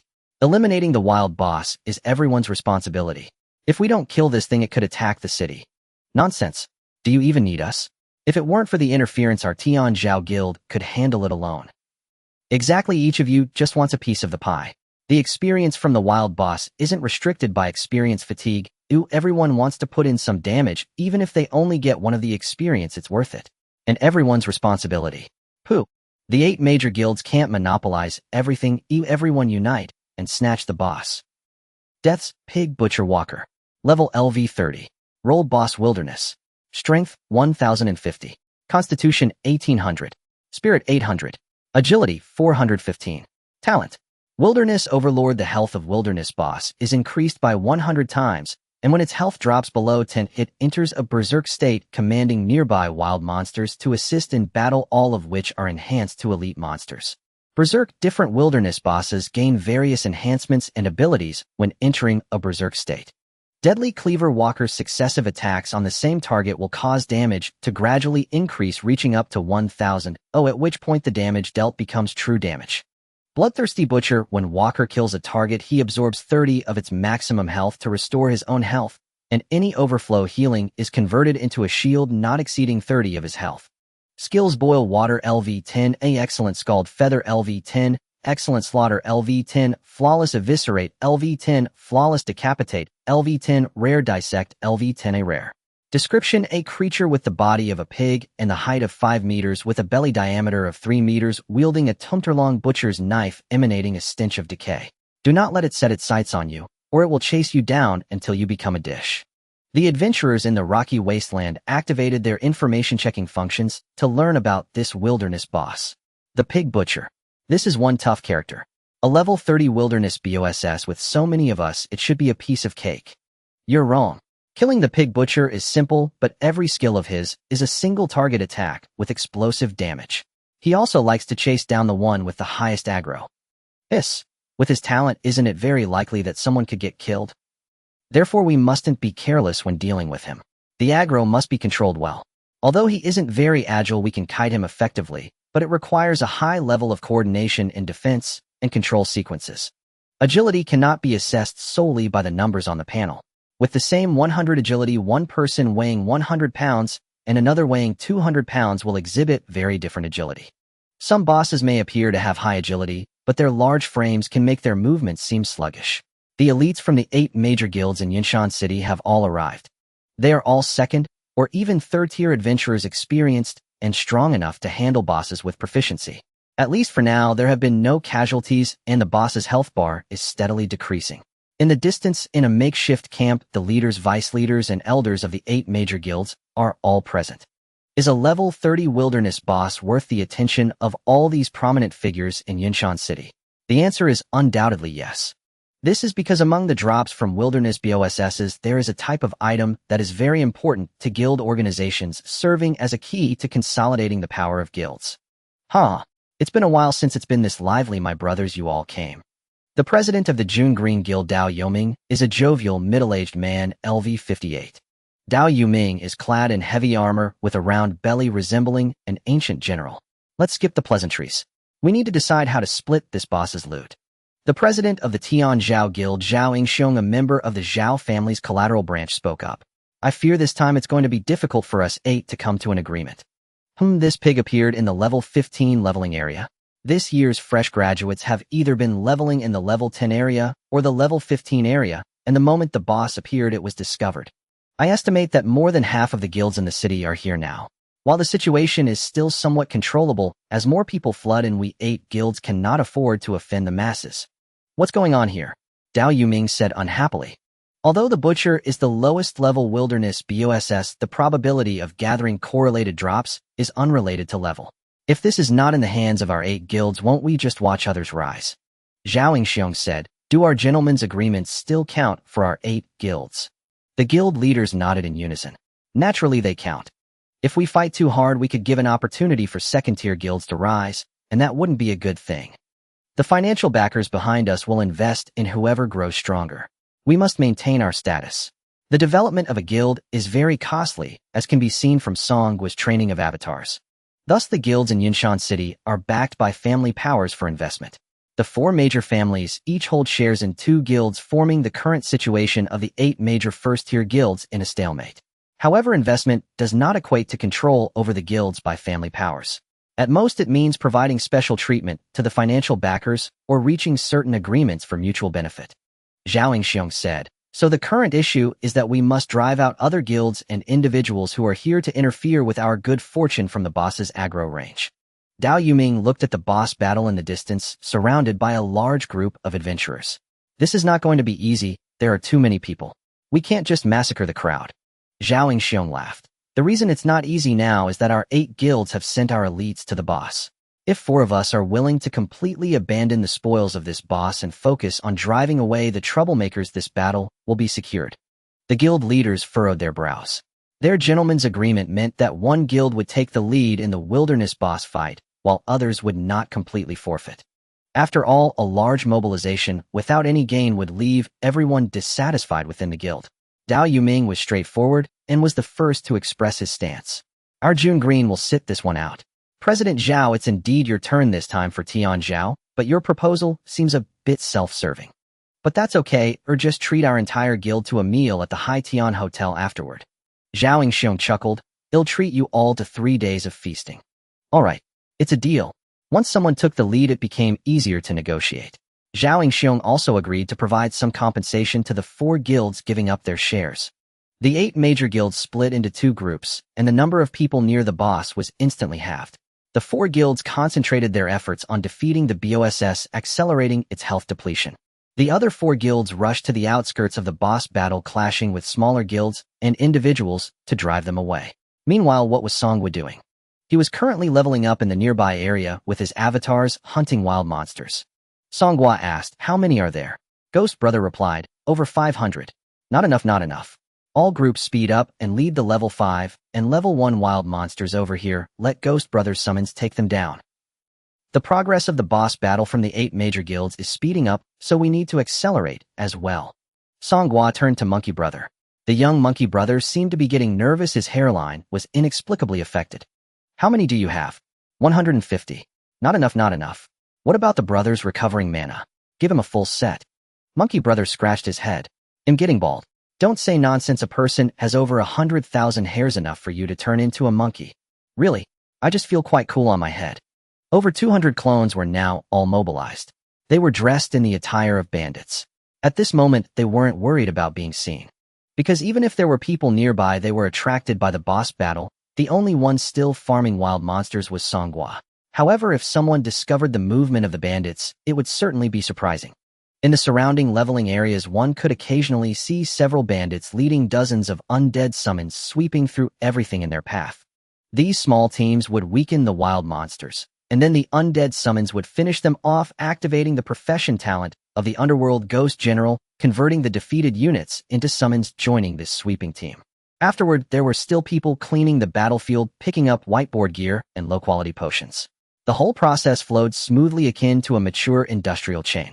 This operation was like rolling a snowball. The summons controlled by Ghost Brother were increasing in number. Half a day later, a clone monitoring the boss battle reported. The boss has gone berserk. Old thief, are you ready? If you don't hurry, there won't be any soup left. Songwa looked at Ghost Brother beside him. How many? Ghost Brother looked as if he was stuffed full, covering his head, and said, trust me, it's enough. Let's hurry, there are too many command units. I feel like I'm going to grow a brain. Songwa turned to Monkey Brother again. What about you? Monkey Brother took off his hood, revealing a patchy bald head. What do you think? Songwa gave him a thumbs up. Well done. Brothers, gather. Let's go for the boss. The clones were extremely excited. Hooray, let's grab the boss. Old thief, you are really something. Over 200 people dare to fight against thousands. This isn't snatching from a tiger's mouth, it's jumping into a crocodile's pit to grab meat. Brothers, just charge ahead. I'll self-destruct to cheer you on. See you in the next life, brothers. Brothers, stay far away from me when you self-destruct. At this moment, the 8 major guilds were still unaware that the situation was about to exceed their control. Under the pressure from the elite of the 4 guilds, the medium and small guilds, and the solo players felt angry, but could not speak out. Many who had the guts to fight back were beaten on the spot, and some even had their equipment stripped off, suffering heavy losses. Damn it. This is too much. The outdoor boss should depend on one's own abilities. How can you bully others like this? Alright, you don't hate the 8 major guilds, you hate yourself for not being one of them. They have the upper hand, we can't compete, so let it be. Outdoor bosses are not something we can handle anyway. I just can't stand these 8 running dogs who have long dominated the outdoor bosses. Meanwhile, led by the Tian Zhao Guild, the 4 major guilds finally reached the critical moment of the boss battle. After wearing down the health of the deadly pig butcher to 10, the boss went berserk. After going berserk, the deadly pig butcher gained a new ability, Sprint. This guy's movement speed increased dramatically. It was like he was a slow-moving zombie from a biohazard film suddenly transformed into a sprinting zombie from Train to Busan. The unfortunate soul responsible for drawing aggro and kite-fighting a level 45 Guardian Sequence player was promptly caught up by the pig butcher and taken down with a smooth combo of skills. This strike not only killed one person, but also allowed the deadly pig butcher to recover a significant amount of health due to the talent effect of Bloodthirsty Butcher. Holy crap! Someone died. The various teams attacking the boss became slightly disorganized. Adding to this, the deadly pig butcher was swinging his cleaver rampaging through the crowd, scattering everyone's formation. Don't panic. Don't panic. Watch your positions. Watch your positions. Who's controlling the sequence? Quickly control it. Some drones floated above equipped with cameras and speakers. This was how the guild leaders were remotely directing the battle. They prided themselves on their noble status and certainly would not risk coming to the front lines. The attacking crowd barely maintained their formation. However, when the battle stabilized again, they realized they had followed the rampaging deadly pig butcher into a level 20 leveling area, Stormwind Cliff. Oh no! Zhao Xiong panicked upon seeing this. The wild monsters in this area haven't been cleared. The pig butcher will command them to assist. All attacking groups pay attention. Those with odd numbers change attack direction and clear the wild monsters. Sure enough, after reaching a new leveling map, the deadly pig butcher saw numerous level 20 wild monsters, slammed his cleaver onto the ground, and entered a berserk state, making it impossible to interrupt him. He let out a series of resounding roars. All the wild monsters in the leveling map raised their heads, their eyes turning blood red. They transformed from minions into elites, their appearance and attributes changing accordingly. Soon they began to gather around the deadly pig butcher. These enhanced wild monsters were intercepted by the professionals from the 4 major guilds, and a battle erupted at the periphery of the boss's aggro circle. As a result, the attacking team around the deadly pig butcher was halved, leaving less than 1,000 people. There were still many people, but it was actually a rotation, it wasn't a chaotic charge. After such a long battle, mana couldn't hold up anymore, and they had to rotate for recovery and adjustments. It doesn't matter if there are fewer people. The pig butcher only fights individually. As long as one person can hold him, the others can output freely. The scroll sequence team produced slowdown scrolls at full speed. The formation sequence team set up a circle of slowdown formations. Don't let him leave this map. It is imperative to reduce his speed. At his current speed, no guardian sequence player can outrun him. In such a large-scale battle, the support professions began to shine. Just as the boss battle was getting back on track, someone among the commanders on site noticed a cloud of dust rolling in the distance. What's going on? Is someone coming? Hey, Junqing, didn't your 4 guilds stop outsiders? A noisy voice came from the other end of the intercom. We did. We have been at a standstill, so no one should have passed through. Then what are these? As the commotion in the distance gradually approached, the people on site got a clear view. There was a large group, at least thousands of monsters with undead characteristics. And over 1,000 chattering monkeys. What's going on? Did the pig butcher boss command the wild monsters? Which map are these monsters from? No way, even if he commands, he can only command the wild monsters from the current map. How did they come over from other maps? Those monkeys seem to be from the Reeded Monkey Mountain dungeon. This is outrageous. The dungeon monsters are out. Damn, there are too many of these monsters. They outnumber us by several times. Look, it seems like someone is riding on the monsters. That outfit looks like bandits. Wearing a headpiece adorned with mahjong patterns and dressed in colorful Taoist robes, what else could they be but mahjong bandits? The scene before them left the 8 major guilds utterly perplexed. The mahjong bandits surprisingly mingled with these monsters, some riding on them, others standing on their backs, and some even being held by humanoid monster princesses. The mahjong bandits were shouting something. As the group of monsters approached, everyone finally heard what they were saying. Monsters in hand. Follow me. Steal the boss. Snatch the treasures. It was only then that the 4 major guilds attacking the boss reacted. The mahjong bandits are after the boss. Damn. A bunch of level 10 noobs. Do they think so little of us 8 major guilds? What's up with these monsters? They seem to obey the mahjong bandits' commands. I understand now. The mahjong bandits are also monsters. Thousands of monsters surged in like a tidal wave, crashing into the group attacking the boss. They instantly broke through a gap and streamed in. Once inside the battle group, the monsters split into dozens of streams, encircling the boss from all directions. This was done to prevent any high-level mages from the guild from wiping them all out in one fell swoop. Stop them! Stop them! Quickly block them! Zhao Xiong shouted hoarsely from the temporary command camp. But he couldn't have his way. When such a staggering number of monsters rushed in, the formation of the group attacking the boss was already in disarray. At that moment, the boss was in a frenzy, moving at incredible speed, and quickly caught up with one unfortunate soul, slicing them down with a few swift strikes. To say that this would cause these experienced professionals to collapse was an exaggeration. The real threat was a warrior who jumped out from atop a monster. Brothers, what is art? Other mahjong bandits tore off a piece of their Taoist robes and waved it madly above their heads. It's Patrick Star. With a thunderous boom at the center of the battlefield, a fiery mushroom cloud erupted. Upon seeing this mahjong bandit about to self-destruct, the professionals from the 4 major guilds hurriedly used their abilities to distance themselves. Once they were far enough from the explosion point, the damage caused by the self-detonation became quite limited. As a result, it missed entirely, and no one was killed. However, physics still applied. Such a violent explosion generated shockwaves that immediately cleared a vacuum area nearby, sending all monsters and professionals flying. Now the formation attacking the boss was thoroughly disrupted. The deadly pig butcher went on a rampage, chasing after monsters and professionals, killing them one by one with wild abandon. Mahjong bandits. What the hell are you doing? Stealing the boss is one thing, but do you have to self-destruct and mess things up? They are a bunch of lunatics. First, take down these lunatics. This self-detonation ignited the anger of the professionals present, especially those near the explosion point. If they hadn't dodged quickly, they would have either ascended to the heavens, or their equipment durability would have been severely compromised. The boss began to kill indiscriminately. Thousands of monsters rushed in violently. The attacking formation was completely disorganized, prompting the professionals to decide to take out the disruptive mahjong bandits first. If you dare to kill me, you'll self-destruct. When a level 35 warrior caught a level 8 mahjong bandit, the latter showed no fear and instead threatened back. This warrior had quite the temper. Go ahead and explode.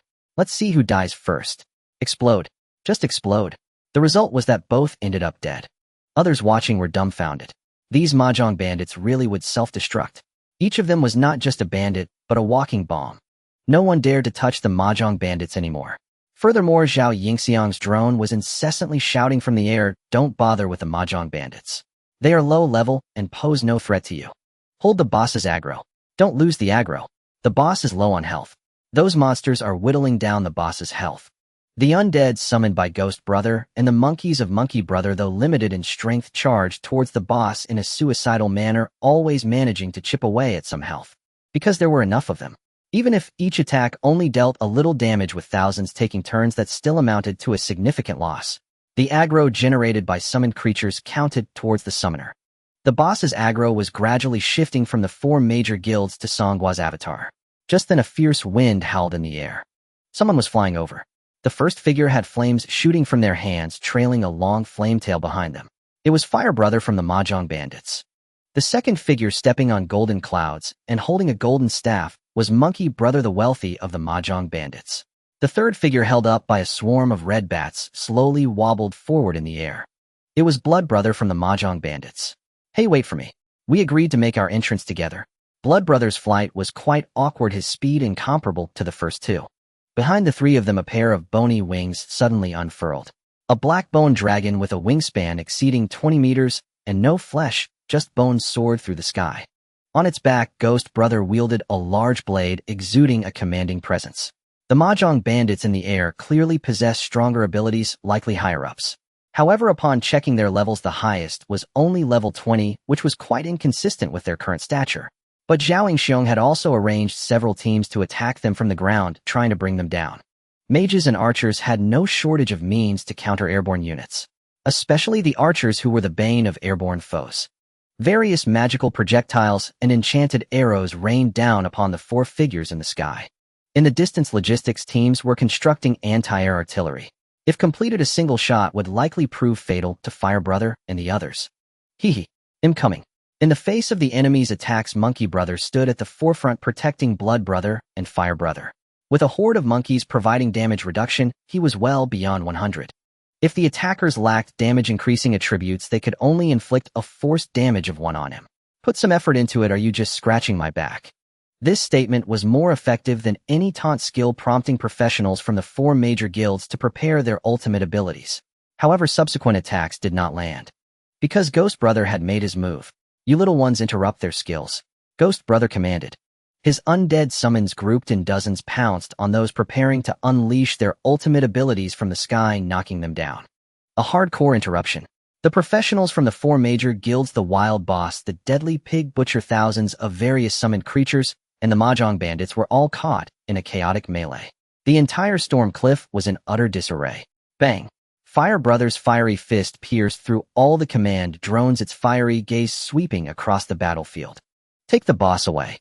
The signal from Zhao Yingxiang's side was instantly cut off. Sensing trouble, he immediately summoned the high-ranking members of the major guilds to rush towards Stormcliff.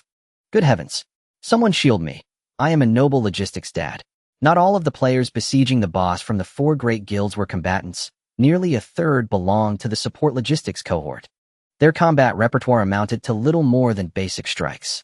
Their skills were all craft-oriented, class-specific resource production, and the like. Brewing potions, crafting scrolls, arranging formations, erecting turrets, and such.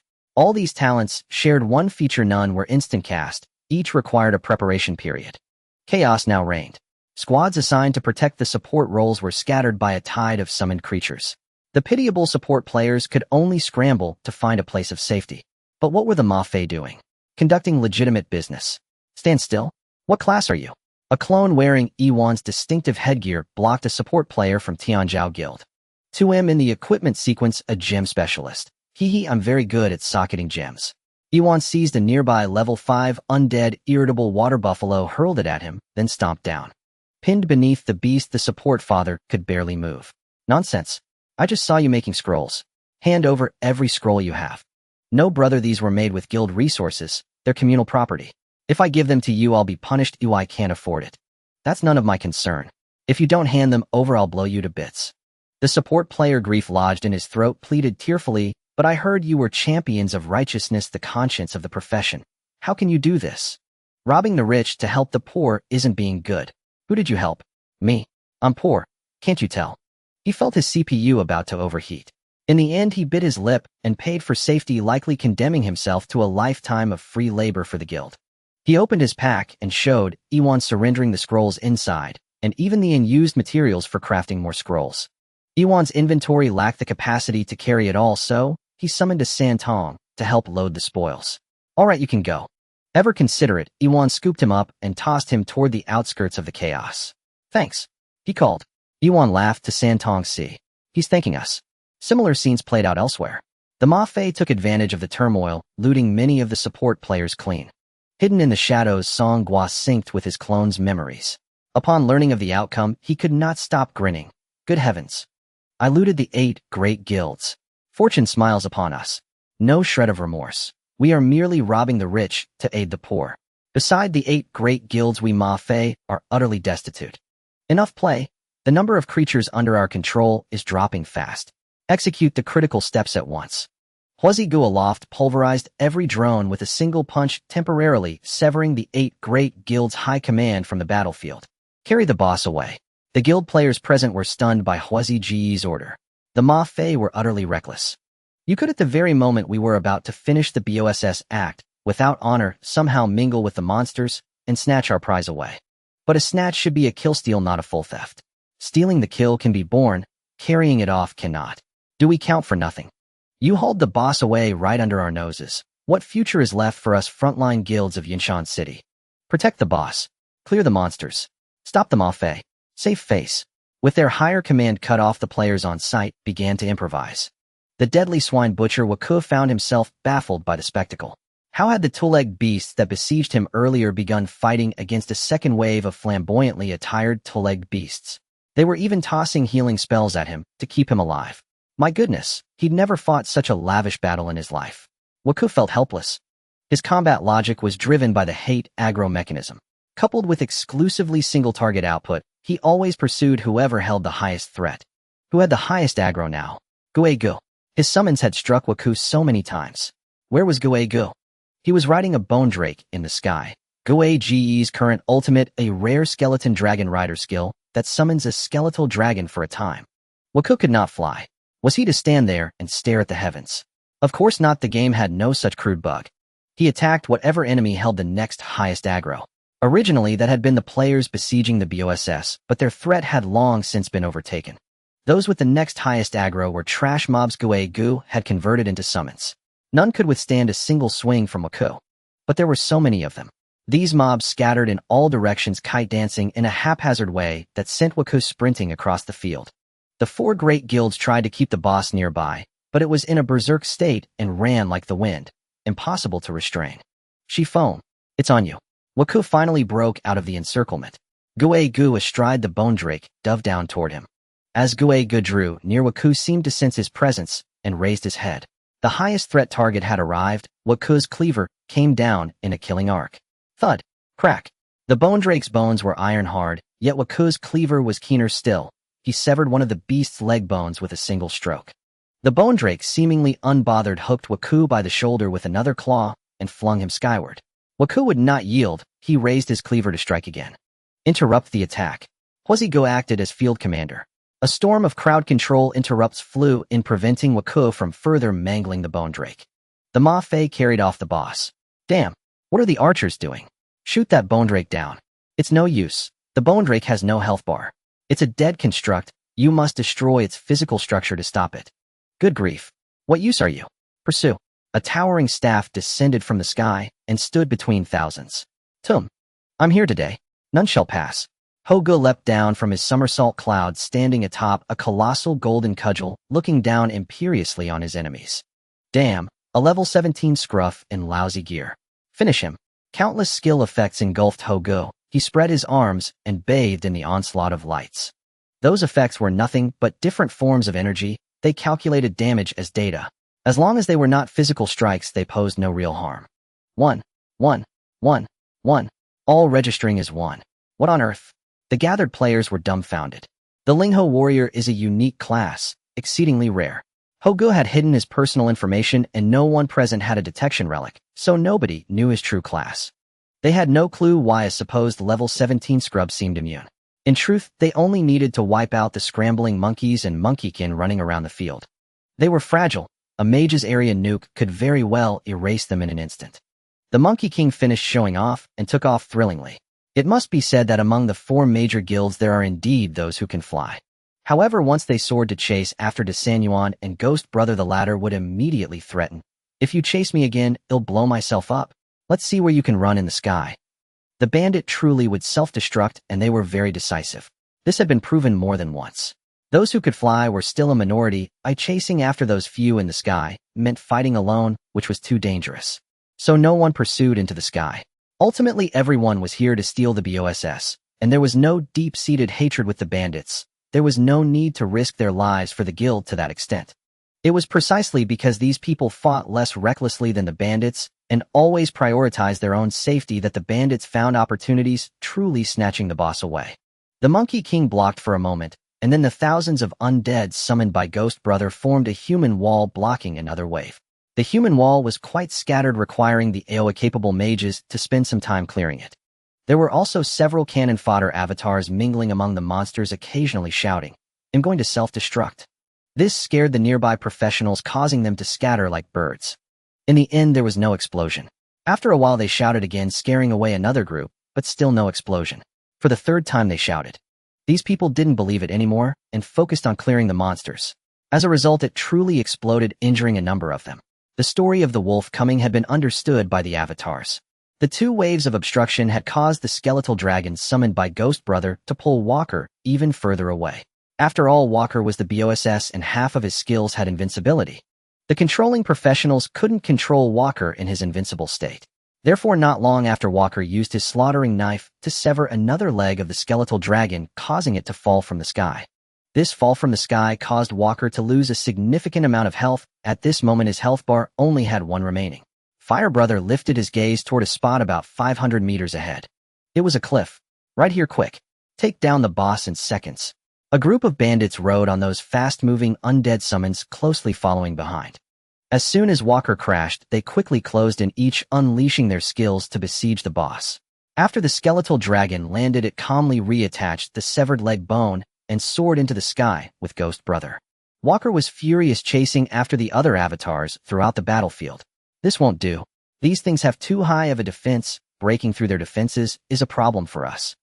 Let me do it. Don't self-destruct. Wild Boss is immune to self-destruct damage. Damn, good thing you reminded me in time. Aren't we on the same page? Be more careful. This 1 health was a challenge for the many avatars.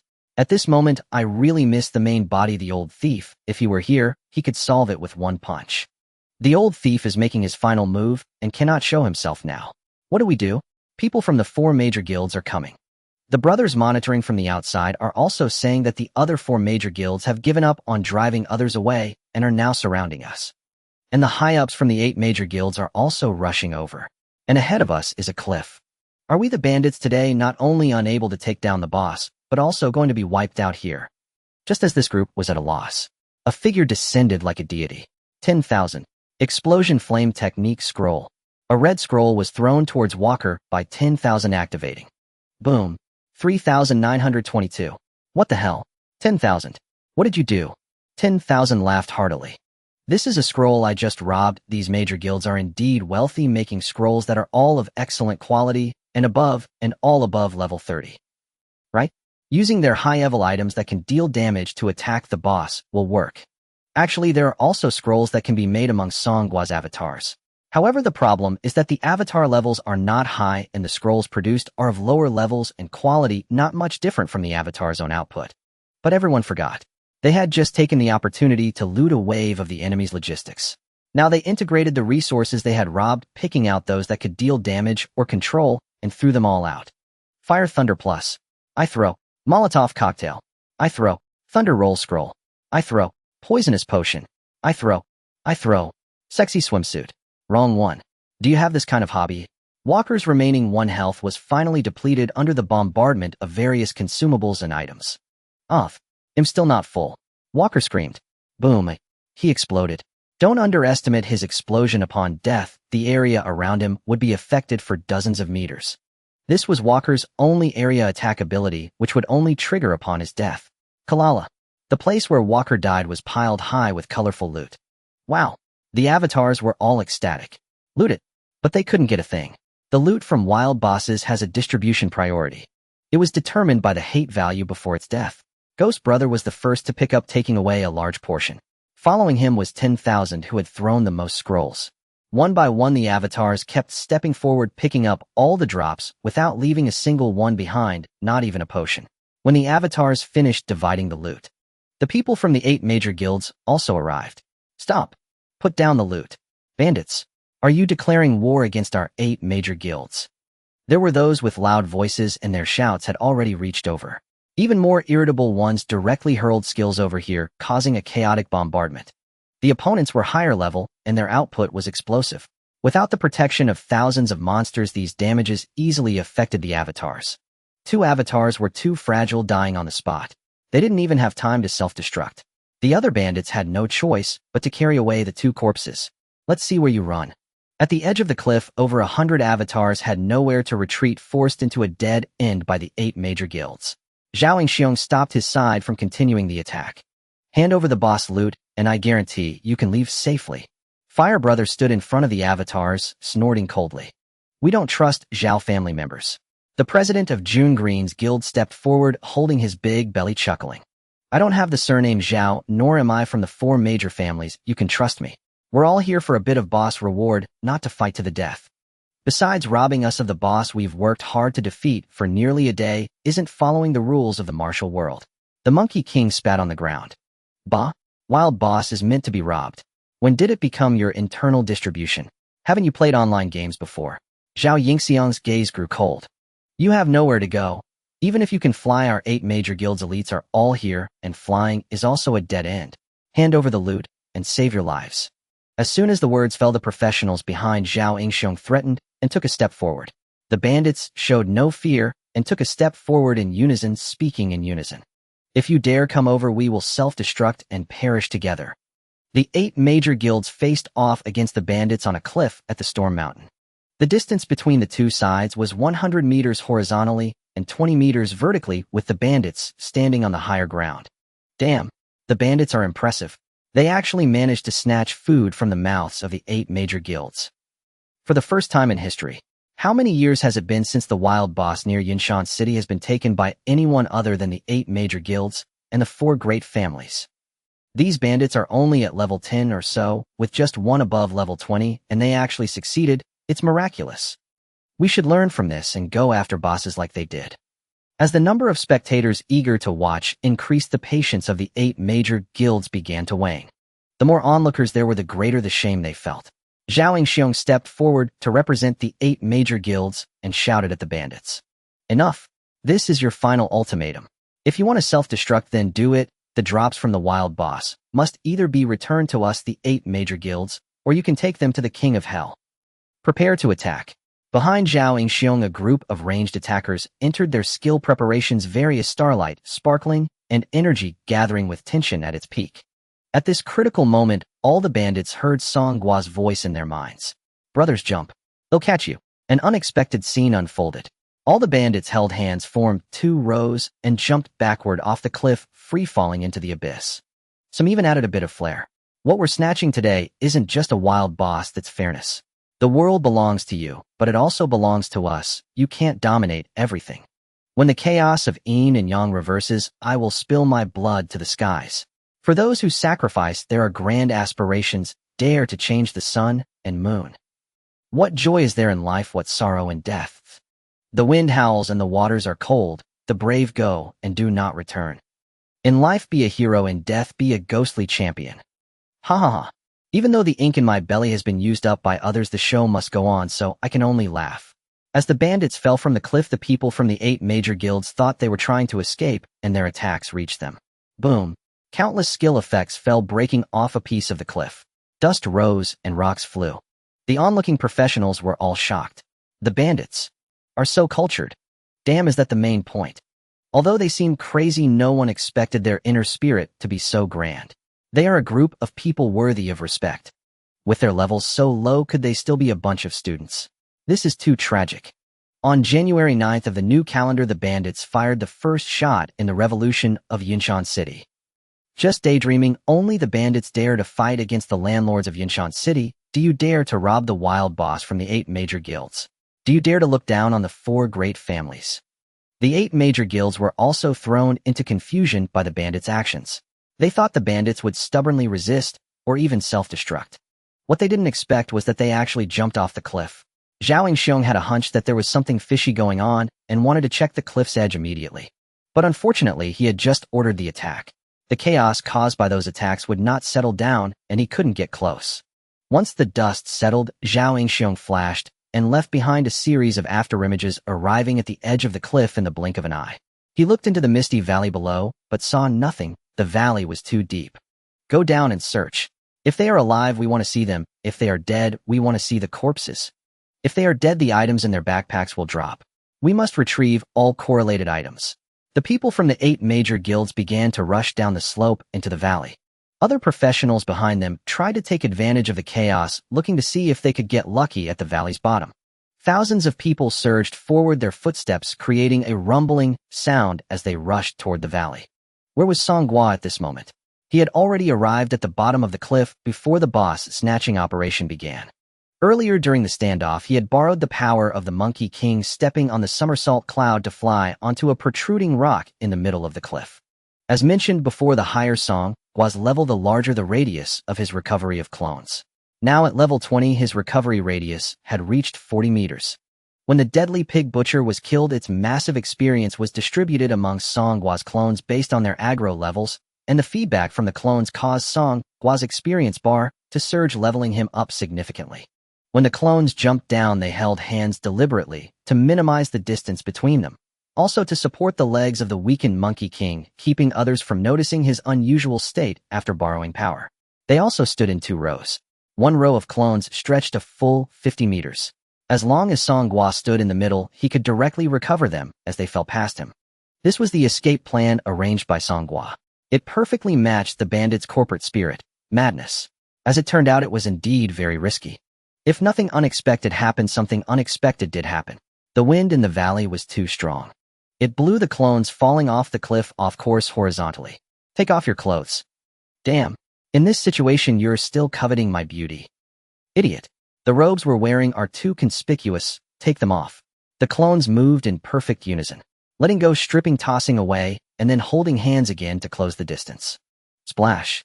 Various robes flew into the sky. Still not enough. We're still slightly off course. If this goes on, half of us won't be able to enter the old thief's recovery radius. Song Gua stood atop a large rock on the mountainside with clones rapidly approaching from above. To recall a clone, it only required the clone to be within the retrieval radius, and with a mere thought it could be done in an instant. They'll catch it. They'll catch it. They'll catch it again. The scene before him could be depicted as a pixelated image. A pixelated figure stood on the rocks swaying from side to side, while more figures continuously fell from above resembling him. The pixelated figure spread its arms. Once a figure entered its vicinity of 40 meters, it would be absorbed into its body. Double hit. Triple hit. Quadruple hit. GD. Great. Excellent. Unbelievable. Finally, there were no major dangers. Only a few clones had strayed too far, but Songwa had anticipated their movements and borrowed the power of Huazij to fly and change his position, shortening the distance between them. All the clones were recalled. Songwa flew back to the mountainside, gazing at the wall that seemed to support the heavens, and the earth a surge of pride rising within him. The 8 great guilds. They are nothing to worry about. Songwa smashed a cave with his fist and entered using a city return scroll. He avoided using it outside because the beam from the scroll could be seen by others on the cliff. If someone were to be astute and check the time period for anyone appearing in the professional temple's teleportation area, they might suspect him. Using it inside the cave would conceal the teleportation beam behind the mountain rocks. With the clones and all the drops from the deadly pig butcher, a wild boss Songwa returned to Yunshan City. Although he lost a few clones, the rewards were absolutely worth it. This is the place. It must be. No matter how far it strayed from that position, it would definitely be in this storm valley. Where are the people? How can there be no blood traces at all? The 8 great guilds were the first to arrive at the valley's bottom. They quickly spread out in the valley, their numbers overwhelming. This valley was also a leveling map specifically for level 30. The wild monsters roaming here were naturally all level 30. Those mid-level and low-level professionals who came to join the excitement had to dodge these wild monsters. Level 30 is a watershed moment. Professionals who reach level 30 can attempt the second job change challenge, and a successful second job change would greatly enhance their power. Thus, for monsters level 30 is also a turning point significantly stronger than level 25. The members of the 8 great guilds cleared the wild monsters in Storm Valley while searching for the bandits' traces. The result was fruitless. However, it wasn't as if nothing was found. President, this is all we have. Zhao Xiong looked at the various robes his subordinates had gathered, his anger flaring. Impossible. Did they grow wings? Only a few can fly. Why can't we find a single corpse? Everyone in the 8 great guilds was puzzled, frustrated, and utterly perplexed. They had dominated Yunshan City for so many years and had never experienced the feeling of a cooked duck flying away. However, the president of the Junqing Guild, Dao Yoming, laughed heartily. Zhao Xiong, feeling irritated, immediately scolded, "What are you laughing at? Hey, President Zhao, why get so worked up? It's just a level 30 wild boss, not worth the fuss. We have casualties and gain nothing. These bandits are audacious and dare to provoke us. They are seeking death. We must take revenge for this grievance, otherwise how will we keep our face?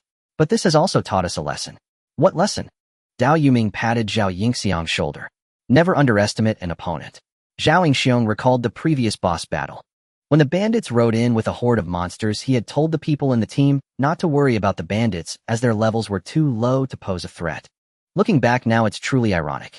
If a portion of the team had been designated to fight and prepare for the boss, and they had focused on exterminating the bandits, the outcome would likely have been different.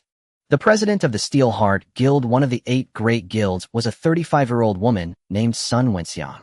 Returned to Yunshan City. Taking advantage of this opportunity, we should go to the Public Security Bureau to reclaim our enforcement rights. Dao Yuming laughed again. "Not bad. President Sun is indeed wise. This way we can turn this loss into a blessing." The members of the 8 great guilds also withdrew. Many other professionals were still wandering at the valley bottom, thinking there might be bandits who fell to their deaths, and hoping to pick up some stragglers. From this moment on, discussions about the bandits erupted online. Various posts and blogs surged forth. Shocking.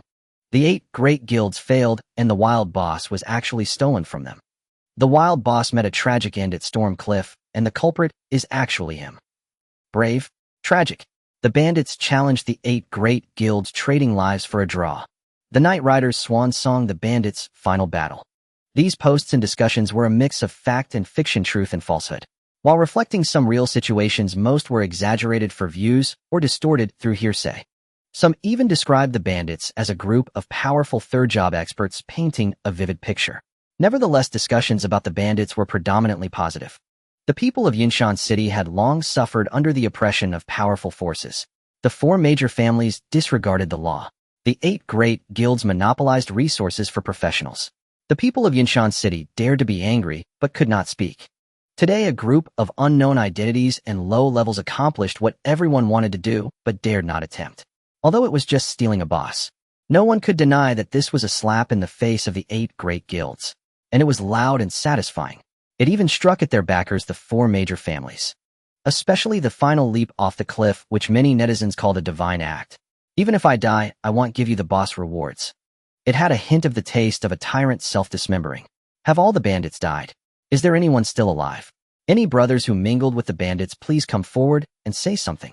I declare, from now on the bandits are my idols. So cool. This world needs a group of people like them to give a solid punch to those who abuse their power. How do I join the bandits? I want a chicken headpiece. Is the bandit leader still alive? Are they still recruiting? I can join the organization for free. Free. I would pay to join. As discussions about the bandits heated up in various circles in Yinshan City, Song Hua was holding an organizational meeting with the clones in an abandoned warehouse on the outskirts. The warehouse was now equipped with water and electricity. It was nighttime, and only one large light was on illuminating a corner. 2 coffins were placed here. Inside were 2 individuals who had been remotely killed by members of the 8 great guilds before their retreat and had not had time to self-destruct. In this battle, we lost 5 brothers and injured 27. Fortunately, the injuries were not severe, and there's no major problem without going to the hospital. Let us observe 3 seconds of silence for our fallen brothers. Song Hua bowed with a pained expression. 3 seconds later, Huazij ignited the 2 coffins in an instant, leaving them completely burnt. Song Hua turned around with a joyful expression. Brothers, let's show off the loot we obtained from the boss. I have a LV-30O rare quality slaughter set consisting of slaughter armor, slaughter leggings, slaughter boots, and slaughter helmet. It is light armor, and the set effect can enhance output, making it perfect for you, old thief. Song Hua glanced at this set of equipment. Rare quality, the protective effect is unquestionable. The set effect can increase strength along with precious damage enhancement attributes. Damage enhancement means that the true damage he deals will also be increased. The slaughter set is indeed very suitable for the armor set of the bonded profession. Song Hua decisively accepted it. He would change into it when he reached level 30. Next, I have a LV-30E epic quality knife here. Walker slaughter knife. Goodness, it's the same as the BOSS, but sized to fit normal people's height. No need to say more. This piece of equipment is definitely for Ghost Brother. Ghost Brother proudly accepted it. His contributions in this battle were the greatest, and his tail was already held high. Then I'll take it. It's not bad, a good knife indeed, but it's a pity I can't use it until I reach level 30. I really want to equip it right now. Song Hua continued to organize the loot. Next, 100 enhancement stones, 10 units of lucky powder. This thing can increase the success rate during enhancement, and there's something called Butcher's Eye, also a material for enhancement used for high-level enhancement catalysis. 5 LV3 Constitution gems, 5 LV3 Strength gems, 5 LV3 Strength and Agility gems, 5 LV3 Spirit gems. I also have 2 diamond drills used for socketing and embedding gems into equipment. A first turn skill book. Damn, there are too many types anyway. A total of 20 books. 10 are excellent, 7 are flawless, 2 are rare, and 1 is epic. I have 20 bottles of spirit. Do check the types yourself. I have. The avatars continuously pulled resources out of their backpacks. All obtained from the Deathly Pig Butcher. The resources looted from the 8 major guilds during the chaos have not been sorted yet. For the basic resources, Song Hua did not examine them closely. He only stored all the spirit due in his backpack and drank to the monthly limit on the spot. This epic skill book is from the Warrior series. Oh, we currently don't have a strong Warrior series avatar, so I'll keep it for now. The 2 rare ones, one is Dragon Blood and the other is Summon. Both are great and have suitable talents available. Blood Brother, Ghost Brother, each of you take one. They both received them with both hands and gently caressed them. Thank you, boss. Song Hua complained a bit. No problem, old thief, calling me boss when I'm handing out benefits, huh? Materials, consumables, equipment, skill books, etc. Song Hua first checked if he had any use for them, and anything unnecessary would be distributed to the avatars as needed. Finally, the most important drop. First, the innate Ganoderma, when consumed, increases 1 skill slot. Killing a wild boss guarantees at least 1 innate Ganoderma. The level of wild bosses will not be lower than 30, so Walker is at the bottom among wild BOSSES with the least drop rate among them. Thus, there was only 1 innate Ganoderma.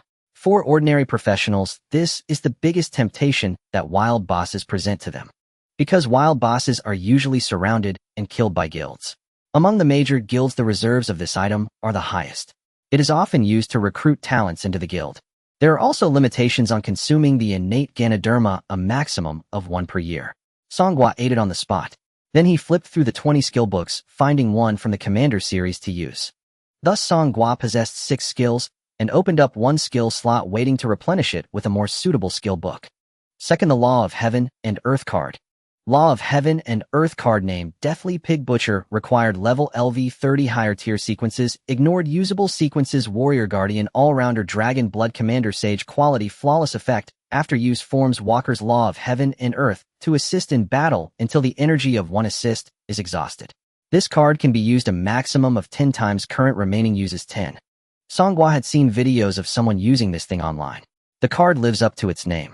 After use, it forms a Law of Heaven and Earth behind the user, maintaining synchronization with the user's battle actions.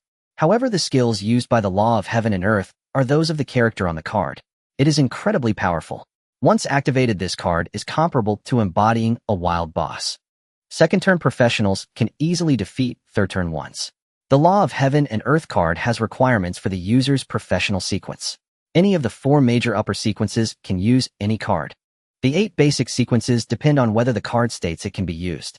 The major guilds also have reserves of this item, which is sometimes used to deal with powerful targets or to set dungeon records. This time the 8 major guilds did not use it because Walker was just a level 30 wild boss. The minimum level for wild bosses is 30.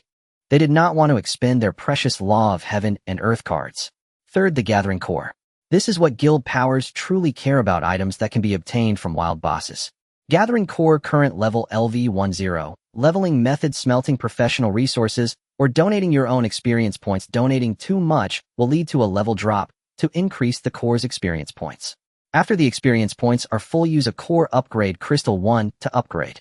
Current quality, ordinary quality improvement requirements level must reach LV10 and provide the following materials: Gathering Core, ordinary 1, flawless or above materials 100 units, rare or above materials 10 units, core advancement crystals 10.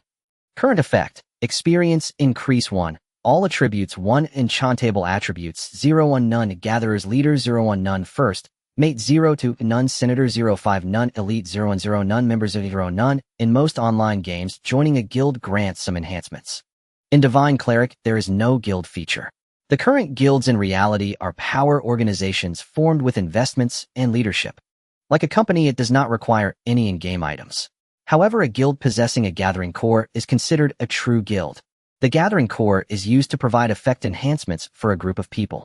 Currently, the Gathering Core in Songhua's possession can bind a total of 38 individuals. Depending on the binding position, the enhancement ratios provided by the Gathering Core vary. The leader can receive a 200 enhancement. For example, with the current effect of this core, it provides a 2 experience increase and an all-attribute effect of 2.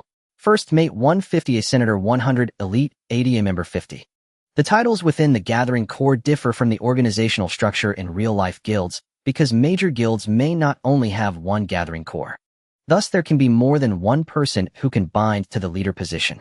However, the president, being the highest-ranking, will definitely bind to the core with the highest level and quality. This is the greatest motivation for Songhua to seize the wild BOSS, even at the cost of sacrificing a few avatars. As long as he cultivates the Gathering Core, he and all his avatars will reap endless benefits from it. What are we waiting for? Spots are limited. Who wants to sign up to bind to the core? Although the current Gathering Core has a low level and quality, providing very little enhancement, even the legs of a mosquito are meat, and all the clones eagerly bound to it. Moreover, the experience enhancement is an effect that is hard to obtain from equipment. Despite the seemingly carefree demeanor of these clones, they are quite competitive internally. Everyone wishes to be a superior clone. Ultimately, due to limited numbers, allocations were made based on strength and status, prioritizing Songhua as the leader. Fire Brother and Monkey Brother bound to 2 major vice positions. Blood Brother temporarily bound to a counselor, waiting for more vice positions to become available for future promotion. The Underworld Fire Enhancer Rhythm Mage Storm Knight, and that clever one who infiltrated the psychiatric hospital, bound to 4 other counselor positions. With 10 elite and 20 members, 30 of the currently highest level main clones were allocated. Songhua's main force, or the clones worth nurturing, actually number in the hundreds, and none would self-destruct unless it was absolutely necessary. The slots are still too few. We should ideally acquire some upgrade materials for the Gathering Core to increase its level. It's too expensive. Core advancement crystals and core upgrade crystals are all in the tens of millions, and there's no stock. As for the gathering core itself, it's not available for sale. Then we'll have to farm them from wild bosses. There are also monsters in the Forbidden Zone, but the drop rate is low, and unlike wild bosses, they are guaranteed to drop items. Additionally, the Forbidden Zone monsters are tough to defeat, and the zone itself is dangerous. We can't think about going now. No wonder the guilds care so much about wild bosses. It relates to the strength of their gathering cores and affects many people's interests. From the loot dropped by the boss on the ground, Song Gua picked up a crystal-like item. This walker dropped a core upgrade crystal. As long as we fill the core's experience bar, we can still level it up. Song Gua instructed the clones to take out the logistical resources they had seized from the 8 major guilds amidst the chaos. They extracted valuable items useful to themselves and threw the rest into the gathering core. The current gathering core is merely the size of a palm, spherical, with a ring of star-like halos rotating slowly around it. It is said that the main cores of world-class top guilds are so large due to their high quality and level that they can no longer fit into a professional's backpack. As the experience bar of the gathering core was filled, Song Gua used a core upgrade crystal to elevate it to LV2. Your gathering core has upgraded from LV1 to LV2. Effect: Enhanced Experience Enhancement 1 to 2. All attributes 1 to 2. Number of gatherers increased: Elite 10 to 12. Members 20 to 25. Gathering core upgrade completed. Entering cooldown status. Experience can only be gained again after 7 days. 7 more main clones have bound to the gathering core. This is also a money-burning item. No wonder the major guilds require investment to develop faster. Song Gua would never consider donating his experience points. The low-level resources sold by weight in the market are very suitable for supplementing experience for the gathering core. Additionally, having logistical professions use cheap, low-level materials to create low-level resource refining is also a cost-effective route. Because turning materials into resources increases their value, correspondingly investing them into the gathering core can provide more experience. The major guilds operate this way, which is why they employ many logistical professions. However, right now Song Gua has many places to spend money. A lot needs to be invested in the gathering core to see obvious effects, making it not his primary focus for nurturing at the moment. At the very least, he has to wait until he acquires critical nurturing items like the core upgrade crystals again before considering it. The experience gained from battling the wild boss raised Song Gua to level 20 and brought him to the state of complete experience fatigue once again. That's fine. Tomorrow is the mock exam, 2 days for liberal arts and 1 day for martial arts, so he cannot go out to grind levels. For level 20 equipment, Song Gua has already bought a set for himself and is now trying it on to see the effect. Name: Song Gua, age 19, level 20, 39, profession first transition binder, a combat type, commander series, professional talent. Plain and simple slightly. Power of unity, slightly, weapon specialization, none, armor specialization, light armor, strength 10, agility 10, strength 215, 2 constitution, 92 spirit, 91 agility, 21722 growth 2.0. Skills: 67 serious punch, normal LV2, 8 section fist, fine LV2, wind fist, excellent LV1, limit breaking fist, flawless LV1, attack and defense conversion, flawless LV1, call of the arm, fine LV1, equipment, weapon none, upper armor Snow King, light armor, flawless LV20, lower armor Snow King, leg armor, flawless LV20, footwear Snow King, boots, flawless LV20. Headgear Snow King, helmet, flawless LV20, a ring Snow Monster ring, fine LV20, necklace Cold Wind necklace, fine LV20, bracelet ice crystal bracelet, fine LV20, cloak icebound cloak, fine LV20. This set of flawless gear did not come cheap, costing Song Gua a million. Flawless equipment is generally dropped from nightmare and hell level difficulty dungeons. Not every professional in the level range of 2025 can clear such difficult dungeons. Even Song Gua's clones, without deploying high-level strategies, find it very difficult to clear hell-level dungeons with only 5 ordinary main clones. For safety reasons, Song Gua usually advises them not to push themselves. Thus, as levels rise, the prices of high-quality equipment begin to skyrocket. The experience given by the Death Pig Butcher not only raised Song Gua from level 19 to 20, but also overflowed into 39 of level 20 experience. Some of Song Gua's skills leveled up, but they were all of low quality. High-quality skills require higher proficiency and also cost more to upgrade. Blood Brother looked at Song Gua and his new equipment with envy. Boss, I've been level 20 for quite a while now. When will you get me a set of flawless gear? How about I get you a set of rare gear? That would be great. Go farm it yourself. A set costs over 1 million a song. Guat doesn't have that much money to spare. After reaching level 20, main clones must rely on themselves to farm dungeons for gear upgrades. Changing equipment every 5 levels is something only the wealthy can afford. It is quite normal for professionals from ordinary backgrounds to wear equipment lower than their own level range. A professional's combat power is determined by equipment skills, gathering cores, spiritual due growth, and various other details. Level is merely a stepping stone. Being high level does not necessarily mean high combat strength. Brothers, the next 3 days are crucial. Are you ready? Always ready. Good. Very spirited. With the gathering core, these kids seem to have become more proactive. Big Smart, how's it going over there? Have you found Bing Shun? In the deep night at the Yunsan Mental Rehabilitation Hospital, damn it, where is Bing Shun? Did Songming secretly left his room, continuing his infiltration mission in the tranquil darkness of the hospital? Upon hearing Songgua's voice, did Songming indignantly replied, "Wasn't I supposed to be the North Wind?" What did Songming? Your profession isn't distinctive. It's hard to come up with a nickname for you, isn't it? Well then, I am the noble North Wind. Did Songming crouched low, stealthily exploring the hospital. What the hell, where am I? While chatting with you guys, I got lost. Songgua lamented. You've been here for days, and you still haven't familiarized yourself with the layout. I'm about 70 to 80% familiar, but this hospital is too large with many basements and secret rooms. I don't know what's going on here. Sounds like there's something fishy about this hospital. Yuxing seems to have not investigated the local powers thoroughly. I seem to have entered the director's office. Wow, that was easy. There was a secret passage and a hidden door. When I came out, I was right in the director's office. Check the director's office computer. There might be clues in the data. It's password protected. Does that daunt you? Have you forgotten that we were noble programmers before we crossed over? Wait, someone is coming. Everyone stop talking to avoid distracting me. In the hospital, upon hearing footsteps outside, did Songming quickly shut down the computer and hid behind the curtains. Click. The office lights were turned on. Director Ouyang, my son, doesn't have much time left. When will you agree to the surgery? 2 people entered. The one in front was an elderly man with a Mediterranean hairstyle. He was the director of this hospital. Living System Physician Series, Surgical Expert, LV38. It is quite difficult for a living system to reach the second transfer level. Because the living system cannot gain experience through combat, unlike the logistics system. If you really want to level up, you can find a few combat types to lead you, and you can still level up. Living system practitioners can only level up by gaining experience from using their own living skills. This guy is already level 38, which shows he has performed many surgical operations.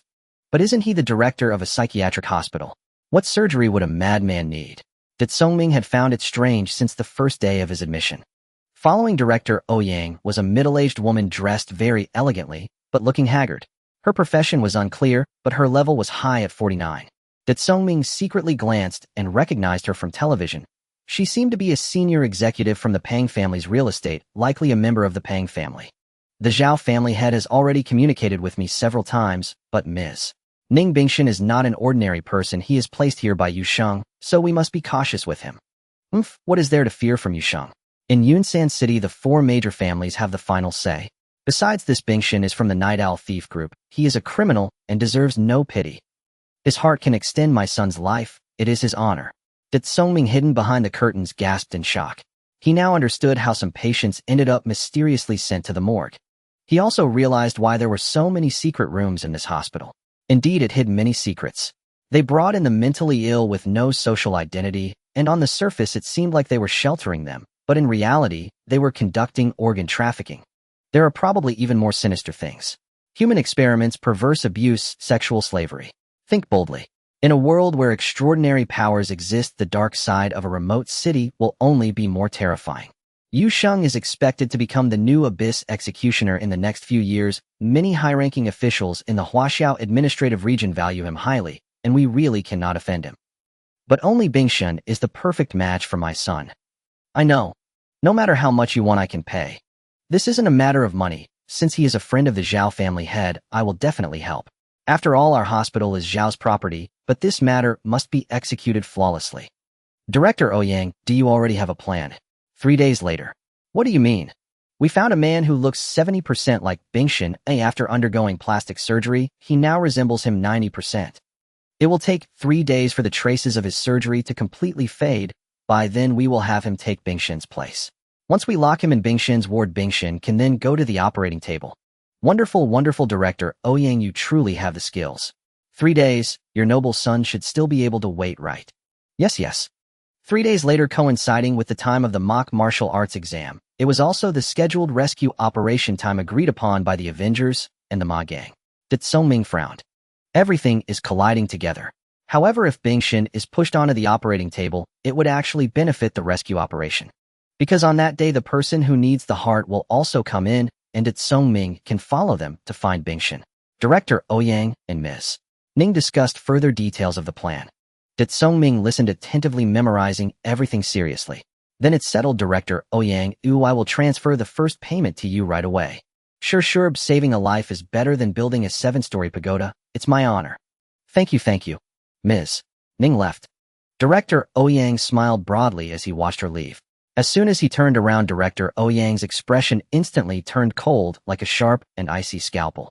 He returned to his desk and pressed the power button on the computer's main unit. My. Director Ouyang's hand reached towards the back of the main unit. It's warm. He swept his profound gaze across the small office, ultimately locking onto the curtains. He took out a handgun from the drawer and slowly approached the curtains. The evening breeze blew in through the window, lifting a small corner of the curtains. Director Ouyang dashed forward, yanked the curtains wide open, and immediately fired a shot behind them. No one.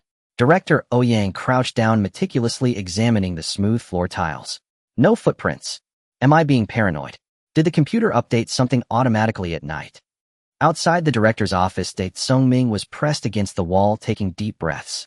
At this moment, he was only a wall away from Director Ouyang. On his feet, he wore a disposable shoe cover. Leaving no shoe prints is a common practice for those in the Ma Gang.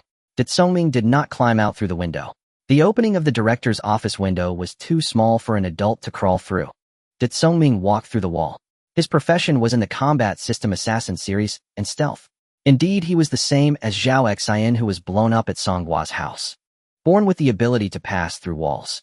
Not long after, Date Songming returned to his ward and informed Songhua of his discoveries from tonight. Good, from today on your nickname will be Wall Passer. You listened for so long, and that's all you got. On January 10th, 1000 of the new calendar, the first simulated examination in Yunshan City began. Before the exam started, the mysterious grand prize for the first mock exam was announced. In the medium fog area near Yunshan City, a new illusion was discovered last year. Since there is only this one illusion around Yunshan City, it was named Yunshan Illusion. Whether one can gain something from entering the illusion depends on one's own fortune. After a year of exploration and investigation by various guilds, Yunshan Illusion was classified as an F-level illusion. The level of the illusion is linked to its danger. F-level is the lowest, meaning this illusion is relatively safe. Therefore, Yunshan City organized an event taking advantage of the upcoming first simulated exam. The top 50 participants in the city ranking will gain the qualification to enter this illusion and participate in trials lasting several days. Simply put, this kind of non-dangerous illusion is just for students to go sightseeing, similar to a spring outing. These bandits are too strong. They robbed the boss of the 8 major guilds, ha. I can just imagine the expressions of those big guilds who usually act so arrogantly after being robbed of their boss. It must be like they've eaten something disgusting. The Chinese exam is the first test. Before it started, Yu Wenhao, who shared the same examination room with Songhua, was chatting excitedly with him. He did not know that the person sitting next to him was the bandit leader. Songhua took the cue and appeared quite surprised. Yu Wenhao continued, I heard that the 8 major guilds have been blocking the entrance of the Public Security Bureau these days, demanding that they delegate law enforcement powers to capture the remnants of the bandits. Upon hearing this news, Songhua was indeed surprised. Without the so-called law enforcement powers, are they just going to stand by when they see bandits? No, brother, they are all respectable people. They have to act with justification. Out in the wild, they can certainly act whenever they want, but the bandits often operate in the city too. They want to resolve matters freely in the city as well. The Public Security Bureau would certainly not agree to that. Of course not. Although the Public Security Bureau currently has zero credibility, they still pretend to maintain order in Yunshan City. Delegating powers would be no different from the military power being delegated at the end of the Eastern Han Dynasty. It would be chaotic. The end of the Eastern Han Dynasty. Songhua recalled what he had studied in class. After he had transmigrated, he hadn't studied at all. The history of Blue Star indeed has some similarities to Earth. However, the differences became significantly larger in modern times. By the way, there's another thing, Huaxiangrong has transferred schools. Transferred. To which school, eh? To another city. That should be called moving. Yeah, unable to win your heart, and after offending Zhao Can at the Public Security Bureau last time, her family isn't wealthy either, so she must have fled overnight. Recently, the restricted areas around Yinshan City have been chaotic. If they could move at this time, their family conditions must not be too bad. Yu Wenhao was like a know-it-all. He had all sorts of inside information and news, and Songhua listened with great interest. The exam began. While passing the exam papers back, Yu Wenhao said, "Chinese is my best subject. Old Song, let's see who finishes first." Sure. Yu Wenhao wrote furiously, his thoughts racing. In the gaps between answering questions, he glanced at Songhua. Damn. Songhua was writing even faster. He was even using both hands to write simultaneously. Are you taking advantage of my agility? Yu Wenhao felt like crying. But being able to write quickly doesn't mean you can make stuff up right. Although many of the questions in the Chinese exam were indeed made up. For the final essay, one should at least have some ideas before writing right. Writing so fast, can your mind keep up? In fact, at this moment, Songhua was quietly cursing, "You damn slowpoke." At Songhua's home, a group of clones was flipping through books and searching for information online. Some even paid for remote tutoring, having them directly answer questions and send the answers over. After getting the answers, the clones began to chant them out loud. As long as they spoke, Songhua could hear them. Ultimately, Yu Wenhao hadn't even started on the essay, while Songhua had already submitted his paper. Yu Wenhao began to question life. The second subject was mathematics. Yu Wenhao's competitive spirit was ignited. Surely you can't just make things up in math, right? He saw Songhua staring blankly at the exam paper, not moving, just mumbling to himself, as if reading the questions. After a moment, Songhua picked up his pen. Swipe, swipe, swipe, ba-ba-ba.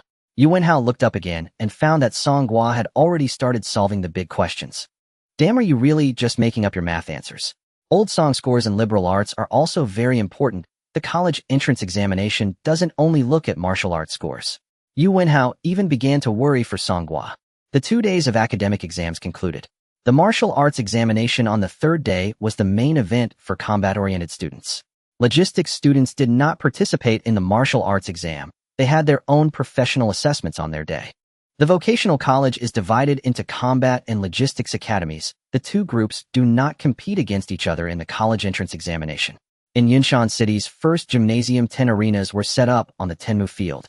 The audience seats were packed. Most of them were relatives of the test takers here to cheer for their children. Hello, students. Due to changes in the format of the martial arts examination each year, this year's mock examination would start with the arena battle format. The examination would adopt a team battle format, with each team randomly assigned 5 members. Within a day, 3 rounds of battles would be completed, with failure leading to elimination. Teams would be scored based on the number of victories, with additional points awarded for individual performance to give a final score. It was now 6:30 in the morning. The number of graduates from the combat department of a city's high school is astonishing. Even if 10 arenas are in action simultaneously, each battle would still have a time limit. However, the martial arts examination would still run from early morning until late at night. Please let me be in the same team as Old Song. God bless, God bless. Yu Wenhao was praying in the waiting area. Songhua smiled. Forget it. The candidates are randomly assigned. The probability of us being in the same team is too low. Songhua's gaze drifted towards the VIP seats next to the podium. Yu Sheng arrived. The director of the Special Abnormalities Bureau was also present, smiling and joking with him, not sure what flattery was being exchanged. The portly director of the Public Security Bureau was also there. High-ranking officials from the city government were also present. This mock examination was related to the 50 slots for entering Yinshan Illusion before the winter vacation, so it had to appear very fair. Naturally, they needed to invite several big shots to be present. Besides the official bigwigs, the presidents of the 8 major guilds and the heads of the 4 great families were also seated in the VIP area. Songhua noticed that the action team from the Special Abnormalities Bureau and the enforcement team from the Vocational Association were also at the examination site. They were responsible for maintaining order on site and serving as referees and security personnel. Although the martial arts examination had strict regulations, it's hard to avoid accidents. Once a skill is unleashed, it cannot be retracted. There have been many cases of unintentional injuries or even fatalities. To minimize such occurrences, the city government dispatched many experts from the Special Abnormalities Bureau and the Enforcement Department to intervene in emergencies and prevent accidents. This is excellent. Most of the official forces were dispatched to the mock examination site. This meant that the mental hospital was destined to be underdefended and unable to provide support. The timing for the candidates from the Avengers to strike today is truly an excellent arrangement. Brothers, are you in position? We can act at any time. Very well, I'll say it again. This time we want to take everything. I want Long Jie and I want Bing Shen too. Only you shameless old thief. Yu Sheng came a long way to treat the big thief Bing Shen rather than to pass judgment or execute him, surely not for any procedural justice. In the past life, the rule of law wasn't this sound, let alone on Blue Star. Song Gua speculated that Bing Shen must have something. The high-ranking officials needed something that could only be revealed when Bing Shen was awake. That something was most likely what he had stolen. Anything that could provoke the Night Owl Thief Guild to act must be a treasure. Therefore, Song Gua planned to reap the benefits from both sides. Yunshan City Mental Health Hospital. The hospital is located in a remote area surrounded only by scattered residential complexes and an unfrequented commercial street. Most of the area consists of parks and undeveloped green spaces. Usually there are not many people passing by. In one of the parks, a woman wearing a butterfly mask reappears. She is still accompanied by two formidable men whose levels are undetectable. The person they meet is still Shuezi Ge. We meet again. The woman smiled. You guys from the Ma Fei will never take off your masks, will you? Shuezi Ge replied seriously. Yes, more resolute than a bull warrior. What's up? Are you interested in my handsome face? Not at all. Let's talk. How do you plan to get the person out today? When they previously confirmed the collaboration, both sides had already discussed the details. The Avengers can currently only send out these three. They cannot infiltrate the hospital, so they don't know the exact location of Bing Shen, which is why they need to collaborate with the Ma Fei. The Ma Fei are responsible for infiltration, searching, and extraction, while the three of them are responsible for support and cover. Although Shuezi Ge hasn't seen what kind of transportation they use to get here or how they plan to support. I need to introduce you to the situation of this hospital first. You might be shocked. On the surface, it's a mental hospital, but in reality, the woman interjected. In reality, it's controlled by the Zhao Medical Group, serving as a warehouse for human live samples for their biological experiments. They also engage in organ trading, human trafficking, and other dark businesses. Shuezi Ge paused. You've done thorough research. During our time in Yunshan City, we weren't here for tourism. Alright, besides, this hospital may seem ordinary, but internally it's a den of danger. If you try to enter invisibly, you'll be discovered. Flight abilities will be ineffective within the premises, and this is the formation and secret treasure support provided by the Zhao family. What you mentioned are actually the anti-invisibility treasure and the anti-flight formation. There should be more potential treasures and formations inside to prevent outsiders from infiltrating. I believe you've investigated all this thoroughly. Shuezi Ge wiped the cold sweat from his forehead. Naturally. The various avatars in the local area network complained. How come this woman seems to know more about the hospital than we do? Who exactly has infiltrated? Come on, Tsongming, don't mess around. The intelligence you're holding inside is less than what she has outside. Tsongming was also sweating profusely, whispering. Shuezi Ge, don't embarrass yourself. Quickly introduce her to our flawless rescue plan. Shuezi Ge led the two men and one woman from the Avengers to the bottom of a high wall. This is the back wall of the hospital. From this position, the straight-line distance to the secret room where Bing Shen is held is the closest. We plan to arrange for a brother to self-destruct, blow up this wall, and then charge in together. I know you must be wondering why self-destruct. This is easy. Because this wall is just too solid. Inside there is not only reinforced concrete, but it seems to be mixed with some special alloy. Scaling the wall is impossible. The entire wall is electrified. And with the anti-flight formation in place, we can only resort to this plan. This is easy. The entire outer wall of the hospital has this structure. As for the hospital's main entrance, there are armed security personnel and capable professionals, so that's not feasible. This is easy.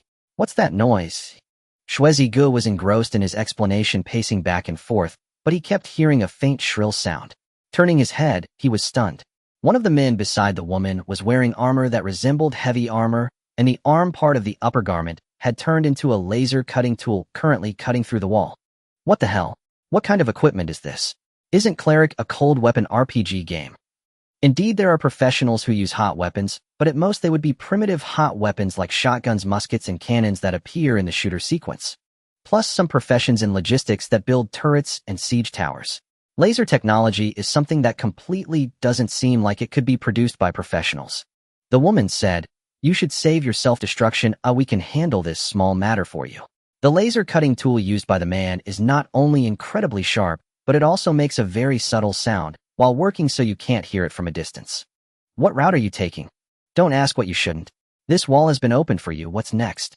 Next, we naturally have to extract the person. Figures started appearing all around the prepared Fey donned masks and various robes. The ones participating in the hospital operation are the main forces among the avatars, over 100 people. Are you really planning to rush in like this and snatch the person out? The hospital's own security isn't particularly strong, but the enforcement team arranged by Yu Sheng cannot be underestimated. Shueziga chuckled. The several financiers are here to watch our performance. Let's go. The group of Ma Fei did not enter the mental hospital through the big hole created, but instead charged towards a nearby residential complex. At the same time, they had many flyers in hand. Breaking news. Breaking news. Yinshan City Mental Health Hospital is actually a large organ trafficking den. Extra. Extra. On the surface it's for your treatment, but secretly, they pack you up and sell you for human experimentation. The Zhao family is the mastermind behind it. Do you have relatives in this hospital? How long has it been since you visited them? Do you think the person alive now is still them? The woman looked at the crowd, furiously distributing flyers, her expression grave. They have flipped the table. The two men beside her mechanically replied, the actions of this group are hard to analyze. At this moment inside the mental hospital, Bingshun is bound by heavy abyssal rock chains pushed onto the operating table. Director Ouyang is putting on gloves. Bingshun kept screaming. What are you going to do to me, eh? I am Bingshun of the Night Owl Demon Thief Group. One of the 60 Jiazi. My superior is the Bing of the 10 Heavenly Stems. Do you dare mess with me? You all don't want to live anymore. Director Ouyang picked up the scalpel to disinfect and sneered. Save your strength, haha, the Night Owl Demon Thief Group, just a bunch of petty thieves. Yu Sheng, do you even know my situation? Is this your new style of interrogation? I should have known better than to fake illness. They'll tell you where the steel is. Can't I just say it? Just as the surgery was about to begin, a young nurse suddenly burst in. Director Ouyang was very displeased. Shaoli, what's going on? Aren't you seeing the prompt about the ongoing surgery? Director, we've been exposed. What? The fact that I have a thing with you has been exposed. The entire operating room fell silent. All the staff, even Bing Shin, wore expressions of anticipation. The embarrassed Shaoli quickly said, a group of Ma Fei is distributing flyers nearby saying our hospital is exploiting the bodies of mental patients for profit. Ma Fei, when did we offend them? Besides, didn't they all jump off a cliff to their deaths? Are there still remnants? I don't know. What should we do now? A lot of reporters have arrived, and the phone calls from the patients' families are overwhelming our customer service. It's only a matter of time before they come over. Dean Ouyang continued with the pre-surgery preparations. It's a minor issue compared to what our hospital has experienced over the years. This is just a small scene. Notify the Zhao family, they will help us resolve it. The nurse with the surname Li added, but the reporters and family members trying to rush in are increasing. We can hardly hold them back at the front door. Just send all the security from the campus over to suppress them and let them accidentally fire a few times. We have the emergency room. Anyway, no one will die. All right.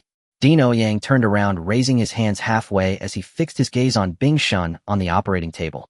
Don't worry, your heart can still beat for a few more hours. Organ transplant surgery is quite complicated.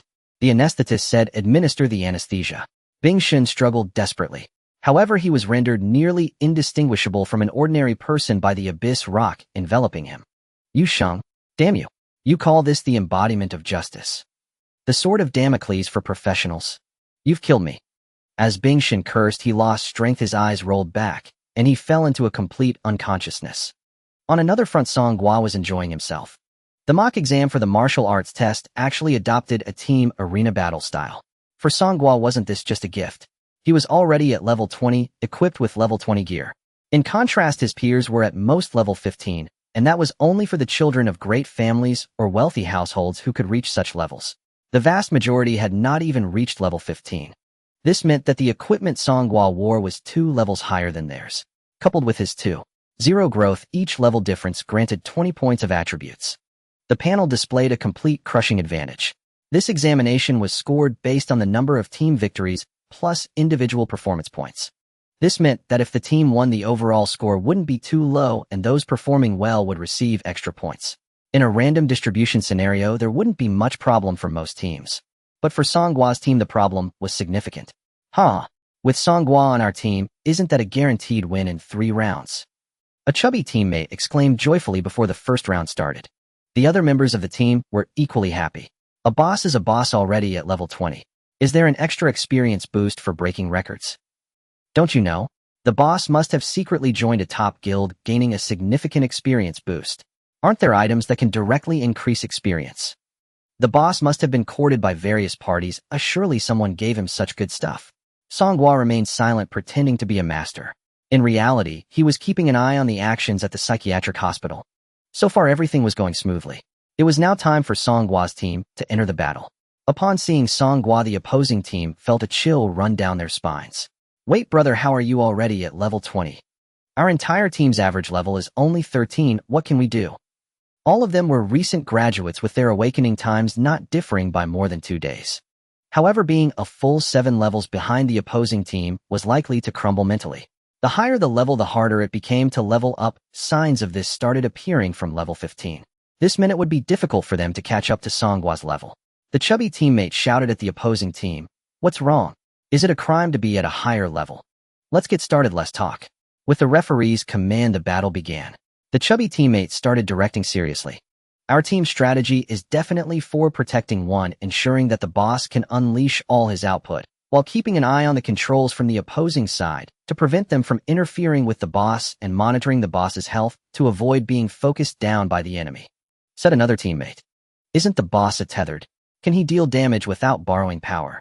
The chubby teammate slapped him on the head. You fool, the boss has broken records so many times, earned so many job change medals, he must have already changed jobs. Even Captain, you mentioned it before, have you forgotten? Right. While these few were still discussing strategies, the referee's voice rang out. Match over. Red team wins. The chubby teammate was stunned. We won. Turning around, he saw Songhua already standing on the other side of the arena, while the 5 opponents had already vanished. What's going on? At the start of the battle, Songhua had rushed straight out. With his crushing agility stats, he dodged most of the skill attacks from the opposing team. Even if he couldn't evade, his higher constitution stats and light armor made it easy for him to tank the hits. Immediately afterward, he didn't even use any skills. He was afraid that the damage would be too high and kill the opponents.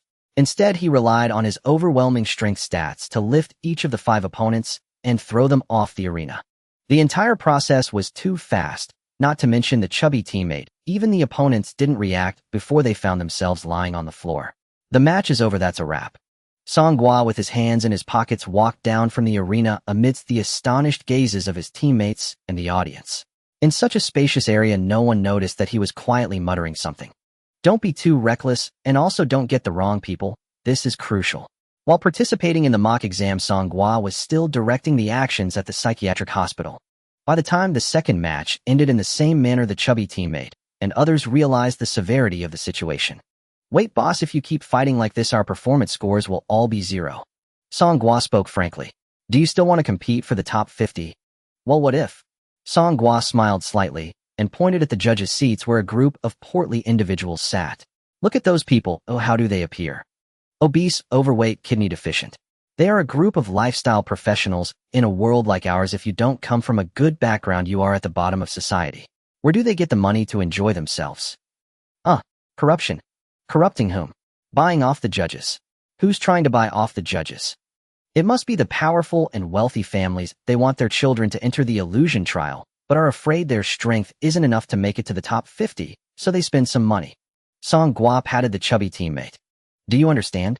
The chubby teammate was near tears. But boss, aren't you also from a humble background without much backing, just like us? I also heard that you haven't joined any guilds and don't accept recruitment from great families, so wouldn't you also fail to make it to the top 50? Songhua stood up, staring at the arena, his voice powerful. In every match, I will throw my opponents off the arena within a minute.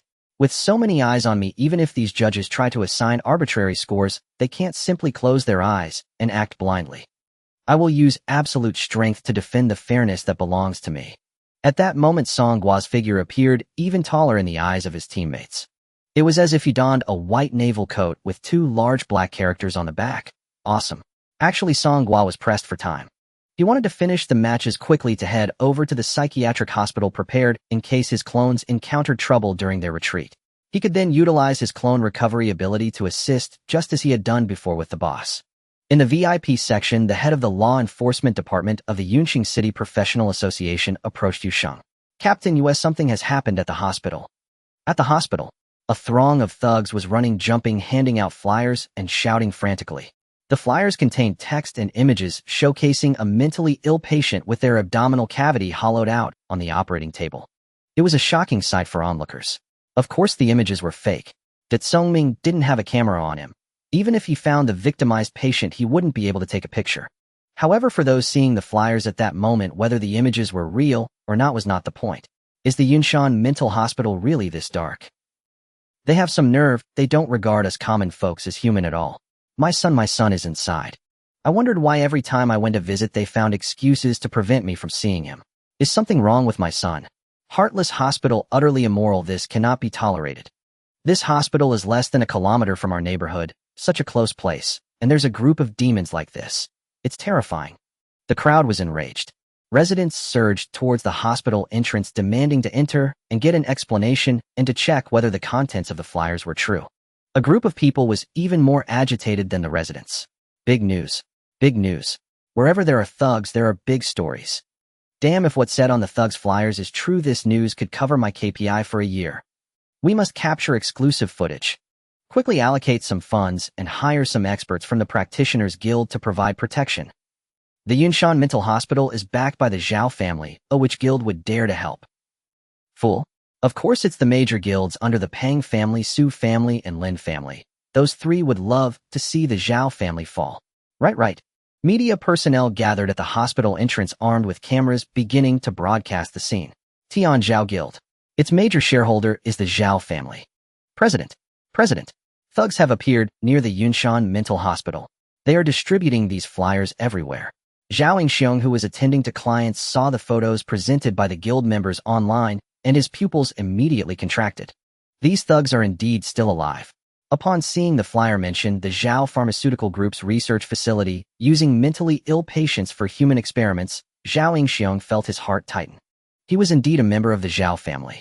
Although he held a branch family status, his position as the president of the Tian Zhao Guild was not low, and he knew some inside information. If this were to be exposed and confirmed, the Zhao family would incur the wrath of the public. The people are not to be feared.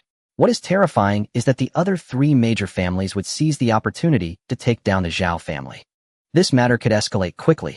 Immediately organize personnel to eliminate the thugs. But President, we haven't gotten the enforcement rights. Is it appropriate? Idiot. Can't you learn from the thugs and wear masks? June Green Guild. Its major shareholder is the Su family. The thugs are doing well. This move strikes at the Zhao family's Achilles heel. Dao Yuming laughed heartily while looking at the on-site records posted by netizens. Soon he received a phone call. All right, understood. I will organize personnel to assist the thugs. A guild member was puzzled. President, the thugs previously robbed our boss. Are we really going to help them? Fool. Are we helping the thugs? We are helping the financial backers. There's no stake in the Zhao family in our guild's equity. As long as the thugs can expose the Zhao family's behind-the-scenes dealings today and nail it down. Even if the Zhao family doesn't fall, they will be severely weakened. Don't the other three major families know what shady dealings the Zhao family is up to? Of course they do. However, in some matters it's better to let others do the dirty work. Steelheart Guild. Its major shareholder is the Lin family. President, which side are we helping? Sun Wenxiang was savoring tea and said lightly, first gather the elite individuals over there. And then, whoever wins we help. Tungxian Guild. Its major shareholder is the Pang family. President Ma Dongqing, 70 years old with a head full of silver hair, still appeared vigorous. President, the city is lively again. Ma Dongqing adjusted his reading glasses and glanced at his phone. It's those thugs again. Last time they jumped off a cliff together and somehow survived. It's impressive. Could it be another group of thugs? What do you think? According to reports from our informants in several major guilds, every guild has set off. Some are heading to help the hospital, some to assist the thugs, and others are preparing to watch from the sidelines. We are not going. The younger vice president spoke with some difficulty. But President, we received a call from the Pang family requesting that we definitely help the hospital. Xiao Lu, you must remember we must respect the shareholders, but we cannot let them dictate our guild's decisions. Reply to the Pang family telling them our elite members have all gone out of town for a raid, leaving only some useless members in the city. It's not worth joining in the commotion. All right. The 8 major first-line guilds of Yunshan City: Tian, Zhao Jun Green Steel Heart, Tung Xian Flying Horse, Chaos Tiger Eileen, and Jin Men. As the scandal at the mental hospital erupted and public sentiment soared, they all began to take action. Except for Tung Xian, which chose to stay out of it, the other 7 guilds arranged for personnel to rush to the scene. As the sun rose high, all 4 main entrances of the hospital were packed with people. Why aren't we allowed to enter and check? My family is inside, why can't I visit them? Press freedom. Press freedom. Hospital security armed with guns formed a human wall at the entrance, blocking others from entering. Behind the security was the law enforcement team from the Yunshan Practitioners Association's law enforcement department. They were sent over by Yu Sheng to guard Bingxin. However, Yu Sheng made a mistake by assigning the local enforcement team. Some insiders had already been bought off by the hospital. That was how Bingxin was successfully swapped. But not everyone had been bought off. Quick, notify Captain Yu, things have suddenly turned chaotic here. I have a bad feeling it's best to transfer Bingxin. A hospital official stood behind the door with a loudspeaker, arguing with everyone. The hospital has its regulations, especially considering our hospital's nature. If we let out patients with violent tendencies, can you all bear the consequences? Do not damage our doors. If you don't disperse, we will open fire. The media reporters were rather excited. If they opened fire, that would be huge news. Seeing that verbal intimidation was ineffective, the official ordered a row of security to fire into the sky as a deterrent. Bang, bang, bang. After a round of gunfire, the effect was much better. The restless crowd outside retreated a bit. However, they still did not disperse. At that moment, someone suddenly shouted from the back of the crowd. At the north end of the park, where it borders the hospital, there's a wall with a big hole. Oh, we can enter from there. Another person shouted. Really? There's no security over there yet. Upon hearing this, the crowd surged towards that direction. The hospital security was caught in a dilemma. Should we go or not? The official cursed angrily. Fools. This is clearly a trap. Our walls are impenetrable. Even a second-tier practitioner might not break through. Even if they could, wouldn't there be some commotion? Yes, yes, yes, General Yang is wise. Crowds gathered at the 4 main entrances, having heard rumors of a large hole in the northern wall, and rushed over. They adeptly switched between disguising as the bandits and ordinary pedestrians. Removing the bandit attire transformed them into bystanders, while donning casual clothes, masks, sunglasses, and wigs allowed for a commendable level of disguise.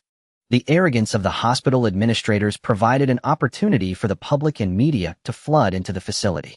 By the time the administration realized there was indeed a large hole in the north, thousands had already stormed into the hospital. The entire hospital was instantly thrown into chaos.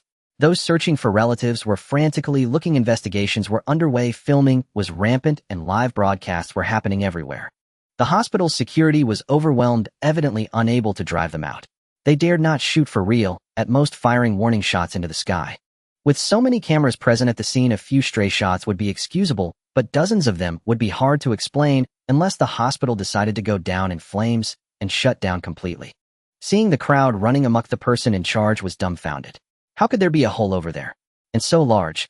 This is unscientific. Director, what should we do now? Forget about the crowd. These reporters are here for a big story, rummaging through our hospital like thieves. How can they do this? They say it's freedom of the press. Damn it. Hurry and inform the dean. Also inform the Zhao family to send over professionals to suppress this situation. This hospital typically has no professionals. What we generally refer to as combat professionals are simply called professionals, while life professionals are equivalent to ordinary people in Blue Star. Except for the occasional logistical professionals who come to maintain formations and treasures. Recently, some professionals had been patrolling and guarding due to the presence of Bing Shun. These individuals were a law enforcement team dispatched by the Yunshan Professional Association. They were not under the hospital's command and would not heed the hospital's orders. At this moment, seeing the chaos in the hospital, all law enforcement teams had gathered in front of the ward where Bing Shun was held, implementing deterrent attacks on anyone who approached. The deterrent power of the professionals was still quite strong. Near the ward where Bing Shun was held, no one dared to approach. As the crowd of citizens and media surged in, the bandits also blended in. Once inside, they immediately donned hoods and draped themselves in robes, entering a combat-ready state. Rescue your loved ones. Restore order to Yunshan. Do not fear their guns. We will help you seize their weapons. All reactionaries are paper tigers. Working class charge. The reporters were completely ecstatic, following closely behind the bandits and snapping photos. Wow. Big news, big news. Some of the bandits were also getting high on the excitement. They posed vigorously in front of the cameras, only to be met with a barrage of shots from a few security personnel. Fortunately, this avatar's profession was in the Guardian series, and beneath the robe was a suit of heavy armor. Ordinary handgun bullets were insufficient to penetrate, merely causing a bit of pain from the impact. Damn, we bandits are also ordinary people. How can you shoot at us? Where are the reporters? Film this, shouted the security personnel. You are no ordinary people. You're the ones causing the chaos. A group of bandits charged in from the side. After a wave of skills, the security personnel were rendered unable to rise again. The bandits seized the firearms from the security's hands and tossed them to the ordinary citizens. Then they led the charge, with guns in hand. Follow me. With weapons in hand, the citizens were filled with newfound confidence. Coupled with the bandits stirring the atmosphere, the citizens were also caught up in the excitement.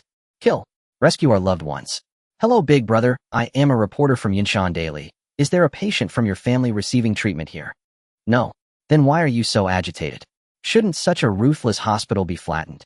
While the hospital was in total disarray, Shuizi and a group of main avatars arrived in front of the secret ward where Bing Shun was held. In fact, Bing Shun was locked away in a basement. Above this basement were ordinary patient wards. Dat Songming had been slacking here for several days, unable to locate Bing Shun until last night when they swapped him out, which finally alerted Dat Songming.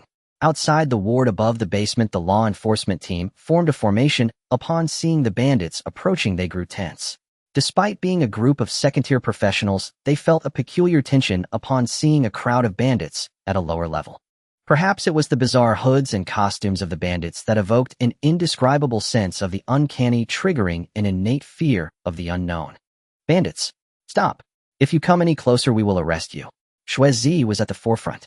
Strictly speaking, the law enforcement team should be arresting me. I have violated the regulations set by the professional association by abusing power against those thugs. Since you know this, why are you still here? Do you really think I won't dare to arrest you?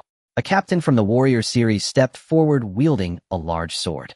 The internal conditions of the Yinshan Professional Association are also mixed. They are no better than the Public Security Bureau. The bandits' abuse of power is, to be honest, a minor issue.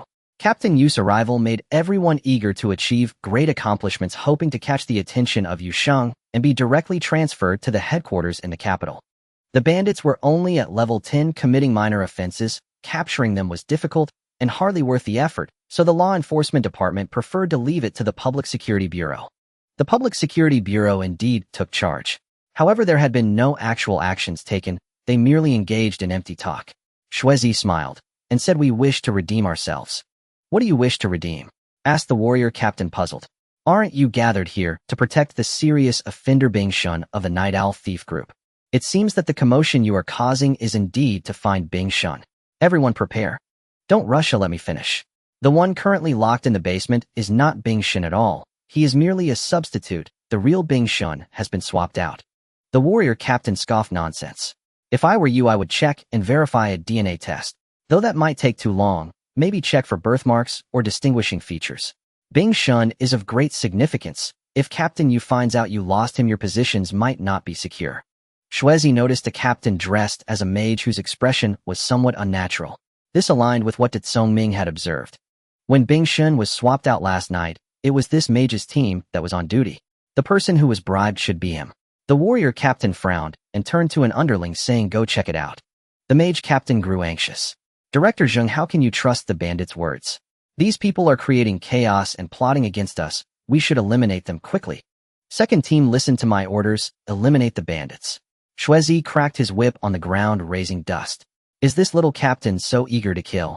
The bandits behind Shuizi were either standing, lying down, squatting, or jumping. Their postures varied and relaxed. He's getting anxious. He's getting anxious. Brother, your depth of character is still lacking. You're already exposed. This is boring. I thought he could maintain the facade a little longer. I had prepared a perfect reasoning ready to convince him to kneel and repent like Conan solving a mystery. Captain Zheng blocked the captain of the second squad. "Wait.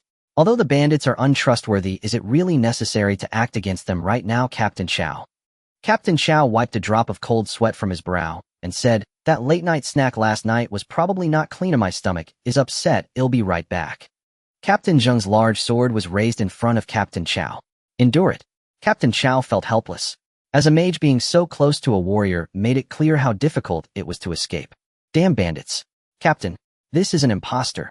A law enforcement officer rushed out, grabbing the imposter Bing Shun and throwing him to the ground.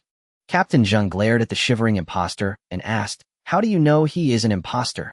Do we even need to confirm?" I asked him a few questions inside, and he confessed everything. The stand-in caught by Dean Ouyang only resembled Bing Shun. His mental fortitude was certainly not comparable. "I am not Bing Shun and my name is Li Matzi. I am a homeless man from the slums. Dean Ouyang promised me that as long as I underwent cosmetic surgery, he would provide for my food and accommodation. I agreed, please don't kill me." Captain Zheng gritted his teeth. "Damn it. Captain Chow, do you have nothing to say? How could we be swapped with such tight surveillance?" Earth escape scroll. Taking advantage of Captain Zheng's distraction, Captain Chow activated a scroll and slipped away. His body suddenly vanished underground, and the ground bulged, spreading outwards towards the hospital. "Chase." Blood Brother raised his hand and said, "Don't chase. The scum are not worth the time. You should capture the real one right now. Do you know where Bing Shun is?" "Over there." "What a—" Captain Zheng looked in the direction Blood Brother was pointing. Sure enough, amidst the chaotic crowd, there was indeed someone in a patient outfit who looked like Bing Shun. What's going on? The situation changed too quickly, leaving Captain Zheng a bit dazed. Bing Shun was swapped by Dean Ouyang and is locked in another ward. He just tried to escape amid the chaos, and our people discovered him and have been chasing him. But right now the hospital is too chaotic. We bandits are kind-hearted and do not want to accidentally harm civilians, so it's not going smoothly. Do you want to help out? Captain Zheng had no time to think deeply. Why was it so coincidental that Bing Shun was nearby? Why were the bandits chasing Bing Shun? These questions could wait until Bing Shun was captured. If Bing Shun was lost, all of them would definitely be dismissed, and they might even be held accountable for greater responsibilities, which would lead to serious consequences. Chase. The law enforcement team surged out, rushing into the crowd to pursue Bing Shun. Blood Brother looked at the stand-in lying on the ground, crouched down, and said, "Don't be afraid. If you cooperate with me to do one thing, I'll give you 1,000 federal coins." The stand-in's eyes lit up. "Really?" Blood Brother immediately handed him 5 bundles of cash. "This is a 5,000 deposit. There will be another 5,000 after the job is done." The stand-in touched the large sum of money, reluctant to let go, nodding vigorously. Okay. They'll do whatever you ask. But can we skip the surgery? It hurts a bit." The stand-in touched his cosmetically altered face, still a bit fearful. "Rest assured you don't have to do anything. Just admit that you are Bing Shun, and let's go. Take him to our benefactor." Outside the organ transplant surgery room in the psychiatric hospital, a completely disfigured man in a patient outfit, Big Clever, was leading Fire Brother and a group of bandits. Fire Brother burned all the security personnel, blocking the way. At this moment, the law enforcement team was still pursuing Bing Shun, so no one could stop them. As for the formations and secret treasures hidden in the hospital, they had long been inadvertently triggered and damaged by the chaotic crowd that barged in. This way. Between the 2nd and 3rd floors of this building, there's a partition. The outer wall of this operating room is very sturdy, seemingly made of a special alloy. We might have to sacrifice a brother to self-destruct. The Cannon Fodder Group's clone was very proactive. "I'll do it." Fire Brother waved his hand. "No need, let me do it." The crowd of Cannon Fodder were moved to tears. "He really will." "I'm crying. Fire Brother is so righteous." "Then you do it." "No way. If Fire Brother self-destructs, the main body will be furious. It would chop us all up." Fire Brother rolled his eyes at the foolish group. "When did I say I would self-destruct?" He transformed both hands into flames, continuously spitting fire towards the outer wall of the operating room. Since it's metal, its thermal conductivity should be quite good, right? Big Clever gave Fire Brother a thumbs up.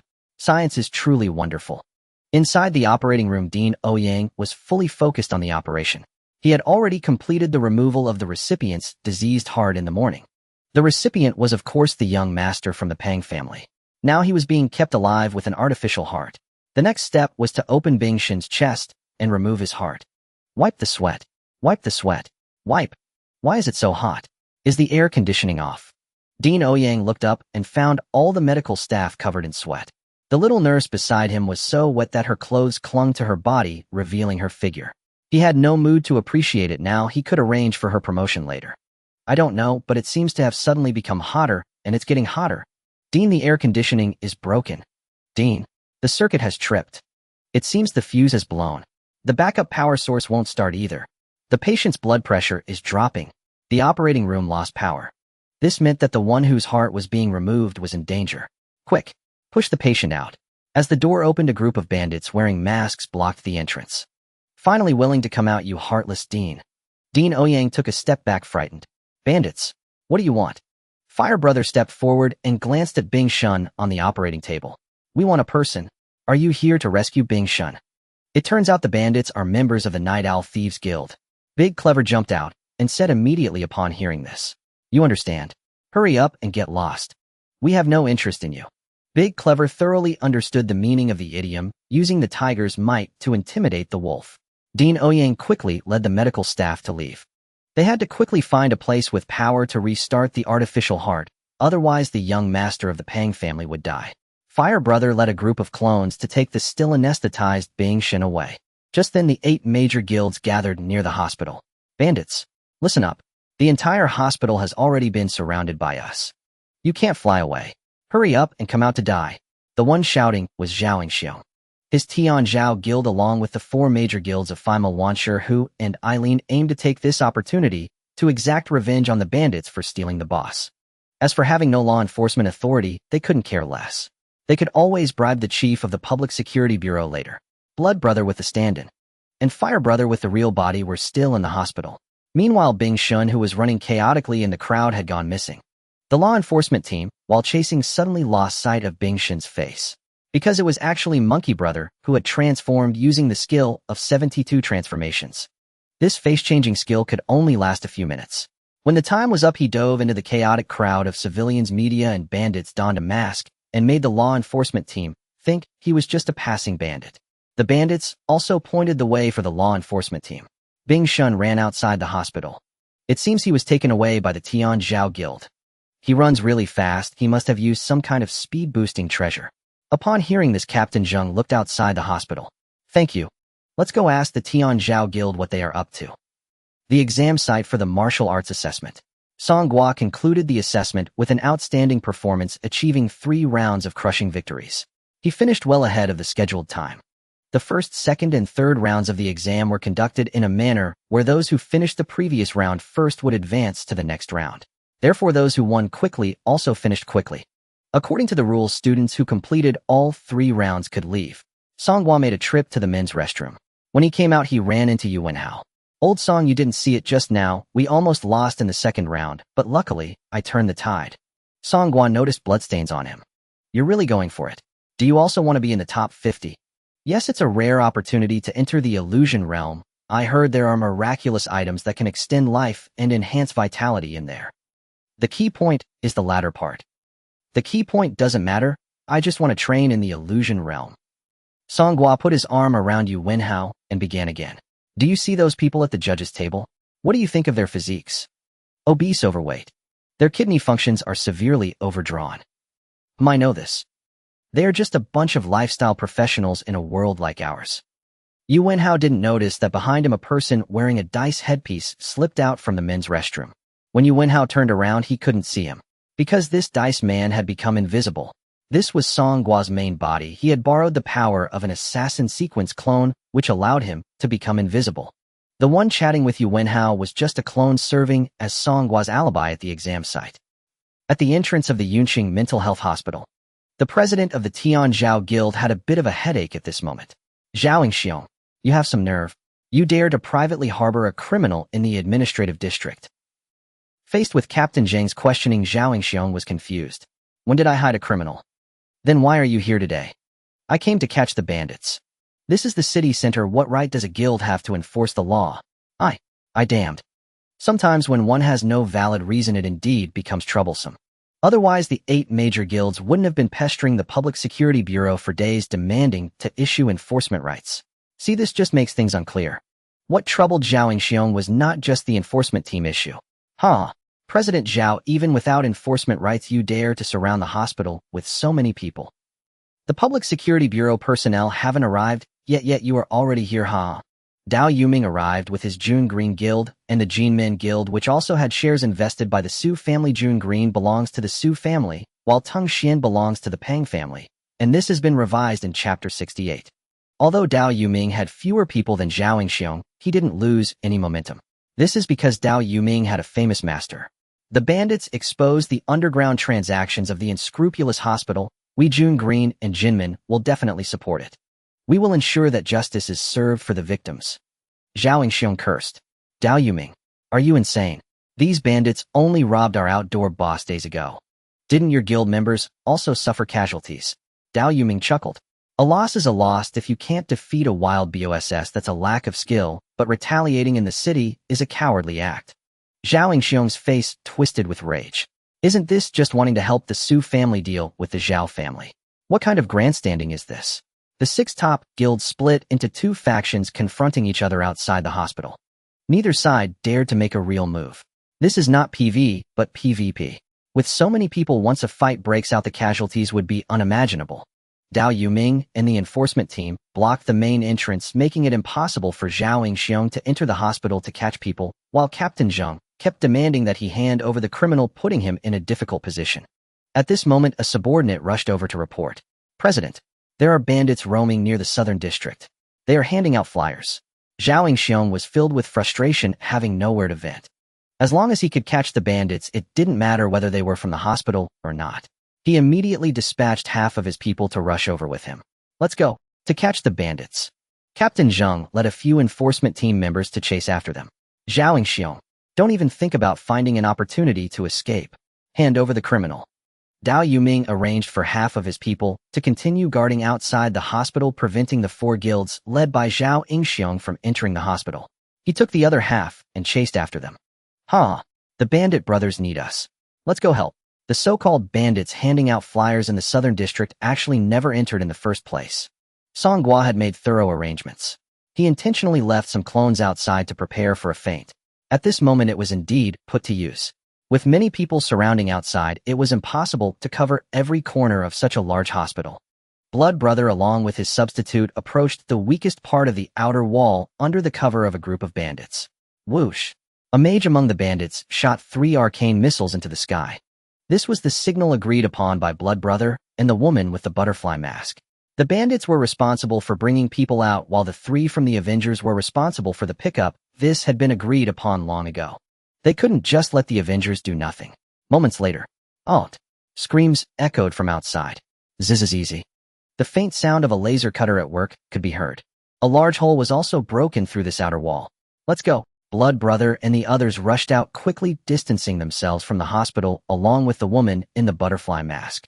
When they came out, Blood Brother saw that the guild professionals lying in wait outside this wall all had gaping holes in their chests, transparent from the front to the back. The edges of the wounds had scorched marks. Laser beams. What kind of people are these Avengers? The group moved swiftly to a park south of the hospital, seeking a concealed spot that was unoccupied. Damn, there's a camera here. Are you going to make the handoff with me here? Blood Brother immediately spotted a camera near a streetlight.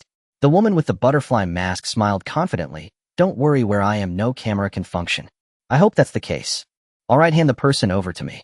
The substitute was currently tied up by Blood Brother with a whip firmly held in his hand. You need to first give me the promised reward, the dragon ring. Hand the person over to me, and I will naturally give it to you after verifying their identity. Verifying identity. You don't trust us, do you? There are many professionals skilled in face-changing and transformation skills. I should be cautious. If that's the case, do we really need to go through such great lengths to make such a big commotion? Can't we just transform and deceive you directly? The woman's expression changed slightly. There is indeed some truth to that. But she still wanted to be cautious. Just as both sides were unable to reach an agreement, a few bandits were running over while distributing flyers. Behind them were the 4 major guilds hunting them down, along with the 2 major guilds that were preventing the 4 major guilds from pursuing them, and the enforcement team chasing after Zhao Yingxiong for the criminal. A large group of people surged forward like a tide, with various skills flying everywhere. This was also Song Gua's remote command. Want to verify identity? Not giving you a chance. With thousands of people rushing in, you have to choose whether to verify identity or quickly take the person away. Detected 1,214 individuals. Their movement trajectory is converging toward our position, awaiting instructions.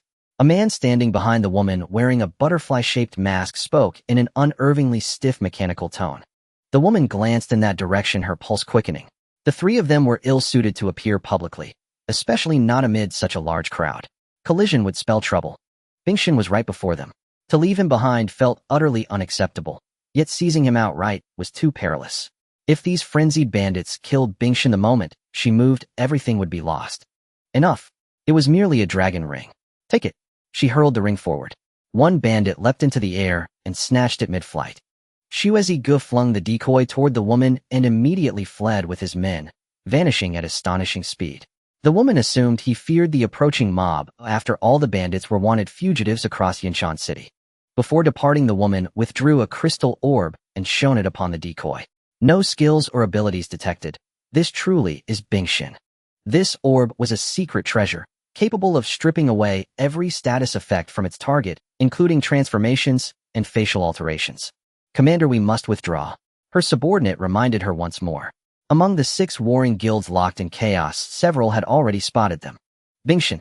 Captain Zheng spotted him instantly within the crowd. Recognizing urgency, the woman issued immediate evacuation orders.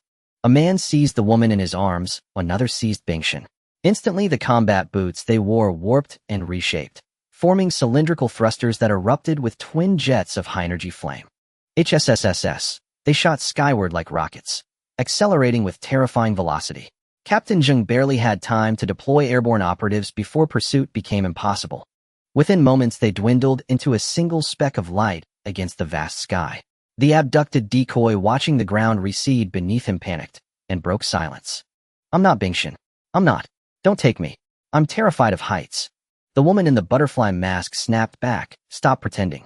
If you weren't Bingxin, how could you possibly wear abyssal rock restraints? Director Ouyang had staged the deception flawlessly, even outfitting the decoy with genuine abyssal rock restraints, an exorbitantly costly artifact.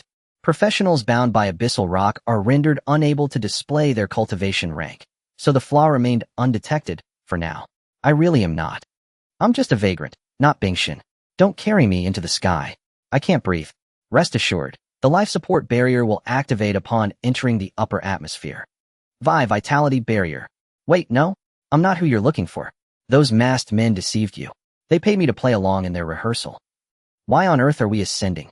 As he spoke, the decoy fumbled out the money Xu Gu had given him, only for the gale force wind to scatter every bill into oblivion. His heart nearly stopped in despair. Enough. Cease this charade. You think feigning illness will buy time until the night owl thieves arrive to rescue you, but I know better. Your guild recently pulled off a massive heist in North America. Transoceanic extraction this year is simply out of the question. What are you even talking about? I don't understand any of this. On the ground, enforcement officers exchanged stunned glances, each swallowing hard. Those individuals seemed to be. I've only heard rumors, never imagined witnessing them firsthand. Why would they appear in a remote city like Yinshan? If infiltration were their aim, surely they'd target first-tier metropolises instead. Clearly they came for Bingxin. There must be a profound secret buried within him. We must report this to Captain Yu immediately. Perhaps there's still a chance to intercept them. Before Captain Zheng could finish speaking, Yusheng's voice rang out nearby. He had already arrived from the standardized examination site. Interception is no longer possible. They're nearing the edge of the atmosphere. Zheng knelt with his entire enforcement squad before Yusheng.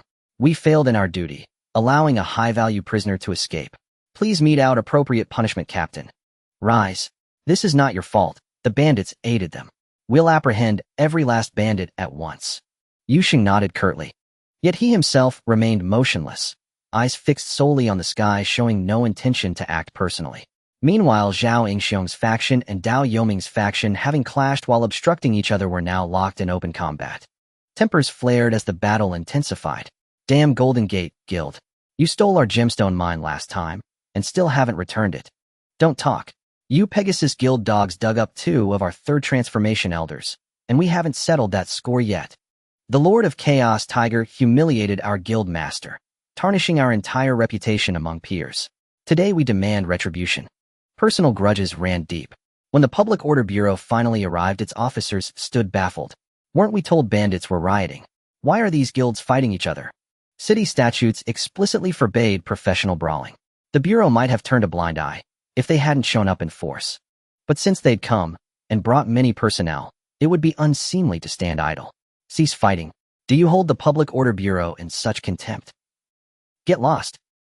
By the time Captain Zheng and his team reached the hospital, not a single masked bandit remained.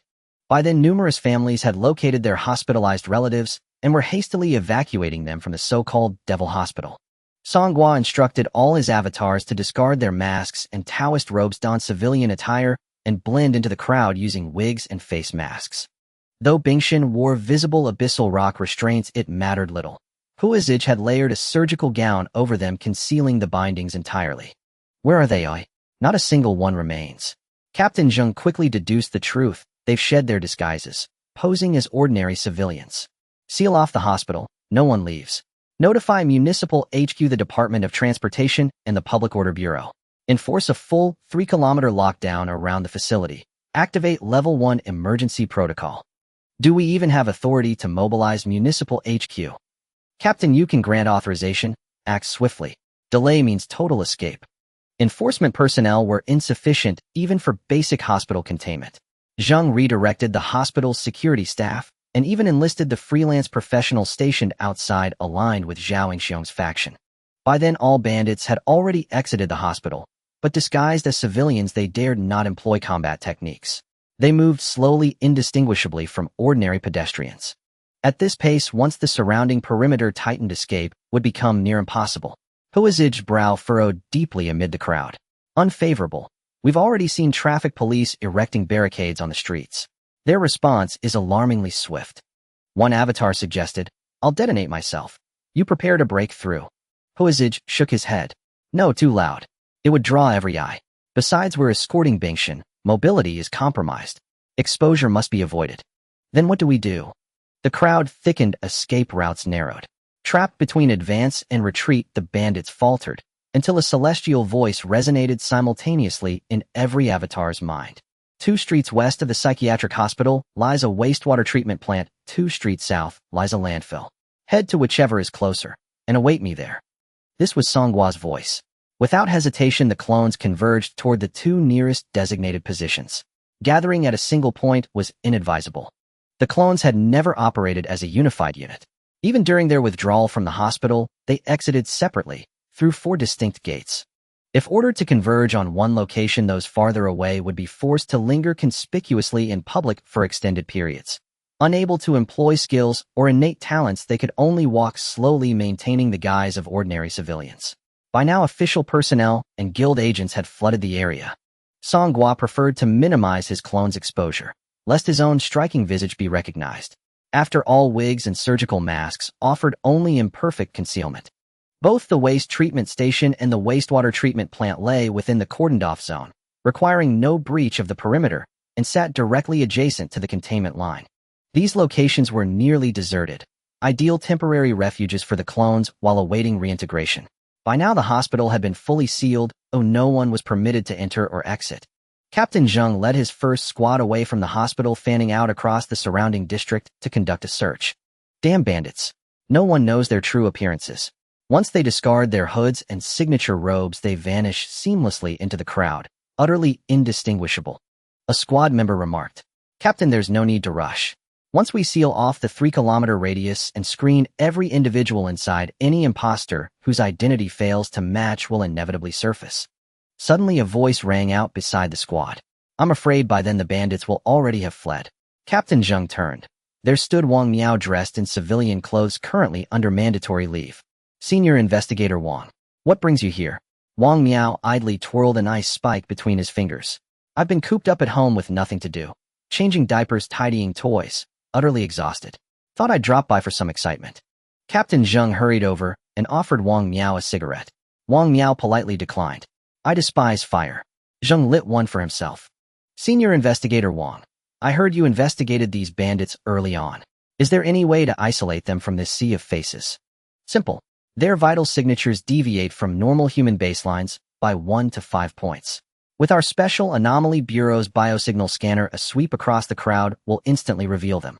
Captain Zheng's face lit up with elation. Oh, this is brilliant. What are we waiting for? Brother Wang, please help me out, or my badge may well vanish. But I'm on mandatory leave. No bureau equipment is authorized for personal use. No problem. I'll arrange it immediately. Zheng began dialing, mobilizing every connection he possessed. Meanwhile, Songhua arrived at the bandits' first rendezvous, the wastewater treatment plant. The perimeter cordon had already been established, yet it posed no obstacle. Borrowing the stealth ability of his earlier assassin sequence, Clone Songhua slipped through unseen. Clone reintegration required only proximity, not physical contact, within a defined radial range. Hiding in a blind spot beyond surveillance, Songhua recalled all clones, leaving only Huazij outside. What do we do with him? On Huazai's back, Bing Shun remained unconscious. The anesthetic's effect was potent. Remember old man Wani? Wan Yi, now fully merged with Song Gua, replied him. Did that old rogue call me? This lad seized a scrollmaker's inventory during the boss raid. Among it a fixed-point teleportation scroll. Such scrolls always came in matched pairs, one activated in advance at the destination, the other triggered later, within a strict time window, to complete the transfer. Song Gua had already pre-activated the destination scroll en route. Most teleportation scrolls accommodated only a single user. Only high-grade variants permitted multiple passengers. Their range was also severely limited. Large-scale or long-distance teleportation required formal arrays, each activation consuming costly spirit crystals far beyond the means of individuals or minor factions. Song Gua discreetly placed the teleportation scroll in an unobserved corner, then withdrew, careful to avoid Huazai. Shortly after Huazai arrived and activated the scroll, a compact teleportation array shimmered into existence on the floor. Bing Shun was gently placed within. A low hum resonated. Then at the instant of activation, the building trembled faintly. The array dissolved, leaving only scorch marks upon the ground. Huazai too was recalled. Song Gua hastened toward the next rendezvous point. In the meantime, Special Anomaly Bureau investigators patrolling nearby delivered a biosignal scanner to Wang Miao. Captain Zheng, I'm acting in violation of protocol right now. You'll need to vouch for me later. Captain Zheng nodded vigorously. Rest assured, Senior Investigator Wang. You're now under special requisition by Director Yu himself. No one dares hold this against you. Good. With a flick of his wrist, Wang Miao conjured an arcing bridge of ice from ground to sky. His fingers danced deftly across the scanner's interface. The half-lens spectacles swept across the crowd. Numerical readings flickered steadily at 100. Only when Wang Miao turned westward did the display flash an anomalous signal. But the distance rendered precise readings impossible. Let's head west. Perhaps we'll find something. Agreed. Let's go. Halfway there, Wang Miao abruptly halted, reporting that all Western anomalies had vanished. In truth, Song Gua had just recalled Huazai and his cohort. Wang Miao resumed broad-spectrum scanning and detected anomalies to the south, another group of unretrieved clones concealed within the waste treatment station. Had they fled eastward toward the wastewater plant instead, they might have collided directly with Wang Miao and been apprehended on the spot. To the south, waste treatment station. Sirens wailed relentlessly in the vicinity. Yellow caution tape crisscrossed the site. Even entrances to neighboring residences and shops were now manned by security bureau officers. More official vehicles approached from afar. Today's chaos implicated two powerful forces: Director Yu Sheng's most dangerous fugitive and the Zhao family's clandestine enterprises. The Zhao family was deploying immense influence, bribes, favors, backroom deals, all aimed at suppressing the incident. It was this convergence of pressures that had suddenly galvanized bureaucratic efficiency. Inside the waste station, Ho Gu and dozens of clones crouched in a corner, enduring the stench. When is the original body going to arrive? If he doesn't come soon, we'll rot alive. I say we charge out. A few traffic wardens and ineffectual constables won't stop us. We're still undetected. If we draw attention, we invite danger. Better to follow the original body's orders. At that moment, a lookout clone stationed outside cried out in alarm. Someone's coming, it's Wang Miao. He's found us. An instant later, Ice Age. Crack, crack, crack. Wall after wall of glacial ice erupted from the earth, sealing the entire facility. Wang Miao glided forward atop his ice bridge, arms crossed, the scanner's digits flashing before him. Bandits, you cannot escape. Behind him, shivering enforcement officers rubbed their arms for warmth, trailing closely. The moment Senior Investigator Wang acts, his mastery becomes undeniable. Finally, a chance to deliver results. Put on hoods. And although all the clones were already in disguise, no matter how elaborate the disguise, nothing concealed the face as directly as a hood. We're doomed. We've turned into elephants. And, brother, what do you mean? And, we've been stuffed into a refrigerator. And that wretched Wang Miao again. Wasn't he suspended on leave? Relentless as a specter, Sun Wukong drew forth his Rui Jinggu Bang, reinforced to 2 and leveled to LV 15, pointing its gleaming tip straight at Wang Miao. Wang Miao, do you even eat oil pancakes? Why do you relentlessly pursue us? Wang Miao stood atop a towering bridge of ice, gazing down upon the ragtag band of outlaws, cornered, disheveled, and cowering amid a mountain of refuse. The power you wield is anomalous. I bear responsibility to investigate it thoroughly. It is my sworn duty. Spittle flew from Sun Wukong's lips as he spoke. How much do you earn per month to throw yourselves into this with such zeal? In Wang Miao glanced toward the shivering members of the enforcement squad.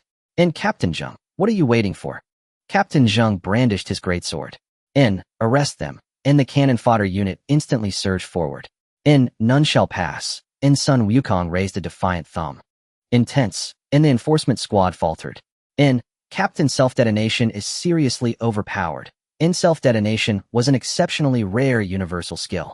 Universal skills dropped frequently from dungeon monsters and were commonly used as materials to upgrade sequence or exclusive skills, yet they were widely dismissed as mundane. No one valued universal skills, except self-detonation. Its destructive force was simply overwhelming. And after all, a single blinding bloom purchased with one's life must honor that ultimate sacrifice. Wang Miao scanned the outlaws huddled atop the refuse heap, his gaze sweeping repeatedly across their formation. In Captain Zheng, they dare not detonate. Why not? In, only low-level cultivators resort to self-detonation to shield their stronger comrades' retreat. But now trapped within this cramped landfill, detonation would annihilate them all. Wang Miao had pierced through the outlaws' precarious predicament. In, the clever one surrendered, then pulled a wad of cash from his backpack. In, we're all just working for a living.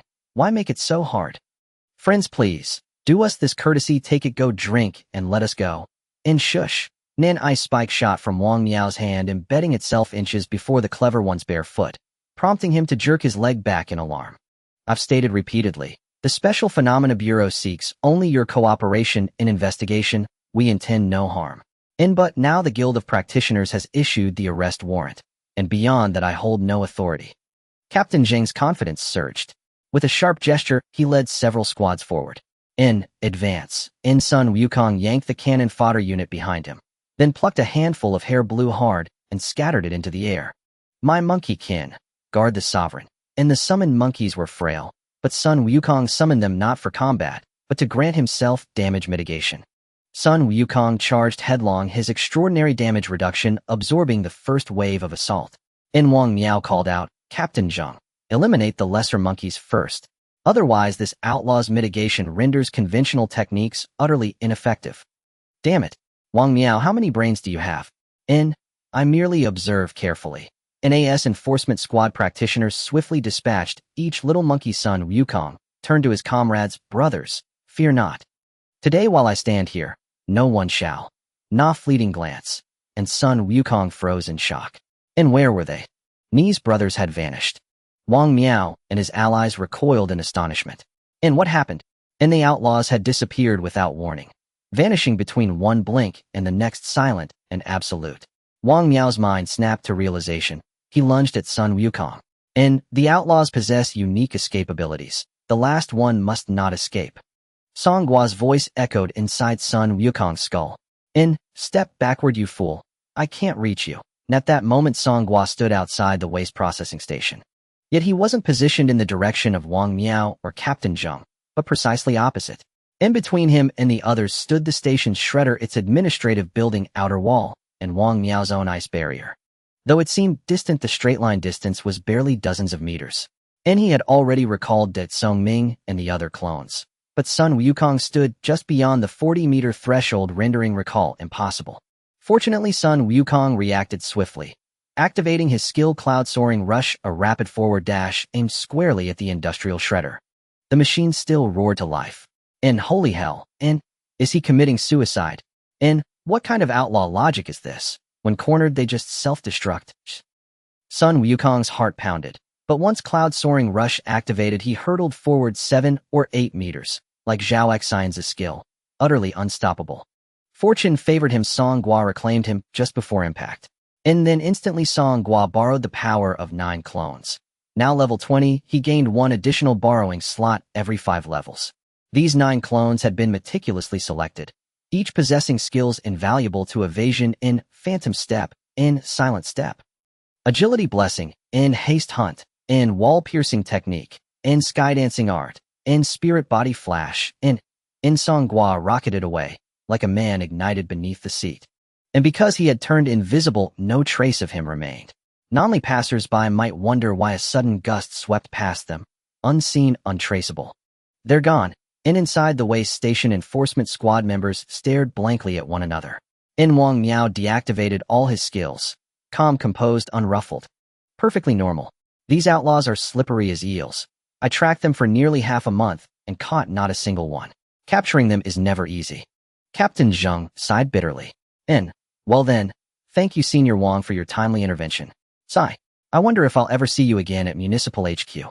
Wang Miao offered reassurance. Captain Yu is reasonable. He won't make things difficult for you. Let us hope so. With the outlaws' withdrawal, Bing Shen's true body and decoys were swiftly removed. The asylum incident concluded, for now. Yet the matter was far from over. That day some families retrieved their loved ones from the hospital. Others unearthed only charred remains. Reporters from across Yunshan City flooded the scene. So many journalists arrived that interviewers outnumbered interviewees. The hospital's clandestine atrocities could no longer be concealed. Staff scrambled to flee. Outside, Zhao Yingxiong and Dao Yuming clashed fiercely, battle raging until nightfall. Only when the enforcement department intervened decisively did hostilities cease. The Gongxin Guild sent only a handful of elite fighters, observing silently from the periphery. Even Sun Wenxiang, renowned for her acuity, found the entire situation utterly incomprehensible. What utter chaos! What are these outlaws truly after? The crisis continued to simmer. That night reporters worked tirelessly, drafts and raw footage pouring forth in relentless succession.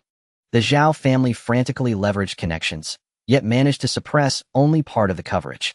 Three rival clans seized the opportunity to strike while the iron was hot. Though the Zhao family sought silence, others hungered for headlines. Deep into the night, a derelict warehouse on the outskirts of Yunshan City, the outlaws' headquarters, in pain. In excruciating pain. Ni's head throbbed unbearably. Bing Shen opened his eyes, glimpsing dim light, inhaling the scent of age and decay, hearing a group of people laughing and chatting nearby. The abyssal rock restraint bands binding his body not only prevented him from rising, but sealed his occupational talents and skills entirely. Bing Shen remained quick-witted. Upon regaining consciousness, he feigned sleep, eavesdropping intently to discern his circumstances and the nature of those surrounding him. Suddenly music echoed in the abandoned warehouse. Dun dun dun. Dun dun. Dong da dong dong dong. Wait. Dun dun. Listening to it made Bing Shen's head spin. This seemed to be the athlete's march that played on loop all day during the school sports meet in his student days. What were these people who had brought him out of the hospital up to? Now approaching us is Comrade Bei Feng, who for the victory of our operation personally rolled through the flames, disfigured himself, pretended to be mad, and infiltrated alone, definitely not coerced by anyone. A clone held a microphone acting as the host. Due to his disfigurement, Bei Feng no longer needed to wear a mask, grinning with a terrifying smile as he waved to the crowd while walking towards the podium. Songhua held a platter containing various props, scrolls, potions, and array compasses, resources for professionals of decent quality and level. These were neither made by Songhua's clones nor bought, but were looted from the stockpiles of the 8 major guilds during a previous boss raid. I hereby officially confer upon you the exclusive title of Bei Feng. Starting today, you are the strategist of our organization, a blade that can lead the charge at any moment. Bei Feng was overwhelmed with gratitude as he accepted the award and gave a speech. Standing here today, I am truly excited. Family who understands. The old thief actually kept his promise. With a leader like this, who else are we going to follow? First of all, I want to thank my parents who toiled hard. Songhua kicked him off the stage. Next one. The host clone continued with enthusiasm, using clear Mandarin to keep the event going. Now coming towards us is the shameless scoundrel by Ban, who plays one way in person and another behind the scenes, fooling the Miss Avengers while bringing treasures to the boss, but sending a substitute to the financier. Brother Shuizi stepped onto the podium. Songhua presented him with a complete set of flawless level 20 armor and a rare level 20 whip-type weapon. This set isn't cheap, don't say I didn't care about you. Big brother. Even if you don't give me this, I wouldn't dare to not give it to you. Brother Shuizi took the dragon ring out of his backpack and handed it to Songhua. It was a level 30 artifact that Songhua couldn't wear yet, but just holding it made him feel elated. We're all decent people here, we can't lack the proper etiquette. Thank you, boss. Also, I want to say I need to thank my parents who. Songhua kicked Brother Shuizi off the stage. Next one. Now approaching us is the one who broke into the secret surgical room and brought out Bing Shen's true self. It seems the achievements aren't all that great, Hongzhong. Songhua also prepared a set of level 20 equipment for Brother Huizi. Although he wasn't level 20, yet it wouldn't be long before he reached that level with some practice. After receiving his prize, brother Huizi jumped down to avoid being kicked. Monkey brother and ghost brother protested nearby. We also want to receive awards. Songhua dismissed their protests. We only award the top 3 after each operation, others have to wait for the next operation and perform well. Life must be filled with a sense of ritual, especially when leading a team. Look at the way Monkey brother and Ghost brother are so eager, they'll definitely be more proactive next time. Damn old thief, why wasn't there an award after the last boss raid? Exactly, last time it was all thanks to my talent that summoned so many minions, otherwise how could we have taken down the boss? My monkeys were also crucial. Last time the author probably just forgot. Infuriating, let's go on strike. Songhua shot an annoyed glance at the 2 fools. You 2 have the best weapons among us, what more do you want? The 2 immediately fell silent, one whistling, and the other playing with a large knife. At this moment Songhua was wearing a mask. He signaled the host clone to turn off the sound system, and then walked slowly towards Bing Shun, who was lying on the ground. Bing brother, you're awake, why still playing dead? Bing Shun opened his eyes and scanned the entire scene. All the clones wore masks and robes. With outsiders present, everyone was actually on guard. In the previous conversation, no information about their true identities had been revealed. Bing Shun sat up looking lazy. What are you weirdos doing here? I remember I was on the operating table and that Blackheart Dean was going to dig out my heart. Was it you who brought me here? Why did you save me? Who are you? A clone pushed over a high-back chair, and Songhua sat back with his legs crossed. Bing brother, you have a lot of questions. Don't worry, you're thirsty, right? Songhua snapped his fingers. Brother Huizi brought over 2 glasses of red wine. Let go of Bing brother's hands, otherwise how can he drink? Several clones stepped forward, freeing Bing Shun's hands from the abyssal rock restraints. You dare let go of my hands. If I untie all the bindings, you won't be able to keep me here. The heavens are vast, Bing brother can go wherever he pleases. I went through great effort to rescue you, not to keep you here, but simply to clarify a few things. Bing Shun took the red wine, tasting it with very proper, gentlemanly table manners, which made brother Huizi raise his eyebrows and exclaim, a fellow of the same kind. Well, since you saved me, what do you want to know? Bing Shun smiled. Are you really insane? I used to be, but I got better later. Yusheng didn't know and thought I was having another episode, haha. Why didn't Yusheng just sentence you directly? Why did he take you from the capital to Yunshan for treatment? I was guilty of a capital offense. If he sentenced me, I would have been done for, and the government would never find the thing they wanted back. Indeed, it was something the government valued highly. It was also what Songhua wanted. So where did you hide it? Bing Shun held his wine glass while lying on the ground, reclining back. Why should I tell you? Songhua smiled. The young master of the Pang family should still be waiting for your heart. Bing Shun spat out the wine he had just taken a sip of. Just thinking about the scene of the surgical knife flashing before his eyes on the operating table made him feel like he was about to pee himself. It was too terrifying. He had experienced a colorful life, but being at the mercy of others on the operating table exceeded his psychological limits. It seems you are not a good person either. Songhua smiled. Good person. Bad person. That's a definition only children give. A bad person doesn't think of themselves as bad. If someone thinks they are bad, that's not bad, that's foolish. Bing Shun laughed heartily. Interesting. Interesting. A bunch of level 10s and 20s newbies managed to get me out of that hospital. It seems you are not simple. Are you willing to tell me? Bing Shun looked at the group of weirdos. I assume if I don't say anything today, they'll be pushed onto the operating table again. The Pang family is offering a high price for the heart. I'm quite tempted. The illusory divine steel. What is that? You don't know? Tell me more. If you don't even know this, you should probably sit this one out. It's a dangerous thing. Even if I were to give it to you, I doubt you'd want it. I am never afraid of danger. Bing Shun smiled bitterly. Do you know how I became a cured insane person? What, don't tell me this illusionary god monument can drive people insane. Bing Shun swirled his wine glass. Just think about it, if your brain were suddenly filled with the entire history of a civilization's rise and fall, could you handle it? Songhua furrowed his brow. The entire history of a civilization. Is the so-called illusionary god monument a vessel for carrying information? I don't know much either, just that this thing is highly valued by the federal government, and they have stockpiles in various important vaults. You stole it. Are you kidding? What do you think our Night Owl Thieves Guild does? Of course we stole it. Unfortunately, on the Huaxia Administrative District side, there are too few of us, and no one came to help me, leading me to be pursued by Yusheng and his gang. I hid for several months, but still got caught. Has the illusionary god monument been with you all along? If it had been with me, I would have died long ago. After I was captured, I pretended to have seen the monument, claiming my brain couldn't handle so much information and collapsed, becoming delirious. They wanted to know where I hid the monument, so they didn't do anything to me and even sought out doctors to treat me. Of course, you can never cure someone who is faking illness. In fact, I did see it, just took a glance, and my head nearly exploded. During that time, it felt as if my nerves were misfiring. I often felt dazed, unable to distinguish directions, and even started questioning whether the world was real or not. You see, isn't that a form of madness? I am familiar with what that state feels like, so I feigned it perfectly. Beifeng the Wise One nodded repeatedly. I understand. Bing Shin added, fortunately, the piece of the monument I stole is the smallest one. Even so, just one look was unbearable for me. If it were one of the larger ones, I would have probably been engulfed in a flood of information and unable to escape. The information gained from the monument fades quickly over time, and my mental troubles gradually improved afterward. As long as you gaze at that thing, the information will be injected into your mind. Correct. The illusionary god monument.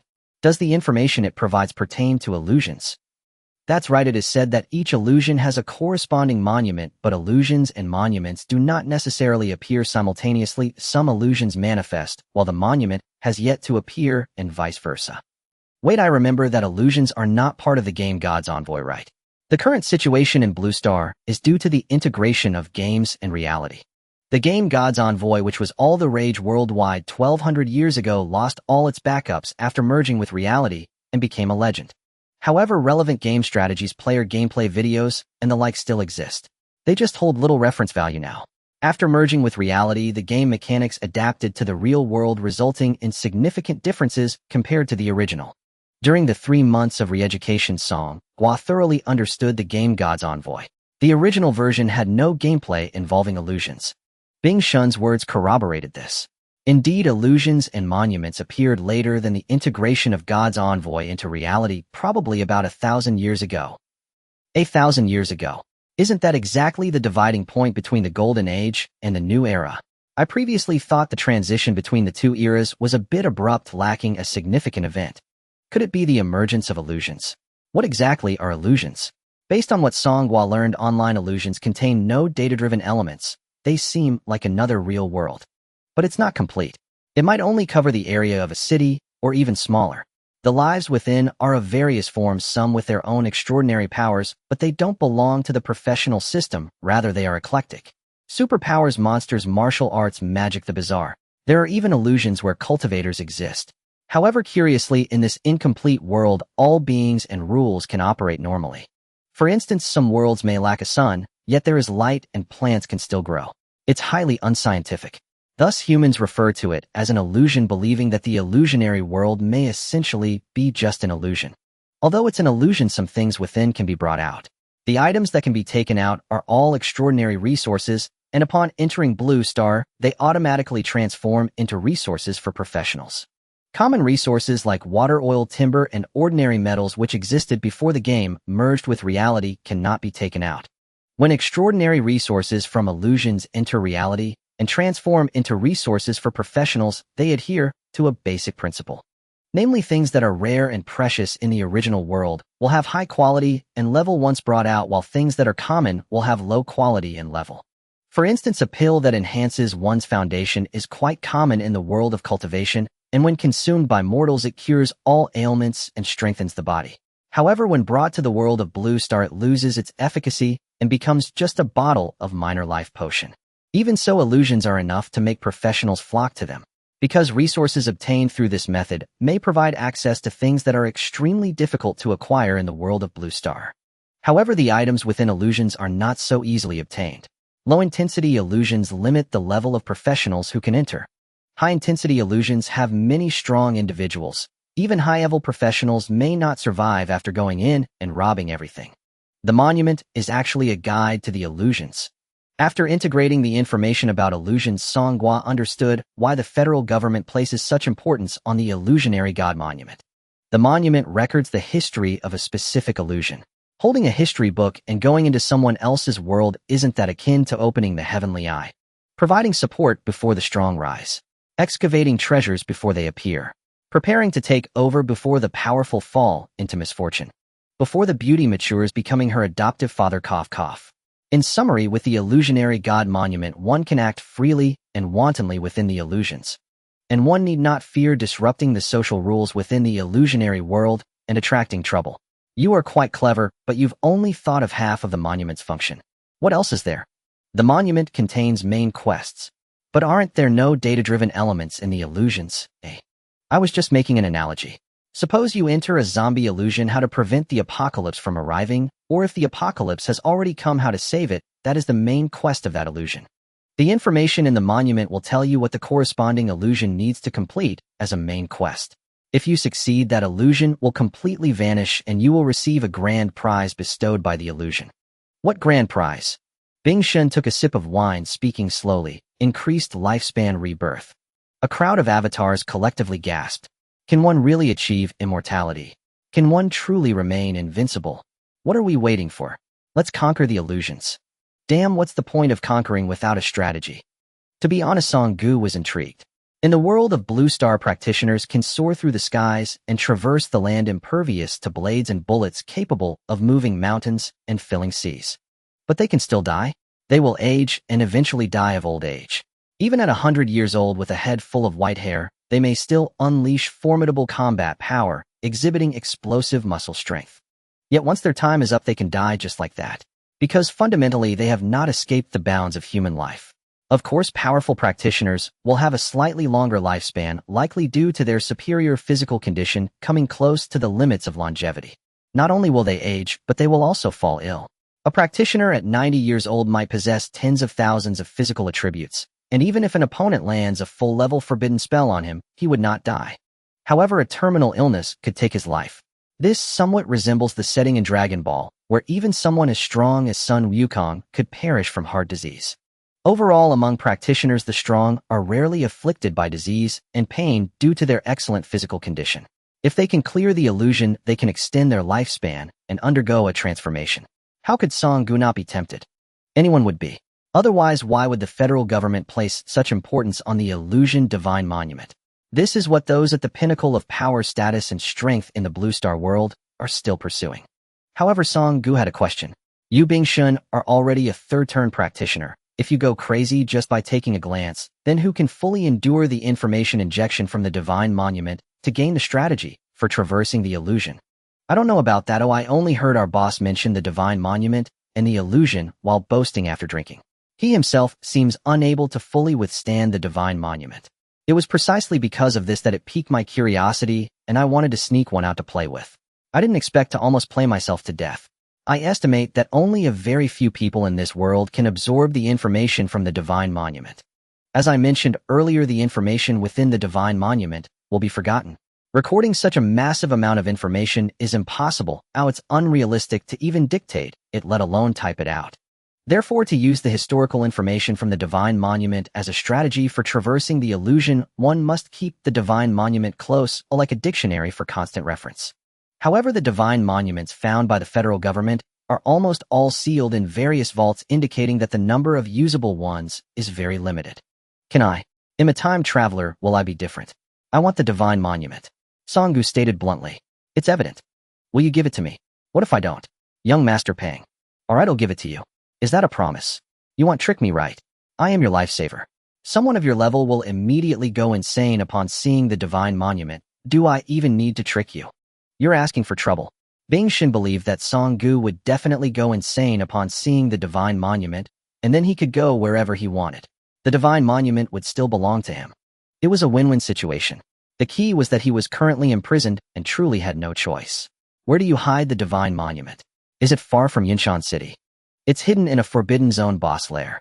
How do we get it? Don't worry, I used a legendary treasure, the distant golden cabinet. The divine monument is stored inside. As long as I set up a specific summoning formation, the distant golden cabinet can appear within the summoning formation regardless of distance. This treasure is great. It's much more convenient for us to escape than a directional teleportation scroll. Hey Bing, send that treasure along to us. If you don't give it to us, hum. Bing Shun said speechlessly. First of all, my surname is not Bing. That's a code unique to our night owls, you cultureless bunch. Secondly, the golden cabinet cannot transport living things. If you want to use it as a teleportation scroll, you'd better forget it. Song Gu stood up. Time is of the essence. You need to set up the formation right now. What materials do you need? Make a list.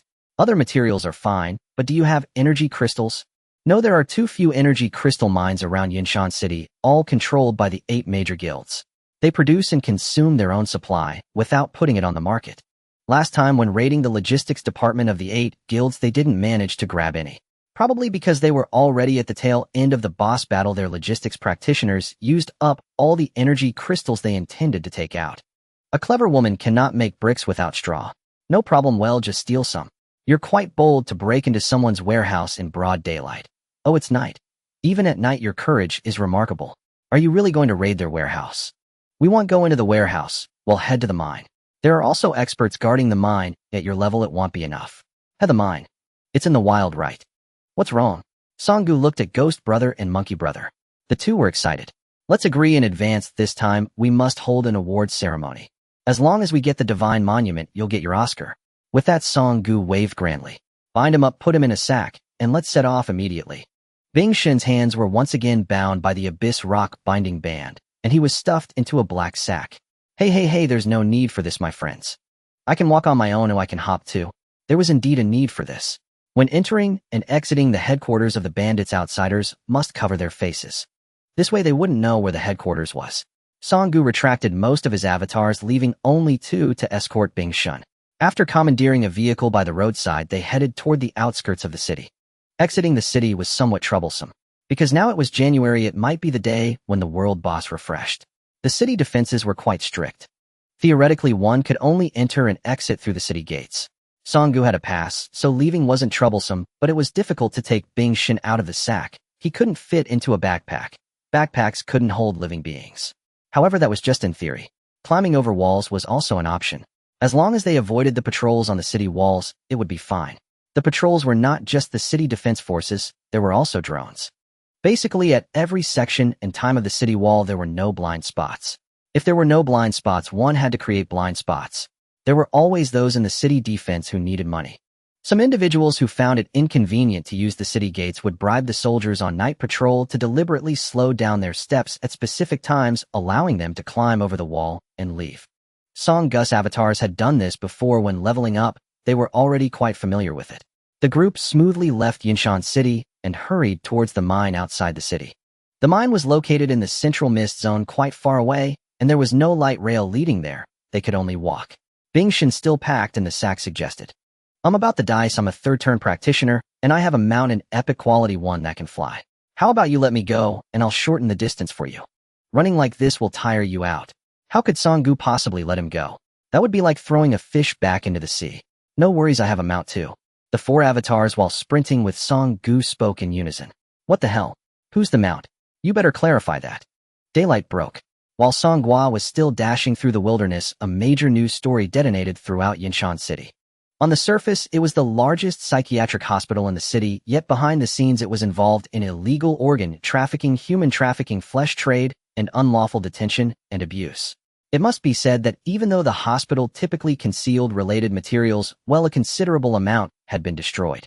However, the journalists who flooded into the hospital yesterday were still keenly perceptive, and nearly all managed to find the truth. A wealth of authentic materials was published. The newspapers, local television stations, and online trending topics in the city circulated this news all day long. Behind this upheaval were the Su and Lin families. The Pang family did not participate, and the reason was naturally due to the young master of the Pang family. The entire Yinshan City was in an uproar with public sentiment surging. The headquarters of Zhao Medical was besieged by angry citizens, as well as media outlets rushing in to seize second-hand news after missing the first-hand information yesterday. How can such inhumane acts be committed by human beings? I thought Zhao's hospital charged exorbitantly just to empty my wallet, but I never imagined they were also harvesting our organs behind our backs. The implications are terrifying. Were those confined in the psychiatric hospital truly insane? Once labeled as mentally ill by so-called experts, could they even discern their own condition? The public security in Yinshan City is in complete disarray. Must we also allow our bodies to be slaughtered? We must appeal to the administrative district headquarters. Yinshan City must be reformed. Zhao's family must compensate. Compensation? My child is left with nothing but a hollow corpse in a mass grave. How can Zhao's family compensate me? In response, a journalist painstakingly interviewed Zhao Wujie, the head of the Zhao family and chairman of Zhao Medical Group. The Yunshan City Psychiatric Sanatorium, just by its name, is evidently a public hospital. Why is the public now condemning the Zhao family? Are you suggesting that this medical scandal has nothing to do with the Zhao family? Of course I am completely unaware of it. To slaughter mentally ill patients on the operating table. Oh my, such an atrocious act sends shivers down my spine. Our Zhao family is a medical lineage embodying the compassion of healers. Subsequently, the mayor was interviewed at a press conference held by the city bureau. The Yunshan City Psychiatric Sanatorium was indeed a public hospital in the past, but over a decade ago it transitioned to private ownership with the Zhao Medical Group currently holding the most shares. Are you implying that this scandal should be the Zhao family's responsibility and that the compensation for victims should also come from the Zhao family? I never said that. We will do our best to compensate the victims and swiftly apprehend all those involved, providing an explanation to the citizens of the city. The Zhao family and the city government passed the buck back and forth, both unwilling to assume responsibility. Nevertheless, to prevent anyone from risking complaints, the city bureau still provided substantial compensation to the victims, suppressing some of the unrest. Despite Zhao's denial, the public was not blind. Across the city, as long as it was a sizable hospital, it belonged to the Zhao family. How could the largest psychiatric hospital not be theirs? Unfortunately, even knowing the Zhao family's malevolence ran deep, when illness struck, one still had to seek treatment. During this time, Zhao's family even initiated a discount policy for medical care, offering a full 30% off. The lower-class populace could only bow their heads. However, the damage this incident inflicted on the Zhao family's reputation and credibility was immeasurable. Despite the general distrust of these prominent families, at least their facade had been well maintained. The most severe loss for the Zhao family was the cutoff of funding support from the government for their biological research institute, which had come to an end. Looking back at the entire incident, people discovered that the mob bandits had once again shone brightly. It was they who suddenly appeared and publicly exposed the dark dealings surrounding mental illness. They knew full well that this action would offend the Zhao family as well as those who had benefited from this hospital, the forces involved, and even the higher-ups in the government. Yet they still went ahead with it. So fearless, even somewhat reckless. The mob bandits stand with the people. We do not know who they are, but we know they are cleaning up Yunshan City. I thought the mob bandits would only meddle in matters related to professionals, but it turns out they also care about the issues of the common people. I love the mob bandits. If anyone seeks revenge on the mob bandits over this matter, we will fight them to the end. On this day, the mob bandit style of masks sold out in stores throughout Yunshan City. Yunshan Life Science Research Institute. Zhao Wujia smashed a row of beakers and test tubes in the laboratory with a punch. Damn mob bandits. Those who dare to provoke the Zhao family. Send a message to the family aides, all clan members, and the holding associations of each family from now on. Anyone who encounters the mob bandits will be killed without mercy, regardless of whether inside or outside the city. In the laboratory, there was also a woman, the chief scientist of this institute, named Xiao Wei. Chairman Zhao, the government has cut off research funding. If the Heavenly Soldier project is to continue, the Zhao family must provide financial support. Zhao Wujia nodded. Rest assured, the Heavenly Soldier project cannot be halted. Your funding will definitely not be cut off. You do not need to worry about these matters. I came here today to tell you that regardless of how turbulent the outside world may be, everything in the research institute must continue to advance. Xiao Wei adjusted her glasses and looked at the wall of the laboratory. Of course, as long as the Heavenly Soldier project succeeds, the Zhao family can do anything they want. Behind her was a glass curtain wall, and behind the glass was a huge tank containing a strange creature preserved in formaldehyde. Its body was streamlined, the surface appearing extremely tough and dark brown. The head was abnormally large and smooth, disproportionate to its body, and combined with sharp fangs and claws, it gave off a strong sense of oppression. This creature's physical characteristics bore a striking resemblance to an alien. Dad, Zhao Kan suddenly appeared in the laboratory, still looking haggard. Now he had completely lost his status in the Zhao family. His bank cards were frozen, forcing him to go out and work for money. What are you doing here? Forgetting to return your research institute access card. Give it here. Zhao Kan smiled wryly. Dad, if you want to deal with the mob bandits, why not capture that Songhua? The mob bandits saved him, and he gave the mob bandits a transfer gold medal. He might know where the mob bandits are. Zhao Wujia shot him a glance. Do you think I don't know what you're thinking of? Isn't it just to take the opportunity to eliminate Songhua? Dad, the one who truly caused my brother's death was Songhua. I've thought back repeatedly and confirmed that the one who jumped out from the window was. Enough. Even if I believe you, what difference does it make? Songhua is a favored junior of Yusheng. If I act against him without absolute evidence, will Yusheng sit idly by? Do you forget what happened last time with the Public Security Bureau? Yusheng arrived faster than I did. Not to mention Yusheng. Songhua is on so many record rankings, do you think only Yusheng is paying attention to him? We are already in a vulnerable position and want to get rid of someone. The Zhao family needs to keep a low profile, now not create more enemies. Foolish child.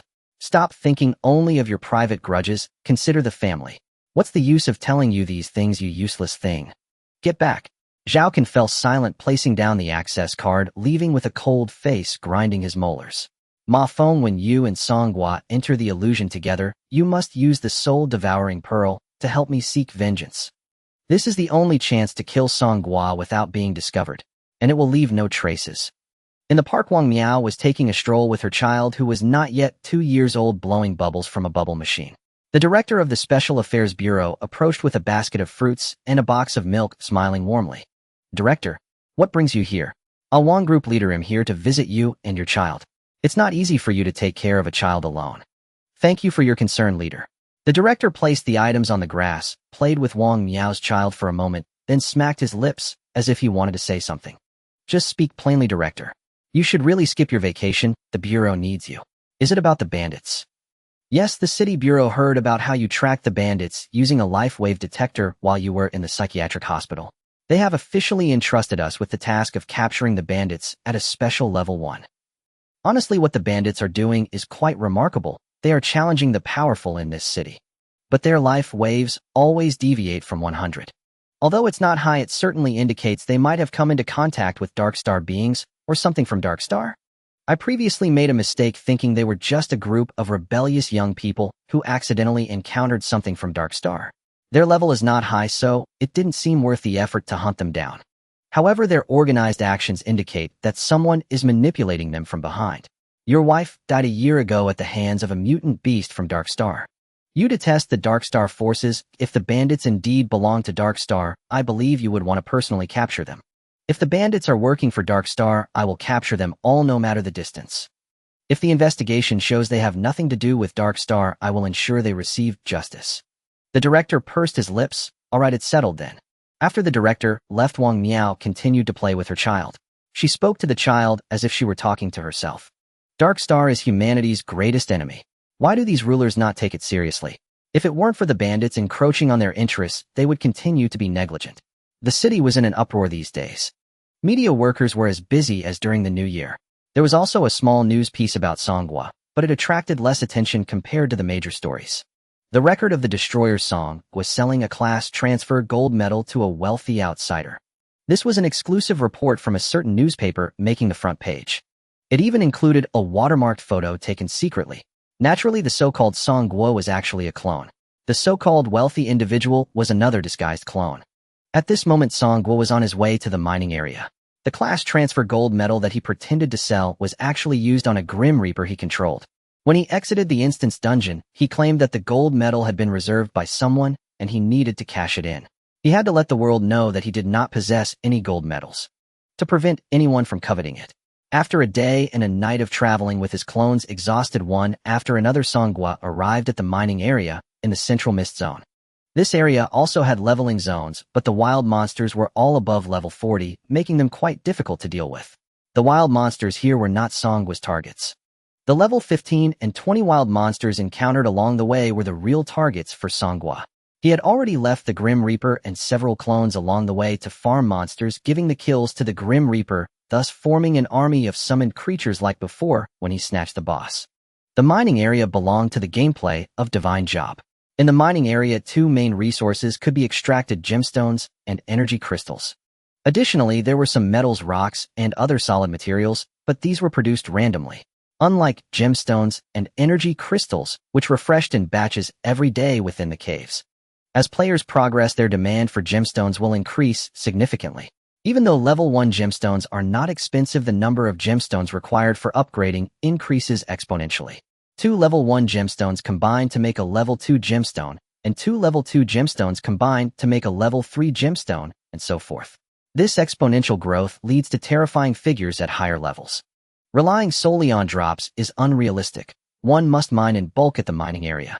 Energy crystal mines are essential for guilds, otherwise large formations would be mere decorations unable to be utilized. There are various mining caves of all sizes in the mining area. Each cave has the flags of different guilds planted outside indicating who occupies it. Each guild's occupied mining area is surrounded by watchtowers, arrow towers, cannon towers, and defensive walls. This place is usually very lively.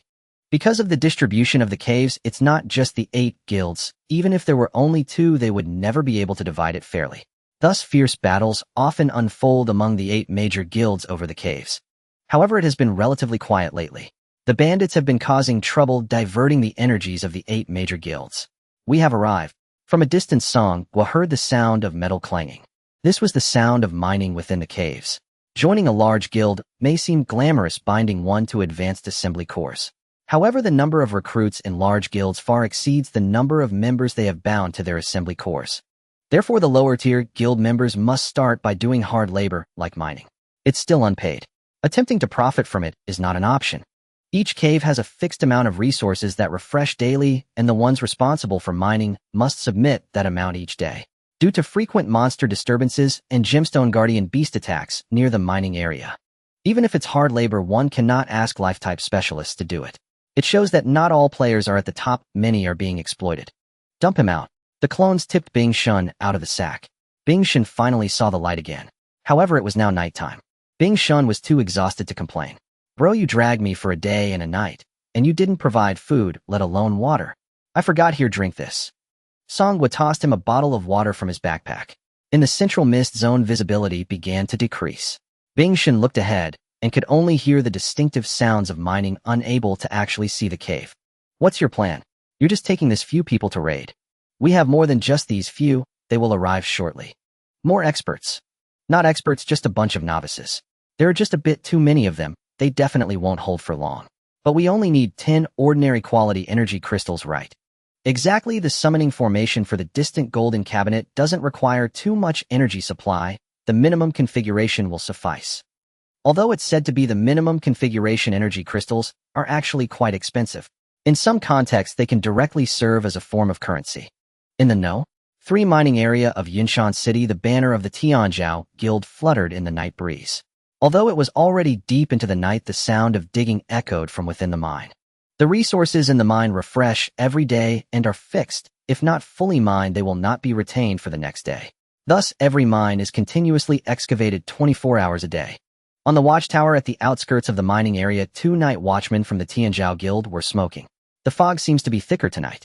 Yet visibility is probably only about 100 meters now. Fortunately, there are sensors around. If anyone approaches, it will trigger an alarm. Who would come out here at night? It's still the wilderness, aren't they afraid of the wild monsters with doubled attributes? You could be vigilant, there are plenty of thieves at night in the mining area. No other guild is kind-hearted. Huh. Don't worry, I've heard that the city has been quite chaotic lately, and the higher-ups of several major guilds have their hands full. There shouldn't be any mining area battles in the next few days.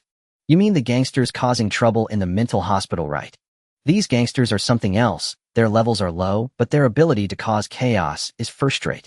They've not only robbed the wild bosses of the 8 major guilds, but also dared to expose the black market of the Zhao family.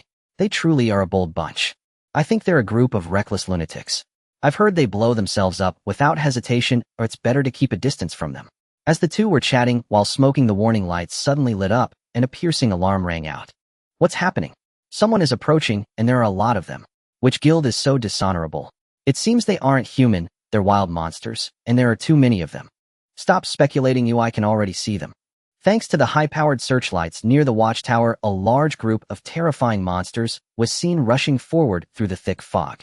Some revealed their ghastly white bones, others had black pus oozing from their bodies, while some dragged their broken limbs. They resembled a horde of walking corpses, appearing increasingly eerie in the night. Amidst these undead creatures, there were also some jumping monkey monsters, creating an extremely inconsistent scene. They came in droves, surging like a rising tide. These were, of course, the products prepared by Gui Gu and Ho Gu throughout the day. The battle horn of the mining area sounded. The night watch professionals were startled awake from their dreams, hurriedly putting on their gear and grabbing their weapons, preparing for battle at the outskirts of the mining area. What's going on? A monster riot? Or an attack by the gem guardian beasts? It doesn't look like it. The wild monsters around us don't look like that. And I don't see any gem guardian beasts. No, it's undead monsters mixed with monkey monsters. This combination looks rather familiar. The group exchanged glances, realizing something. Damn it, it's the gangsters. As soon as they mentioned the gangsters arrived.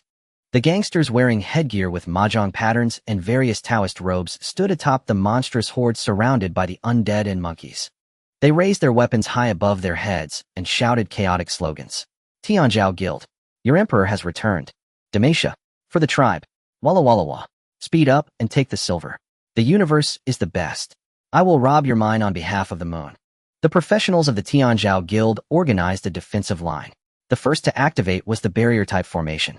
A massive light curtain of pale blue covered the entire No. 3 mining area. Gui Guess undead summons and Ho Guess monkeys rushed at it, creating a cacophony of screeches. Activate the defense tower. The defense towers built by logistics and construction sequence professionals are large resources that can be erected. They use energy crystals as a power supply. Once enemies enter the warning range of the defense tower, it will launch attacks regularly. There are many types of defense towers, including arrow towers, cannon towers, flame towers, and thunder towers. There are also special defense towers that inflict negative statuses on enemies or increase health and resistance for nearby allies. The benefits of defense towers need not be mentioned. They offer excellent cost performance. On a large-scale battlefield, high-level and high-quality defense towers can significantly influence the outcome of the battle. The only downside is that they cannot be carried or moved. They only function where they are built. Boom, boom, boom. Each black cannonball struck the swarm of monsters, exploding into plumes of fire and black smoke. The summons suffered heavy casualties. All defense towers of the Tianzhao Guild are cannon towers. Perhaps the construction sequence professionals in their guild are adept at building cannon towers. The attack speed of defense towers is generally not fast, taking several seconds for a single shot. However, the issue is that these defense towers are built within the barrier formation. The attacks from the gangsters outside cannot hit, but the attacks from inside can reach them. Huh? What gangsters? They're nothing. A bunch of weaklings dares to invade our mining area. They really don't put our Tianzhao Guild in their eyes. It seems that using defense towers and formations is enough to take them down. Is that all? They managed to rob the wild bosses. I think a small squad of our second-tier professionals could wipe them all out. The professionals of the Tianzhao Guild were oblivious to the situation. One gangster managed to evade all the cannon tower attacks, and under the protection of numerous summons and monkeys reached the front of the barrier. He pressed one hand against the surface of the barrier, his expression righteous beneath the headgear. Brothers, let's do this. Boom. After a tremendous explosion, a mushroom cloud rose into the air. It was a classic move of the gangsters, self-detonation. The power of this self-detonation was immense. This particular self-detonator was a level 20 clone. He wasn't leveled up through grinding, rather he was a newly born clone from Songhua in recent days. The strength of the self-detonation is only linked to the level. A level 20 professional's detonation is enough to cause shivers among second-tier professionals. A gap was blown into the barrier of the mining area. The summons and monkeys streamed in, wreaking havoc everywhere. Some destroyed towers, others tore down walls, while some stripped clothes. The formation was only blown open at one point and had not been completely destroyed, so it was quickly repairing itself. The gangsters outside the barrier attacked the edges of the gap, slowing down the repair process. Damn, the gangsters are truly a bunch of lunatics. No wonder they can rob the wild bosses. Who else would be so reckless? Stop being shocked. Quickly go block the gap. The professionals of the Tianzhao Guild weren't perfectly trained, but they at least coordinated somewhat. Moreover, there were quite a few second-tier professionals here. Merely relying on the summons was completely insufficient to match them. The rushing summons were being rapidly cleared out, retreating in defeat. Seeing the situation was unfavorable, the gangsters began to retreat.